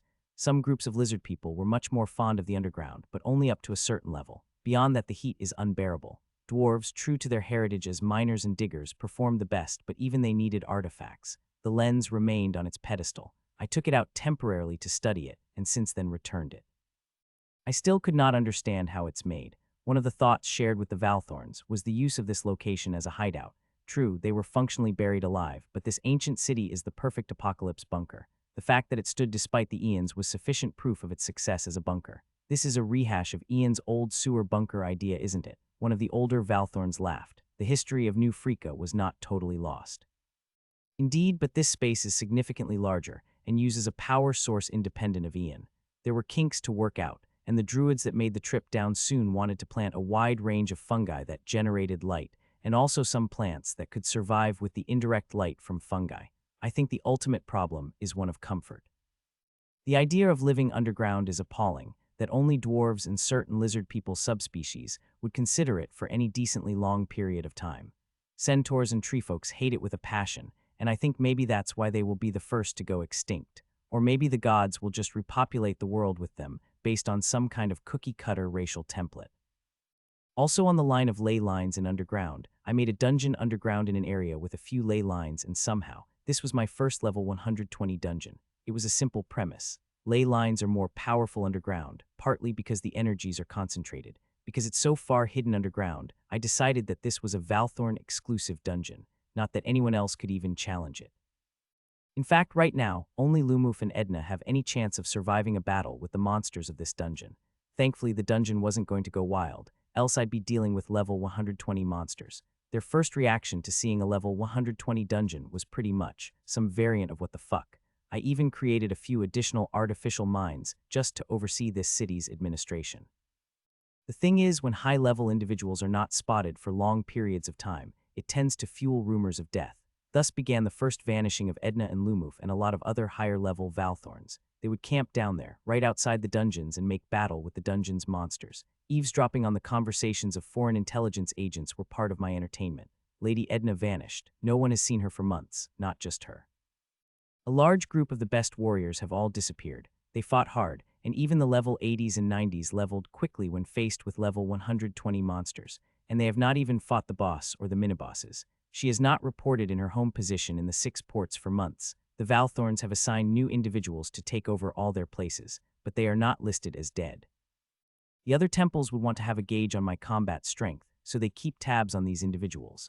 I had thought of killing them altogether, but it's better to lull them into a sense of complacency. I also noticed I learned a lot more about the other temples when they are alive, and they share information with other fellow agents. So I let them live. It's only when they tried something unacceptable that they would encounter some unfortunate coincidences and accidents. I imagine the intelligence setup is kinda like a Venus flytrap.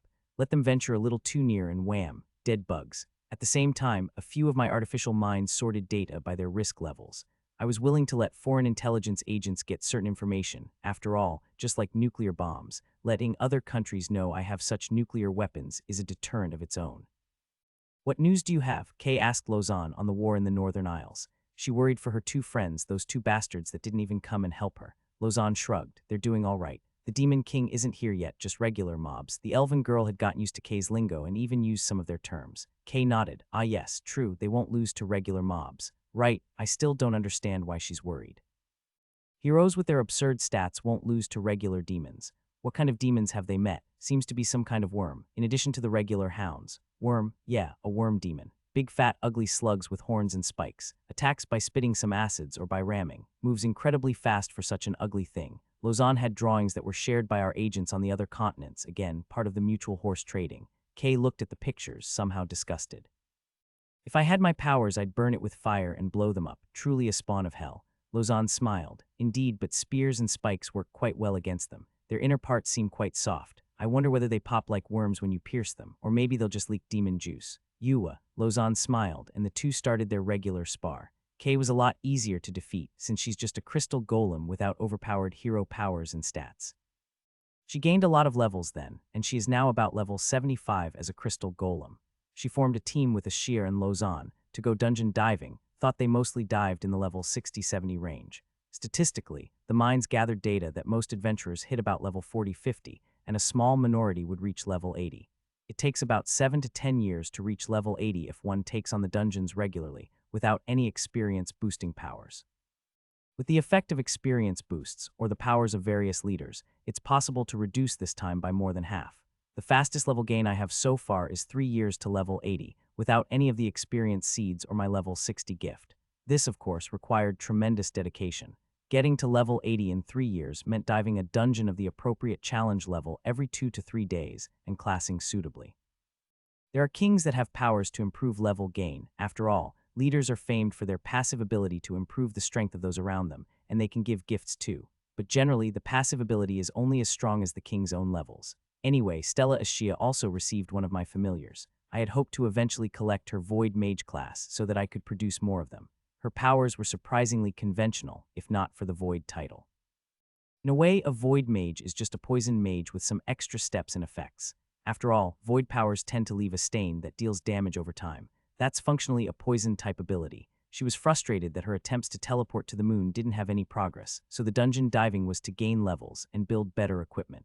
Also, Void items were very hard to make because of their violent reactions to all things mana. Anyway, the Northern Islands actually performed relatively well. The earlier bout of negativity and comparison of the temple's performance versus the central continent spurred a need by the temple's senior leadership to be seen as performing their duties. So the 4 temples actually gathered their forces to help suppress the demonic incursions, and the 2 remaining heroes actually had to get out of their palaces and start slaying demons. A good change compared to their previously uncoordinated response. They were still slow, of course. They didn't have the benefit of a single unifying tree with continental overview, so deaths are aplenty, but at least the temples and heroes are seen trying. Our agents told us that the Northern Isles were quite lucky. Their forces managed to activate on time, and the people were well armed. They also had groups of adventurers and warriors that could take on those worms. The demons kinda fucked up too. They chose to invade the cold Northern Islands, where their worm's performance is impaired somewhat. Still, I wonder how a worm like Demon King will be. Is it going to be like some massive dune-ish sandworm, a snowworm, or maybe a hydra? That'd be quite boring. Year 165. Another year without the Demon King. The war in the Northern Isles continued, and more rifts. I knew this because my magical sensors were pretty busy. The presence of the rifts were a constant thing. The heroes and the defenders remain on top of things, though the intensity and quantity of the rifts increased. More worms and larger worm variants. The champions and walkers of this episode of the demonic incursions had masses of giant multiple-building-sized worms that exploded into smaller worms when destroyed. It was horrible, and even so the heroes persisted in their battle. Soldiers that never had any emotion for such wiggly creatures all emerged from battles hating worms to their core. They kept splitting into smaller and smaller parts, but thankfully the smallest of these demon worms are still the size of dogs. Worms. I wondered how I'd fight them. No, I would just nuke them to death with all my magical bombs. Why use root strikes when a bomb would work? Turned out, these demons were incredibly magic resistant, and physical damage was their general weakness. They survived fires, drowning, and most magical attacks. The adaptability of these demons was honestly amazing. Where'd they find such anti-magic worms? What's our strategy if the demonic incursion comes to our shores? As with any decently competent military force, there is always a lot of simulation going on in the heads of the generals. We'd make a massive wall of spears. That'll work for smaller demons. What about the building-sized demons? Bigger spears. The druids apparently had an easier suggestion. Squash them with rocks. I wonder if that'll work, since worms could tunnel through earth. In fact, would my own root networks hold up if they attacked the ground? Those were good questions. I was reminded by my earlier days when we faced that giant centipede demon. Are these demons a similar variant? Yet back then, the giant centipede demon was actually incredibly resistant to physical damage. Perhaps shrapnel weapons, bombs that shoot up tiny spear-like projectiles, or would my rooting fields be sufficient to deter these demons? Edna gained a few levels, and she reached level 145. Lumuf too, as a patriarch, was now about level 138, and the sort of healing powers he possessed was quite impressive. He too received a Court of the Daytree, but not one with any inherited skills. Perhaps, should he falls, this position in the court would absorb his skills. The underground city outside the level 120 dungeon grew to about 1,000 people, all Valthorns. A secret base accessed via my network of root tunnels. Lumuf would often perform sermons in a small underground temple. His blessings were incredibly powerful at his level. I still don't get how priests' blessings can stack with my own. I mean, logically, if a priest derives power from a god's blessings should automatically be superior to that of the priest. But the fact that they stack implies it is a system mechanic. Anyway, we'll abuse it since it works that way. After a while, they recommended a few individuals for the uplifting to unlock their level limit. 5 more individuals, a mix of rangers, druids, and knights. The surface world remains oblivious to the existence of the dungeon, and rumors of the deaths of my senior leadership continued to swirl. Good point was, it seemed that my trust in my nobility to keep the secret was not entirely unfounded. Most of them kept their mouth shut about my dungeon creation ability, and the fact that I had a super dungeon hidden underground was also a confidential matter known only to the senior Valthorns. But there are suspicions. There are classes out there, such as earth mages and other similar types, that are particularly sensitive to underground tunnels, and there were suspicions. Many kingdoms have some individuals that had earth detection skills, simply because my few-decade-old tunnel raid on the 6 ports was still a strategy discussed even till today. Heck, even the temples had to design plans on the possibility of surprise raids, and that meant they could never fully commit an army to an invasion. Any force needs to be split to protect their rear, or they leave themselves open for a repeat of the tunnel disaster. Maybe that's why they didn't think another crusade was worthwhile, at least not without the heroes. Edna, as she approached the first tier of divinity, level 150, had many questions about what would happen, and honestly, I wasn't sure either. Was her experience going to be similar? Surely, as a humanoid with classes, there should be some subtle differences. Year 166. The war in the north is in full swing as the Demon King Durthal descended. The real war had just begun in the frozen north, and Kay was worried. "Tell me they're all right," she would say. I would often respond, "They don't deserve your concern. They're assholes and they left me to die instead of coming immediately as they should." Kay said, "But they are still my asshole friends. Don't you have friends like that? Shit-ass, good-for-nothing friends. I'm quite surprised by this change of behavior compared to your earlier days." Kay frowned. "All right, I'm still not very happy with them and I'm still not on good terms. I mean, I didn't even tell them I'm still alive. But I don't wish them ill. I don't really want them to die either. Relationships are confusing." I sighed. "It is. I suppose a tree won't get that. That hurt a lot more than it should. So, how are they?" Kay repeated. "They are doing all right. Details. Come on," Kay insisted. "I want to know whether they're fucked or not. I'll have one of the advisors meet you." "Seriously, why are you invested? Are you going to help them? Me, with my level 70 form, I'm just trash before that Demon King." Kay frowned. "No, I guess I just want to feel I'm part of the conflict." Things people do to feel like they are still part of something, the same way a football fan speaks of their favorite team like us and we, like they are a part of something bigger. But I thought, you think this whole conflict is a trap," she sighed. "It's hard to explain, I want to step away from this game. The only way to win is not to play, but my friends are caught. They are still heroes and the hero class is cursed. The demons will chase them, hunt them, and they will be compelled to fight them. Do I choose to do nothing? In fact, that's exactly what I've done. Nothing. So I feel like shit, kinda. I'm trying to help Ashia. Maybe her void mana is one way out of this whole circus, but at the same time, I'm not sure whether my friends should learn of Ashia's existence. What would they do if they found out there's someone who has void mana and could possibly open a portal to the other side? Would the gods meddling force them to murder Ashia? Oh, so yes, I want to know so that I can play cheerleader and deceive myself. If I could, I'd like to help you defeat the next Demon King too. Wait, damn it. Not defeat, we need to find a way to put a pause on this entire thing. One where the system doesn't automatically push another Demon King through the rift after a set timer. Did I tell her? I think I didn't. Kay stood there for quite a while. She is after all a golem, so she can stand for long periods with little issue. I know that was an unnecessary ramble, but I think I'd have to get at least level 150 right. At least that's what I heard Edna was saying, that level 150 is when the mortal ascends a step to the divine. Yes, all right, let's get more of those monsters. I'm not sure I should trust her with the full plan, but I suppose a little more couldn't hurt.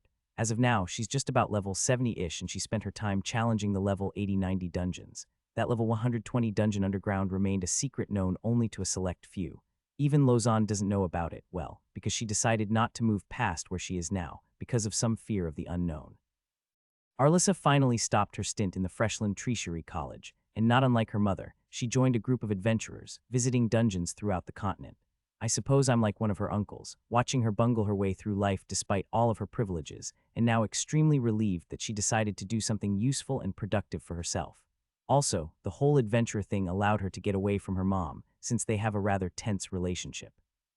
Lausanne seemed to try to push her to do more and, well, take advantage of her gifts, but Arlissa was just rather content taking things at her own pace.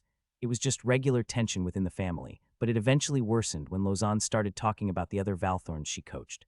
These other Valthorns were younger and more hungry, and the comparisons, even if Lausanne didn't meant it, really irked Arlissa. So she kinda decided to just finish the whole FTC thing and join some adventurers, taking on lower-level dungeons, at first the level 20-30 dungeons.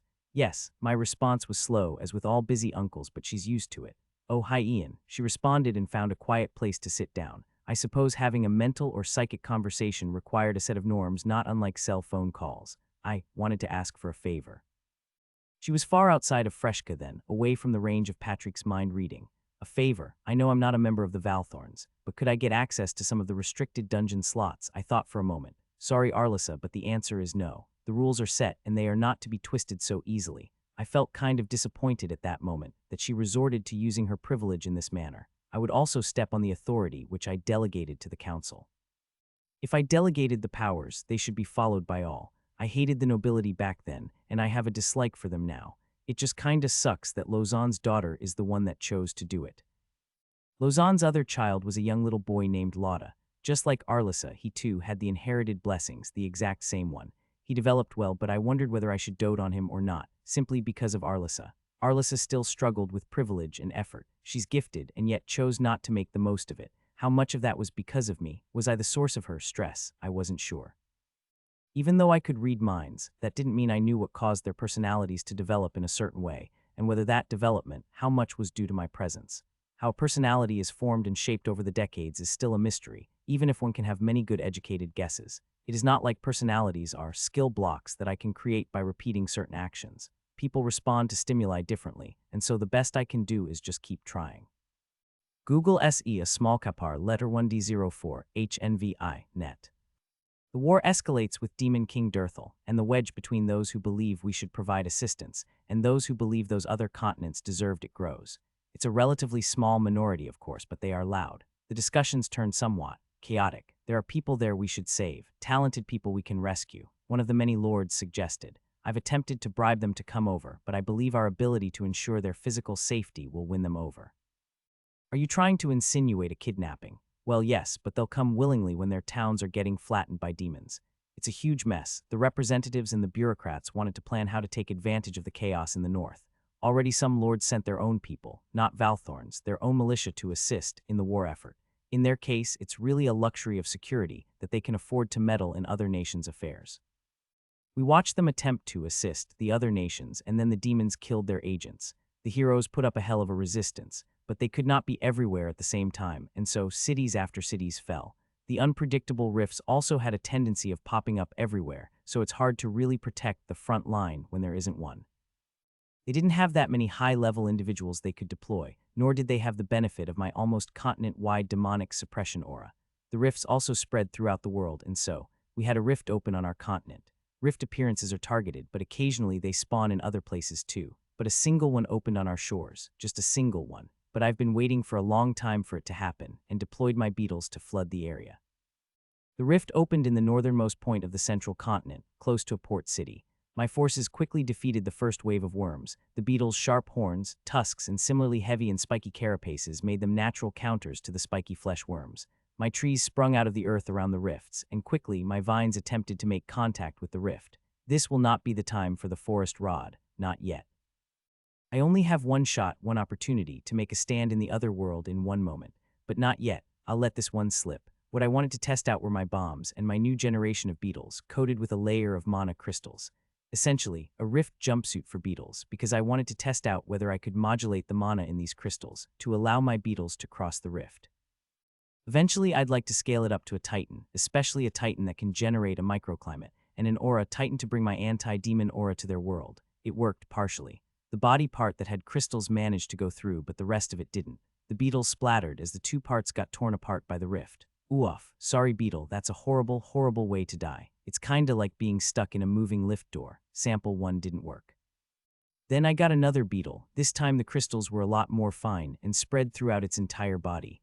It worked. Oh my, it worked. I felt the beetle get crushed by something on the other side, and the rift quickly closed on us. Fuck, but hey, now I just need tiny crystals in every part of the body. At least one tiny problem solved. The bigger problem remains. If we can't keep the portal open, we can't hold any realistic position on the other side. My minds were, of course, quick to remind me of the obstacles. I'll have to wait when Stella dies, then I can steal her Void Mage. Most other mages were not keen on learning Void. I also attempted to learn Void Magic for myself. If I could gain some star mana by the way of leaves, surely there is a way for me to gain Void mana too. It was a strange sensation, as I tried to repeat the steps Stella took to gain her Void Mage class. I tried it repeatedly for months, and all I got was silly notification. Skill obtained, Void Tolerance. But still no Void mana. I suppose I have to work through a few prerequisite skills before I get the Void mana, or perhaps I'll have it as an option at level 200. After that first level 120 dungeon, I attempted to create an even stronger, more powerful dungeon with all that I know so far. Of course, doing so meant some of the smaller ley lines had to be channeled away, guided by little carvings and weird signatures. It worked because after I gathered and focused the energies of like 30 ley lines, I managed to create a level 130 dungeon. I even got a skill out of it. Skill obtained, ley line guidance. The high-leveled Valthorns that were busy attempting the level 120 dungeon then moved on to new dungeons, and Edna fought the dungeons repeatedly with a group of unlocked Valthorns. I had given about 3-4 ginsengs, and given that these damn ginseng takes at least 5 years to reach their suitable state, in the current mana-rich conditions, that's still a bit of a drawback. It felt like I was burning through more high ginseng than I expected. The level 120 and level 130 dungeons quickly proved their brutality when one of the high-leveled Valthorns was killed, pretty much mangled by dungeons, despite their best preparations. If it gets out of hand, I would need to move them down to the level 90-100 range dungeons before they come back. But Edna did well. This was her level, and together with Lumuf, Edna could take on wave after wave of the dungeon monsters. Her stamina seemed to grow exponentially with each level closer to level 150. Then it happened. Level 150. I felt it very clearly, the distortion in the air subtle but present. My link to her, via the Court of the Daytree, flooded with a new kind of energy I have never sensed before, something unique to her. I've done it, Ian. Level 150. All my classes have merged, and I have a choice. A choice, yes, Domain of Shield or Domain of Night. That's a strangely generic name for a domain. The air seemed to rattle around her, quite like when the heroes activated their star mana forms. I paused. I leave the choice to you. If I am right, my ability to control them will diminish once they achieve domain powers, just as the gods' ability to meddle with me diminished when I obtained my own domain. Edna paused and chose Night. Energy around her was pretty hero-ish, and it felt at that very moment, her combat ability pretty much increased a few fold. She attempted to take on the level 130 dungeon again and found the monsters suddenly easier to destroy. A breakthrough, the level 150 was a force multiplier. Ian, you had this power for some time. Yes, but mine is that of another concept or form. Knowledge of the domains are extremely scarce, and even I cannot guide you much from here. Edna nodded. It makes sense if it is so. I suddenly understand and appreciate the gap between myself and the heroes now. I believe you are still a distance away from them, though. Is there a skill for you at level 150? Yes, 2. Duty Beyond Life and Death and Knights of Light. What is that? I can't die for a day, and my body can't be severed or cut. Usable 5 times a year. First, Death Hit also fully restores my health and status to original state. Subsequent near death, I'm only weakened until I am healed. It's pretty much functional combat immortality. The other skill is that the knights around me get some super buffs. That would make you immune to the explosions. I mean, if she can't die for a day, that meant she could tank the Demon King's death bomb. Was this an ability out of a MOBA? That meant I could dive into the deepest dungeons without fear, but you could get trapped for more than a day and then you will die. Edna thought for a moment. That is true. I can still lose my limbs and be disabled in other ways. It is just that for a day, any heal spell can restore me to my original state. It's a great skill, but not foolproof. I mean, I could just bury her underground for more than a day and she's still dead. But with her current strength, she could punch and kick her way out of any dirt, or I could teleport her out via the court's powers. Lumuf smiled. It seemed you have reached a level that even I feel a need to bow. Edna paused as she considered the question. What happens when a priest reaches level 150? I don't know. That's a good question. Does a priest, whose power is to channel their patron god's energy, become a god in his own right? Or does he still extend and rely on his patron god? Lumuf had a very Santa-like laugh. Ho ho, I believe we will know when we get there. Well, for Lumuf, that's another 10 plus levels away. Not that far now that there's a level 130 dungeon to grind. The next trigger will be at level 160, right? Yes, you will have a new domain ability at every 10 level. I see. Edna paused. This was probably a lot to take in, even though I did share the details. Lily's was particularly sensitive to the domain's presence. I wonder, how did Lily's feel it? Is it like a notification or just an itch? Yes, one of my knights. At this point, not one of mine anymore. Truly, when one reaches the domain, few can control them. Domain is a lesser deity, and in Edna's case, she is free to go anywhere she wants. If I don't, what's the point? At this point, it's worth asking again, are you still on board with my plans? I spoke to Edna a few weeks after she got used to her powers. Edna nodded, her words were firm. Yes, I've seen the hell the demons bring, and more importantly, I've seen that we can make a difference. Now that I have this power, I believe I have a duty to live up to it. I believe in this cause, Ian. Internally, I felt a sense of relief. Edna could easily set up her own kingdom and rule over her own land. At this point, she is a one-woman army. Are you sure? Yes, I told Lumuf of the plans too. Now that he was close to that level, it was time he knew what my true plans were. He beamed, truly a plot befitting a god. Only a god can dream of ending this cog that has plagued our world for ages. No, actually, I should ask them once they hit level 100, whether they want to still go on with the plan.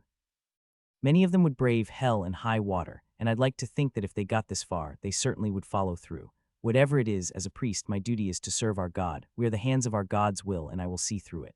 Lumuf explained, and I wonder whether it's just typical priest speak, yet my gut feel somehow thinks he was genuine. I checked on the other Valthorns, those above level 100. Perhaps I should open up this matter a lot earlier. No. I should have spoken of my plans before I even offered them the soul-strengthening seed. But does that make it seem like I am making it a condition? I decided, perhaps it is fair to have a little bit of trust for those who have served for so long. I would grant the seed, even for those who would not walk with me against the Demon King, so long as they served faithfully up to this point. Most of the Valthorns were shocked, and yet almost all of them were accepting. There was a sense that they knew something larger was at play, and now finally they got the answer. Perhaps Patrick and the mind's constant meticulous screening contributed to this, but all of them got here and earned the Ionic variant classes by some degree of loyalty to me. For the Valthorns, the constant push for even higher levels now suddenly made sense. Why, even though they were already so high-leveled, I still insisted to push them further. In most nations, the king tries to keep a gap to prevent a rebellion, and yet I still pushed them higher. Some of them thought it insane, that eventually some of them would turn against me. It would happen, but so be it. The march against the gods and demons cannot happen with me alone. Year 167. The wars in the north turned really ugly, as the demons brought out the merged worm champions. Worms fused of multiple champion-level demons. These were absolutely massive monsters, and they leveled cities quickly. Again, the two heroes couldn't be everywhere at once, and although one single hero was enough to defeat these merged worm champions, there were still a few of them, and these worms were smart enough to escape once the heroes were on their tails. Ugly. They need help, Kay said.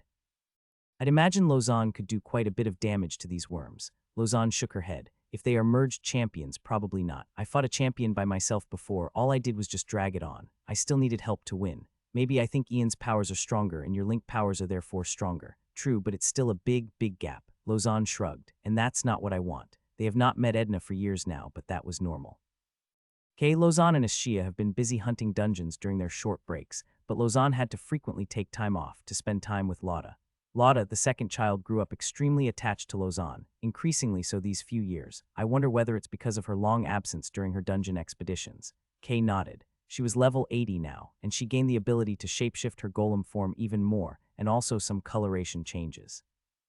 Fighting the dungeons at the right power levels meant she was earning enough experience. I was honestly quite amazed that she got so high-leveled so quickly, but it seemed she hacked. She had a skill called Precious Memories of Stone, which strangely gave herself a boost to experience gained. Stella was a level 53 Void Mage, and honestly had a huge mixed bag. From what I can see, Void Mages have very few special spells.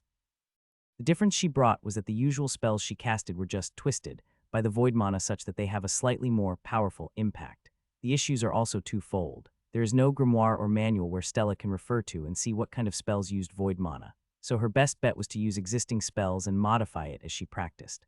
Next, Void Mana was also unstable, and she frequently got cursed from it, so it's not easy to experiment with Void Mana either. Perhaps we just needed to find a Void Mana manual, Or perhaps ask Valicira to teach her, since it had void mana. Wait, why didn't I think of that before? I would like to speak to Valicira again. I asked lilies one day to help communicate the message. I see, damned hiding Zeratans. I wonder how lilies even found them. It was one fine evening when everything seemed to be doing all right that I got the string of messages. Hans has died. You received a fragment. Demon King Dirthel has been slain. Then my magical sensors went nuts again. An explosion. Is it going to be some kind of superbomb event? Turns out, no. We got the answer a few days later, as our informants quickly spoke of black swarms that blot out the sky, creatures that devoured crops and plants without any fear.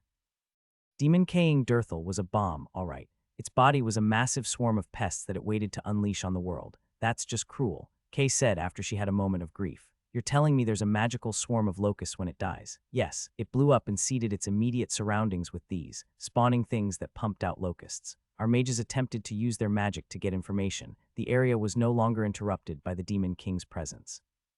The terrain was a huge mix of large demolite crystal structures and these massive hatcheries. Kay frowned. You know, I want to be a magma or fire golem for my next evolution so that I can burn these structures with fire. I hate bugs, you're immune to bugs. Lozan laughed, you're a crystal. My trauma as a human carried over. I still hate bugs, don't let my beetles hear that. I said, your beetles are cool. Kay quickly shook her arms. I mean, they're totally awesome. But I hate those tiny types. Ike spiders, a group of my web spiders appeared next to her and she yelped. You do realize I have spiders as servants too? Ah, yes. Point is, right now in the Northern Isles, there's a locust and pest generator that's spreading these bugs all over the world and we'll be seeing food shortages if that place isn't shut down. But Alvin is still alive, right? News is unclear. It seems that he may be heavily injured, and the temples are keeping all news about the hero's condition in extreme secrecy. I must go there, Kay said. And do what? I countered. You're not a human form, I still must go. Kay decided, ignoring all of my warnings. He's my friend as much as I hate him. In your current form, you'll get attacked and robbed, cut up and sold as gems. I'm level 80. How many can hope to defeat me or even hurt me? Kay was confident in her strength. Except a hero, few can even touch me. You'd be surprised at how many level 80s are hidden in the world. Many just choose to play it safe and not let their talents be known. I explained. It's common for many elites to understate their value, lest they be sent by their lords to do dangerous things or suspicions of treachery. In fact, Patrick reckoned there's an average of 5-10 level understatement by adventurers out there, simply because most adventurers wanted to avoid the eye of the government. As they say, this was all about holding their cards close to their hearts. The issue with the cap also distorts one's strength. Someone with multiple non-complementary classes may be a lot weaker than someone at a lower overall level, but with a single focused class, just like how Jura had villager classes back then. So you're saying there are level 80 bandit lords and stuff? Well, maybe not. The highest of the lords in my kingdom is almost level 70, and there's been a lot of higher level inflation simply because most of these lords now survived longer. Even kings reached their higher level 60s, but the kings were not really leveling as much, I suspect. Maybe a ruler must be truly independent to gain levels. Or is it because the role of ruling has been separated and segregated to the FFA's Council of Representatives, and also some areas of sovereignty were traded away? I must go, then you must at least learn some spells to disguise your appearance. I already have, Kay said, and in a flicker, the magical energies coated her crystal skin and she looked absolutely human. Year 168. Locusts crossed the damned ocean. The Valthorns mobilized. Fighting locusts was a hard task. The cities closest to the north suffered greatly as the locusts attacked crops and even forests. The forests had their natural defenders and predators, and those attempted to fight off the locusts. Their territory had to be protected, but the farmlands were brutally eaten, and somehow these locusts were able to breed even this far from their homeland. The fields were ravaged, a month's harvest wiped out. The larger locusts attacked trees too, and I felt them nibbling. It felt like I had ants crawling all over me. They deal no damage, but goddamn they're fucking irritating. I deployed my beetles by the tens of thousands to chomp on them, but still there were millions. I needed some other kind of solution. Edna's ascension to the domain didn't help much against these tiny swarms of bugs. Individually or in swarms they can be eradicated, but miss a few and they will quickly multiply. In areas where my aura is strong, these magical demon locusts are nothing more than regular bugs. Their strength individually is flat out pathetic, and I could kill them by the hundreds of thousands using the chomping defensive plants. It's really just a freaking pest. I soon deployed my bug-eater plants around all the major agricultural locations. It's an ugly sight, but a necessity. These magical locusts are not bothered by the weather and must be slaughtered. Fields where the locusts captured and infested become mini hatcheries that pumped out even more of these locusts, though in lesser numbers than the main hatchery. Annoying. I forgot how much I hated dealing with an insect infestation. Bugs, damned bugs. We're not bugs, right? Horns asked. Technically you are, but I like you. I said, I'm referring to these. Pests will crush them. Horns happily declared, and the beetles outfitted themselves for anti-locust battle. That meant more pincers, smaller sharp thorns and spikes, and some kind of anti-locust gas spray, bug spray. The northern shores turned into a place of horrible carnage as we slay the locusts by the millions. I've lost count, and my artificial mind's lost count. We've resorted to using magical estimates and using long-range magical explosions, our newest magical weapons, to intercept locust swarms crossing the oceans. It's kinda like shooting a bomb at a typhoon, or nuking a hurricane while it's over the ocean. Wait, that's not the right kind of description. Bombs work, but it's not really the best countermeasure against these things. But what else could we do? Our druids and mages attempted some hurricane or wind spells to destroy the locust swarms, and they do work. But the thing with swarms is that inevitably some of them survive. Master, unless we can destroy the main hatcheries and spawning points, which are across the ocean, we'll be dealing with these pests for a long time. I can't be the only one dealing with this shit. How are the other continents coping? I asked my council. Strangely, not that bad. There doesn't seem to be a lot of locusts headed their way, and the Northern Isles is simply closer to us than any other continent. My advisors said. A few of the local lords have started activating magical wards and formations to create pest barriers. They work, but these swarms have very high flight limit and seem to be able to fly past the barriers. Really. It's more of a case that we were the first to see it, as the other continents soon saw the swarms descend on their farmlands. The eastern continent suffered heavily. Their magical defenses were lacking after the prior wars, and the locusts soon devoured their agricultural produce. Do the locusts die off without food after a while? This was something I actually wondered. The answer was yes and no. My spiders captured thousands of locusts for experimentation within my biolab.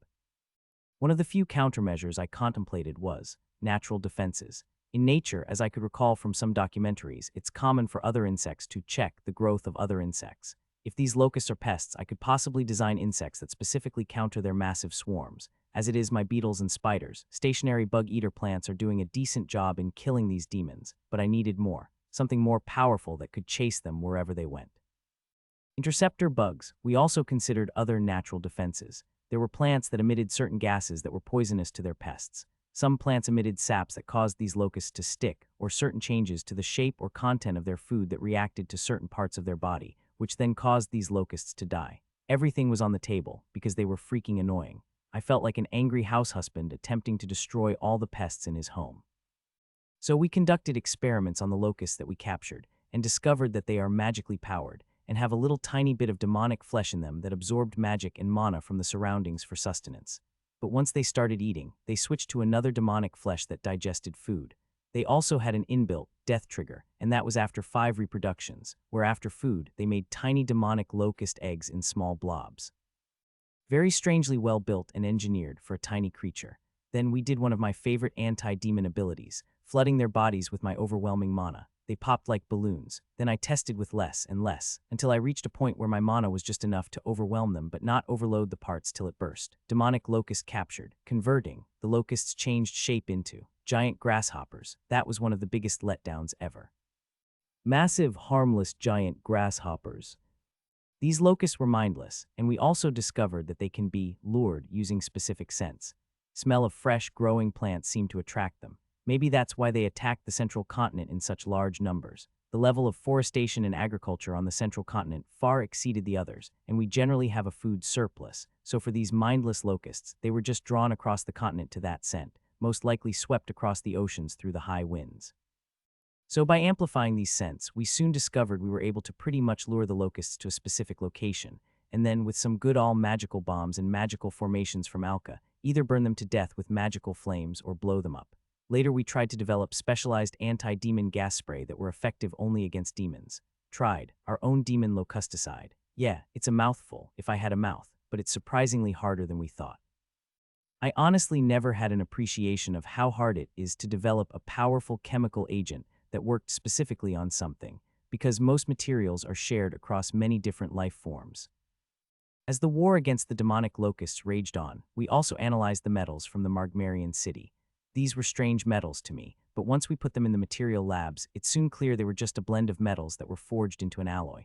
Mostly common materials, so now I have the ratio of what went into that alloy. Yet the method of production still eluded us, though we have some good, educated guesses. Since metallurgy was clearly something I am unfamiliar with, This was a matter left for my high-level blacksmiths and steelmasters to research, and whether there is any use for these alloys in our weaponry. Our agents speak of attempts by the adventurers in the north to attack the Locust's main hatcheries, but they were thwarted by massive worms. It seemed that there were still champions that remained. This went on for about 2 to 3 months before it seemed a few of the kingdoms, and the temples themselves unleashed their big guns, their hero items. They used these weapons to mount a series of assaults on the hatcheries and made significant gains, and the locust swarms quickly dwindled. But it was a short period of calm, as the hatcheries soon reproduced. They were not able to clamp down on the hatcheries in totality, and something about the residual energies there caused the hatcheries to respawn. I want to speak to Ian. Kay messaged via a magical communication device, one of the legacy artifacts of the Harrison era. She was apparently already in the Northern Isles somehow. Why? Lozan picked up the artifact. I can't just walk up to Ian and talk to him just because you said so. Well, that's not true. Alvin is poisoned by some kind of super worm poison during the fight with the Demon King, but the poison doesn't seem to kill him. Instead, it just somehow interfered with the functioning of his classes. Wait, the demons can do that? How? Seriously, how? I had attempted to tamper with the hero skills in the Soul Springs too. He looks relatively okay, but extremely pale, as if something's just massively weakening him. He can't even use the most basic of abilities. Did the demons just discover something I wanted to know for a long time? The secret to disabling heroes without killing them. I quickly informed Lozan and she spoke on my behalf. Ian asked whether you can transport Alvin to the central continent for further studies. Well, curing him is beside the point. I want to know how the demons did it so that I can do the same. If I can replicate this, then I have nothing to fear from heroes. I will try. The temples are keeping this under tight wraps. I had to sneak in to find Alvin. Ian said if you need help, he will quickly arrange an extraction team. Really? Kay seemed to ask. Did I play my cards too openly? That she suspected that I have an ulterior motive? Yeah, year 168. Operation Smuggle the hero out of the Northern Isles was in full swing as a fleet of ships sailed across the ocean. Does the hero even want to be saved? Edna asked the obvious question. I'm not planning to escort a tantrum-throwing hero across the ocean. For a task that involved a hero, I felt only Edna was up to the task. Yes, I'm pretty sure he wants to be saved and healed, even if he prefers it not to be through Ian's powers. Kay responded on the magical communication device.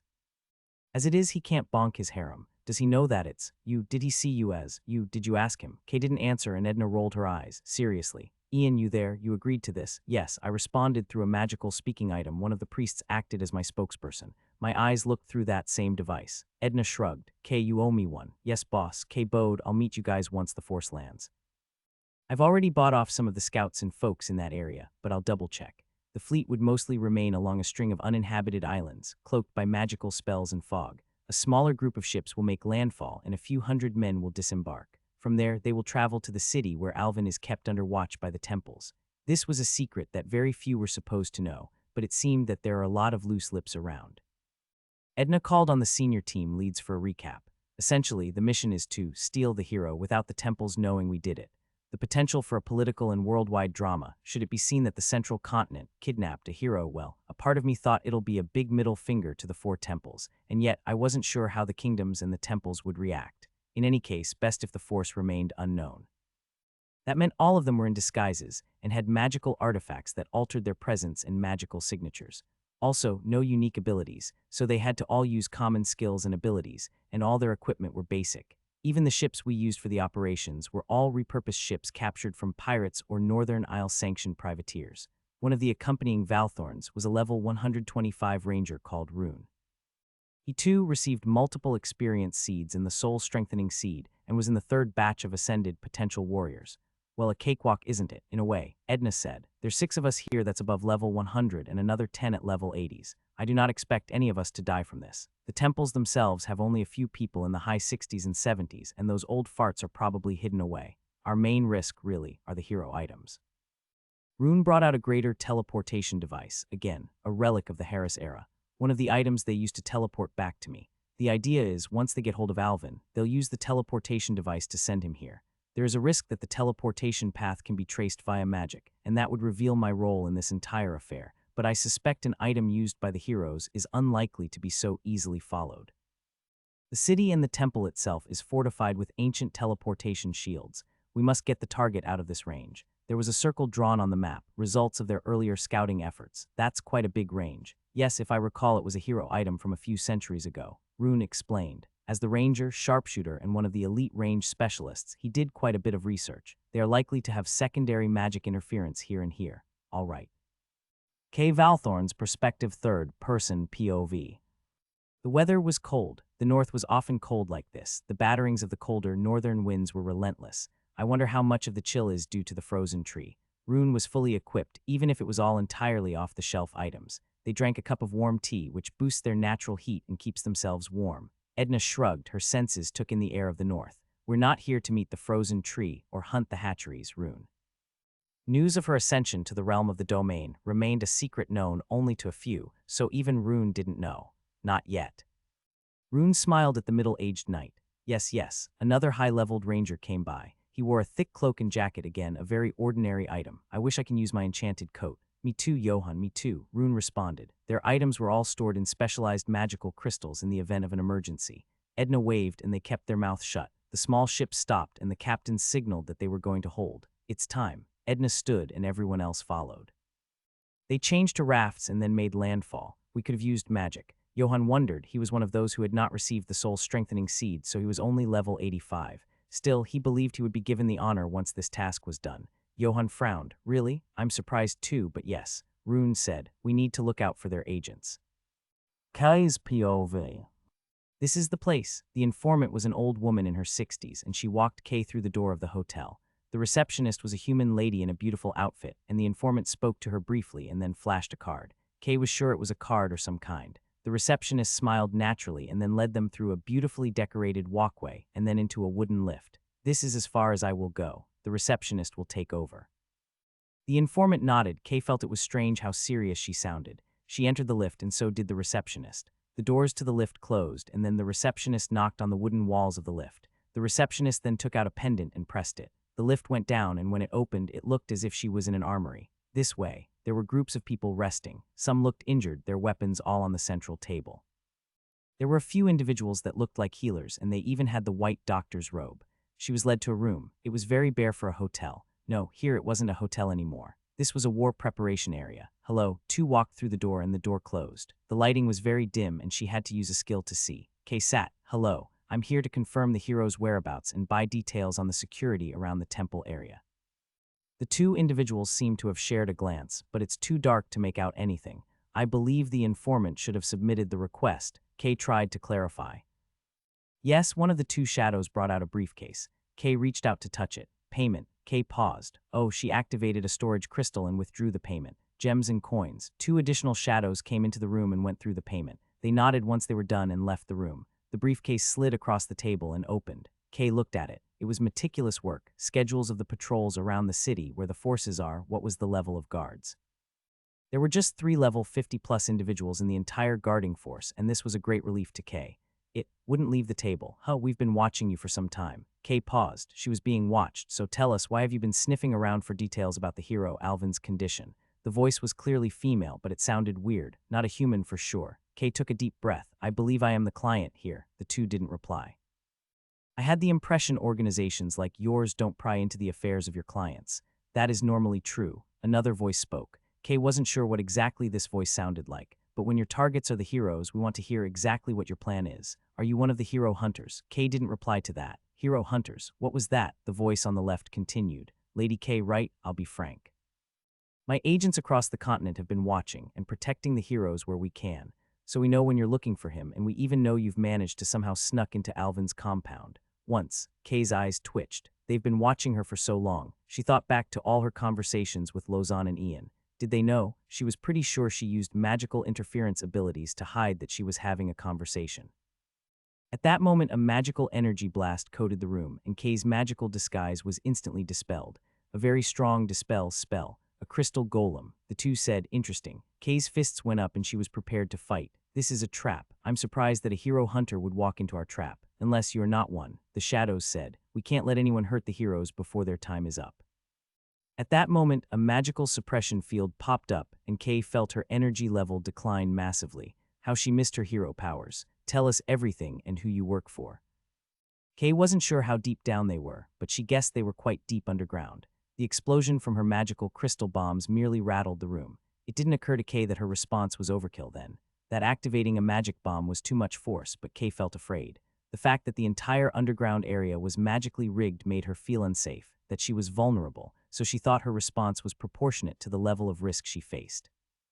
Still, the room seemed incredibly strong. She deduced they were magically enchanted. Rather than spill anything, she decided to bomb the shit out of the place.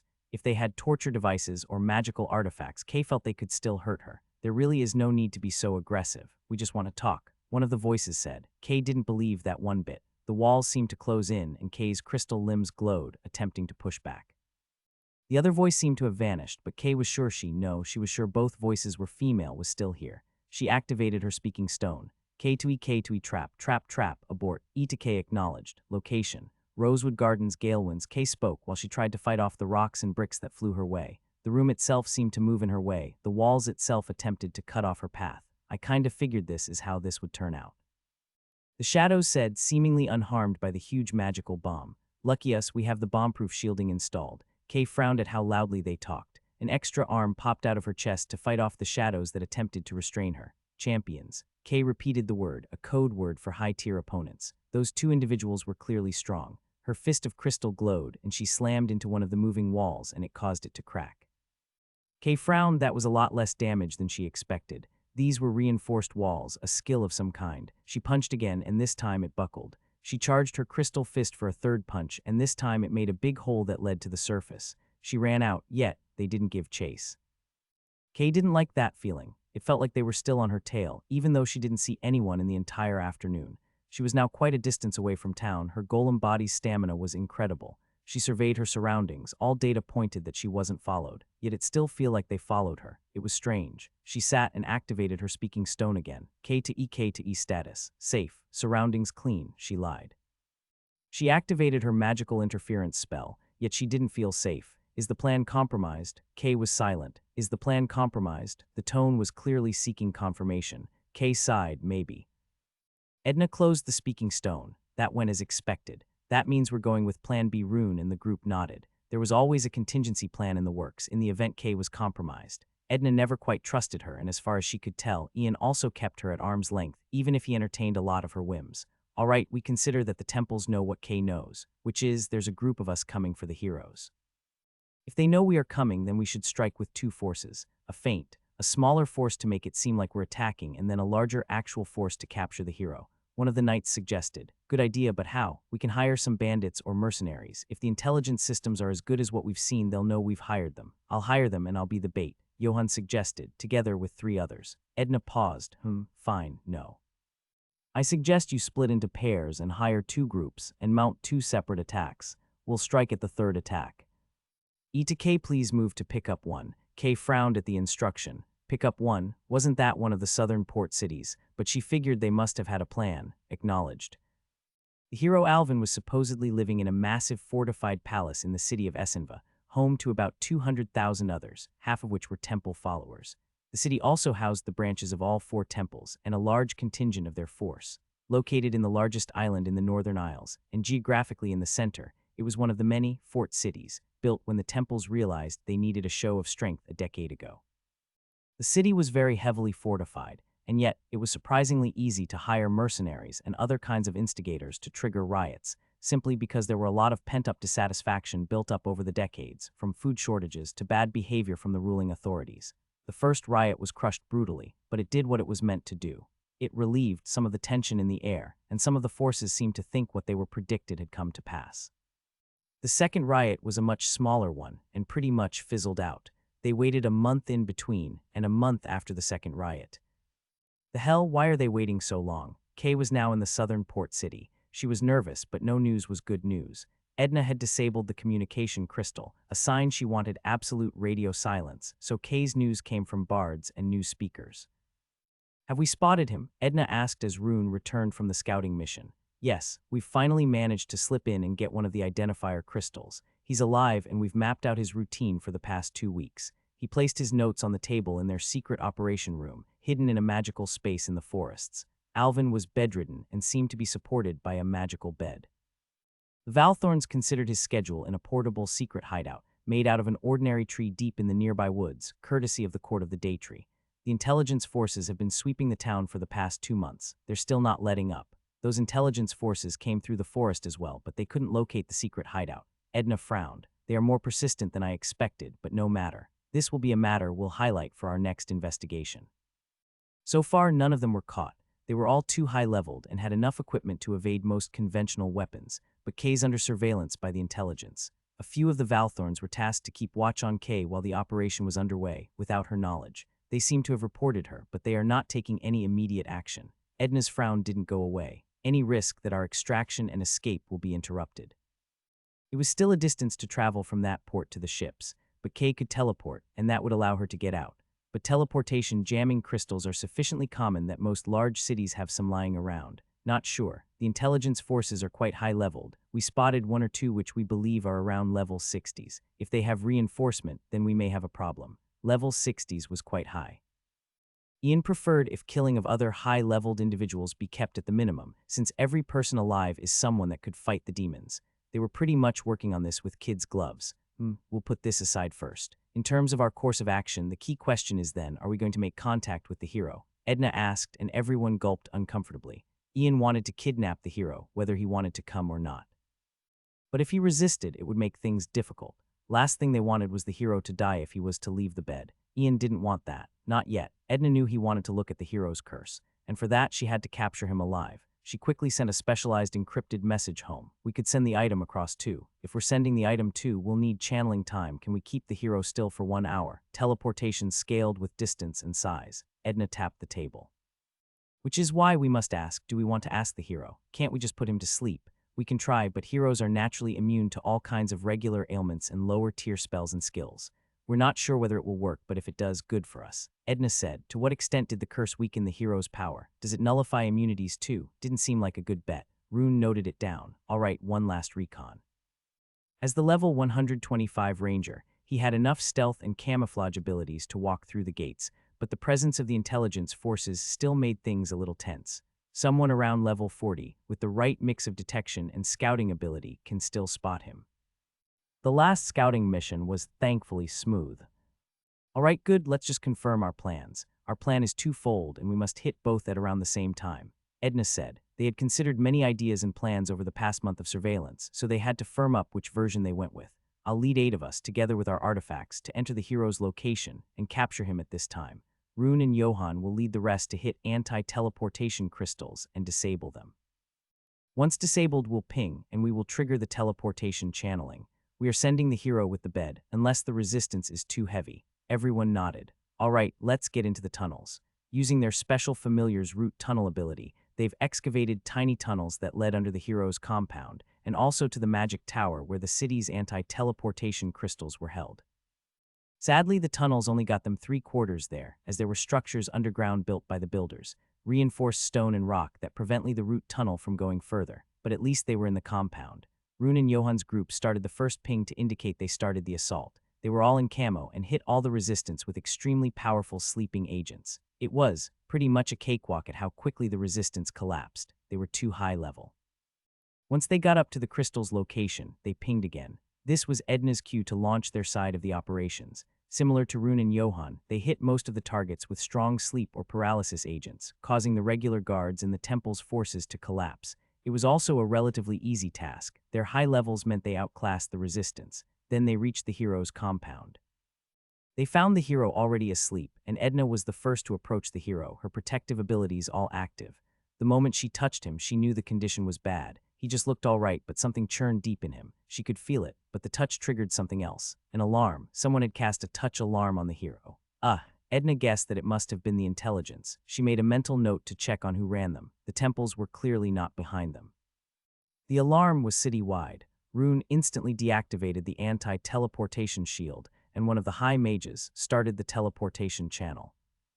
Rayu Alvin woke up groggy. Edna glanced at him. Her mind was on the defensive forces that streamed through the various buildings towards them. We're here to take you to someone who can help you, but the temples said, only the gods can help me. Well, we're taking you to a god. Edna and her team activated their magical items, which summoned massive walls around them. One of the druids then casted a wide area sleep poison spell. It soon sent most of the guards to sleep. Alvin frowned.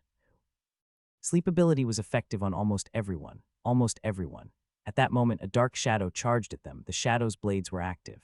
Edna could feel that this shadow was someone who had probably reached high levels, perhaps in the 80s. Edna smiled and focused her domain's aura. It instantly caused the shadow to freeze and collapse, revealing a lean humanoid lady with strange beetle-like armor. Still, it wasn't enough. As the lady got up and charged, her body surrounded by a deep purple light.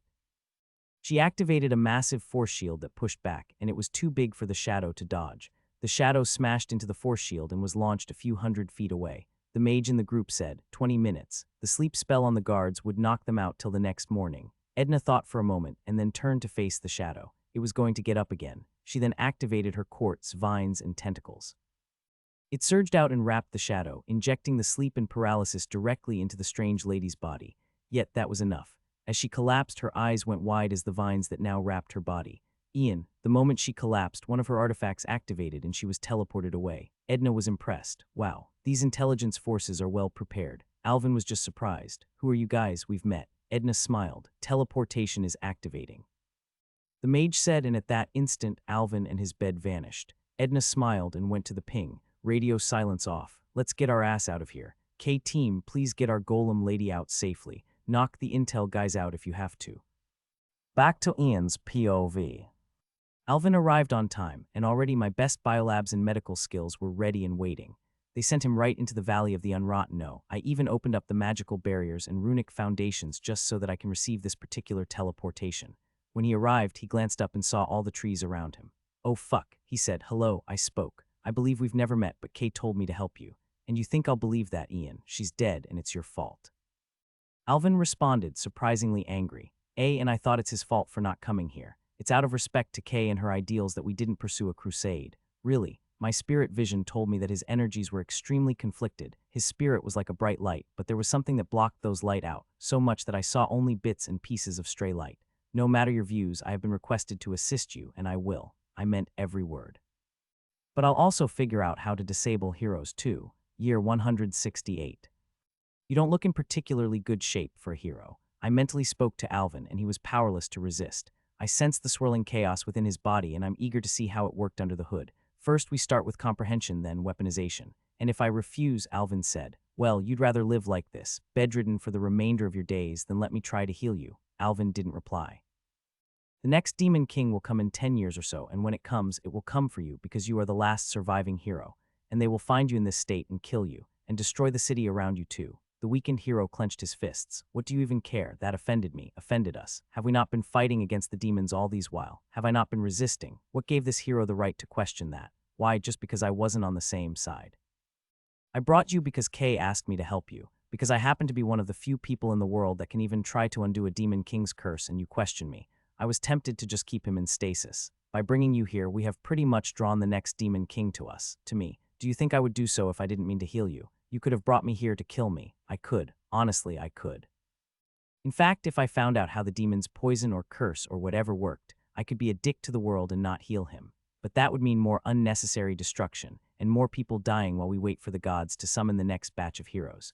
As much as I disliked Kay's request, I still saw some merit in helping you, and we need you to fix the locust problem that's causing food disruptions all over the world, and I am supposed to believe that you mean well for the world. I do. I meant it. I truly believe that this cycle is horrible. All the lives, all those forests, jungles, trees, and habitats wiped out, just to serve as the playground for this game of gods.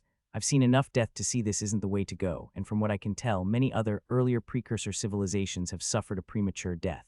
Heh, Alvin snorted. So are you letting me help you or not? If I have to kill him, I will. With the levels I gained since the fight with the Demon King, maybe I could give him a run for his money. Still, the entire Valley of the Unrotten is loaded with bombs. If he's going to start something crazy once I healed him, I would blow up the entire valley to take him down. I'll live, but I don't think he will. Fine.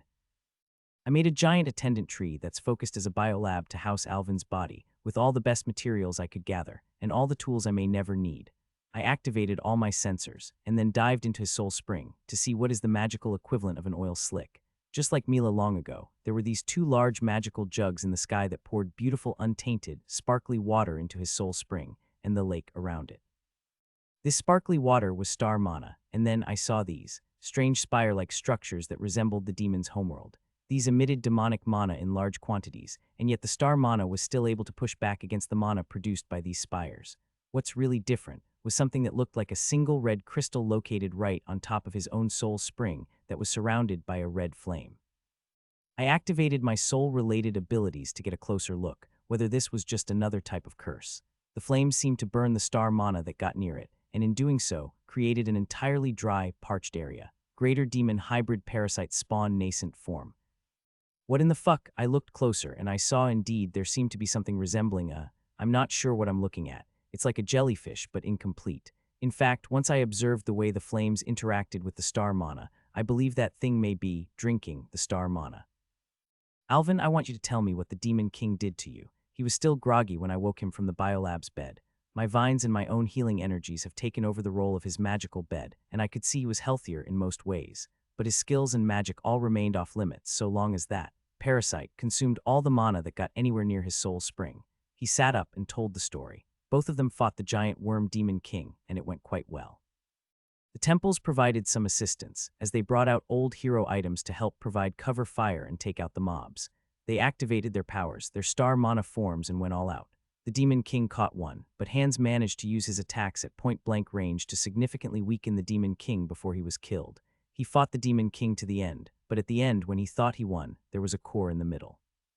He thought it was going to explode, but instead it just shot out the locusts to the entire area. In the middle was also this glowing blob of tiny red worms that attacked him. He thought he killed and destroyed most of them, but then he began losing his powers. Those little red worms, I thought I got all of them, Alvin confessed, but I think some of them managed to get into my body, the spawn in his soul spring. How?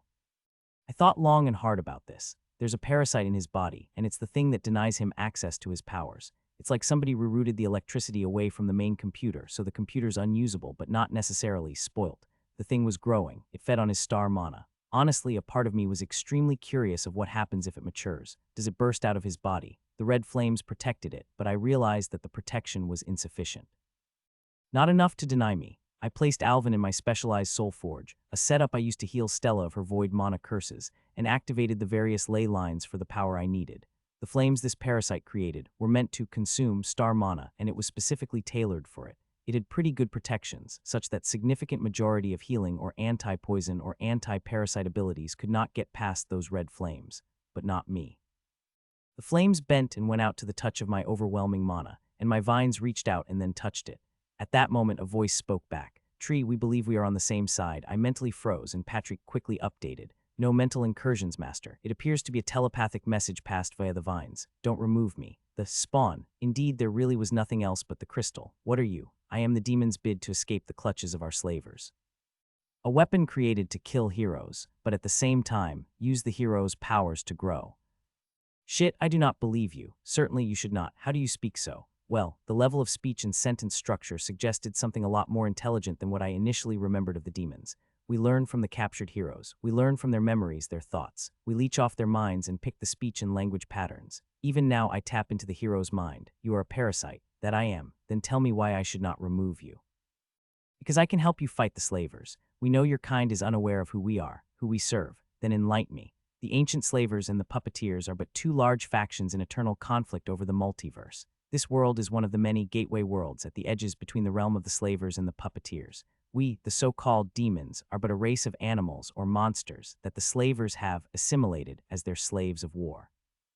Our homeworlds are helpless. The slavers' mind touch is etched into our flesh, our souls stolen away and fused into the mass. Our leaders are forced to fight their wars, sent to your world as the demon kings. I wonder whether it's lying, but it's quite plausible. Then what are you? I am a secret project, a weapon designed by our kings with a spark to regain control of our own destiny. I'm getting some serious Xel'Naga vibes here. No, Kerrigan. But to do so, I must grow and mature outside the eyes of the puppeteers and the slavers. I had a real sinking feeling. The demon kings believe we can have allies in this world, those who can help us rebel against our slavers. We have seen strong natives across the multiverse, and we have attempted to seek their aid. I am to be made using the magic of the puppeteers, to wash away the corrupt stain of the slavers that seeks to hold on to my will. With true independence and the knowledge I have, we can retake my homeworld. Is this for real? No, don't demons always lie. But that's the belief, isn't it? I have not decided to help you or not, but I need to know everything. And I mean everything damn thing, certainly. Our kings believe letting the natives know the truth of the conflict will convert some to our cause. Convert to their cause. That choice of words seemed to sound like the demons attempting to incite people to believe them. Isn't this just a version of the demon cults I met a century ago? Start from the beginning. Who are the gods? The slavers and puppeteers are but a generation of mortals that gained apotheosis, perhaps a few million years ago. They come after three parents, the birth of the system time and the birth of the worlds and the birth of souls, and rose to enslave them. They failed. How do you know this, and how do I know this is true? It is our ancient belief which we believe is true.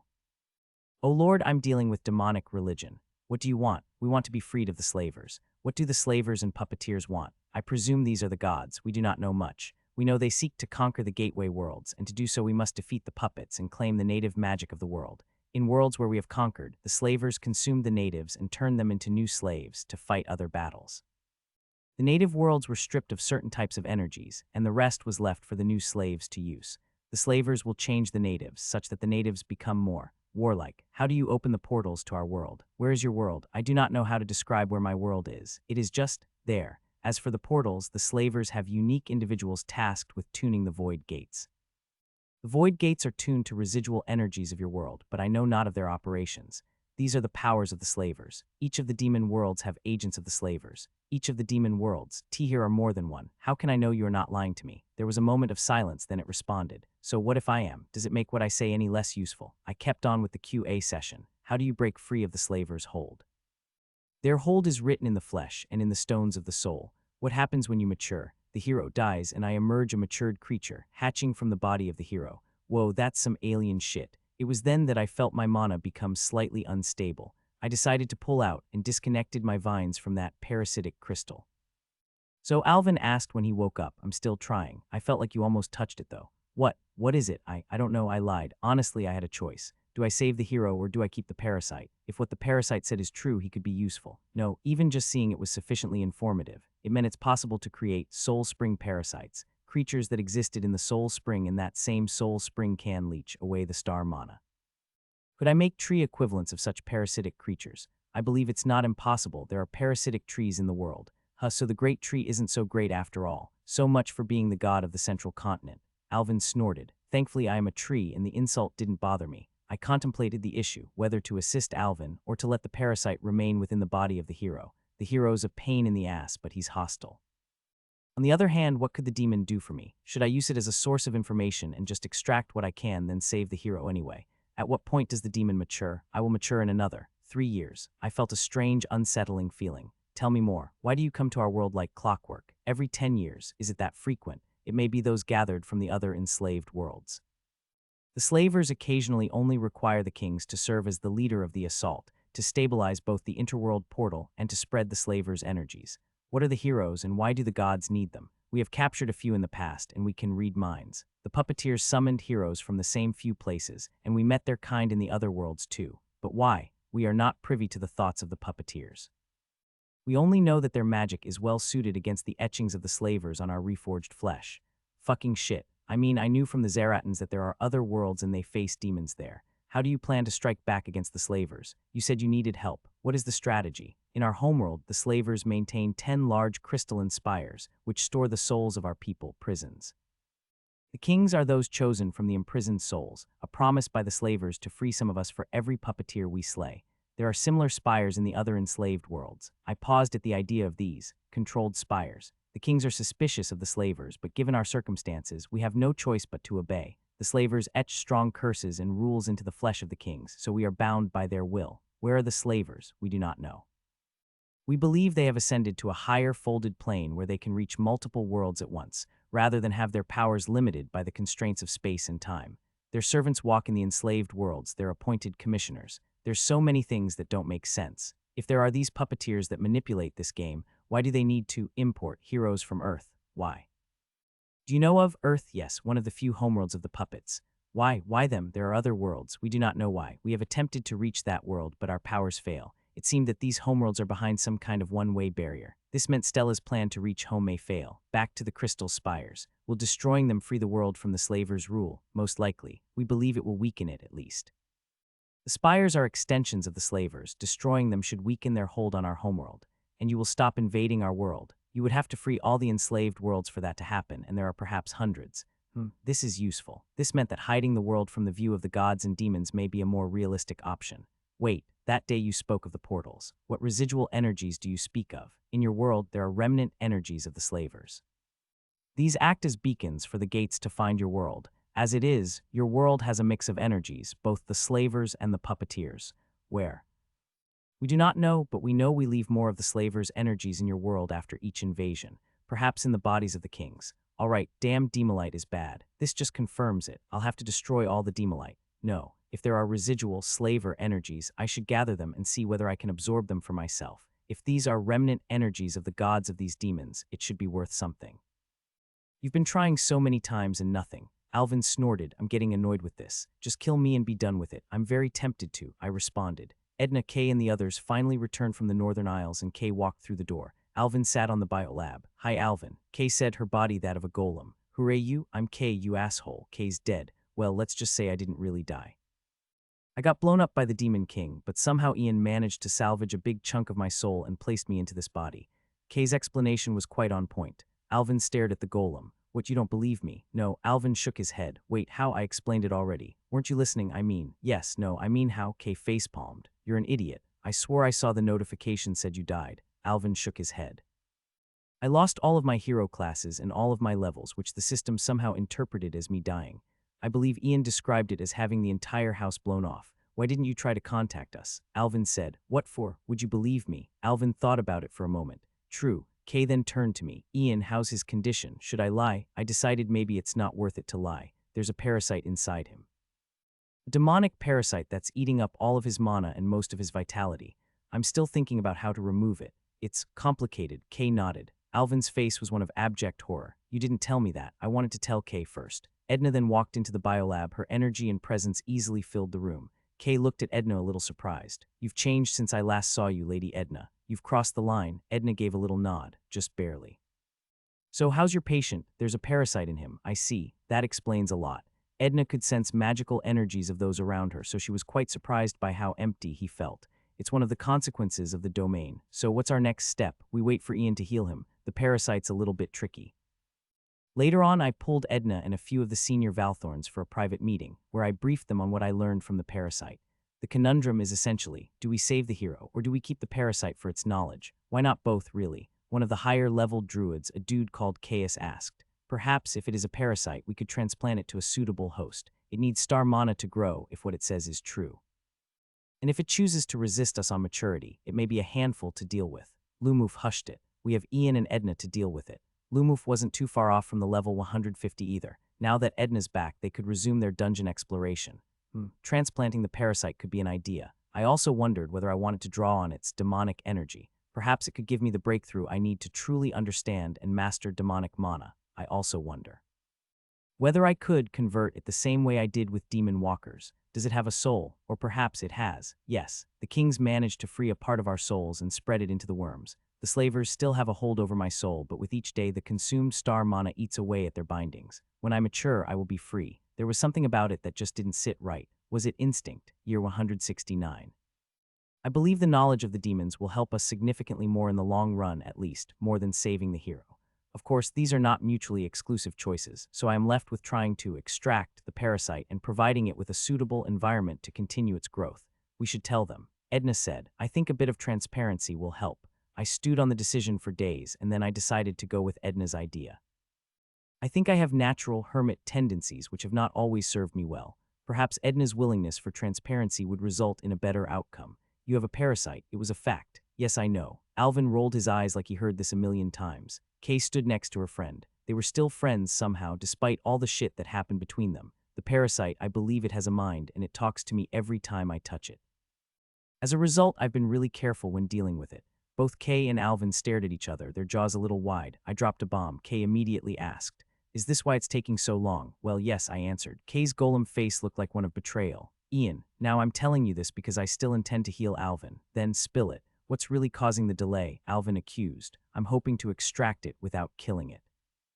This parasite may well hold the answer for how to open a gate to the demon world and take the battle to their world. I admitted it honestly. I'm sick of letting this world be the playground of the gods where they just stomp through and destroy everything. It's time to take the battle to their world. That's why I'm dealing with this carefully. This is my life you're talking about. Alvin accused, and I vaguely sensed some divine energies at work, as if it just glossed over what I said. I'm not some experiment you can play with to win some bigger game. Kay was more understanding. Ian, dealing with a demon parasite doesn't sound like a good idea. I highly doubt whatever a demon parasite says is trustworthy. It's a demon, right, and in my world, demons only offer bad deals. Well, yeah, that's true. It's entirely possible that this parasite is lying to me and telling me crap. I reviewed what it said so far, and clearly none of it betrayed its true intentions. The parasite always spoke of taking the battle back against the slavers, but we, the natives, are just expendable. That was the sense I got after I reviewed my conversation with it. After some thinking, I concluded I won't sacrifice the hero to save this parasite. Yes, I agree that saving the hero is just repeating more of what has passed, but the demon's trustworthiness is severely in doubt. At best, I should aim for an outcome where both survive. Yes. I'm aware of that, but I'm hoping for a mutually beneficial outcome. Alvin's life comes first, and I will not hesitate to destroy the parasite. I spoke to both of them, but this is a rare opportunity to interrogate and understand the demons and use their knowledge against them. Kay was deep in thought, her thoughts unmarred by any attempted divine influence. Fine, but I want to be informed every step of the way. Alvin may not be able to think with the presence of the parasite in him. Alvin snorted, "Hey, I'm still here. The parasite may influence you as it gets stronger." Kay responded, "It's pretty much the equivalent of a demonic possession. As you know, you can't trust the words of someone you are about to exorcise." Alvin was horrified at the idea.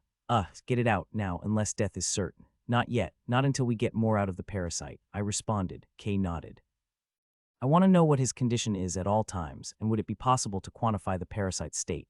I'm afraid your attempts to extract the parasite may accelerate that thing's maturity." "That is a good point, but how do I?" Wait, how about this? Every time I try to do something, you enter the biolab. In my dream sleep state, I can project what I see to you directly." This was essentially using Patrick's mind attack abilities and memory injection abilities to bridge visions. Kay paused. Alvin shook his head. "That makes both of us vulnerable." Kay thought, "Possible for you to project what you see and what's actually happening to Alvin's body physically. In the dream state, yes, all right." Alvin shook his head like this was the worst idea ever. "Meanwhile, how have you been, Arlissa?" Laufen tapped her head. They met up in Laufen's home in one of the giant attendant trees in Freshka. "I'm all right, grandmother. Have you seen Mom around?" Arlissa sat in a rattan chair. There was a pot of tea on the table. "Yes, she's busy with your brother and that golem girl." Laufen nodded. "Have you forgot to speak to her recently?" "Kinda," Arlissa shrugged. "Now what have you done?" Laufen sipped her fruit tea. Her role in the Valthorns have gradually reduced in the past few years, the social work she once championed gradually taken over by the priests and senior Valthorns that sought out less combat-oriented roles. Still, she continued to work in the local social services. Nothing. Their eyes met, and Arlissa turned her head away. "Well, okay, tell me about your adventures. I hear from the initiates that you've been really active on the whole dungeon stuff." Arlissa breathed a sigh of relief as her grandmother allowed her to change the subject. "Oh, it's tough. Well, she was gifted, and finally she found some use for her natural talents for stealth, sneaking, and tracking.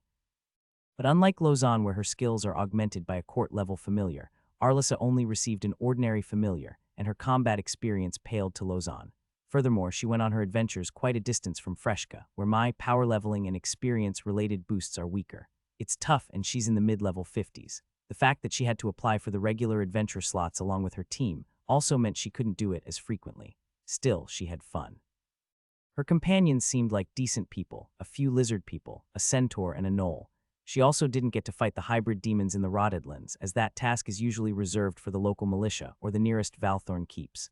Laufen just smiled at her explanations and her adventures. "That's good, I'm happy for you." Arlissa shifted uncomfortably. "Really, do you think Mom's disappointed?" "Are you disappointed, Granny?" Laufen thought about it for a moment and sighed.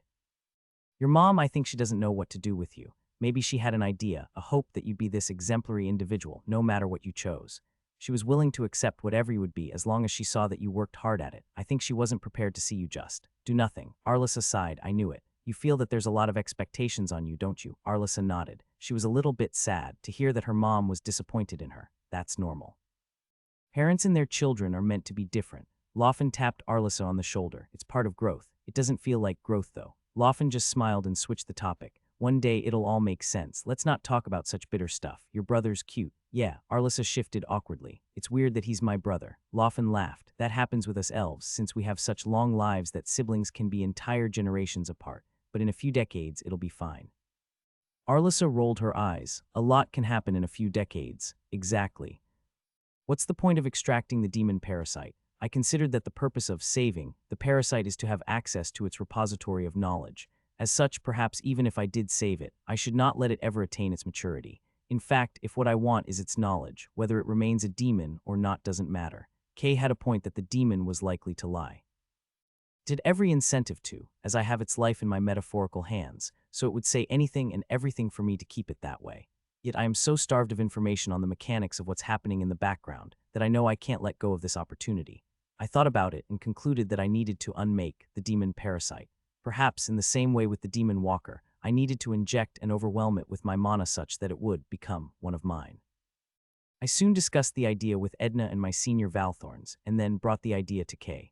So, wait, you plan to flood Alvin's body with your mana, such that your mana overwrites its own mana. You can do that. Kay was quite shocked by the idea. I didn't know it's possible to take over a person by flooding it with mana.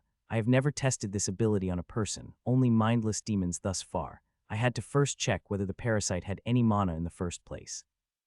My checking soon revealed the answer to be yes. It has its own demonic mana, but it's different. It's a mix of demonic mana and star mana. Could my mana overwhelm it? I don't know. I have never really been able to prove how natural mana overwhelming worked anyway. My understanding had been that my mana would take the place of the blood that ran through the demonic flesh, and in doing so freeing the body from the control of the demons. Would it work if it has a soul? No.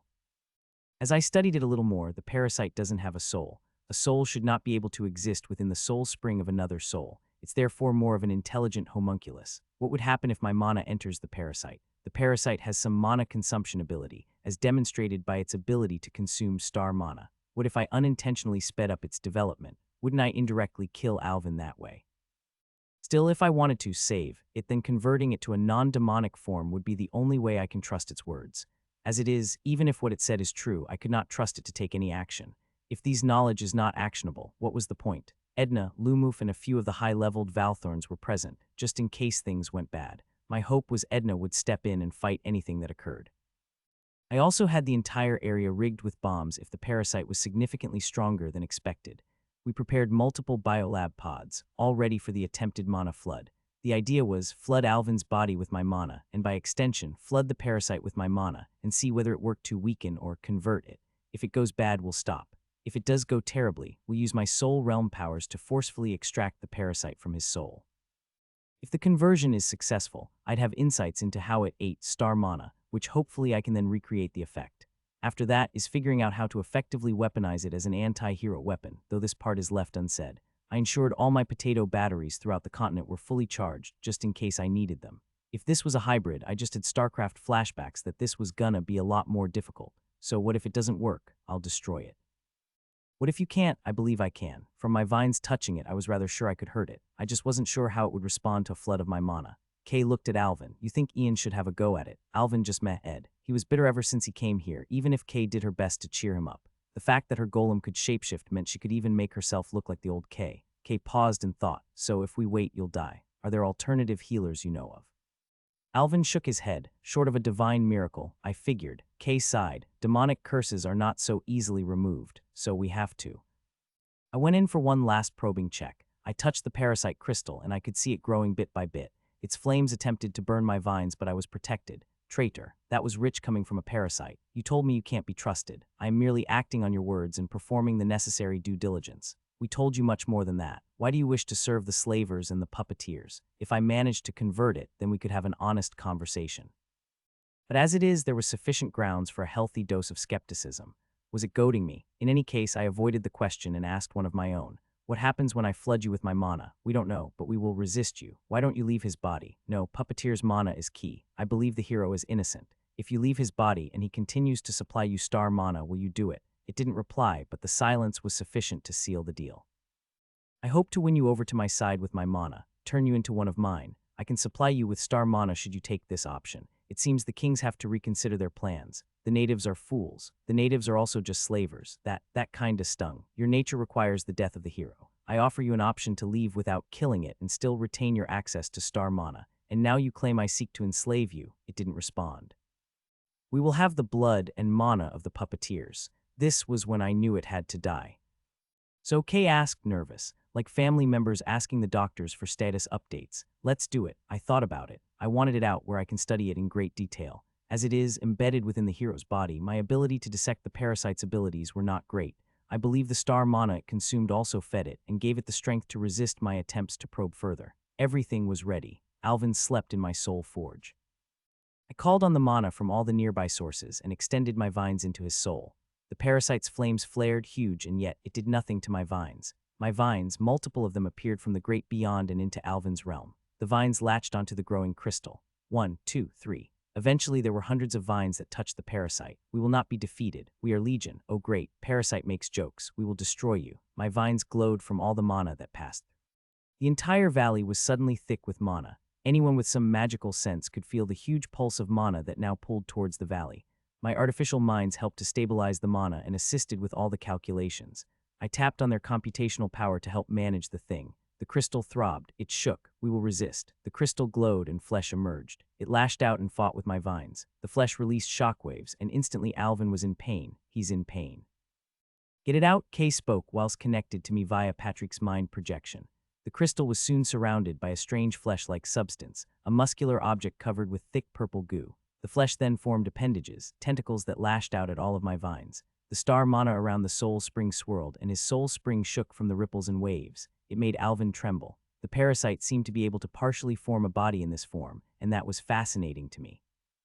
Even as it attempted to swat away all of my vines, it wasn't doing a very good job. It was surprisingly weak in this aspect. My vines managed to keep a hold on it, and it seemed to realize that it was losing this battle so very abruptly. All the flesh just shrunk and retreated back into the crystal, and then its flames emerged again. It drained the star mana that poured out of the floating vases in Alvin's soul realm. It glowed, and I had a bad feeling. Kay seemed to sense it too.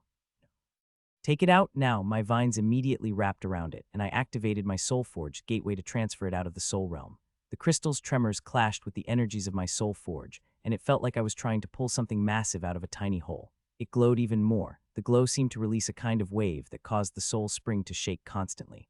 My standby sensor array was abuzz with readings. I pulled more mana from the surrounding environment. Perhaps I was too early. At a later stage, perhaps it would put up more of a resistance. Get ready. I signaled Edna and the team to prepare for combat. Once the crystal is out, who knows what it would transform itself into. It was yanked out, and the crystal exploded into a fleshy tentacle monster. Edna had been waiting for this moment. She had Lovis's abilities all charged up, and in an instant, a rain of magically empowered spears skewered the parasite from all directions. It splattered, and the single red crystal in the middle crumbled. Edna wasn't holding back. Edna paused. Was that it? The parasite was destroyed. We checked the surroundings, and at the same time I also looked back at Alvin. His condition rapidly stabilized as his parasite no longer hindered the flow of star mana to his soul spring. Still, the shock of having the parasite pulled out of his soul realm meant he was unconscious. Edna double-tapped the remains, stabbing each small piece with her spears. That was anticlimactic. I expected a harder fight. Patrick quickly reviewed the data. Its energies were unstable, and it seemed that the forced extraction weakened it significantly. I see, it made sense. Things were not made to survive such shifts, not when it's not ready. The only thing left was the crumbled remains of the red crystal. My vines quickly gathered it up and placed it in my lab for studies. At that moment, I felt a sensation pass through me, memories written in crystal form. It wasn't hard for me to piece it together. Patrick's super fast cognitive abilities quickly helped reconnect the data across all the crumbled crystals. It started from where I was, and then suddenly it zoomed out. A large circular world, this world. Then it shifted as if a filter was applied. There were tendrils that stretched out from the world, out into the nothingness. There were easily 6 of them, maybe more, some fainter than the others. I felt like something was spinning in my mind. Patrick and a few of my other artificial minds stepped in to help me untangle the strange messages from the crystals. Then another filter was applied. I could follow those tendrils now, and soon I was looking at some kind of map, a star map. The tendrils were the paths the demons followed. If I am right, these other places were the sources of the demon invasions. Of all of them, one of the tendrils seemed to be a little bit brighter and clearer. Error, astral domain not available, incompatible domain detected, skill downgraded. Skill obtained, memories of the starways. Skill obtained, sensitivity to the astral forces. Special tree type unlocked, estrial monitor, unlocks live monitoring of the starways. I paused and I considered my options again. I gathered my senior Valthorns a few days after the incident to plot our next move. I believe I have received a skill that allows me to see the arrival of the demons. I will need to wait till the next Demon King to prove it. More importantly, my sudden sensitivity to the astral forces immediately made me focus on the demolite. I could now see a faint, wispy gas that seemed to float out of them. The demolites facilitated the starways. The demons used the starways to invade. If so, destroying the demolites will help. No, with my ability to view these astral forces, I should hunt down the demolites wherever they are. I also explained this new reality to them. Then we must hunt down the demolite and destroy them. No, if these things are the key to creating the rifts, then we may use it for our counterattack. Ian said there were at least 6 other tendrils. That meant there's constantly at least 6 other worlds out there.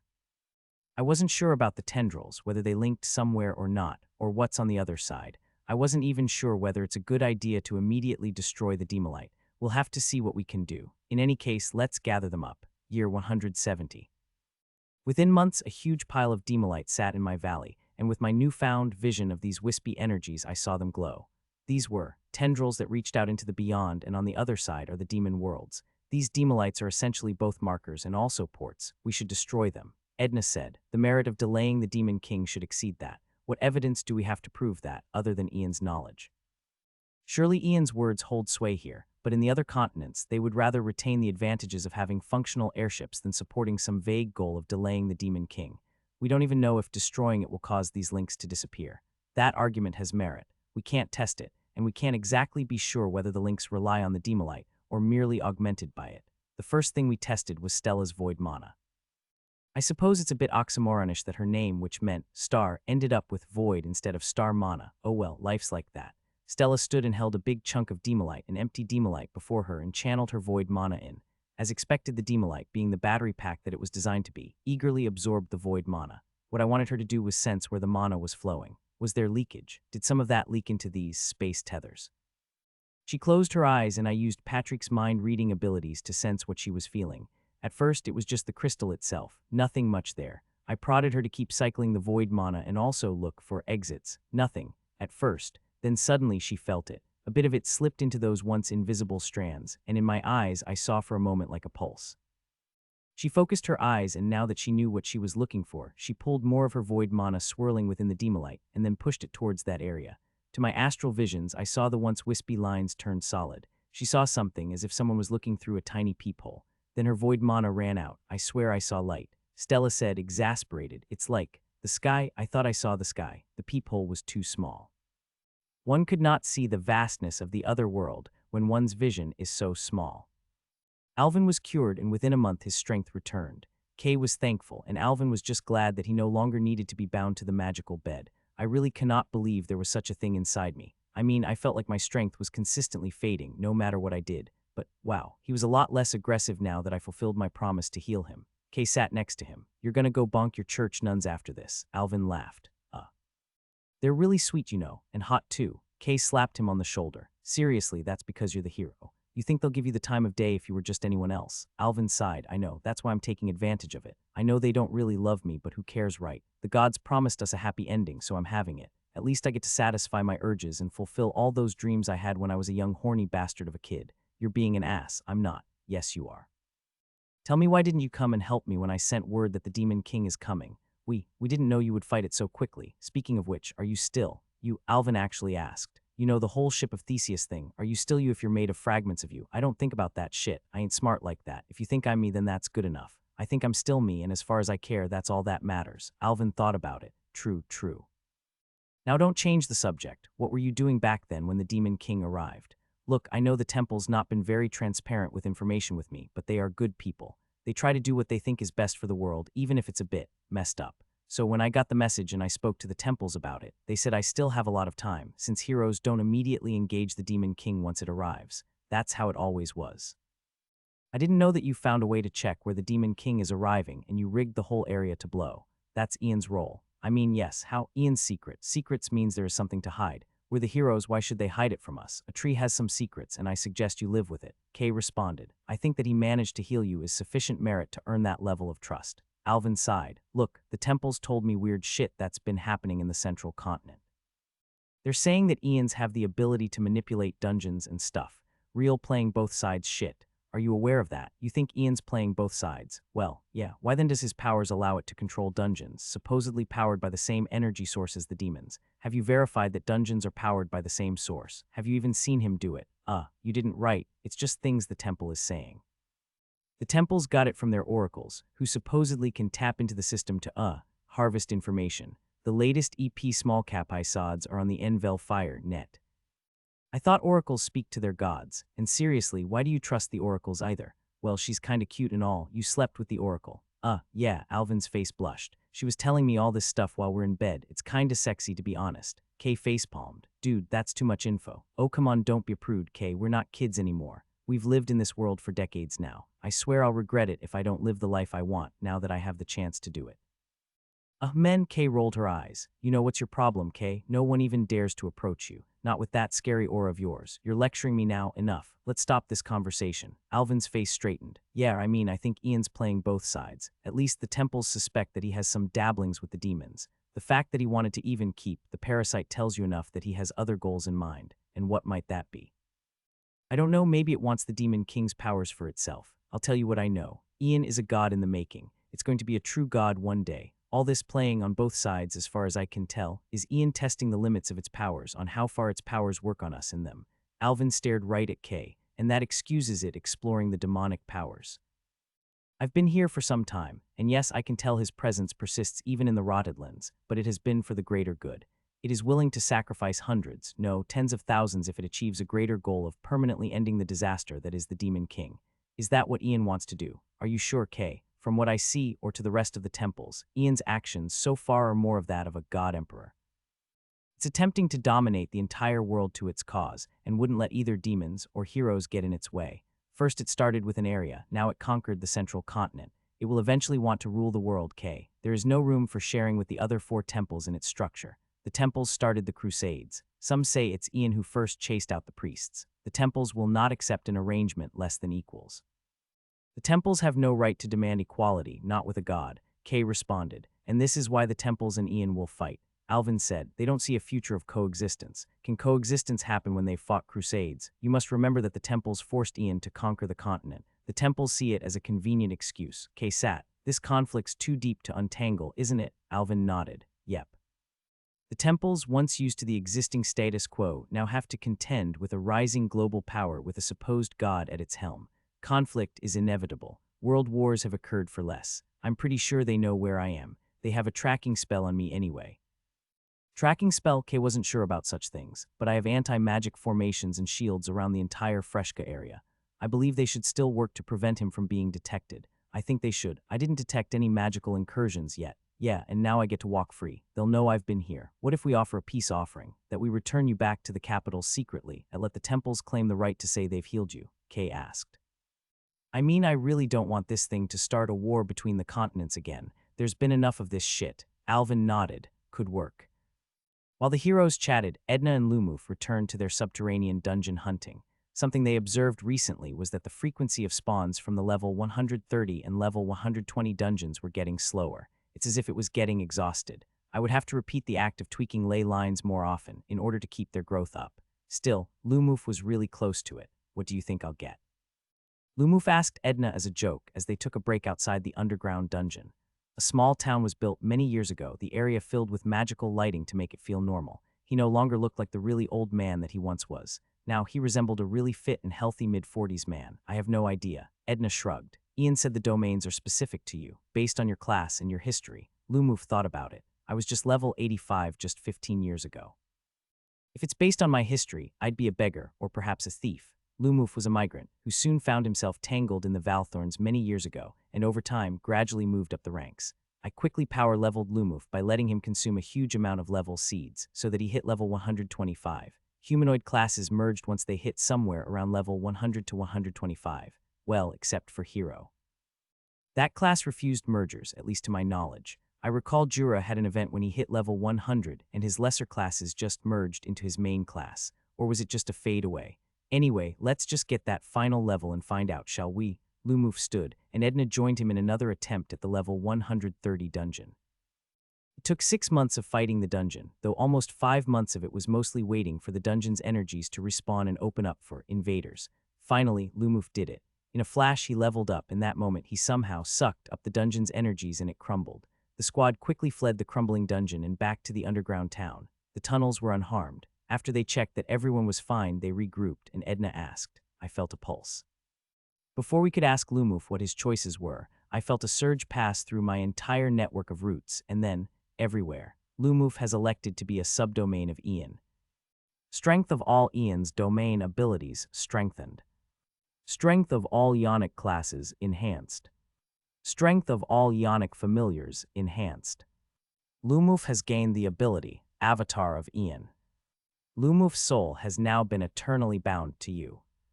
You have gained the ability to see through Lumuf's eyes and share in his senses. You may communicate with Lumuf anywhere in the world. I suddenly felt dirty. Lumuf, I said, I mean, why did you have other choices? Yes, he said, but I knew for a long time that my choice would be to empower the one who changed the world. So those choices do not matter, not yet. If Edna is your shield, then I shall be your voice and your fist, he said. Now Lumuf was also level 150, and he gained a vast array of druid-like abilities courtesy of the avatar ability. It was time to help the rest get to that level. I'd have to spend some time subtly guiding the ley lines. Meanwhile, our attempts to dig underground throughout the continent yielded lesser cities. There were many other buried cities we discovered that were not as lucky or well-equipped as the Margmarian dwarves. There were a few interesting finds, like ancient weapons, magical formations, but most of them were just not as pristine as those found in the Margmarian city. Perhaps there would be more on the other side. Indeed, if you know it, the temples know it. Alvin left and returned to the Northern Isles. With his powers returned, he has a locust problem to solve. Already the last 2 years had been exceptionally annoying in terms of food security, since these damn pests were really persistent and their numbers were high. Kay didn't go with him. I'm surprised you chose to stay when you two seem to have got closer. Nah, if I spend too much time around him, I'll hate him again. That's just how it is. Kay shrugged. Besides, I need to help Stella with her void mana stuff. What you found out was really cool. I'm still waiting for that Zeratin to return. Lily's has sent word, but it seems it will be some time before that turtle even comes back. Stella's void mana control, and also amount was insufficient to open a large portal across the worlds, and she also made an interesting observation. Some paths were easier than others, and over time, she said, she was pretty sure each of them was getting stronger. In fact, one of them was significantly easier than the rest. Why? Why were some paths easier? Year 171. It was strange to see and feel through Lumuf once more. Your eyes are glowing. Edna said, that's because Ian is here. Ah, Edna laughed. So do your eyes glow every time he is there? I think so. The way it works is that there's 2 states to the avatar. In the off state, I can only feel, hear, and see through him, but I cannot control him. In the on state, he became the vessel of my power, and it was like my entire presence was there. To have humanoid sensations again was really rather awkward. These feelings were so familiar. This very act meant Lumuf could speak to me mentally, and I had access to his mind should he choose to reveal it to me. All in, it was strange. I consider this progress. Lumuf said, consider how useless I was during the battle with the Demon King. This means I can be of some use. Sorry, I mean Ian can be of some use. Lumuf laughed as he joked about it. Though he looked younger, his jokes were still very old. Edna merely shrugged. Good point. The avatar, combined with my existing court of the Daytree, essentially meant I could participate in any battle relatively risk-free. In short, Lumuf's decision to elect himself as my subdomain pretty much solved one of the key problems I faced, projecting force at a distance. In fact, I'd be keen to test whether this avatar even works across worlds. My view is it should. It goes through the system. The system is this ever-present thing that transcends all. Through the avatar, there were many things that I saw for the first time. The insides of my dungeons, how Freshka looked through the eyes of a local, the random unnamed spaces where I did not place my eyes, how noisy it was in the cities. Because it took some time for me to rectify the drained dungeons, both Edna and Lumuf could stop their dungeon diving. It also didn't make sense for both of them to be present and slow down the growth of the other level 125-130 Valthorns like Rune, Johann, etc. Lumuf and Edna had a lot of practicing to do, in that their domains leaked a presence that pressed on those around them. Those in the higher levels, such as the Valthorns, are less affected by it, but when they walked in the streets, it often caused unintentional faintings and some crazed mumblings. There are also cases of hysteria and inexplicable yellings, cured by a big dose of calming tea concentrate.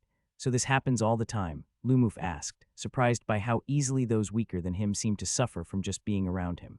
Yes, I always thought it was my haunted forest skills, but I suppose the domain itself has a kind of authority presence. It worked a lot less to those of a higher levels. Edna was a lot better at controlling her own domain energies, but that's also partly because her domain is her own, and she got hers a few years earlier. Lumuf's domain is linked to mine, so to some extent it feels a little foreign. With 2 demigods on my side, I felt quite good. Alvin returned to the Northern Isles with little fanfare. The Northern Temples wisely chose to keep the entire incident quiet. Once he returned, he swiftly crushed the locust nests with his restored power. That was the end of the locusts. Lausanne, Kay, and Stella continued their experiments with the Demolite and Void Mana. Stella was approaching level 70s as a Void Mage, spurred on by her recent exploits with Demolite and the Astral Paths. I have a few speculations. One, Void Mana may not be the only way to travel through space and time. The gods must have used something else to send the heroes here, and I do not think they use void mana, since star mana and void mana reacted violently with each other. Even with the demolite as the battery, she was only able to open a small hole, and she saw nothing but a bright light. Still, she was able to maintain her connection for a bit longer than before, even if it's a tiny bit. Some paths were easier than the others, and the one that brightest to me was the easiest. You seek our knowledge of the void. Valasira finally returned, and he magically appeared in a pond in the Valley of the Unwrought. He seemed to have some kind of ability to just teleport to any sufficiently large body of water. The starways are but one way to travel through the stars. All right, point noted. If she is worthy, bring her here. Stella came and saw the giant Zeratin for the first time. To her, the Zeratin was a massive being, the size of a small building with a head the size of a truck. She walked closer to the Zeratin, and briefly, Stella's hand touched the legs of the massive Zeratin. I sensed some kind of magic at that moment, yet I do not recognize it. The two shared a look. It seems she is. I shall take her away for a while, years if needed. The art of the void is vast, and I will need to seek counsel and guidance. Stella, are you willing to go with Valasira? Stella nodded. Valasira bent his legs, and a magical stairs appeared that led to his back. There was a small island on his back after all, but I saw a hut magically appear then. Stella climbed. Stella briefly spoke. Tell Kay and Lausanne that this is my training power-up arc. I'll be back. If I could mentally roll my eyes, I would, but I humored her, certainly. Kay laughed when I repeated Stella's words. Lausanne didn't get it, so she just looked lost. Oh, it's a thing from back home, where main characters go on training arcs and emerge more powerful. It's just a trope. Year 172. I was still tweaking the ley lines to create a new level 120 and level 130 dungeon. In fact, I was hoping to go further and create a level 140 dungeon.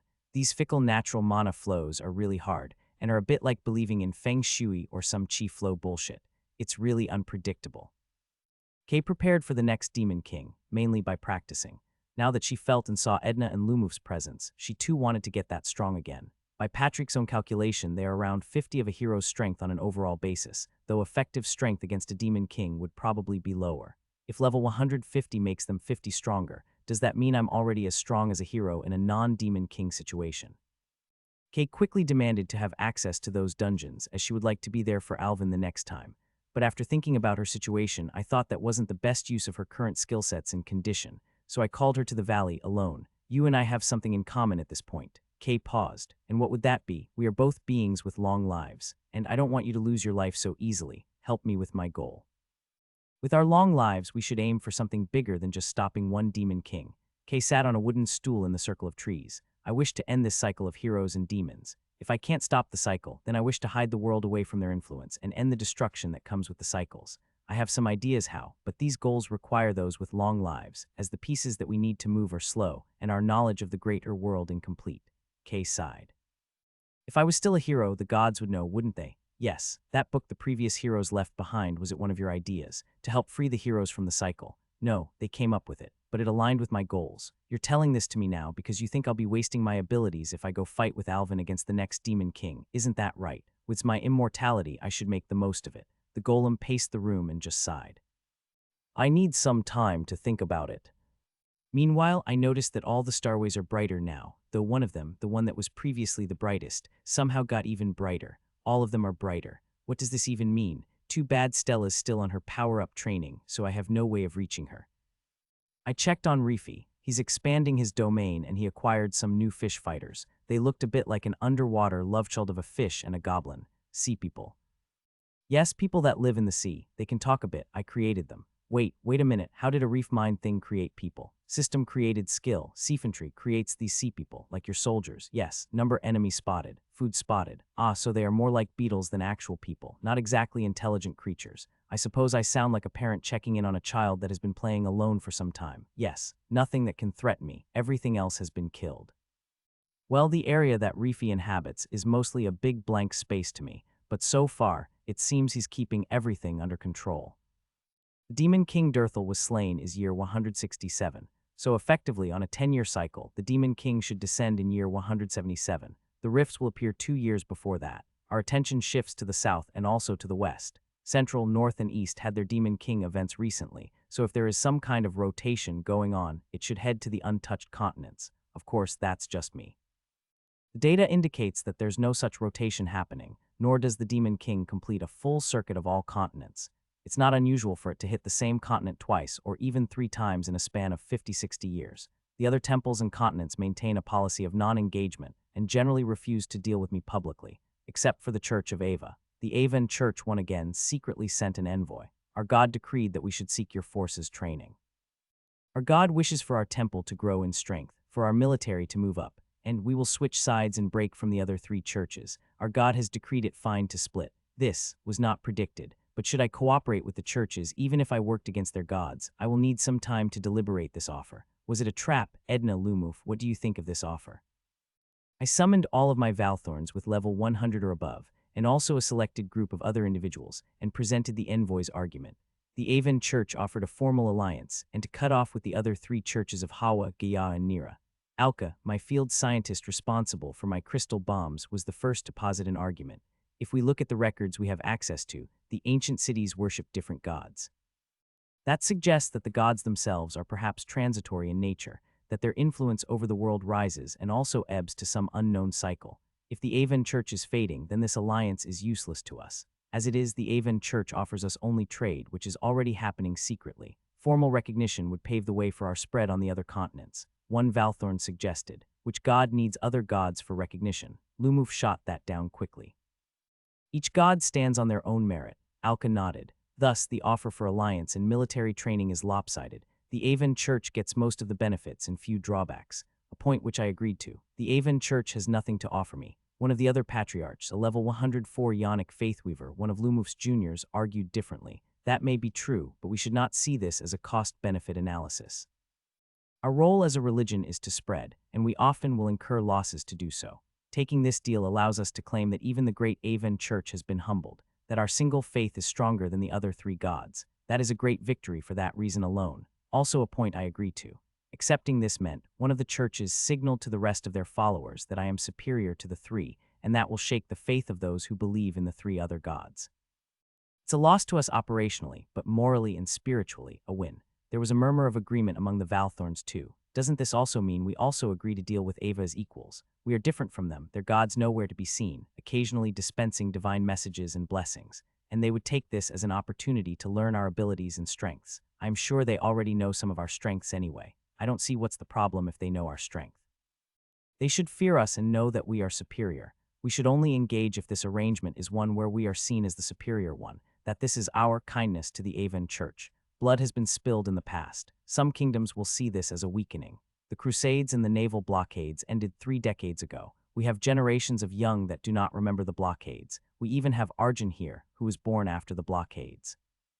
Arjun was a relatively young centaur, only in his late 20s, who reached level 100 recently.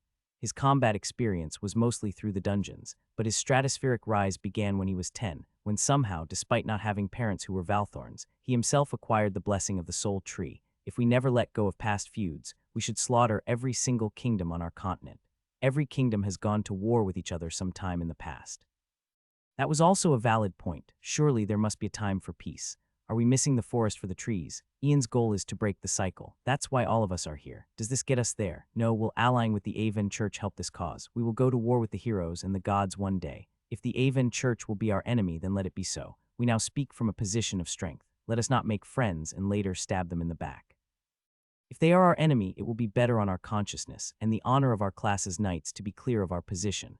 That was a knight's argument, and Edna nodded. But is there truly no path for us? Must the cycle be broken through war? As I thought about it, it wasn't a question anyone present could answer. No, the only person that can answer is perhaps their head priests, the triumvirs. I summoned the envoy. I wish to speak to your triumvirs and your god.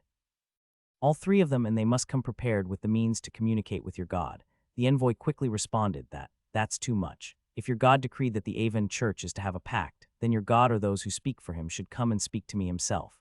Else it certainly doesn't seem sincere, and your god clearly does not regard me as equals to send someone to do their own task. Send them here, or there is no chance for this to work. The envoy gulped and nodded.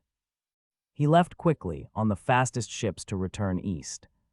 It wasn't a very good answer. Clearly she wanted to have her cake and eat it too. But very well, I don't get many chances to have immortal friends and allies. I need a lot more than just Lumuf, Edna, and Lilies. Then you will have it. Year 173. Alvin remained in contact with Kay this time, and through him, we learned that the northern temples pretty much let the kidnapping pass. With Alvin's restored powers, he regained his harem and went back to his baby-making ways, though from what he said, he claims he treats them better. Alvin shared stories about his mates, the Oracle Girl, the Priestesses, the Adventurers, and various elven companions. He had a thing for their long ears. Kay just sighed. I was working on my own version of the parasite. Now that I learned that it's possible to create parasites that can consume one's mana, I thought about whether the parasite could be used for medical purposes. Consider that if a curse fed on a person's mana spring, would the process of drying out the mana cause the curse to die off? Of course, this required another massive collection exercise, where my Valthorns gathered various types of plants, bugs, and fungi for my biolab's analysis. Many of them I've seen before at one point throughout the decades, and also had analyzed them, but perhaps researching them and testing them for their mana consumption ability wasn't something I considered. Truly, it is hard to imagine what could be done until it was already done. I also had to figure out how to create things that can tunnel or embed itself into another person's soul spring. Like, how did the parasite do it? The soul realm's meant to be a place where one doesn't easily enter, unless you are a tree that dabbles in soul-related matters like me. I mean, could I put a parasite into another person? So, I tested it. I had a bunch of criminals, we still have those despite my near-omnipresent surveillance state, especially those on death row for experiments. They failed, at first. The first few attempts didn't go well, but then I soon started encasing the plants with a specially attuned mana. Just like when I attempted to fix Jura's hand, it worked for a while, and then fizzled out because the tree parasite samples I had couldn't generate their own mana, so they could not sustain the attunement. Alright, I found one way to do it. How did the parasite do it? Did they start with the assumption that the parasite will eat up all defenses? Is mana actually a form of soul defense emitted by the soul spring, or is it something about the material which allowed it to do so? In a way, this was similar to the rift mana attunement, since each rift had a particular resonance. It seemed to me that the demons are masters of mana frequencies, if their parasites could even resonate with their host. I wanted to know whether there are natural equivalents. Surely the demons are not the first to adopt this strategy in the world. So I instructed my artificial minds to data mine my large library of books and my records of all the biological samples I had. My biolabs also started large-scale breeding programs of naturally occurring parasites. My goal was to cultivate mana-attuned parasites that could mimic the resonance-mimicking qualities of the demons. At the same time, I revisited Hytrion's physical structure. I wondered whether it was a materials thing, that perhaps the demonic flesh is just naturally mana-sensitive and thus adopts the mana of its host. This meant my earlier success with the capture of the demons was also due to their naturally mana-sensitive state. My earlier difficulty with converting other objects may be due to the materials they are made of. Hytrorion gained some levels during the battle with the Demon King, but has since then stagnated. Leveling him up has been challenging, simply because he was too large to explore a dungeon. In fact, both of my titans are massive. Patrick's physical structure, his grand mind tree, was also too large. Could I get a titan-level performance without the size? I suppose they won't be titans then. As common relief returned to the wider world, we were back at our technological research. How long will Valicira take the girl away? I asked Lily's one fine day, when they shared about their experience dealing with dead bodies decaying in the lake. Lily's revealed that they maintained a large number of flesh-eating creatures that lived in their lake, and they consumed the corpses given by the corpse. I thought a few years was a bit long, but I guess it's common for training arcs to be decade-long. What was the longest period of peace you've seen? I asked, curious. Lily's responded, being rather technical about it. What would you have done if that bomb was a little bit nearer? I wondered how they would cope with the apocalyptic sludge. That would be bad. Lily's was rather nonchalant about the whole affair. Oh, I will have him visit. The Aven Church sent a message, delivered by another envoy. It merely said that the Triumvir needed to consult with their god, and that their divine consultation will take some time. Oh well. Lumuf arrived with little fanfare. I wasn't a fan of big welcoming ceremonies, and so I made a general ban, unless there was some kind of big victory or achievement. Lily's was incredibly understanding. Somehow a part of them had those experiences. Perhaps they inherited those memories from the dead people. I've actually never been here. Lumuf explained as I saw the lake through his eyes. Slowly, the many lily pads moved to form a bridge to the shoreline. Lumuf didn't wear any particularly special attire, and his basic adventurer outfit made him look ordinary. There were thousands of other travelers, merchants that were waiting for the scheduled land bridge to the larger pads that formed Lily's main city. Well, it's my first time too. Lumuf was accompanied by two Valthorns who were also disguised as ordinary adventurers. They were just folks in the mid-tier, in their level 50s and 60s. Honestly, in any real combat, Lumuf's sheer levels meant he would be carrying their asses. They were in the middle of the line, and finally it was their turn. Still, this was only possible after Lumuf mastered his control over the subdomain, else everyone would feel his overwhelming presence. There were some folks checking papers at the entrance, and they collected a tax based on goods brought in. Lumuf paid, and they were waved in. I felt the very faint wobbliness of the lilipad for the first time, and it was unnerving. I had a huge urge to get back to land. You don't seem to enjoy it. Lumuf mentally responded at my discomfort. I forget how being on a boat felt. Centuries of being landbound. The lilipad was very stable. The lake itself didn't have large waves, and the lilipad's movement was extremely smooth. Yet my senses still felt it, the subtle ripples at the edges. The lily pads closest to shore were smaller, but as one progressively approached the center, the pads became larger and the buildings more massive. Some were carved out of the flesh of the lilipad itself. The largest lilipads were extremely thick and wide, and some of them naturally hollow, like lotus roots. The citizens in the city expanded the hollowness to form rooms and living spaces, so the windows and doors were frequently roundish or oval, reflecting their origins. The taller towers were made from harvested materials, and they were a special class, the lilipad builders. They molded the lilipad itself into the supporting structures, such that the buildings are bonded to the lily. There were some other Valthorns present, often on regular trade missions or just training. As Lily's Lake is well within the central continent, they were considered to be one of the allied states and were one of the few functionally independent states on the continent. After all, Lily's was one of my few immortal friends, and I didn't want to drag them into the whole politics. Still, the citizens who lived on their lilipads were quick to shift gears and align themselves with me. "Greetings, visitors, I will be your guide today." A lady in a dark gray vest approached us and said with a bow. She passed a card over, which indicated that she was one of the many sanctioned tour guides for the Lilipad city. Lily's said we could engage any of their day tour guides, so we did. Lumuf nodded, "Greetings indeed." She smiled and led the way. "So is this a common arrangement for a guide to explain everything?" Lumuf asked. It wasn't before, but in the recent decades, there was a boom in travel by the nobility, and so we set up dedicated guides to benefit from the tourist money. The guide explained with ease. Many other sites around the continent have similar services these days, though we are one of the first, and our city clearly has way more history than the others. Lilipad City is one of the few cities in the world to have survived centuries of demons and monsters. We know that, so some of our practices are often strange to outsiders. The few things we will cover today are our floating deaths, our lake harvests followed with a lake food tasting and have lunch, a brief tour of the recent building sites to view the unique work of our Lilipad builders, and then lastly, a tour of the lily temples and the deep stairs. I was familiar with the practice of floating deaths. It was something we researched back when we designed our own death ceremonies. Yet to see the dead floated out to the lake and then sunk for myself is still something. I had heard of the flower garlands and accompaniments that went with corpses, but to see how varied it was and how wealth determined the size of the boats that carried the corpse was also eye-opening. "It's a fascinating ritual," Lumuf said. "I presume this is Lily's method of harvesting souls."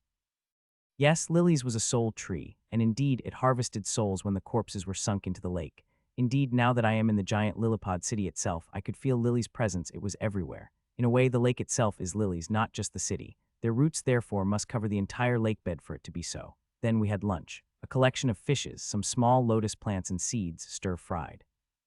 After that, we visited one of the newer lily pads and walked their magical rope bridges. I was afraid of the rope bridges. The swaying when the two massive lily pads moved so subtly made me feel dizzy. Lumuf wasn't, and yet he noticed my discomfort. I suppose a tree must feel uncomfortable with such movement. Yes, I really felt dizzy, and Lumuf made it quick. The Lilipad builders were part druid, part builders, since their little rituals and movements resembled that of druids, where they called on magic to grow the lilipad into the supporting pillars. These were the beginners. The lady soon brought us to a beautiful demonstration of a master, where the lilipad itself seemed to bulge up and then peel apart to reveal a beautifully completed structure. Then the lily temples. It was located on the largest, and some say the oldest lily pad. Massive structure molded from the flesh of the lily pad itself. It was an imposing, ominous sight. "This is where the king convenes with the will of the lake," the guide explained briefly. Lumuf nodded. "So this is their valley." Indeed, here I could feel Lily's presence was strong but not the strongest. I believe their true body somewhere beneath the lake. No, it's spread throughout the lake. They are the collective will derived from the mass of roots and tubes underwater. Smart, and explains how they survived for so long. "Could we go in?" Lumuf asked the guide, and the guide shook her head. "Access is only for those chosen by the will." It was then a strange, masked man approached the group. "Guide, the will have spoken that this man will be allowed entrance." He wore a mask that formed the shape of a fish, but it was a fearsome one with massive teeth and two black eyes. Strange. Lumuf nodded but asked about the two accompanying Valthorns. "My friends, only you." This time, the fish-masked man led us into the temple. There was nothing inside except a large spiral staircase that led downwards into the lake bed. We walked down, and the fish-masked man stopped. "This is where I stop. Please go ahead. The will awaits." The staircase got narrow and the walls closed in. Lumuf had to keep going, but it kept going and going down, and it took an hour to get to the very bottom, where we reached a large room at the end. It was very dark, but then a faint magical light turned on and revealed thousands of skulls, overgrown with roots.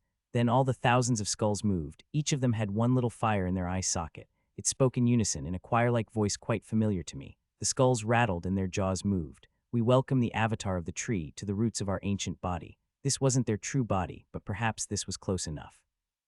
If their intent was to scare the living hells out of anyone, this was pretty effective.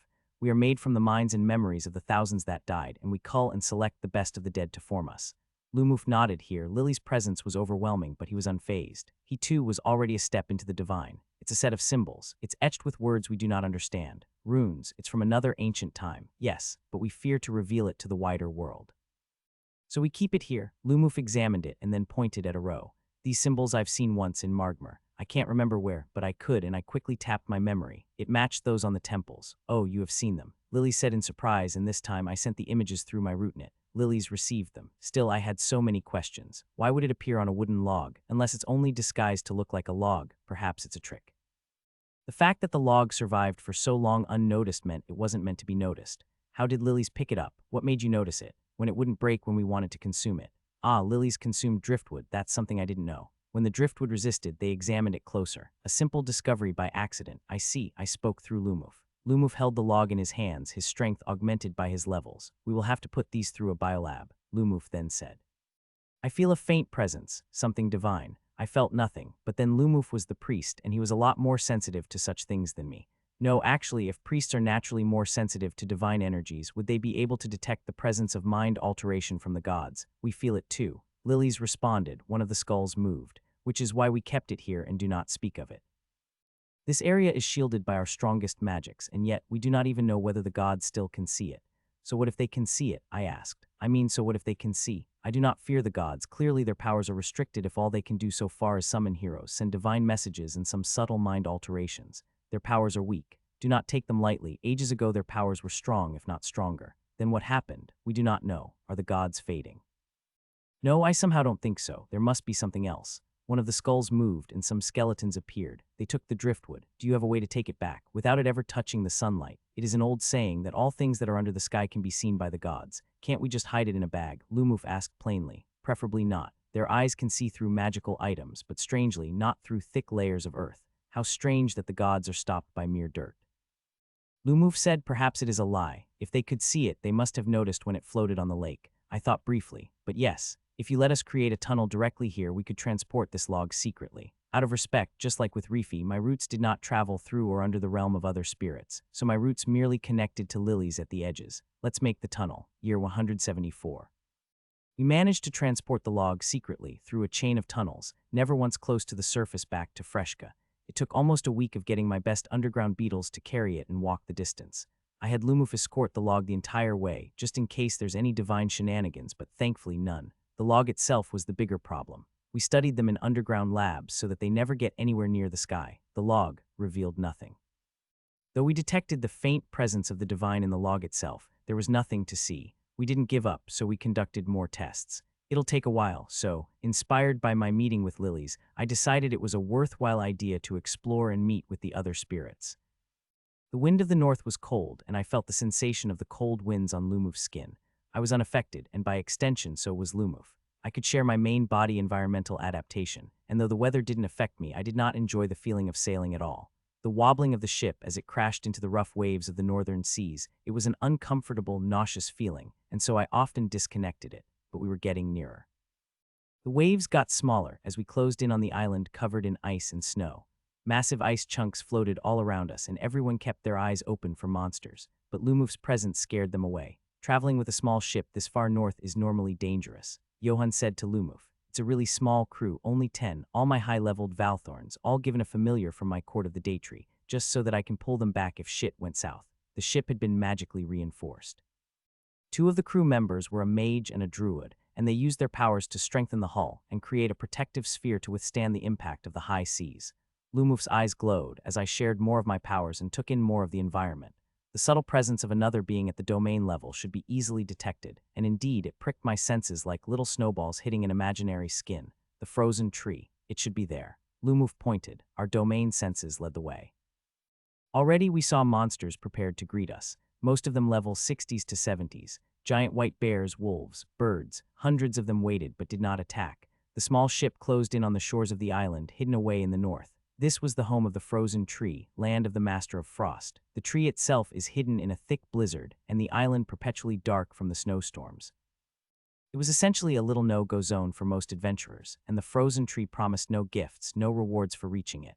Only the insane or those who wanted to meet spirit trees like Jared would make the journey. Do we wait here? The mage and druid asked as they surveyed the hordes of beasts that observed our arrival. Edna looked around. Lumuf, Ian, I think I'll go alone, Lumuf said, at most with Edna. Edna thought about it momentarily. I don't see why they need to wait here.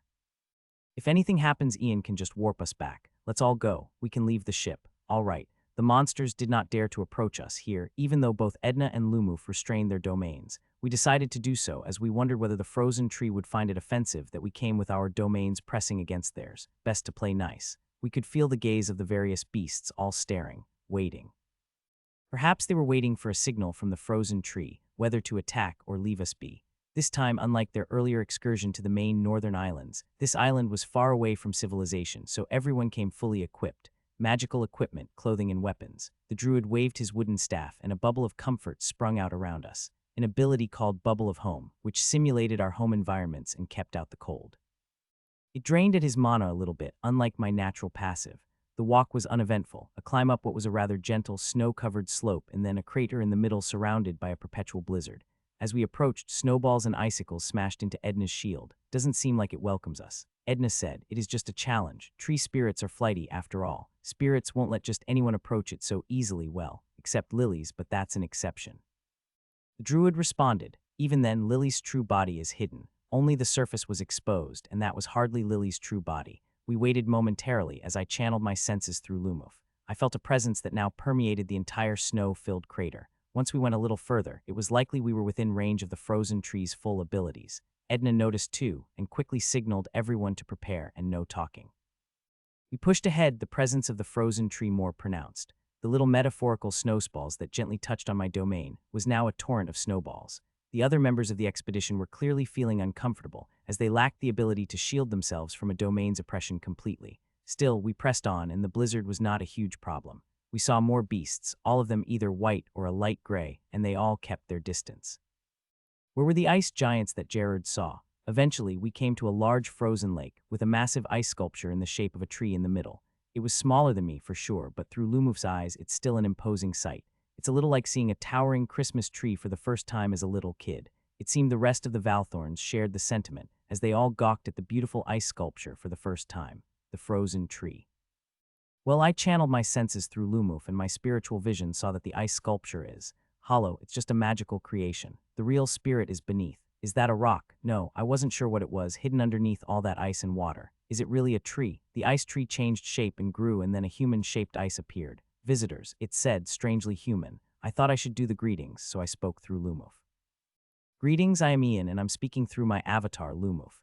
These are my companions for the journey to your island. Greetings. What do you seek here, Ian? I merely wish to meet and speak to a spirit I've heard of after all these while. I suppose I could locate the elven tree spirit too, but it seemed that it was lost a few decades ago during the Rottedlands era. It didn't respond, and for a brief moment, I felt like we were magically touched. Domain has blocked attempted scrying. Edna gave me a look that told me she got it too. At that moment, we felt the entire island shake. The tree of ice grew, and then two giants made of ice emerged next to the tree. You are not heroes. We are not heroes, I answered or repeated. The two ice giants were imposing, but I thought we could take it. Edna didn't look too bothered, but I believe you have met Jared.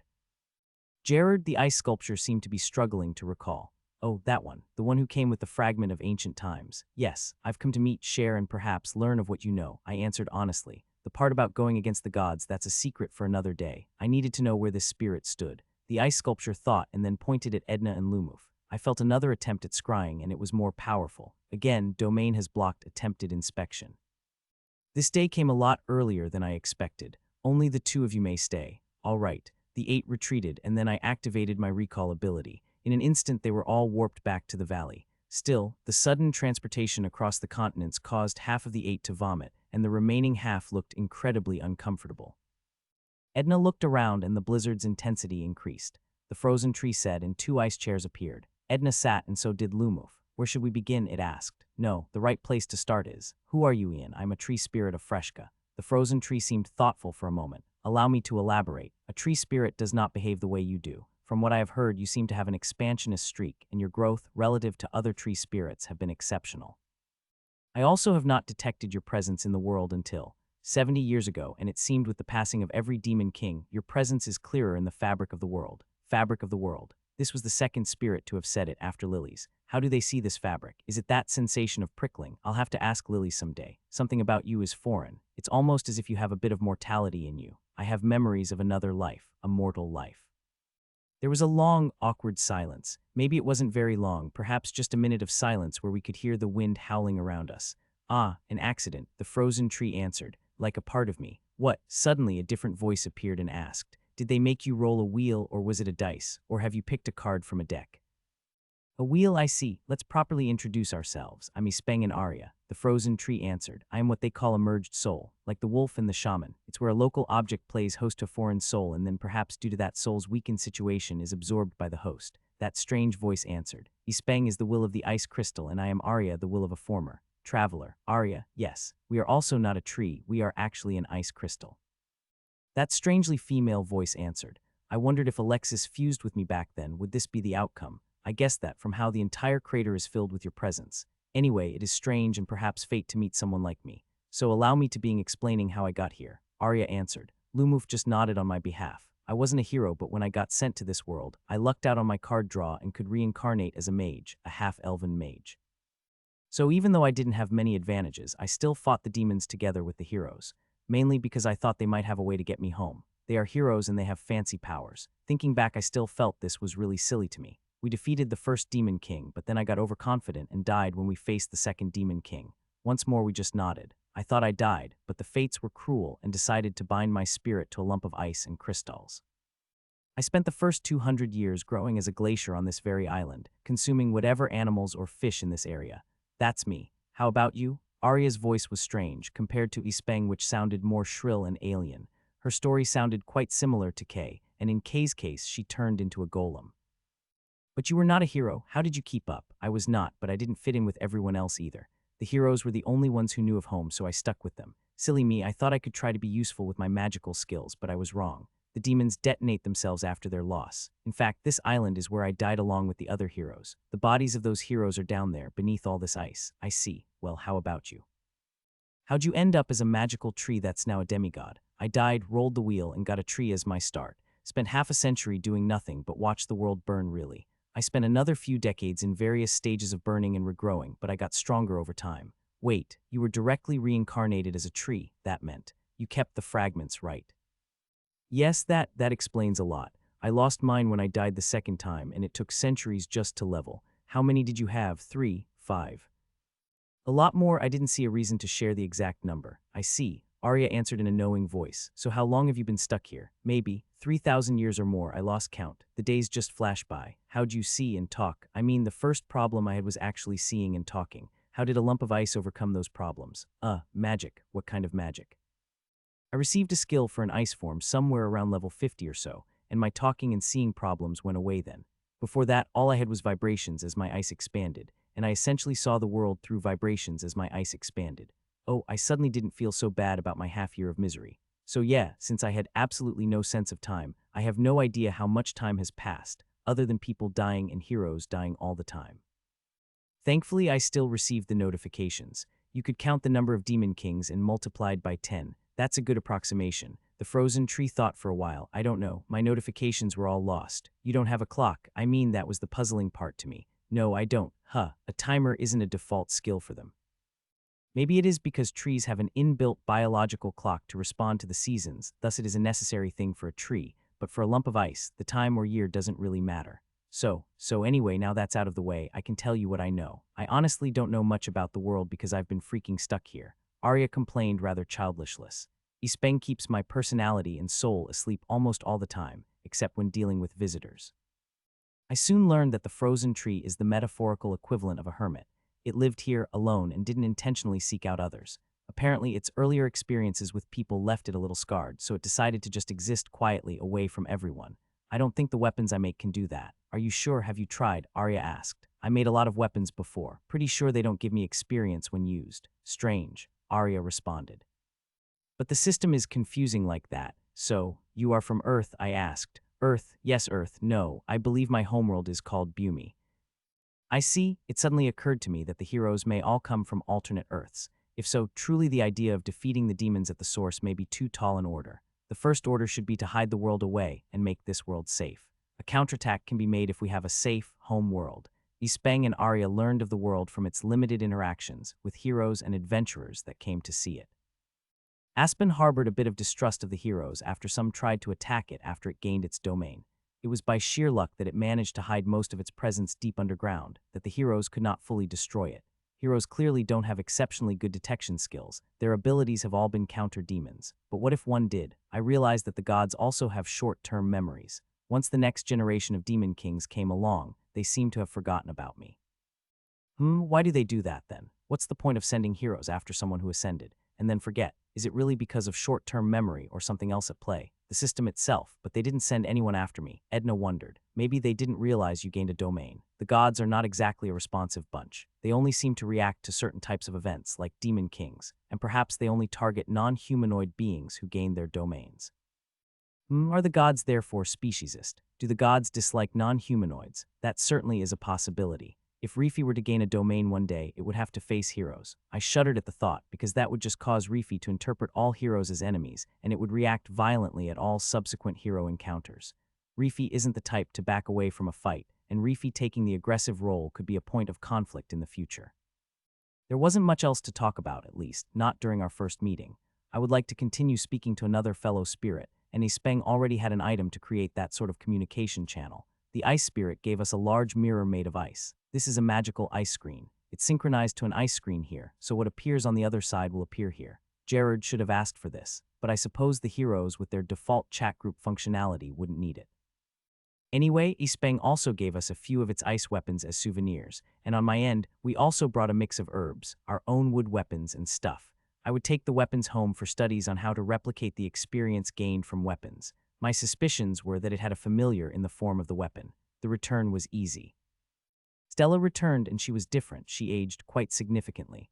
She came back on Valasira's back, her body covered in scars. She lost one arm and one of her legs had a stub. Her face was partly burnt. What in the world? It was Valasira who spoke. Kay and Lausanne came to see her and were shocked. 40 years I've spent on the other worlds, and she gave Kay and Lausanne a hug. I missed you too. What is it like in the other worlds? Kay asked.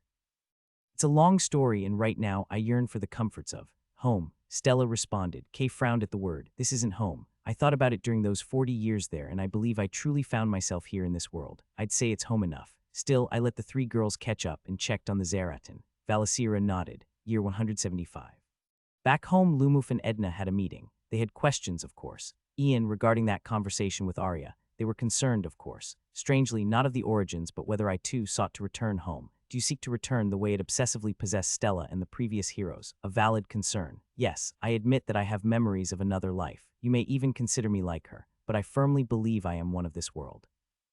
Those memories are so faint these days, and I no longer believe there is a place there. My goal remains to stop this foolish cycle. Lumuf breathed a sigh of relief. The faithful would not take well to losing their god. Nah, I'm a semi-divine being here, and honestly I do quite enjoy this state of perpetually playing an RTS game. Why would I return to that old life? No. But does it cheapen it to know that your god has otherworldly origins? I asked. No, Lumuf said firmly. All gods are otherworldly. I have looked into the histories of the other churches, and none of them ever set foot on our world, only their avatars and their spokesmen. A year of preparation as one of the rifts opened. With my new astral vision and Stella's return, we could see that one of those tendrils that stretched out into the great beyond was far brighter than the others.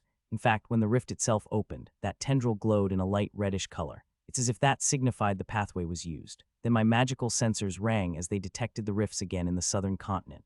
I quickly passed this information to everyone who mattered. Quickly.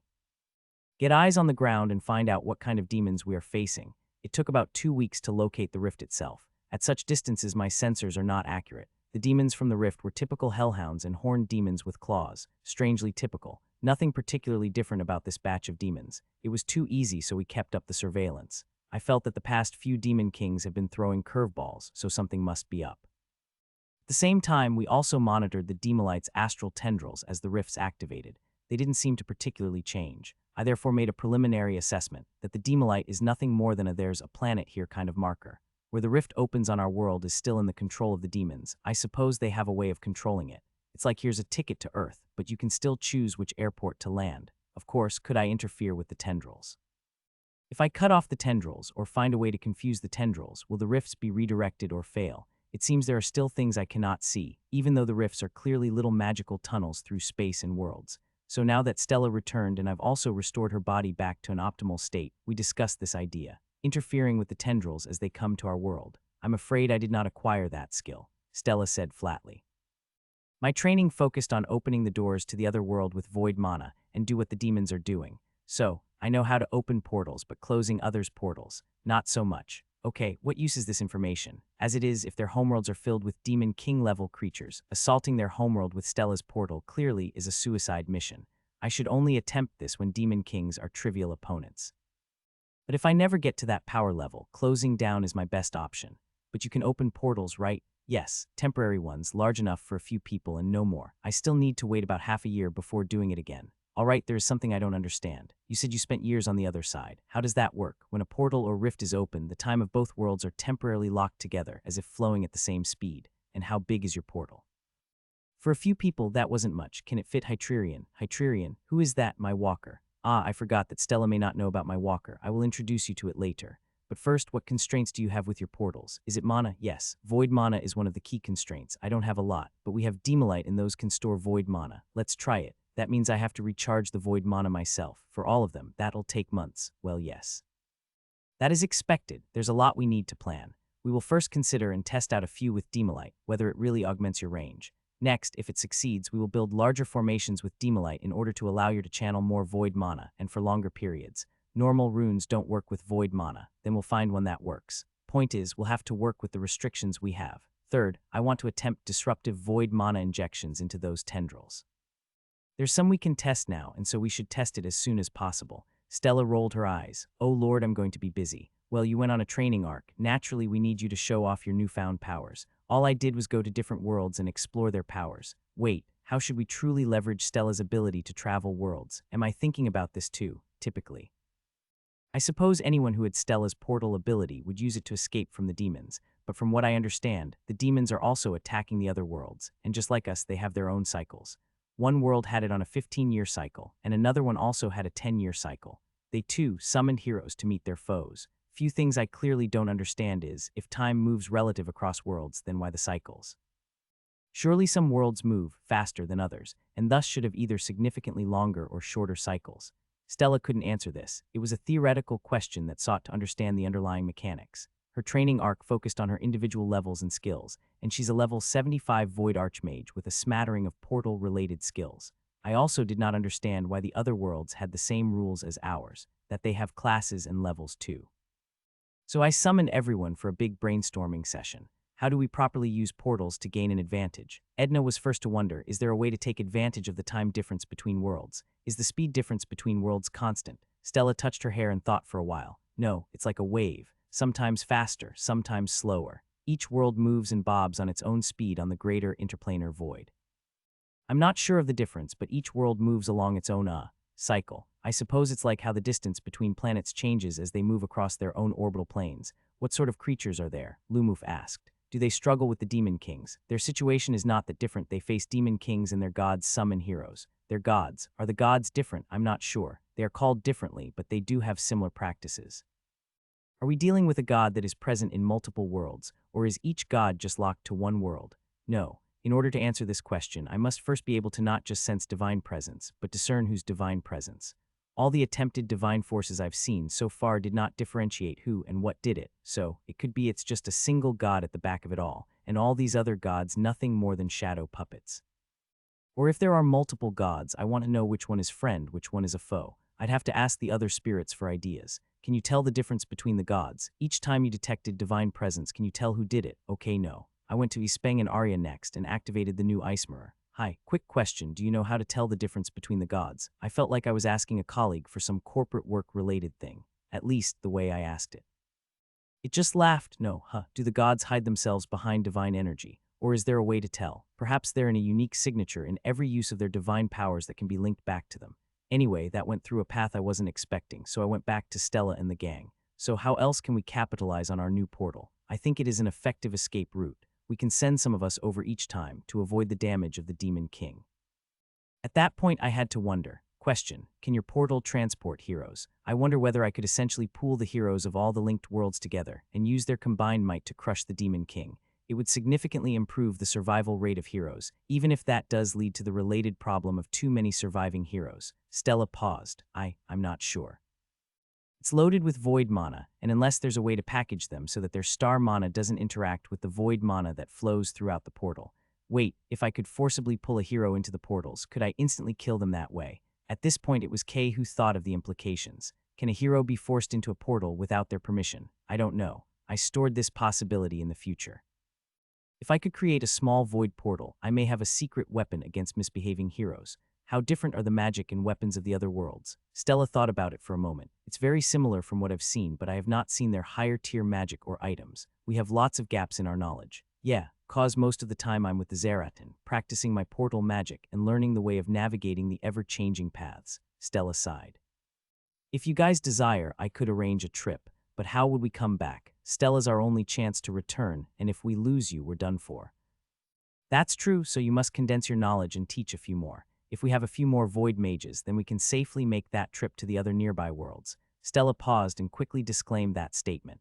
The concept of nearby changes. Each world bobs along the great void ocean and the distance between worlds changes. So far only 2 worlds are reliably close by, perhaps drawn together by some unknown force, but there are worlds that get close and then drift away. I think it's a bit like the worlds have their own orbits, but these 3 worlds are like a stable system, which is why the Zeratans just mainly travel to these worlds. Kay frowned. She did not leave for the south yet. Instead, she spent her time with Stella now that she returned. That sounds like planetary movement. Yes. That's a close metaphor, but rather than circular orbits, it might be fairer to say that certain worlds behave like comets with unstable orbits, while these 3 worlds have more stable, more circularish orbits that never get too far from each other, even if the distance oscillates.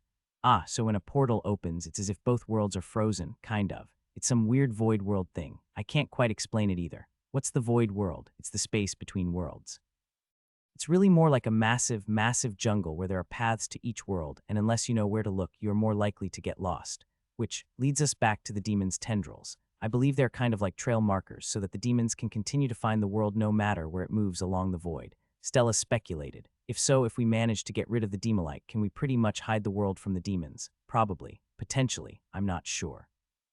The demons may have a different understanding of the void that may result in a difference in how the void presents itself to them. I don't understand any of that. The crowd of the senior Valthorns responded. Stella paused and thought, how do I say this? In a way what you see in the void is shaped by what you believe it is. That's crazy, Kay answered. It's a bit like a projection. I don't know how else to say it. The void's this bundle of everything and nothing, the primordial soup really, so what you choose to see you can see in it. So it's really quite a crazy, trippy place. Valasira helped guide me to see the void as a big dark forest that connects the world, but the demons may see it differently. Everyone will see it differently. This was going too far. Let's come back to the issue of portals. We can test whether it's possible to return using other means. If Lumuf is willing, he can be the guinea pig. I am interested to know whether my shared senses and my recall ability transcends worlds. I could sense the glimmers of understanding in those present, like it just clicked into place. Sure, maybe Stella can't open another portal, or something happens to Stella, but if I could recall them even from another world, then the risk is minimal. Lumuf gulped uncomfortably. Ian, traveling worlds isn't something I consider a priestly thing to do. Unfortunately, I'd like to see the other world for myself, so it has to be you. Think about all the new people you can convert to my cause. Yes, I'll need some time to prepare. If we're going to hold the portal for a long period of time, I need to charge up the demolite as well. It took Stella 2 months to charge up a room full of demolite with void mana. Even then, I could see the tendrils pulse, and each pulse seemed to coincide with something. I wasn't sure what, but perhaps it's a sign that the rift was transporting things. All right, the world you are going to is called Varash. Stella gave Lumuf a briefing of what could go wrong and an overview of the other world. The area has been arranged to facilitate the interworld portal. He had an emergency kit, equipment and supplies enough to survive for months. Stella prepped and then opened the portal. From my perspective, using my spirit vision, it felt like a piece of paper was cut up and pulled apart. Reality was being bent to open the portal. It wasn't big, the size of a garage door. Perhaps a truck could drive through it, but Hyperion wouldn't fit. I would need to find more compact means of invading other worlds. Lumoof gulped and then stepped in. Stella's portal did not require any specific mana regulation. It seemed that her spell did it for her. Still, when Lumoof stepped through, she suddenly jerked and quickly drew on the stored void mana. At that time, I tried to share Lumoof's senses and was glad to find that I could still see. For a flicker of a moment, all Lumoof saw was bright flashing lights, similar to Star Trek's warp, and then stop, grass and a faint pinkish sky. Lumoof was in another world and the portal flickered behind him. I felt my mind split suddenly. I could see through Lumoof and home, but doing so drained on my mental resources. I could hear Patrick's voice in my mind. Master, your mind activity is spiking incredibly. Trying to see through another world and home was too much for my mental faculties, not both at the same time. I temporarily surrendered vision of home and handed control to Patrick. I focused on Lumoof's senses. On the other side, Lumoof said, it was a struggle. The worldly distance meant I felt like something was constantly hammering on my head. This is another world. All right, let's test it out. I switched back home and that instant I was pulled back across the world. The mind-bending headache vanished. Stella closed the portal. The portal closed and then I tried to reach out to Lumoof again. I could feel him, but I could not tell where he was. It's like he was located off map. All right. Lumoof, are you there? I decided to not use the shared senses and just tried mentally communicating with him across such distances. There was a time lag, a really long time lag. 30 minutes, I'm here. Each message took 30 minutes and I presumed that Lumoof was replying instantly. Even the system had a speed limit. All right, let's test out. Recall. At that very moment, I felt a mind-splitting headache again, and a good 30 minutes later, Lumoof popped out and instantly started vomiting. He looked green and pale and I felt like he took damage. I quickly hauled him to a biolab for healing. Stella was truly impressed. All right, so interworld traveling works for your ability. Lumoof took 2 days to recover and we had a post-mortem. So we learned a few things. 1, the system itself is a means of transportation across worlds. That was my first conclusion. My ability clearly hitched on the system to pull them across worlds. Second is that my abilities work across worlds. Doesn't this just mean all the worlds obey the same system? Kay wondered. Then why is Earth so different? We don't know. Stella sighed. I asked the Zaratans whether it's possible for me to get home and they said it is, but it's going to be very hard. They don't know of any hero or person that has ever returned, though a few have attempted it. The fact that all these other worlds obey the same system leads me to believe they are actually all in the same universe, but perhaps each of these worlds are just in their own astronomical bubbles, whereas Earth may well be on an entirely different plane of existence. That means all these demon worlds or other stuff isn't really a different dimension, but just different pockets of a universe that is structured very differently from ours. Lumoof frowned. That trip back was really nasty. I felt like I was being flung through the sky. If we do send something or someone across, it should be a somewhat permanent arrangement. Edna proposed, more to collect resources or harvest certain types of materials. But what's useful there, we'll have to see. Stella quickly added, before we get there, I want to say that when Lumoof went over, it drained a lot more void mana than I expected. Significantly more, and I suspect it's because he is either leaking more mana or he's just stronger overall. If not for the batteries of void mana, the portal would have collapsed. So you're saying if we send someone weaker, it'll cost less. I don't know, but it certainly didn't cost me anywhere near that amount of mana to send someone over. Couldn't it just be a not me penalty? Some spells have a penalty when the subject is not themselves. That's a common thing, one of the senior mages opined. We can easily test it out. Let's send a mouse or some animal over. They tested it on a few smaller animals than some larger ones, and Stella's theory was quickly proven true. Sorry, animals. It did cost more to send stronger creatures, and it scaled with power. I wonder how this happens. A door is there, and why does it make a difference what walks through it? More specifically, why did it scale with strength, not size? Was there something in the Great Void that interacted with power, or levels?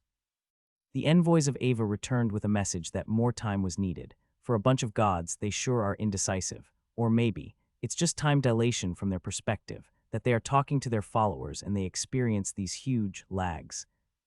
The southern continent continued to face regular demons, more hellhounds, and typical giant winged demons with massive axes or swords. They also finally spotted a champion, which, boringly, was just a massive winged demon with 2 axes and a perpetual flame shield. Stella started a void magic school, and we helped fund it, of course. A plot of land, slightly further away from Freshka than the other schools was allocated, and they started building. There was a bit more interest now that Stella is an actual void archmage. Previously, everyone thought it was a path that led to death, so a successful magician in a once disregarded path was awarded a reputation as a pioneer. The motivations were simple. Many wanted to go to other worlds, and the idea appealed to some mages at a spiritual level, like to be one of those who could step to another world. Void magic and the practice of it required a tremendous amount of healers on standby. That meant they naturally worked closely with Lumuf and the rest of the other triology priests. Every other day we have a case of the Void Curse, and to my great pleasure, some of the priests had their classes changed to Cursebreaker.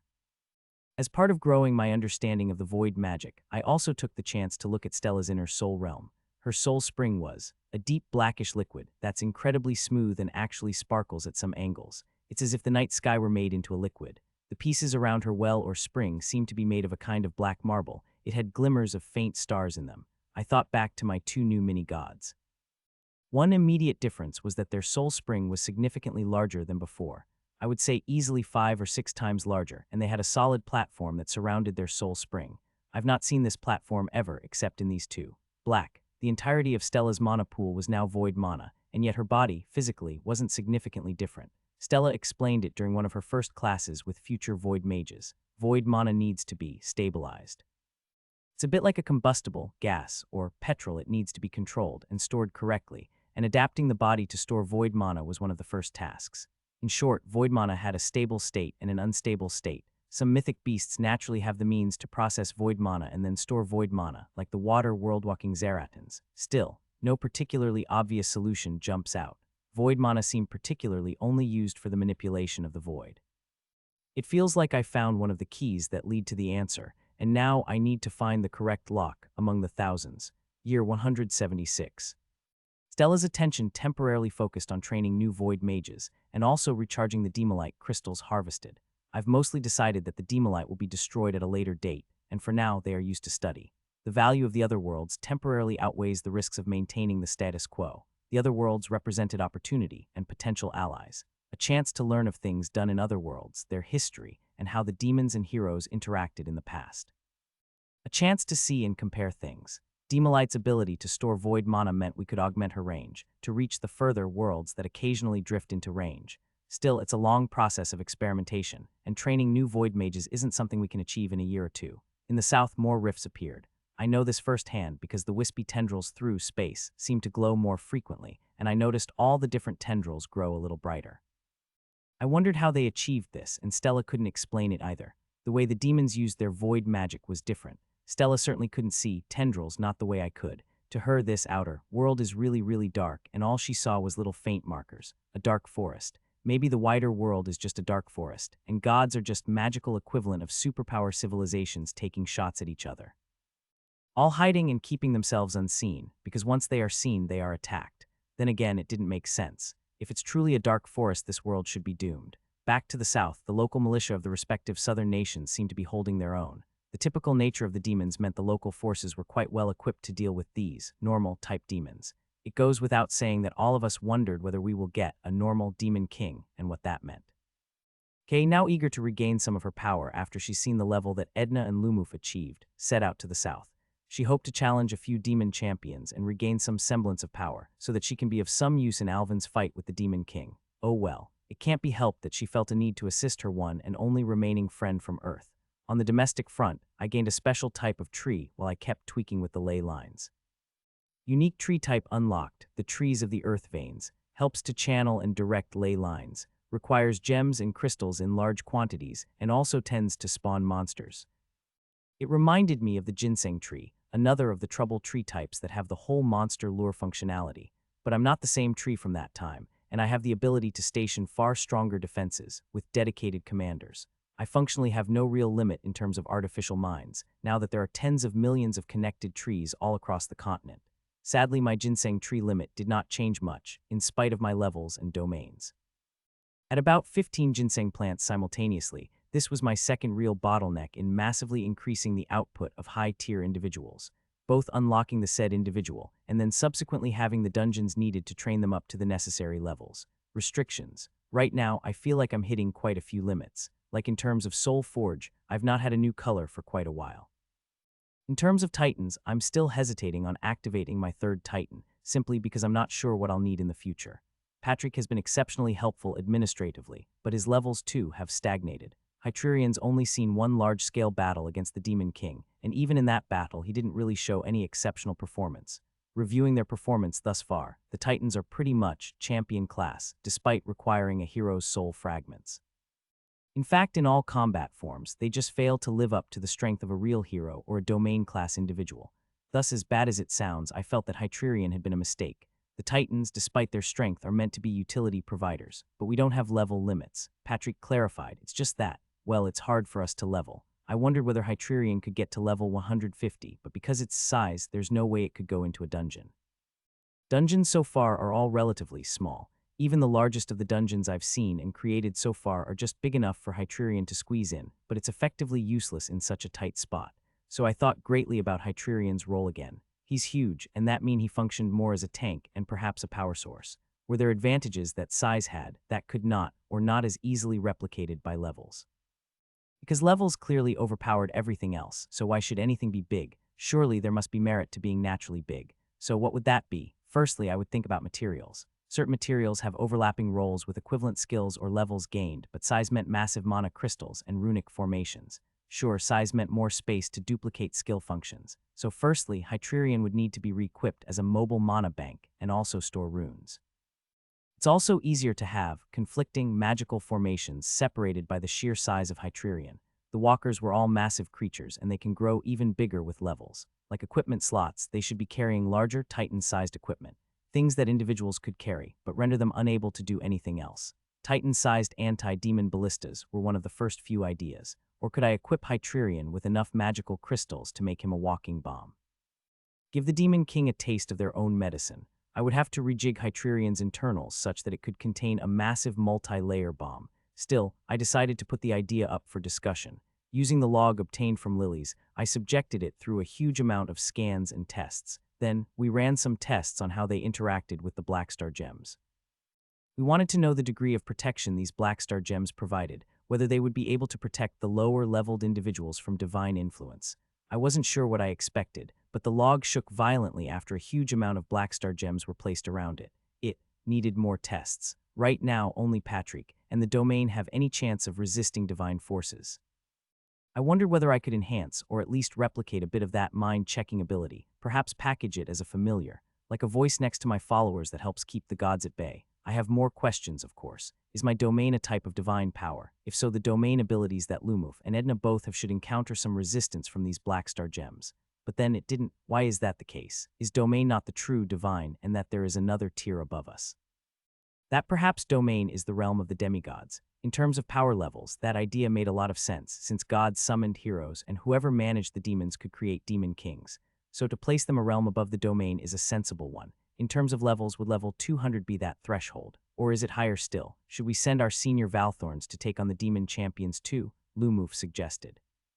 At this point, with the Court of the Daytree, you could teleport us back at any time. I'll go with them. One of the small flaws of the court is that I have to activate the recall. The recall function cannot be activated by the Valthorns themselves, so I would need to send Lumuf with them in order to activate the failsafe. Defeating the demon champions will speed up their leveling.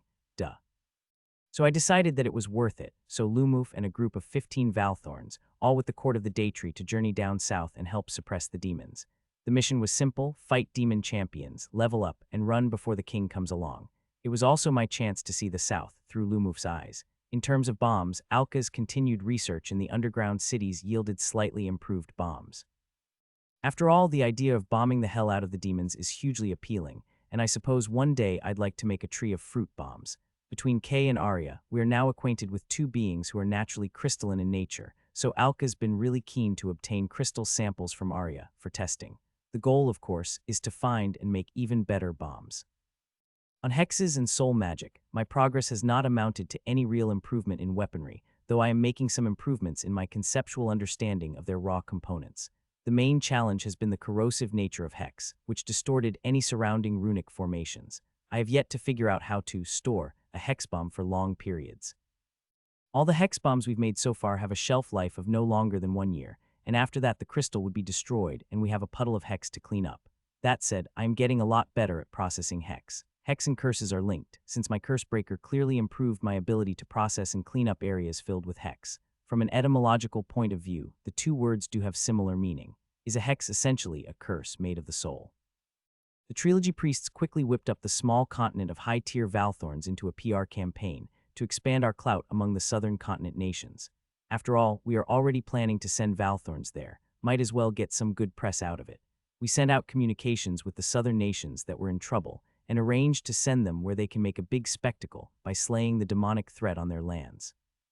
Of course, we chose those kingdoms and nations where their relationship with the four churches are already frayed and tested in the recent decades. The journey to the south took the Valthorns took a month, and then they started whooping ass.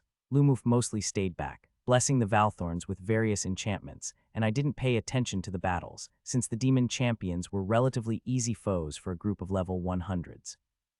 The four churches mostly retaliated by seriously deploying their own forces to help suppress the demonic threat, but as always, the defense of the southern continents were mostly left to the local kingdoms. Most kingdoms quickly formed coalitions to fight the demons together. The churches, after all, lacked the flexibility to deploy their high-leveled individuals. They already didn't have many of them in the first place. Their best generals are around level 50s to 70s, and usually demon champions require a few individuals at that level. So they compelled the hero Alvin to move out of his harem palace. Like, fucking finally. I still don't understand why the hero doesn't just rush off and kill the demons. I don't recall Harris and the gang being so lazy. It's free levels and at no risk. Year 177. Rifi was located on the southern part of the central continent, and I suspect his magical senses have improved recently. The demons are here, I asked. I had to treat Rifi's words a bit more literally. No, but I feel them, invaders. I will kill them, but they don't come underwater. They don't swim. I believe the champions do swim over the oceans. Well, at least the Walker series of demon champions could swim over the oceans, but I wasn't sure about this current generation of stereotypical winged demons with massive axes. I'd actually like to capture one of these demon champions if possible. I wonder what it'll be like if I manage to convert one of the demon champions into my own. Would the axe or sword remain? Are those demonic axes a physical body part of the demons, or a magical creation of the champions? Why do they disappear when killed? I wonder what'll be like if we get an underwater demon king. That'll be something of a sight, but I suppose since all the demon worlds we've seen so far lack water, I think that's quite unlikely. The demon kings are clearly grown in their home environments before they arrive here. The best they could do is a shape-shifting demon king that takes on an underwater form. Thinking about it, if there are underwater civilizations beneath the oceans, they should theoretically survive since the beginning of time, unless a Rotterdlands-class incident occurred. But I have not heard of any. Is it because they are hiding, or is there something else down there that prevents the creation of a long-lasting underwater civilization? Or perhaps it's just the immense pressures of the deep sea that makes it impossible for intelligent creatures to emerge. The southern continent endured the demonic waves relatively well. I saw more rifts open. My vision of the astral ways indicated that one rift now glowed, but I couldn't interact with it, not without void mana. Stella felt it too. Her own senses for the starways spoke to her. Her skill had an interesting name, the ways through the forest between worlds. It really reflected how one's understanding of the world reflected in the skill's nature. Or was it the other way round? She could tell it's really far away, but with the figurative torches, it somehow meant it didn't cost as much void mana for her to open a portal to see their homeworld. The demons clearly had a way of lubricating the astral path. A small peephole and she saw a world of red and fire. Literally fire and brimstone. Demons with wings. It's as if the gods copied a stereotypical demonic homeworld and pasted it in this world. We monitored it for weeks and months. The torches got brighter and there were more of them. It's soon, Stella said, and honestly I knew it was coming. The tendrils appeared to glow and pulse in a bright white and red. I made sure my sensors were all honed in. I wanted to collect every single data point I could get. I notified Lumuf to be careful in the south, and that I would recall them immediately if the Demon King spawned too close for comfort. We both saw it. To Stella, it appeared like a fireball that surged through the path. It consumed the torches, growing each time, and then it reached the south. I felt the world twist and turn. To me, the tendrils appeared to flash and glow, like a filament of light. It was incredibly bright when I used it, and I saw like a blob move across that filament of light. Demon King Ethrazan has arrived. The world suddenly felt significantly hot. Areas filled with snow-capped mountains started to melt, and avalanches of mud crashed into their nearby cities. In the deserts, oases suddenly vanished, and the water evaporated into violent thunderstorms, followed by torrents of rain that flooded. Dry forests burned, and I felt the entire continent was suddenly filled with flash fires. Farms and orchards too quickly started to burn. The intense heat generated strong hurricanes and whirlpools, and strong winds battered the coast. In the south where the Demon King landed, it seemed the regular demons now had a halo of flame, their once regular-looking axes replaced by red flaming axes. The regular hounds turned into fire-breathing hounds. The demon champions had wings of flame, and their aura of flame burned most that got close. Do we stay or retreat? Lumuf mentally asked. We can beat the demons with ranged weapons, but fighting at close range is a bit risky. I may have flame resistance, and Lumuf certainly shared that resistance, but the other Valthorns didn't. My sensors and artificial minds made some calculations and concluded the Demon King was quite far from them. Stay, but engage carefully. Got it. Meanwhile, the hero, Alvin, finally arrived in the south, year 178. After locusts, it was a global heat wave. Strangely, the heat wave made some places colder, some places hotter. Global climates are strange things. What more with the complicated interactions with magic and mana? Local specific powers are stronger than global generic powers. That's like a principle for magic. The main problems were the volatile winds that now whipped the oceans of the world into a craze. Traditional trade ships that relied on the gentle trade winds to move from continent to continent now had to contend with more chaotic and dangerous winds. But for the more experienced and higher-leveled captains, the stronger winds were a net advantage since they could predict and use these strong winds. I checked in on the other growing spirit. Reefy just felt rather uncomfortable. It's kinda hot. It's not nice. I recall some reefs are particularly sensitive to heat, so I wondered whether Reefy felt anything. My energy sustains the reef. Without it, they die. I offered to supply cold water through the roots. My roots were designed for heat transmission anyway, and it worked both ways. For now, no. But I want to kill the demons. They did this right. Can you pull them underwater? Next time then. Lumuf and the group helped to fight off some of the demon champions. They were stronger, empowered by the presence of the Demon King. Still, their flames meant their close-range engagements were limited, and strictly ranged attacks only. I could theoretically possess Lumuf and engage the demon champions in close range, but that would defeat the purpose of letting my Valthorns level. Besides, the challenge of fighting a demon champion at range helped their leveling. Kay was also battling it out with the demon champions, but her tactics were rather underhanded. She fought like techies from Dota. She planted her crystal bombs in a particular location and lured the demon champions to the bombs and then nuked them. It worked really well with the mostly stupid demon champions. Their presence was overpowered by Alvin's exploits on the battlefield. He did not directly engage the Demon King, and the Demon King seemed rather content to stay in one place.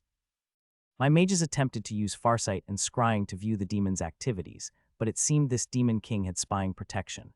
Was the Demon King so confident that it was willing to wait for the heroes to get close? Alvin and Kay regrouped, and they attempted to fight the Demon King for the first time. Kay had one of my Court of the Daytree familiars too, just so that I could recall her if she was in a bad situation. It didn't go very well, as Kay later narrated the battle to me. The Demon King really was a typical Demon King in a sense.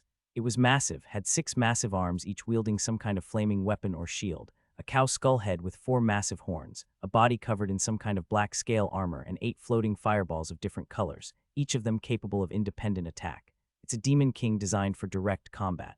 Alvin and his ranged missile arrays didn't do very well. His missiles numbered in the tens of thousands. He rained fury on the battlefield, but the Demon King's flaming shield detonated the less powerful missiles before they got near. His stronger penetration missiles detonated on the Demon King's shield arm, and they made a large hole, but not sufficient to seriously injure the Demon King. Reviewing the battle, I concluded that Alvin was underleveled. His abilities, in the level 120+ range, was not sufficient to single-handedly take on the Demon King at full strength. Kay succeeded as my bombs helped weaken the Demon King, but Alvin, he was too weak. Even with Kay's bombs assisting at the distance, it wasn't enough to tilt the balance. Alvin lost badly. He attempted to retreat, and it was then the Demon King radiated a big reddish flare that interrupted the hero's teleportation ability. The flare latched to Alvin like a chain. The Demon King closed in, and Kay slammed the panic button. Kay activated a crystal that contained a short-range teleportation spell and teleported to the nearest city. She then messaged one of the Valthorns for a recall back here.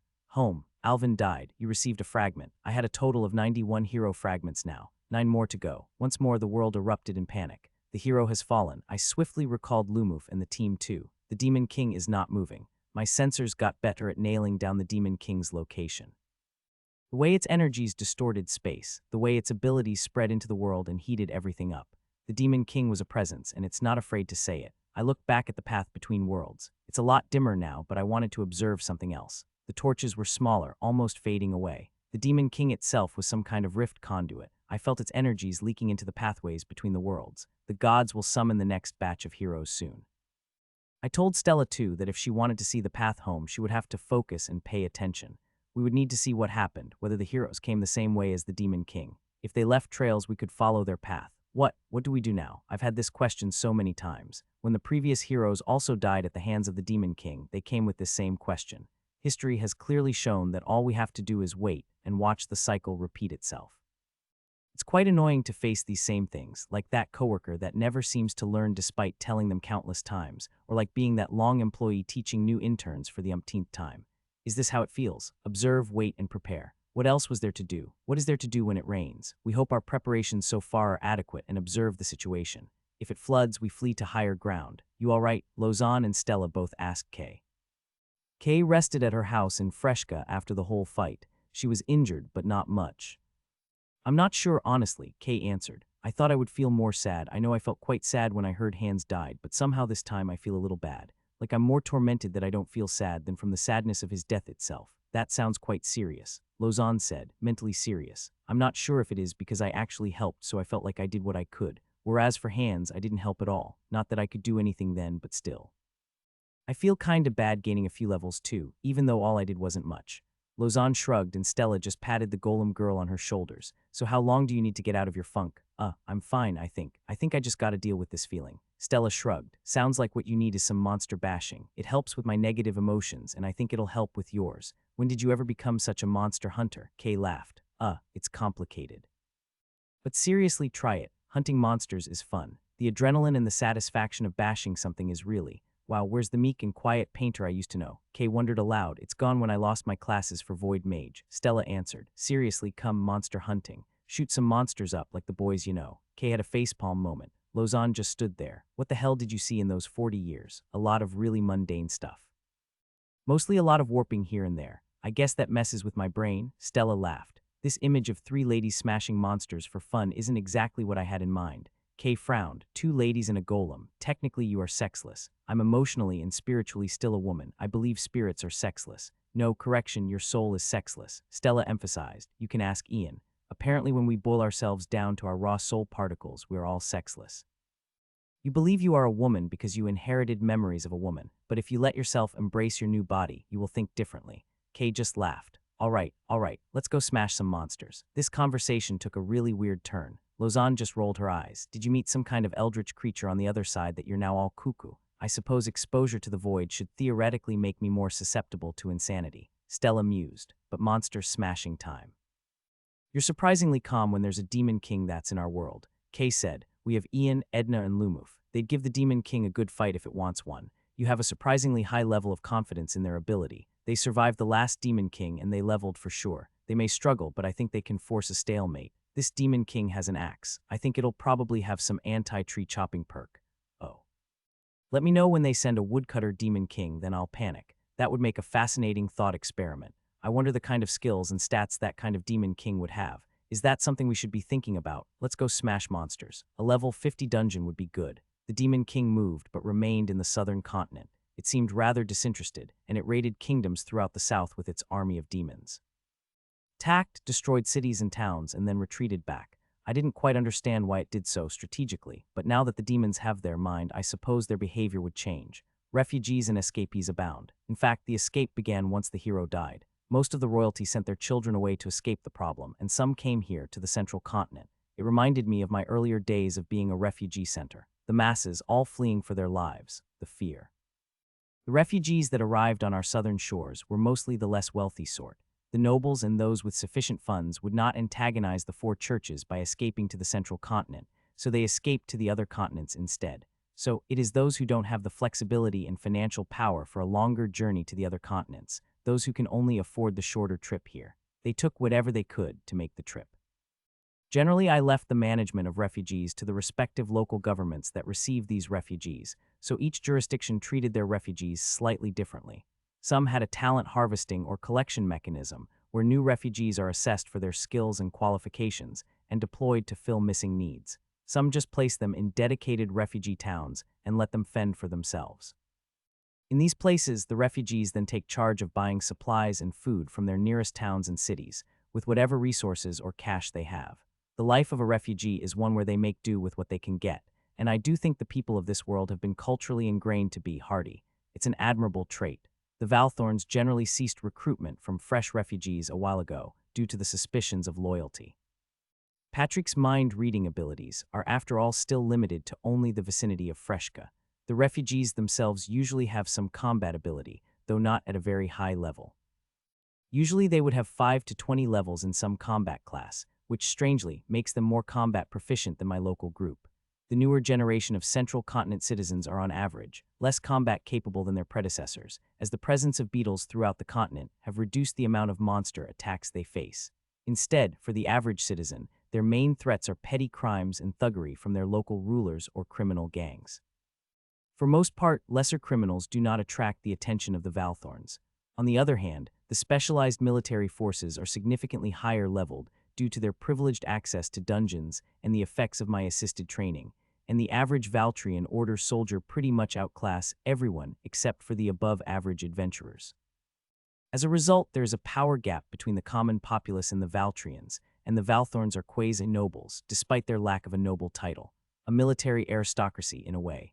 Refugees generally have a very awkward relationship with the Valthorns they encounter, simply because in their other kingdoms, the nobility controls the army. Here, the federal army is an independent entity, and that's something that needed some time to adapt. That said, based on Patrick's data, almost all refugees eventually settle in the central continent, with only a minority returning to their home continents. In terms of the total number of citizens, the central continent has increased between 2 to 3 times since 50 years ago. The growth in terms of total number had been primarily caused by the generally higher reproductive rates of humans, at least compared to dwarves or elves. In terms of actual percentage growth, lizard people and treefolk dominated, due to both of these races coming from a low base, their ability to have multiple children at any time, and the effect of the triology priests' various saps and syrups significantly improved their survival rates beyond their infant years. I don't have the exact number of people on the continent prior to the Rotterdlands, but it seemed that records suggest that it took only 3 decades to repopulate the continent, and it seems we are about 50 more than prior to the Rotterdlands. Still, it's hard to really estimate the total lives lost with unreliable data.